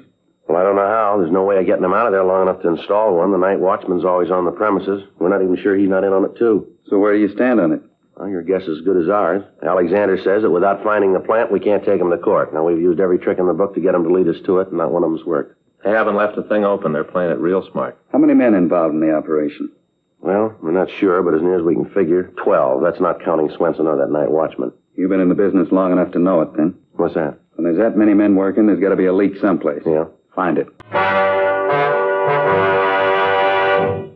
You are listening to Dragnet, the authentic story of your police force in action. For the next week, a close surveillance was kept on Swenson's marine supply yard, but there were no breaks. Kickbacks from George Brereton up at CII in Sacramento and from Washington, D.C. didn't disclose any previous criminal record on the suspect. During that week, on Tuesday, July 11th, and on Thursday, July 13th, a large stake truck left the yard. The back of the truck was covered with a piece of canvas so that we were unable to see what was in it, but we were reasonably sure that it contained stolen merchandise. In scouting the neighborhood for a possible place to establish a more workable stakeout, we came across an empty office on the second floor of the building directly across the street from Swenson's place of business. Officers equipped with binoculars maintained a constant watch on the activities in the yard. After another week, the events that had been seen were reported to Assistant District Attorney Adolph Alexander, and he stated that if we could get pictures of the operation, we might be able to make a case that would stand up in court. Monday, July 17th, we met with Sergeant Putoff in the crime lab. How far are you going to have to be from the subject, Joe? Well, second floor across the street. Well, are you going to be able to take all the pictures during the day? Don't think so, Putoff. Most of the activity runs after 9 at night. Mm-hmm. Well, best bet probably infrared, then. We can shoot it with a 4x5. How about light? Oh, is there any sort of telephone pole, traffic signal in front of the place? Yeah. I think so. The way I remember it, there's a phone pole about 10 feet to the left of the gate as you face the yard. Well, we can tie the lights to that, then. Well, any chance they could be spotted? Outside. We can put them up pretty high. Irregular lamp reflectors with heavy infrared filters. If you know they're there and look up, you're going to be able to spot them. Any chance of taking movies? Yeah, we can swing that. Life magazine's been experimenting with a new fast film. Results I've seen with it are pretty amazing. All you need is one street lamp. We can use that. Well, if you have to string the infrared lights, wouldn't it be better to shoot the movies on that kind of film? Well, you'd get something. Film's pretty slow, though. Be better to use the stuff Life's come up with. All right, how long will it take you to set it up? Well, how careful do we have to be? Well, these guys are pretty cagey. If they get any idea at all, we're dead. Mm-hmm. Well, we can have a couple of men go out in the morning. We can outfit them as linemen. They should be able to have the rig ready for you by tomorrow night. We can start shooting pictures then, huh? Should be able to, yeah. All right. Is Jay Allen around, do you know? Well, I think he's over the court this morning, Joe. Well, then maybe you can help us out there, too. What's that? We're trying to figure some way to tail a truck. We've been trying to find the plant these guys are using for a couple of weeks now, and we just can't get near them. We wondered if Jay might have any ideas on that. Probably use fluorescent paint. That ought to do it. What's the gimmick there? They tie a can of transparent fluorescent lacquer to the back of the truck, punch a hole in the can, and all you got to do is follow the drops. You punch a hole in the can, won't all the stuff run out? Well, there's a couple of brands on the market. They've got enough viscosity so the paint will stay in the can. Regulate the frequency of the drops by the size of the hole. Can you see it? Not without ultraviolet lamp. Tie one of those to the hood of your car and you got it made. You got the equipment here to do that? Mm-hmm. Well, would you have Jay give us a call when he comes in? Right. He'll know more about it than I do. Be able to give you all the dope. Okay. I'll get right on the other for you. Thanks a lot. Say, how long you been after this bunch? Well, let's see. We got the assignment on June 13th. That'd make it over a month now. A lot of time. Well, maybe now we'll have something to show for it.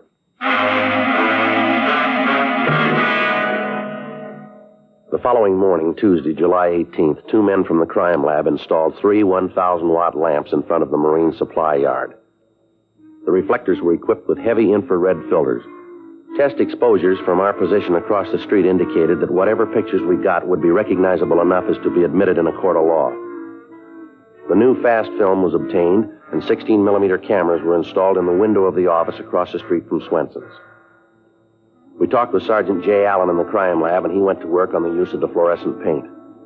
After experimenting, he was able to come up with the correct size hole in the bottom of the can so that a single drop of the lacquer would fall from the can every 10 seconds.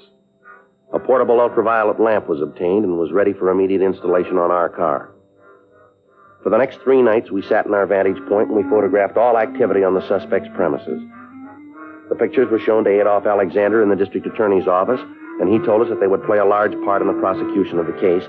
However, he said that if we could come up with the hiding place of the stolen loot, a conviction would be assured. Tuesday morning, July 25th, 3:15 a.m., Frank and I took the can of fluorescent paint and climbed the fence into the supply yard. Back here. Right. Lousy thing, I didn't see. All right, you better hold it a minute. Who's there? The watchman. Yeah. Better get back in the shadows. Yeah, come on, easy. Come on out, I know you're there.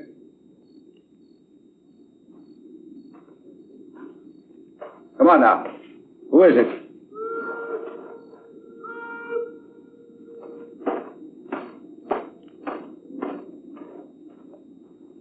That was close. Yeah. All right, let's go. The truck should be back in the shed. Right.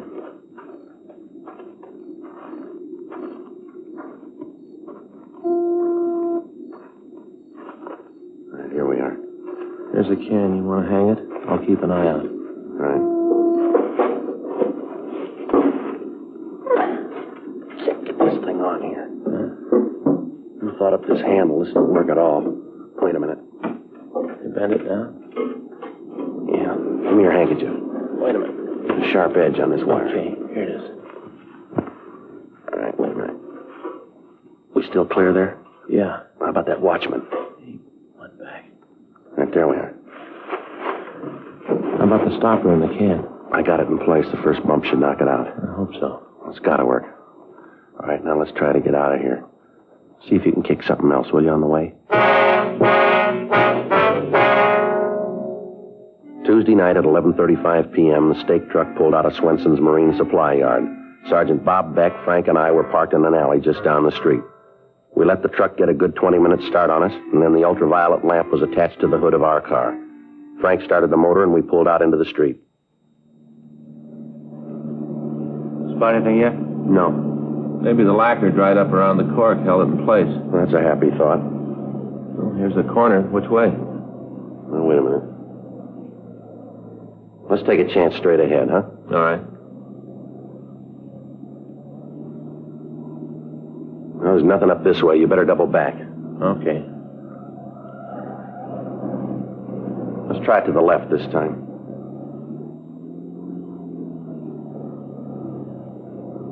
How about it? See anything yet? Go on up a little more, will you? Yeah, there it is. Yeah. Look at that stuff. It's really lit up. For the next 35 minutes, we followed the trail left by the fluorescent paint. From time to time, we'd lose the trail, but we'd always pick it up again. The truck followed the main highway from San Pedro to Santa Monica and then turned left up Santa Monica Canyon. The trail wound around toward Sunset Boulevard and turned to the left. About 1 mile from the beach, the drops indicated that the truck had left the main street and turned onto a private dirt road. Half a mile along the road, the trail stopped in front of a large wooden building in the middle of a field. We turned off the car lights and went up to the place. The blinds on the windows were drawn, but there were lights on in a front room. Sergeant Beck covered the rear of the building, and Frank and I went up to the front door.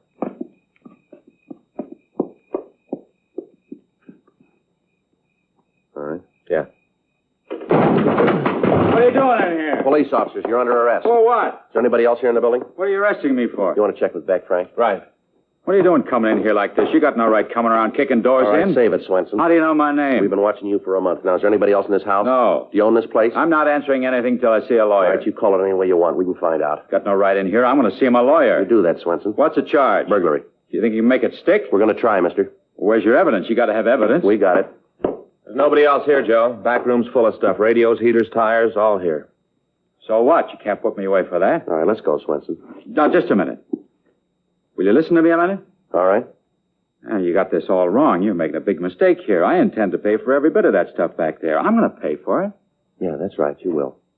The story you have just heard is true. The names were changed to protect the innocent. On December 12th, trial was held in Department 97, Superior Court of the State of California, in and for the County of Los Angeles. In a moment, the results of that trial. All other members of the gang were taken into custody and were brought to trial. Harry Ralph Swenson, along with his accomplices, was tried and convicted of 14 counts of burglary in the second degree and received sentence as prescribed by law. Burglary in the second degree is punishable by imprisonment in the state penitentiary for a period of not less than 1, nor more than 15 years. You have just heard Dragnet, a series of authentic cases from official files. Technical advice comes from the Office of Chief of Police W.H. Parker, Los Angeles Police Department. Technical advisors, Captain Jack Donahoe, Sergeant Marty Wynn, Sergeant Vance Brasher. Heard tonight were Ben Alexander, Vic Perrin, Jack Crucian. Script by John Robinson. Music by Walter Schumann. Hal Gibney speaking. Watch an entirely new Dragnet case history each week on your local NBC television station. Please check your newspapers for the day and time. Chesterfield has brought you Dragnet, transcribed from Los Angeles.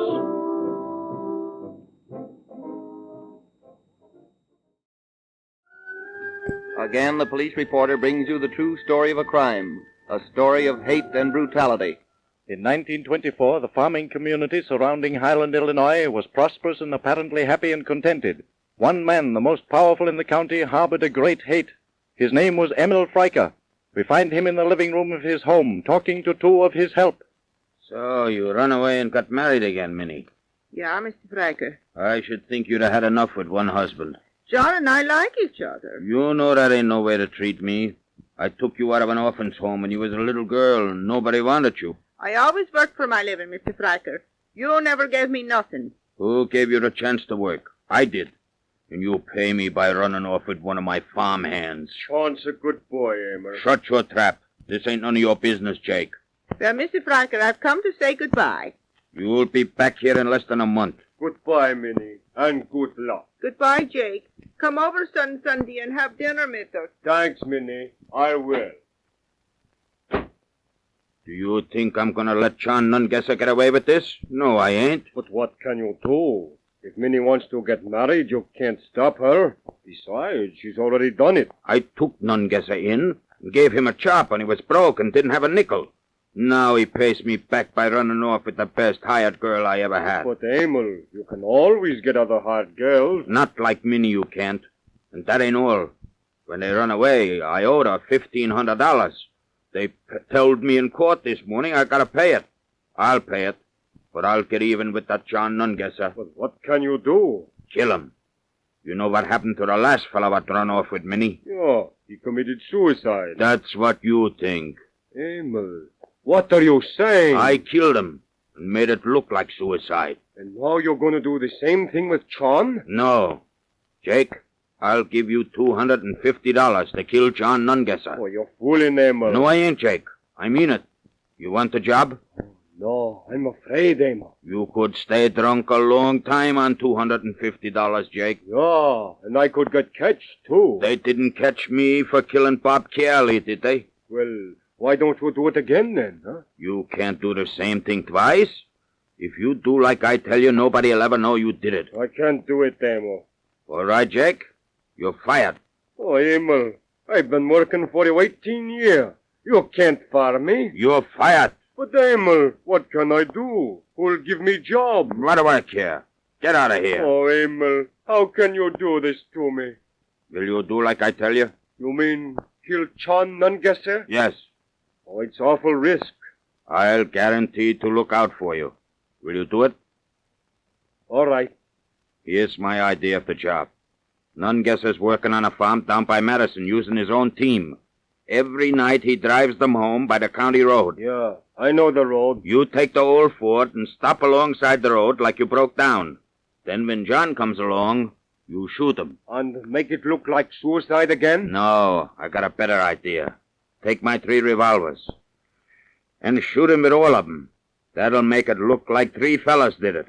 Then you drive back here as fast as you can, and no one will ever know you was off the place. It's easy, Jake, and you ain't got nothing to worry about. Remember, I'm back of you 100%, and I'm the biggest man in this county. It's coming down to the good damn wood. Hey, John! Hello, Jake. How's the minute? Oh, fine. What's the matter with the Ford? You got a breakdown? Yeah, his old car ain't so good no more. I'll take a look at it. Maybe I can fix it. Thanks. I think maybe it's the carburetor again. Yeah, looks like it. Jake! An hour later, John Nungesser's body had been found, and the sheriff had the dead man's wife brought in for questioning. He was your second husband, wasn't he, Mrs. Nungesser? Yes, sir. And both of them died from gunshot wounds. Yes, sir. Bob, my first husband, committed suicide. Oh, he did, eh? Yes, sir. Looks awful funny to me that you should lose both of your husbands the same way. You don't think I did it, do you? I ain't saying what I think. Where were you when this happened? Home, doing my chores and getting supper. You own a car? No, but we was going to buy one as soon as I got the $1,500 Mr. Freiker owes me. Emil Freiker? Yeah. I worked for him since I was a little girl. He didn't want me to leave when I got married, but my husband made me. Well, I guess that didn't make Freiker like him any too well, huh? He hated John. He said he'd sooner John stole his best team than take me away. Was Freiker in love with you? No. He only liked me because I was strong and could work hard. Do you think that he had anything to do with this? I don't know. Maybe it'd be a good idea if I had Emil Freiker come up here and had a talk with him. Not only did he have Freiker come in, but also his hired man, Jake. He decided to question Jake first. Now listen, Jake, I want the truth. Didn't Freiker say he was going to kill John Nungesser? Nein, he didn't, I tell you, he didn't. Well, why were you riding around in Freiker's Ford on the day John was killed? Who said that? Somebody that saw you. It's true, ain't it? Yeah. What were you doing? Oh, nothing much, just riding round. What's the use of lying, Jake? You were one of the 3 men that killed John Nungesser. Now, if you'll tell the truth, I'll make it easier for you. What do you mean, Sheriff? I'll fix it so the judge will go easy on you. Come on, now, tell me what happened. You won't be sorry. That's a promise, Sheriff? Yes. All right, then. I did it. I killed John Nungesser. Who were the other 2 men with you? We found bullets from 3 guns in his body. The bullets from the 3 guns was a trick to fool you. There was nobody else.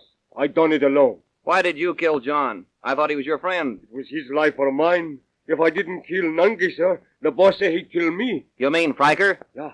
Listen, Sheriff. You say if I told you the truth, you'd go easy on me. You promised that, and you can't go back on it. I'll help you all I can if you'll stick to your story. Oh, Tommy. Yes, sir? Bring Emil Freiker in here. Yes, sir. Do I have to stay here, Sheriff? Sure, why not? I don't want to see Emil. I'm afraid of him. Oh, he won't hurt you. And if you know what's good for you, you'll tell the same story you just told me. But I wish I didn't have to tell it in front of Emil. You won't have to unless it's necessary. Come in, Mr. Freiker. What kind of a trick is this? Bringing me here by telling me you want me on a liquor charge. I didn't want any trouble.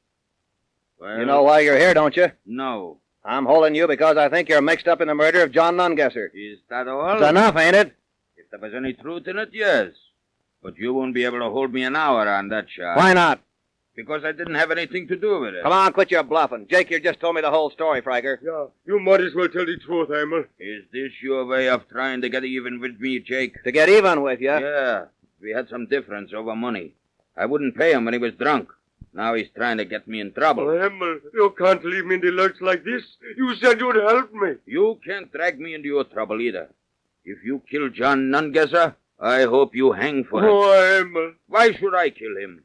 He never did anything to me. If you don't help me, I'll tell about Bob Kellel, Emil. Who's he? Minnie Nungesser's first husband. The one that committed suicide? Yeah, only he didn't. Emil shot him and then put the pistol alongside of him so it would look like suicide. What kind of a fairy story is this? It's true. You know it is. You told me so yourself. Oh, how about it, Freiker? I deny every word of it. I don't even know what he's talking about. All this talk ain't getting you nowhere. If you go through with this, Sheriff, you'll be sorry.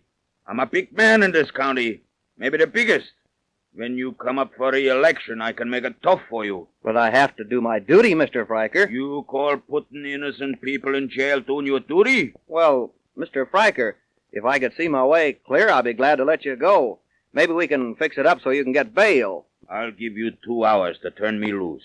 If I ain't free in that time, I'm going after your scalp. And if I do, you'll never hold another public office in this county. How about me, Sheriff? You said you'd help me if I told the truth. I'm not so sure now that you did tell it. Oh, I did, Sheriff. I told you everything the way it happened. I wouldn't have killed Thorne if he had not made me do it. Hey, listen, Jake. The best thing for you is to keep Mr. Freiker out of this. Be better for all concerned. What a Sheriff you've got. The guy from the pool farm who says he knows something about this Nungesser case. Send him in. Yeah, he's in a wheelchair. Now, what difference does that make? Send him in. All right. What can anybody from the poor farm know about this? Well, if you're through with me, Sheriff, I'll be going. Oh, don't let him go, Sheriff. He's guilty as I am, I tell you. Maybe you'd better stick around a little while, Mr. Freiker. Here he is. Wheel him in. Yes, sir. Well, what is it? Sheriff, my name is Rudolph Cummings. You sent word that you knew something about this Nungesser case. I don't know nothing about that case, Sheriff, but I do know all about Emil Freiker. Do you know this man, Mr. Freiker? Yeah, he used to work for me. I worked for the Freiker family for over 30 years. Well, what of it? I knew Robert Cully and Minnie. When Minnie married him, Freiker went crazy. He wanted me to kill Robert. That's a lie. Why should I lie? I can't live 3 months, and I don't want to die with this on my conscience. Well, let's hear it then. Well, on May 7th, 1920, you see, I even remember the date. I saw Emil Freiker shoot and kill Bob Curley. I told him I saw him do it, and he promised me a home for life if I wouldn't tell. Is that why you've kept your mouth shut for the past 4 years? No, tain't, no. I was afraid to say anything. Freiker's like a king, and it don't do no good to tell on him. You don't believe this whole man, do you? It's the truth, Sheriff, every word of it. I don't want to die till Emil Freiker gets what's coming to him. It ain't right that he should go on doing wrong and never getting punished. Promise a dying man you'll do your best, Sheriff. Promise that he'll be tried for his crimes. Don't let this murderer go. Emil Freiker was tried and after exhausting every legal means was finally hanged in the yard of the Madison County Courthouse. Jake Landert received a life sentence.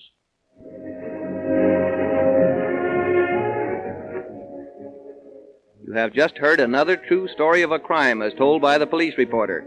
He'll be glad to dramatize any story you want to hear if you'll write to him in care of this station. Listen for the police reporter. This is a radio release production. The FBI in Peace and War. The FBI in Peace and War is brought to you by refreshing, delicious Wrigley's Spearmint Chewing Gum.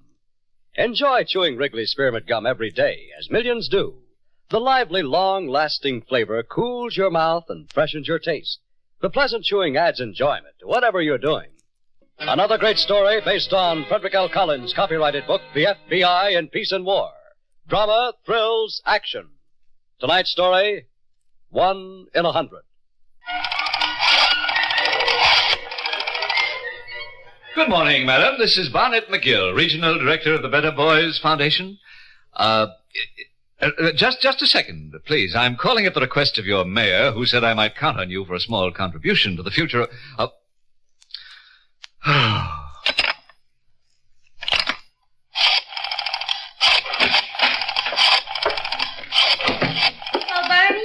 You on the phone? No, sweetheart. I'm practicing a trapeze act.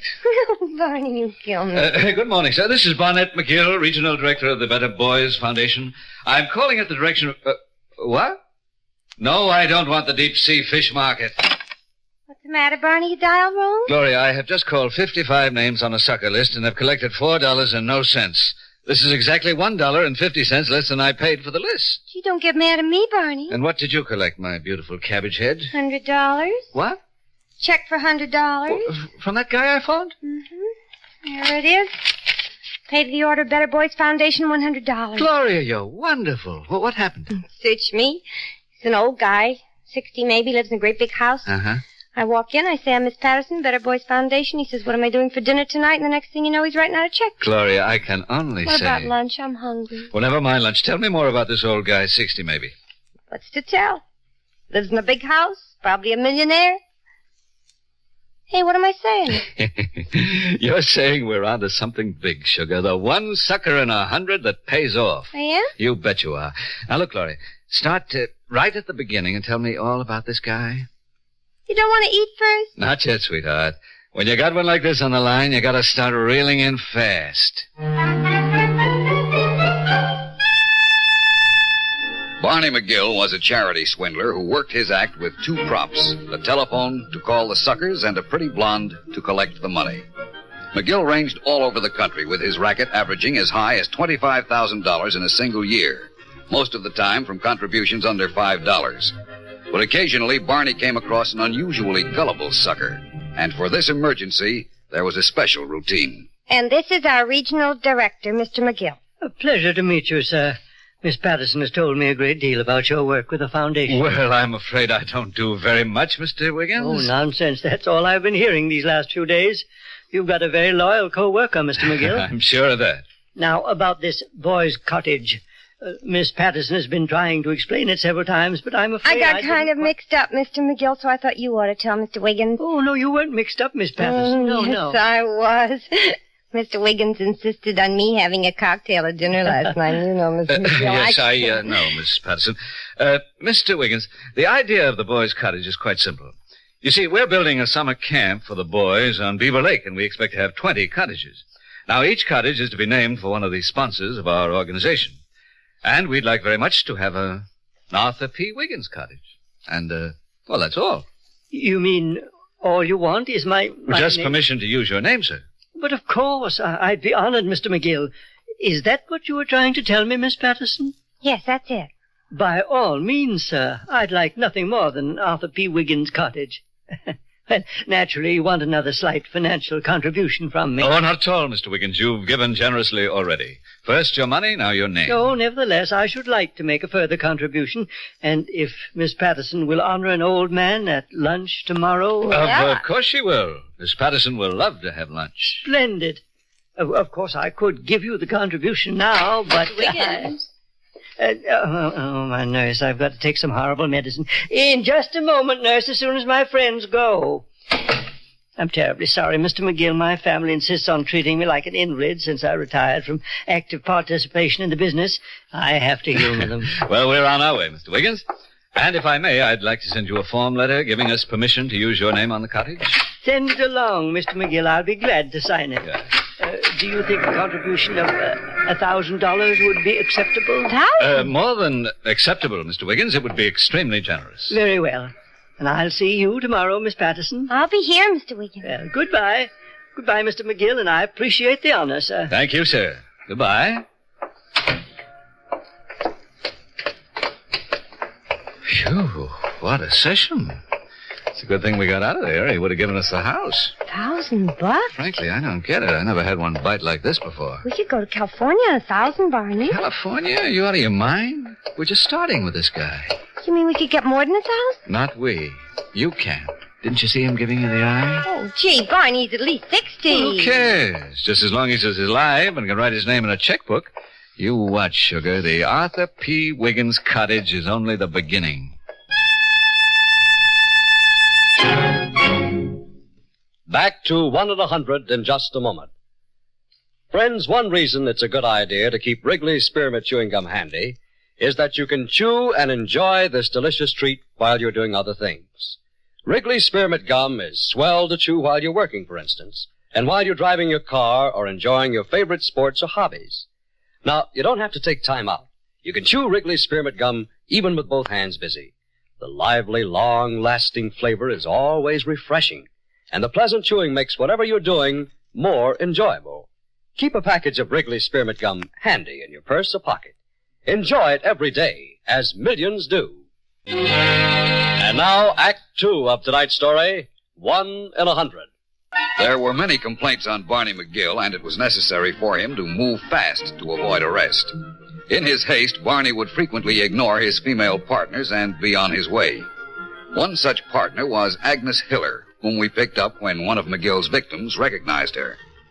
Agnes was a rather smart girl, more than a little burned up by McGill's abrupt departure. Believe me, I'd like to get my hands on this guy just as much as you would. When did you hear from McGill last, Miss Hiller? About 6 months ago. He wrote me a letter from someplace in Missouri. Do you still have the letter? No, I tore it up. I was so burned. What were you burned about, Miss Hiller? Why should I tell you? Was it because he left you without money? It was that, all right. But more. Another partner? Don't be such a wise guy. You weren't jealous, Miss Hiller. Jealous? Ha! Of that two-timing four-flusher? He's welcome to somebody like Gloria, believe me. Gloria? Who's Gloria? Never mind. Things will go easier if you cooperate with us. Who cares what goes easier? You just catch Barney, that's all. Who is Gloria? Well, I guess she deserves it. Gloria's a girl that used to be in the chorus with me at this club before I met Barney, you see. She didn't do so good in the chorus on account of not knowing which was a left foot from a right foot, so she went back to Ohio. Go on. Well, after I met Barney and we were working the racket, I used to say, you know, honey, we ought to stop in Millburg, Ohio sometime and see this dumb friend of mine. She's a million laughs. Oh, I could kill that Barney. Go on, Miss Hiller. Well, anyway, in this letter Barney sent me 6 months ago, he said he looked up Gloria and I was right. She was lots of fun. A louse. Do you think this Gloria is working with McGill? Sure she is. She even sent me a postcard saying how cute he was. And you say her home is in Millburg, Ohio? Yeah. If you're going to look her up once, you must know where she lived. Yeah, I know. What does it get me if I tell you? When we checked on Agnes Hiller's story, we found it to be true. We then began tracing Gloria Patterson, whose career, to put it mildly, was somewhat erratic. Come in. Nurse, open the door, please. It may be Miss Patterson. Good morning, Father. Oh. Morning, Nurse. Good morning, Mr. Wiggins. Well, hello, son, and what are you doing here? You're supposed to be downtown at work. I'm on my way. I just stopped in for a second. Well, good. I'm always glad to see you, just so long as you're not going to suggest that I move out of this comfortable house. I've given up on that, Father, but you're always welcome in our apartment. You know that. I know. But I've lived in this house for 45 years, and I sort of like it here. Yes, I know. Father, what I came to see you My about... nurse here's been very good to me. I'm sure she is. Father, you've been signing checks on the Baker Street Bank again. Well, I don't see why. Father, we closed out that account a year ago. I'm managing your affairs now. I pay the bills. If you want to buy something... I don't see any earthly reason why you closed out that account. Well, I don't want to go into that now. But please, Father, stop writing checks on a non-existent bank account. They only come back to embarrass me. I can manage my own affairs, son. I built up our business from a little notion store to an entire chain. Father, I'm late for the office. Remember about those checks, will you, please? I'm quite capable of taking care of my own finances, son. I know, Father. And nurse, call me tonight the usual time, will you? Yes, sir, I will. Bye, Father. Goodbye, son. Can't manage my own affairs. Why, I built that business into a $2 million chain, single-handed. It's time for your medicine now, Mr. Wiggins. Telling me not to sign checks. What do they think I am, incompetent?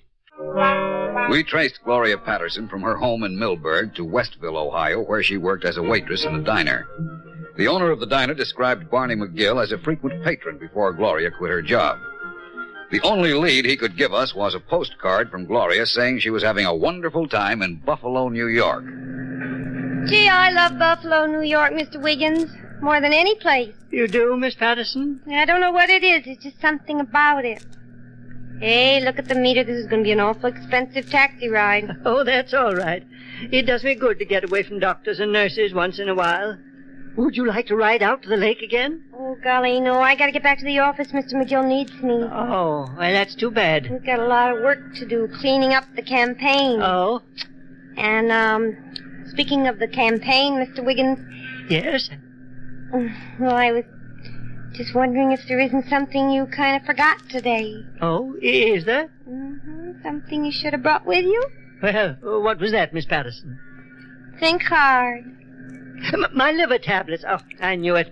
I rarely come without them, but this morning I was in such a rush. I didn't mean your liver tablets, Mr. Wiggins. I was thinking about the Better Boys Foundation and those poor kids in the city that don't ever see trees and flowers. Oh, that.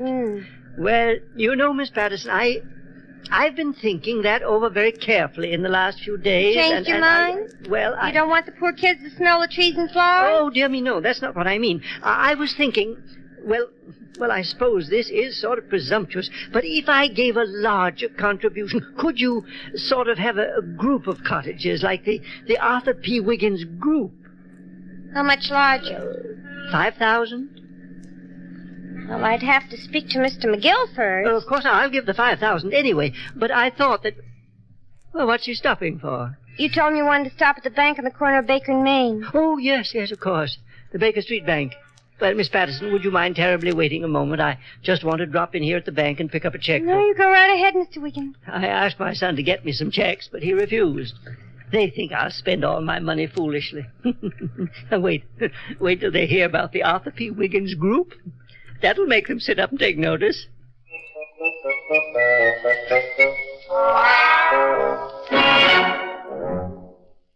Back to 1 in 100 in just a moment. Friends, Wrigley's Spearmint Chewing Gum is made to give you real chewing enjoyment. It tastes mighty good, and it's smooth and satisfying to chew on. At the same time, chewing delicious Wrigley's Spearmint Gum is an aid to your popularity. Here's why. The lively flavor of Wrigley's Spearmint sweetens your breath, and the chewing action helps to keep your teeth clean, bright, and good-looking. So, treat yourself to Wrigley's Spearmint Gum and enjoy it daily, as millions do. Get a few packages next time you're at the store. That's Wrigley's Spearmint Chewing Gum. Healthful, refreshing, delicious. And now, Act 3 of tonight's story, 1 in 100. The postcard that Gloria Patterson sent to the owner of the diner was traced to a stationery store in Buffalo. Knowing how McGill worked, we canvassed the office buildings in that area to see if there was any office space with a desk and a phone to rent. There was, and it had been rented by McGill, and he had left the place 24 hours before our arrival. You mean this guy was a crook, and he was using my desk and my phone for swindling? That's right, Mr. Garner. And me only charging him $12.50 a week. I bet I could have got double that. You undoubtedly could have. Can we see the desk McGill worked from? Yeah, sure. It's down the hall there, suite 610. Can you imagine the nerve of that guy using my desk for something illegal and paying me a stinking $12.50? Mr. Garner, did McGill have anyone working with him? Yeah, I'll say he did. Dumb blonde, but really built. Well, that's his desk. I didn't have a chance to clean it out yet. You ought to see what some of those customers leave in the desk. You'd be surprised. Yeah, look, he's just like the rest. Papers all over the place. You mind if we go through these things, Mr. Garner? No, not at all. I always like to cooperate with the law. Maybe you could get a lead from all of this, huh? We hope to. $12.50 I charge him. Yeah, tell me, this swindle he pulls, does he make money on it? About $25,000 a year. $25,000? How do you like that? And you only charged him $12.50. Isn't that the truth? Steve. Yeah? Take a look at that. No, yeah, that's one of those lists he was using to call people. I used to come in sometimes to clean the place. All the time he was on the phone with a list like that. Here's another one. Believe me, if I'd known what was going on around here, I would have put a stop to it. Huh, just goes to show you, doesn't it? Here I work my head off practically 14 hours a day. I skimp, I save. And the other guy gets the beautiful dumb blonde. It's the truth, all right. Mr. Garner, we'd like to take all of these lists downtown with us, if you don't mind. Oh, sure, go ahead. You can even take the bottle of aspirin. We'll leave that for you, Mr. Garner. Oh, thanks. Maybe I should take a couple. $25,000 a year, beautiful girl, no work. Some people have all the luck, believe me. Acting on the chance that McGill might still be in Buffalo, we started canvassing the names on his sucker lists. Not all of the people remembered McGill, but very few of them forgot Gloria Patterson. And I won't forget you either, Miss Patterson. Gee, Mr. Wiggins, I don't know what to say. I'm all choked up, kind of. You will write me from time to time. Sure I will. And I'll send you a picture of the kids playing around the Arthur P. Wiggins group. Nothing will make me happier, Miss Patterson. Me either. Of course, it costs lots of money to keep the kids playing around the Arthur P. Wiggins group. Oh, of course. My check to the foundation. I was almost letting you go off without that, wasn't I? You almost. Well, my dear child, I have it right here for you. I wrote it out just before you came and put it with my medicine. Yes, here we are. Miss Patterson, may I present... You can call me Gloria if you like. Could I? Go ahead. Gloria, may I present to the Better Boys Foundation this check for $5,000, and my blessing goes with it. Gee, I feel like I'm going to bawl, Mr. Wiggins. Would you like to call me Arthur? Yes, I would, Arthur. Thank you. Don't mention it. Here you are, my dear. Take the check. Arthur, I don't know if I ought to take it. Why, what do you mean? I... It's for those little boys, isn't it, Gloria? Well... I was a little boy once, you know, too. You were? Yes, my dear. Here, take it. Arthur, the only thing I can say... Nurse, I'm very busy. I know you are, sir, but Mr. McGill... Mr. McGill would like a word in private with Mr. Wiggins, if you don't mind. Mr. McGill, what are you doing here? I'll tell you in just a second. Can we be alone, please? Mr. McGill! Shut up. Wiggins, you're a great big phonus balonus. Mr. McGill, don't talk like that. Mr. Wiggins just gave me a check for $5,000. Yeah, and he gave me a check for $100, which I tried to cash at the Baker Street Bank for our train ticket. And what do you suppose they told me at that bank, Mr. Wiggins? Miss Patterson, will you pass me that spoon, please? I think I'm going to need some medicine. Mr. McGill. He's a phony, Gloria. He hasn't got an account at that bank. He hasn't had one in at least 3 years. Arthur! I used to keep a very large account there. Yeah, used to. You know, I ought to turn you over to the police, Wiggins, signing checks like that. Check's no good, Barney. He hasn't got a nickel to his name. To think I was ready to bawl just a couple of minutes ago. Arthur, you ought to be ashamed of yourself. Gloria, I assure you that my sure intentions... You haven't got a nickel, Barney? Yeah, I'm sure. Arthur? Mr. Wiggins, I've never been so insulted in my whole entire life. Let's get out of here, Barney. Okay, we're going. But you haven't heard the last of this yet, Wiggins. Why don't we sue him, Barney? We'll think of an angle. Don't worry. Oh, Gloria, Don't Gloria. you glory me, you swindler. That's too good for him. Mr. Wiggins, you're nothing but a crook. Come on, let's go. Nerve of him trying to double-cross the Foundation for Better Boys. How low can you get? You're not kidding. We ought to lock him up and throw the key away. All that time I wasted looking at Lake Erie. Yeah, well, there's a cab coming. A taxi! Where are we going? I left the bags at the station. Somebody's in it. Wait till they pay the fare. Would you like this? Hey, Steve. Yeah? Look who's waiting for the cab. What's the trouble, mister? Why, hello, McGill. Hello, Gloria. Do I know you, mister? Not yet, but you're going to. FBI, McGill, you're under arrest. Barney, what's going on? Barney, they can't do this to us. Can they?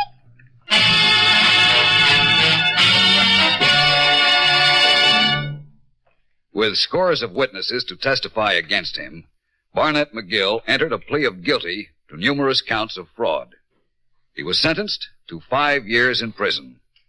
Miss Patterson, a first offender, was sent to a women's reformatory for a year, as was Agnes Hiller, McGill's other partner. McGill's chances of getting out at present are not even 1 in 100.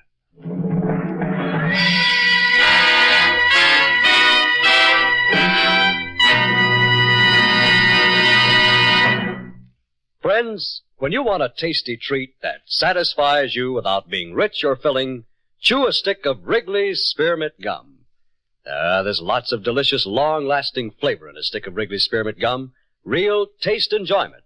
And besides, you get enjoyment from the pleasant chewing. It gives you a nice little lift and helps tide you over till mealtime.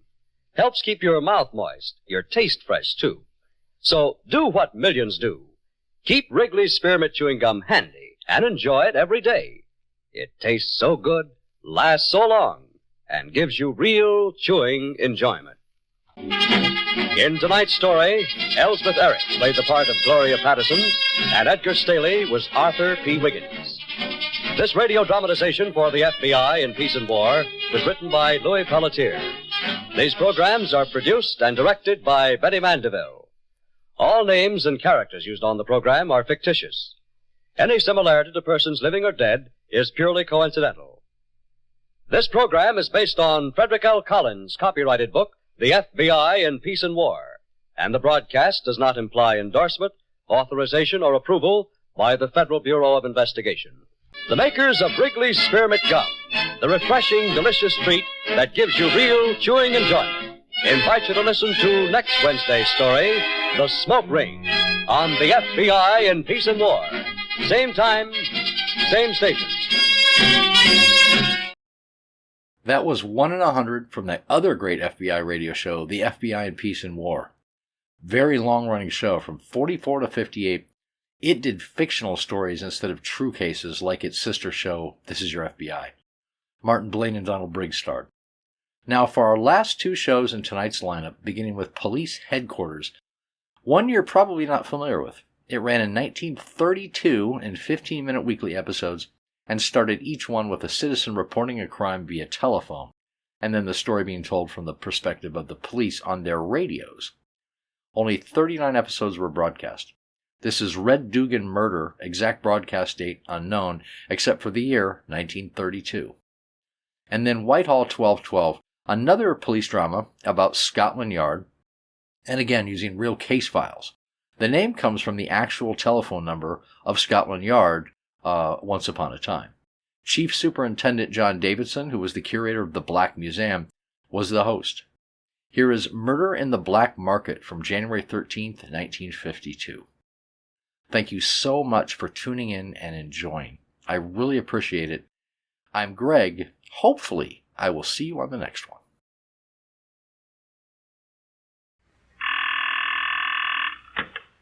Police headquarters. What's that? Just a second, I'll connect you with Homicide.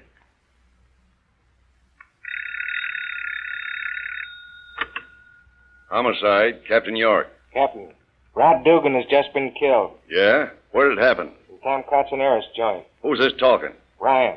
I'm the officer on the beat. Okay, Ryan. Don't let anyone out of the joint till I get there. Yes, sir. Yes, sir? Get a car around to the front and a couple of men from the Detective Bureau. Send in a general call to surround Tom Cotzonera's joint and hold any suspicious-looking hoods that try to slip through. Rod Dugan has just been dumped off. Yes, sir.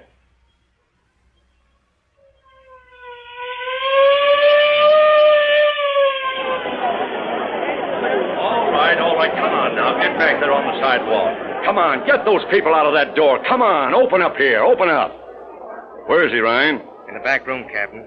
He's dead. Where's Cotzonera's? He's back there, too. Well, don't let him slip out. This'll be just about the last gang killing in his place. The old man said to padlock him if anything else happened down here. Here, let me shut to this door. Come on, help me here. Come on, get back there. Come on, back up there. Come on. There, stay on the door, Ryan. Say, what's this bunch of rats doing here? You told me to hold him, Captain. Oh, so they're the guys that were here when Dugan was killed, eh? A fine-looking bunch. All right, just keep them where they are till the wagon gets here.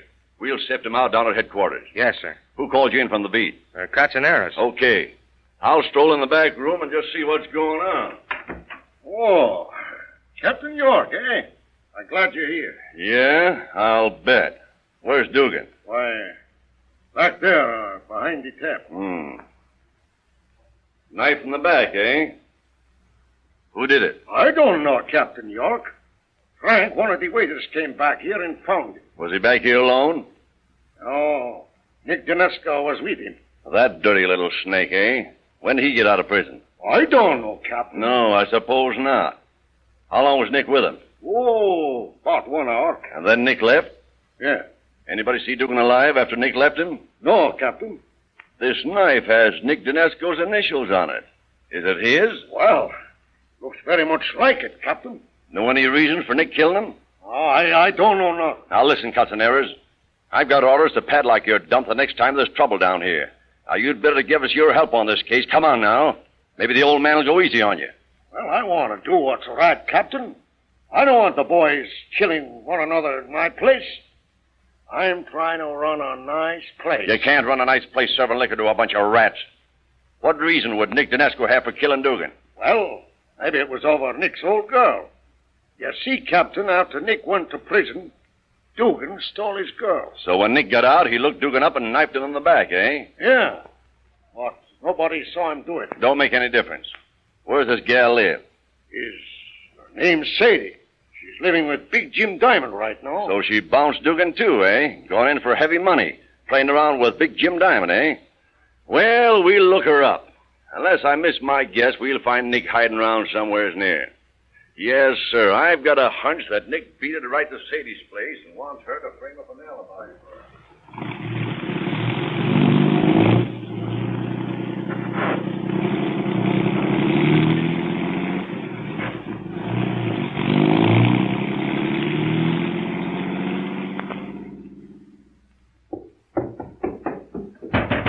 Sadie! Sadie! Let me in. Who is it? It's me, Nick. They're after me. Sadie, can't you understand? They're after me. What do you want? Oh, shh. Let me inside, Sadie. Tom York is right behind me. I killed the man, Sadie. I killed him. You killed a man? Who? Dugan. Dugan? Nick, why? You know why I killed him. I slipped up on him. He was half drunk. I slipped up on him and drove my knife into his back. Don't. Ah, so you were still in love with him, huh? No, I never loved anyone but you, Nick. You know that. Ah, you can't put that line over on me. You're staying with Jim Diamond right now. I know that. But I don't care. Sadie, you gotta hide me. You gotta hide me, do you hear? I can't hide you, Nick. Tom York will come up here the first thing. Yeah, I know that. But you gotta give me an alibi. You gotta tell Captain York that I've been right here, playing cards since 11 o'clock. You got to. Why, Sadie, you got your bags packed. Yeah. I'm leaving Jim, Nick. He beats me. He beats me something terrible. Look at these bruises. Huh? Okay. Now you give me an alibi, Sadie, and when things blow over, we'll go away together, see? Yeah, we'll go away together. Me and a dirty, rotten little stool pigeon. Oh, I'm not so bad, Sadie, and I've always loved you. Honest. Yeah. Sadie, you got a gun on the table. Why, it's warm. It's been lying on the radiator. But it's just been fired. Smell the powder, Sadie. I'll tell you the truth, Nick. Jim came home tonight and tried to beat me up. I got this gun to scare him. You killed him? No. I just scared him, that's all. He chased me into the next room there, and I fired 2 shots over his head, through the window. He got scared and left. I gotta get out of here before he comes back. That's Tom York, Sadie. Oh, he'll get me sure. You gotta give me that alibi. All right. Listen to me, you little rat. What time did you kill Dugan? About half an hour ago. 12:30. It's 1 now. Anybody see you do it? No. But my knife. They'll find that sure. That's all right. You can tell them you lost it. Yeah, that's it. I lost it. Now listen to me. You've been here since 11 o'clock tonight. Yeah, I've been here since 11 o'clock tonight. I'll tell Tom York that I called you over here. That I was afraid of Jim. But I wanted you to protect me. Yeah, that's it. That'll be a good story. That'll give you an alibi. Yeah, but Tom will find this gun, and he'll want to know about it. Yeah. I got it. We'll tell him that I was afraid of Jim. And I called you over here to protect me. And while you were here, Jim came in. He was drunk, and you fired 2 shots through the window in the next room to scare him. Yeah, that's it. Yeah, that'll stop him. Oh, he's getting pretty close now. He'll be up here any minute. Captain York ain't no fool, Sadie. You'll have to go easy with him. I know how to handle him. Shh, he's outside now. All right. You've got to act like nothing has happened. Get out in the kitchen and start making some sandwiches. Don't come in this room till I call you. I'll handle the captain. Okay. All right, Nick. Beat it to the kitchen. All right. Keep your shirt on. Hello, Sadie. Hello, Flatfoot. Mind if I come in, Sadie? Help yourself, copper. The door's open.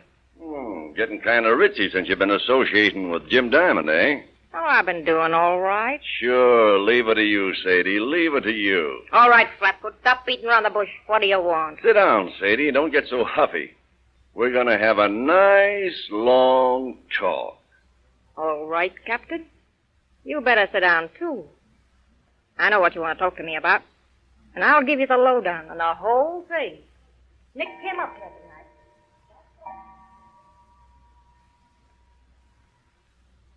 Oh, so that's the way it was, eh? All right, Sadie, you can go. Thanks, Captain. You can come out now, Nick. Sadie's told me all about it. Oh, hello, Captain. Well, I was wondering who was out here with Sadie. Where is she? She took her bags and left. Told me all about it, though. Yeah? All about what? All about where you was all evening and what you was doing. Yeah? What's wrong? I was just about to make a mistake, Nick. A terrible mistake. Yeah? Yeah. You know, Nick, I was just about to make the mistake of trying to pin the killing of Rod Dugan onto you. On me? Oh, gee. Yeah, funny, isn't it? And Sadie tells me you've been here since 11 o'clock. Yeah, that's right. And Dugan wasn't bumped off until about 12:30. Yeah? Yeah, I almost pulled a boner that time, Nick. Yeah. Sadie tells me she called you over here tonight to protect her from Jim Diamond. Yeah, that's right, Captain. She tells me that Jim beat her up. Yeah. Did she show you the bruises? Yeah. He must have beat her up something terrible. Yeah, he does. I shouldn't imagine that you'd like it, Nick, seeing as how you're stuck on Sadie. I don't.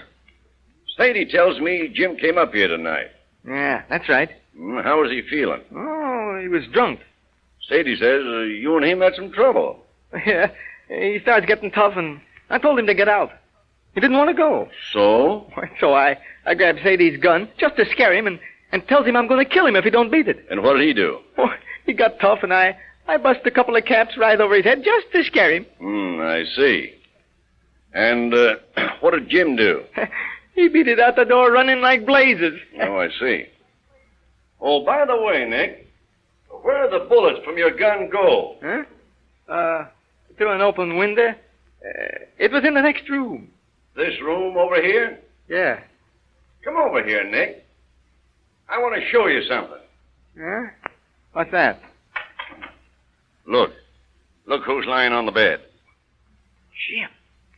Jim Diamond. Sure, it's Jim Diamond, and he's dead. Dead? Oh, no. No. You heard me. He's dead.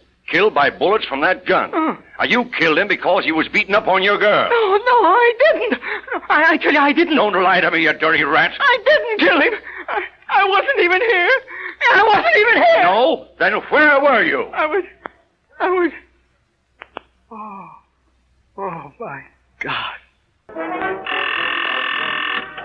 Police headquarters. Okay, Captain. Hello, Tim. Cancel that pickup on Dick Dinesco for that Dugan killing. He just confessed to Captain York. Police headquarters.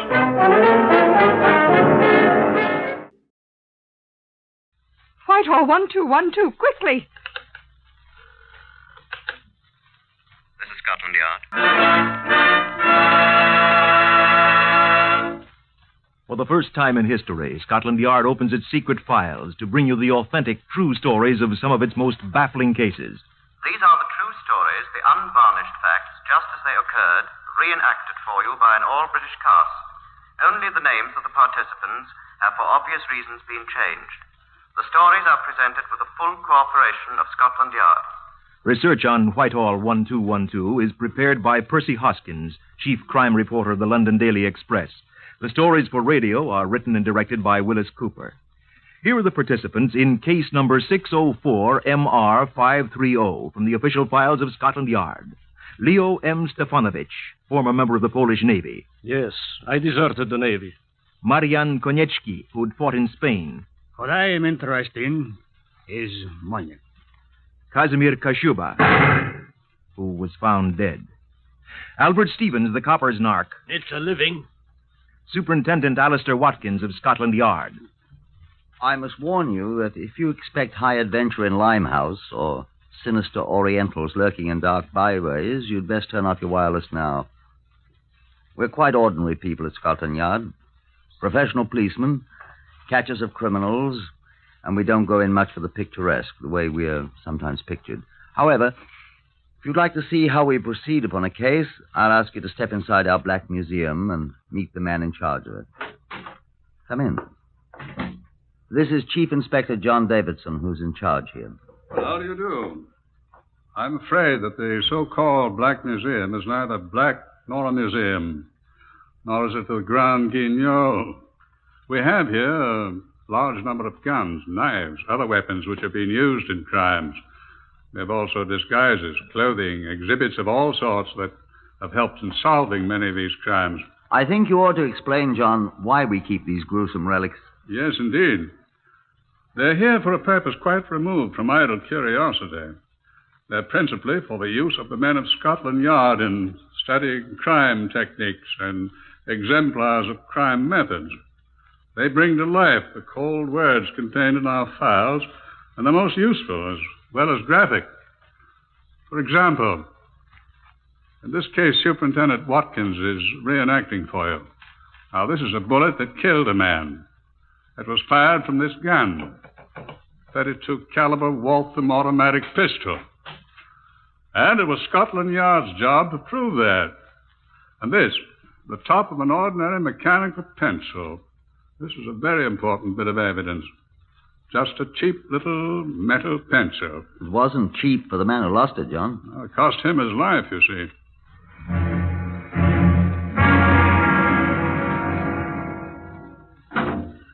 We were standing in the corner of a saloon bar in Whitechapel, talking. Albert Stevens, the copper's narc, and me. I expect you don't know what a narc is. N-A-R-K. In America, I think you call him a stool pigeon. Every detective in the world has his pet narc, and Albert Stevens was mine. It was an insignificant place we were in, and Albert Stevens' 2 mild and bitters had set him talking 16 to the dozen. I don't suppose you'd know him by sight, sir, but I could tell you how to find him. That is, I've seen him about here and there. It's American cigarettes they're handing now, but they ain't got many left. And when they're sold out of them, they'll try something else. Have you got any ideas, Albert? No, sir, not yet. But it'll be something big, I'm sure of that. Do they know you, do you suppose? Nobody notices a taxi driver, sir. They've rode in my cab twice now, and they've never even looked at my face. But I've looked at them. Will you have another mild and bitter, Albert? Well, I wouldn't say no, sir. Here, miss. Fill this up here, will you, again? Will you? Thank you. They're some kind of foreigners, sir, they are. Thank you, miss. This I know. They're in the black market up to here. You said that. What kind of foreigners? I can't understand them much, except when they talk about, well, what they think is English. Greeks or Spaniards or Russians, I think. All 3 of them. Oh, they tip quite nice, too. But you're sure they're in the black market? No doubt about it, sir. I hear enough about it. Don't know their names? Well, one is called Marion. Marion? And the other's name is Kashmir. Kashmir. Maybe he's an Hindu. And the other is a gentleman in some kind of navy, sir. Not ours. Some foreign navy. He wears a uniform. Who seems to be the boss? Well, I'd say this here Kashmir is, sir. Cool. He's an odd man, he is, sir. Is that all you know about them, then? That's all I know right now, sir. Well, ain't that worth 3 pints of mild and bitter, sir? Just about, Albert. Well, I was sort of hoping you'd have a spare 10-shilling note on you, sir. I have, Albert, but not for you, my lad.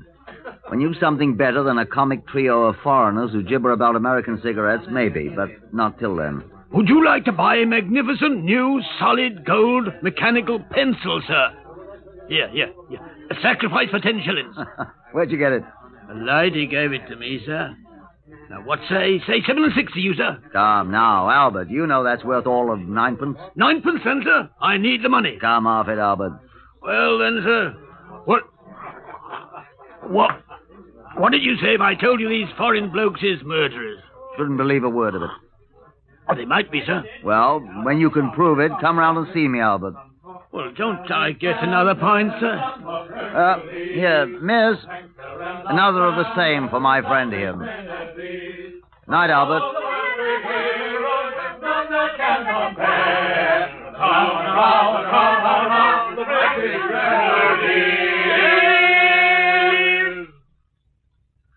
Scotland Yard next morning, I walked leisurely down the long corridor on the second floor that leads to my office. A voice hailed me as I opened the door to my office, and I looked back. It was Detective Sergeant Llewellyn, a Welshman who had been a constable at the Water Street police station when I was a sergeant. Here was a welcome face. David, I said, I've not seen you in 6 months. Longer than that, indeed, Superintendent. It's 10 months, and I'm very glad to be seeing you. Where have you been? To the Army all this time, sir. I was seconded to MI5. Yes, I heard that. It was tiresome work, but now I'm back, thanks indeed to the Lord. Taking a well-earned rest, I expect. Oh, indeed, to goodness, no. There's no rest for the wicked. I'm on a case already. Can we have dinner this evening, then? I'm not so sure, sir. What have they given you? Oh, a murder. Good bloody one? I've just seen the man. He's bloody enough, indeed. They found him shot to death in his car early this morning. Where? Chepstow Place, Notting Hill. The constable who found him in his car, parked beside the curb, thought he was taken with drink and sound asleep.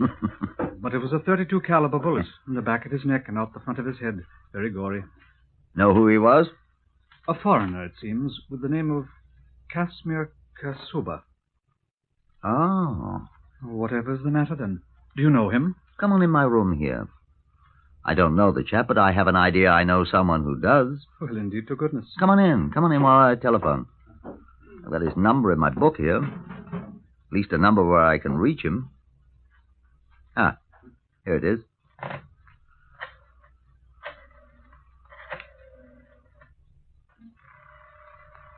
Whoever is he, Superintendent? Chap named Albert Stevens, a narc. Talking to him just last night. Mentioned a chap named Kashmir, he called him. Foreigner.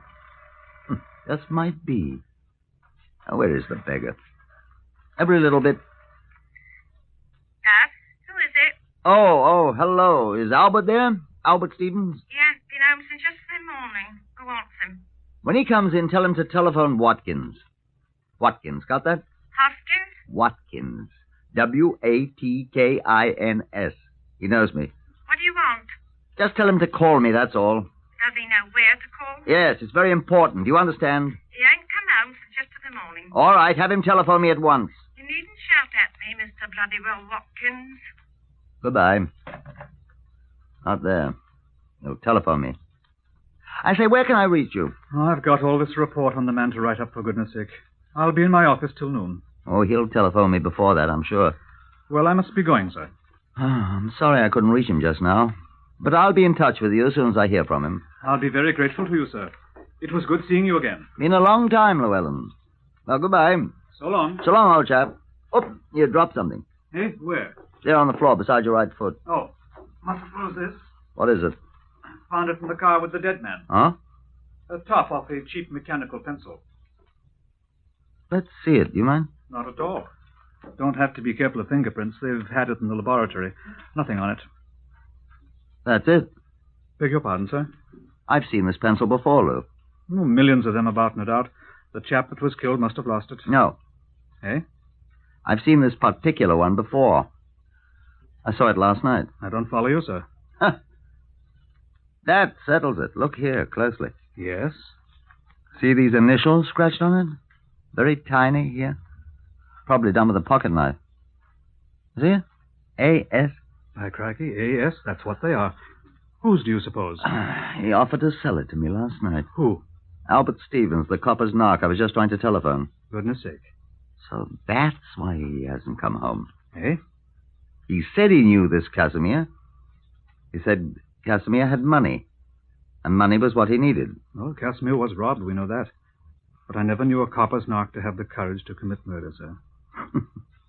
Why, I bought him the courage, old boy. 4 pints of mild and bitter. Suppose that makes me an accessory to murder?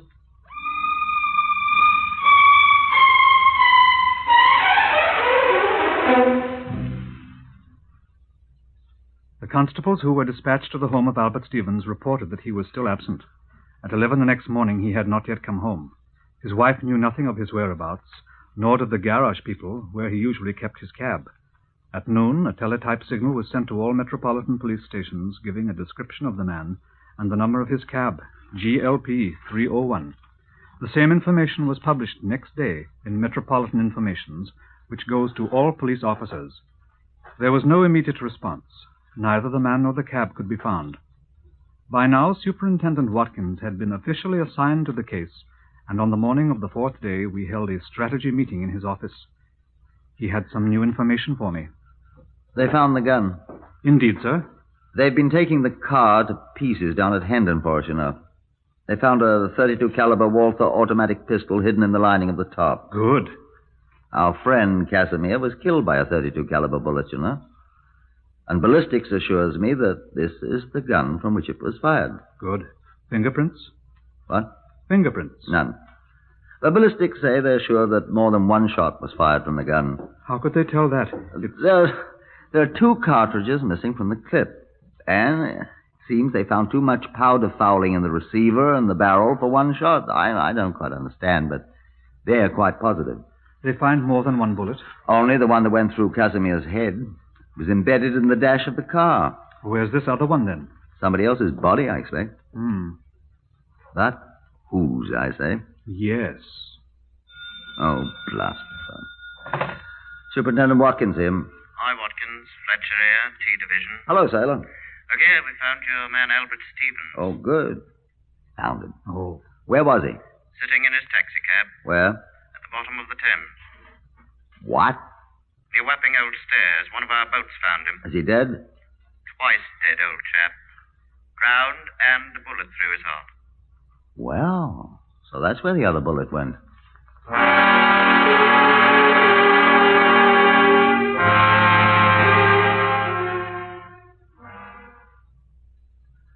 I admit I'd more or less dropped a brick in pinning all my hopes of a quick solution of the case on Albert Stevens. Llewellyn and I moved at once to realign our strategy. This was our estimate of the situation. It is possible that Stevens did murder Casimir, of course. Possible, but not probable. The forensic laboratory people, the ballistics people, say that the bullet they found in Stevens' body was fired from the same gun that killed Casimir. The .32 Walther automatic they found in the car. But then, who killed who? I'd suspect that since the gun was found in the car with Casimir, he was the last one shot, wouldn't you? Well, then, of course, Stevens couldn't have killed him. Right. Stevens must have been dead and at the bottom of the Thames when Casimir was shot. Then who killed Casimir? Obviously not Stevens. The forensic laboratory can tell us who died first, I hope. We know. How? The gun. It was with Casimir, remember? Unless someone shot him, then took the gun and killed Stevens with it, pushed him into the Thames, and then brought the gun back. Sounds silly. Indeed. Then who shot Casimir? One of Stevens' friends might have if he knew Casimir killed Stevens. Revenge. How do we know Casimir shot Stevens? Well, Besides, Stevens didn't have any friends. Except me. And I don't think I did it. His wife, perhaps? Yeah. Perhaps. Well, besides, how could she get that gun? No friends. None I know of. I knew Albert rather well. What? Casimir had friends, though. Albert told me about them. Who? A man named, woman's name, Marion. I don't know him. And a man who wears a foreign Navy uniform. Polish? Casimir was Polish, and a deserter. I suspect our man's a deserter, too. They were all mixed up in the black market, Albert said. What sort of black market, sir? Oh, all sorts, it appears. Why should they kill Casimir? Or Albert Stevens? Well, Albert, that's simple. They found out he was an informer, a narc. Why Casimir? Oh, people had been murdered for money before. Perhaps Casimir was cheating them. He was apparently the boss. Well, a crook who cheats a fellow crook is asking for it. Let's get on to Marion and the Navy officer. All we have to do is find them.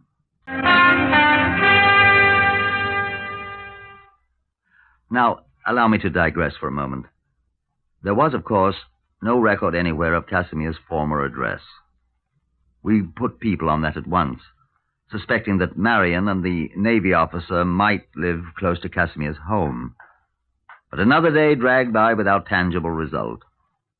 I was sitting gloomily in my office, trying to think of a more tenable theory than the one we had tentatively adopted. Oh, blast the phone.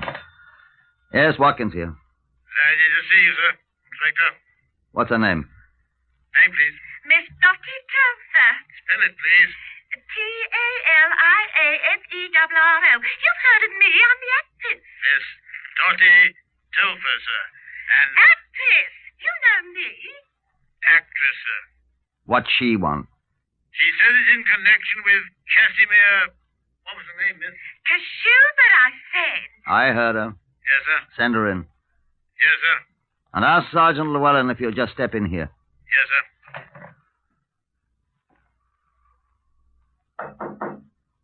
Come in. Good afternoon, madam. Are you Superintendent Watkins? I am. Sit down, madam. I thank you. You said you knew something about Casimir Kashuber. Yeah, I saw in the Express that he's dead. Extremely. And good enough for him, I'd say. You knew him? Yes, he was a crook. I'm afraid you're rather late in telling us that, madam. Well, I mean to say, What sort of dealings did you have with him? I never had any. Well, I mean, he cheated me, and now he's dead. How am I going to get back the £17 I gave him? That's what I want to know. Why did you give him £17? Oh, excuse me, sir. Oh, come on in, Llewellyn. This is Miss Dottie... Telfer. I'm a music hall star at the Shepherd's Bush Empire. How do you do, madam? Sit down, Llewellyn. Seems Miss Telfer has given Casimir £17. Whatever for, miss? Well, I suppose it was rather silly of me, but I couldn't resist it. Resist what? Well, I was having a late supper after the show last Tuesday, and there was a man, Kashmir Kashuber it turned out to be, sitting 2 tables away from me. That the first time you met him? Of course. Do you think that...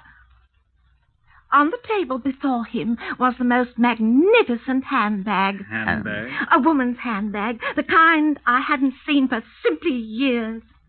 I couldn't resist doing what I did. What did you do, madam? Oh, I know it's breaking the law, but isn't everyone in the black market? Not everyone exactly. Oh, well, I just stepped over to the table and introduced myself, and he gave me his name, and I said, would you mind terribly telling me where you got that adorable bag? I wanted one myself, you know. Black market. So he said he manufactured them and that I could have one if I liked. All I had to do was to give him £17 so that he could buy the special leather it was made of. And in a day or two, I could call at his flat and it would be ready for me, do you see? And you fell for that old one? You called at his flat? Would you believe it? When I called, he professed never having seen me. He said he was not a manufacturer. He wasn't. And nothing I could say would make him give me back my £17 or the bag. And did you kill him then? I did not. Later, perhaps. I never killed anyone in my life. I'm a law-abiding... Will you give us the address, my dear law-abiding young woman? No, it's in Maida Vale somewhere. I think I have it here, in my shabby old handbag. Thank you very much, Miss... Telfer, an actress, I think you said, yes. Well, that'll be all, Miss Telfer, and thank you very much. Come along, Llewellyn. Yes, but how am I going to get my £17 back? The man's dead You're now. not going to get it back, Miss Telfer. What? You're very fortunate. The black market's cost you only £17. It cost Casimir his life. Ready, Llewellyn? Within 20 minutes, a Scotland Yard car dropped us at the address in Maida Vale Miss Telfer, actress, had supplied us. We interviewed the proprietor of that dismal place, a cross-eyed young man in an unusually dirty waistcoat in the red Mingus tartan. His name, he informed us, was Ian Kalbfleisch, and he had a cold. No, he ain't here. We're quite aware of that, my good man.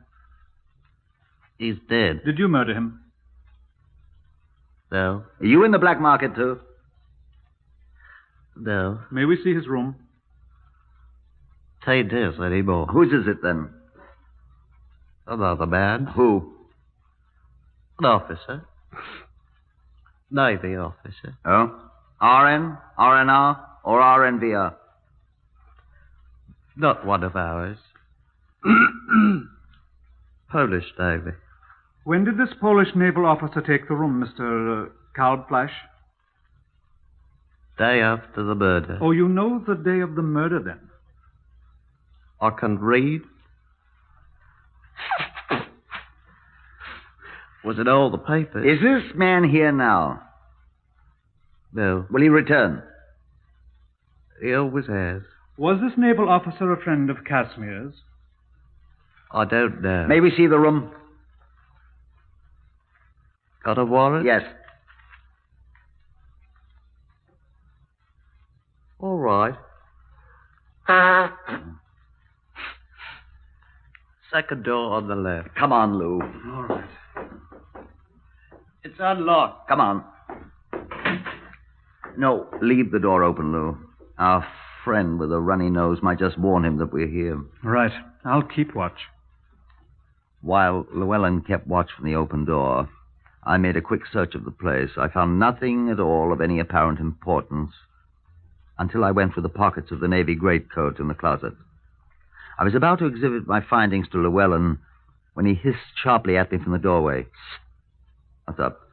Chap coming in, wearing a navy uniform. People in your room, Commander. Who are they? Police. Scotland Yard. What do they want? If you'll come in, Commander, we'll be glad to tell you. Who are you? Sergeant Llewellyn of Scotland Yard.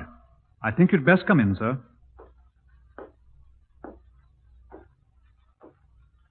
Come in, sir.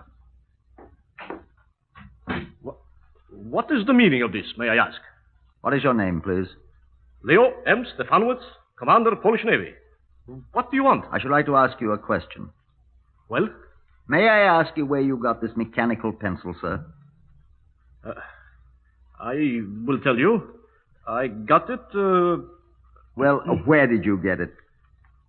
I didn't kill him.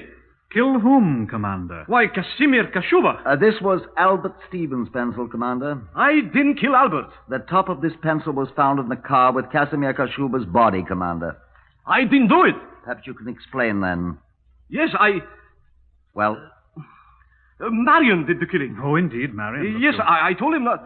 It was Marion who did it, not me. Oh, our friend Marion. He did it. Yes, I am telling you the truth. Marion. You know where Marion is? I will take you to him. Yes, I will help you. He did it, and I will help you find him. Please, let me take you to him. Please. Will you please? Casimir was my friend. I'm just wondering something, Inspector. Huh? I am wondering if Albert Stevens was also his friend. Let's go and find your friend Marion, shall we, Commander? It was a quiet little hotel we drove to in the West End. Inspector Watkins and me and the commander all jammed in the police car together. The clerk nodded in a familiar way to Stefanovitz when we entered. Is my friend in? Yes, sir. Oh, don't announce us, please. We will work the lift ourselves. Get in, gentlemen. All right. Now, we shall see justice done. Indeed. The first floor, gentlemen. The door directly opposite. Here. Who is he? Leo, Marion. Who is with you? No one. Come in. Ah, Leo, my boy, I am glad. We are from Scotland Yard, sir. I warn you, both of you, that anything you say will be taken down in writing and may be used in evidence. What is the meaning of you murderer? What? Yes, these gentlemen have come to arrest you for the murder of Casimir. Sacre, you traitor! You coward! Arrest him, gentlemen. He is the murderer. You look, this man. He's the one who fired shot. Huh? He's the one who did it. I see him do it. You see me? You know you did it. He is the one, gentlemen. I'm not. He should catch me from behind as I sit in front seat. I was in the front seat. He did it. Sacre! Oh, tak yourself, Marian Konechny. You murderer, you thief, you... Gentlemen, Marian Konechny and Leo Stefanovitz, I arrest you both on suspicion of having been involved in the murder of Casimir Kashuba and of Albert Stevens. You've both been warned. Have you nothing to say?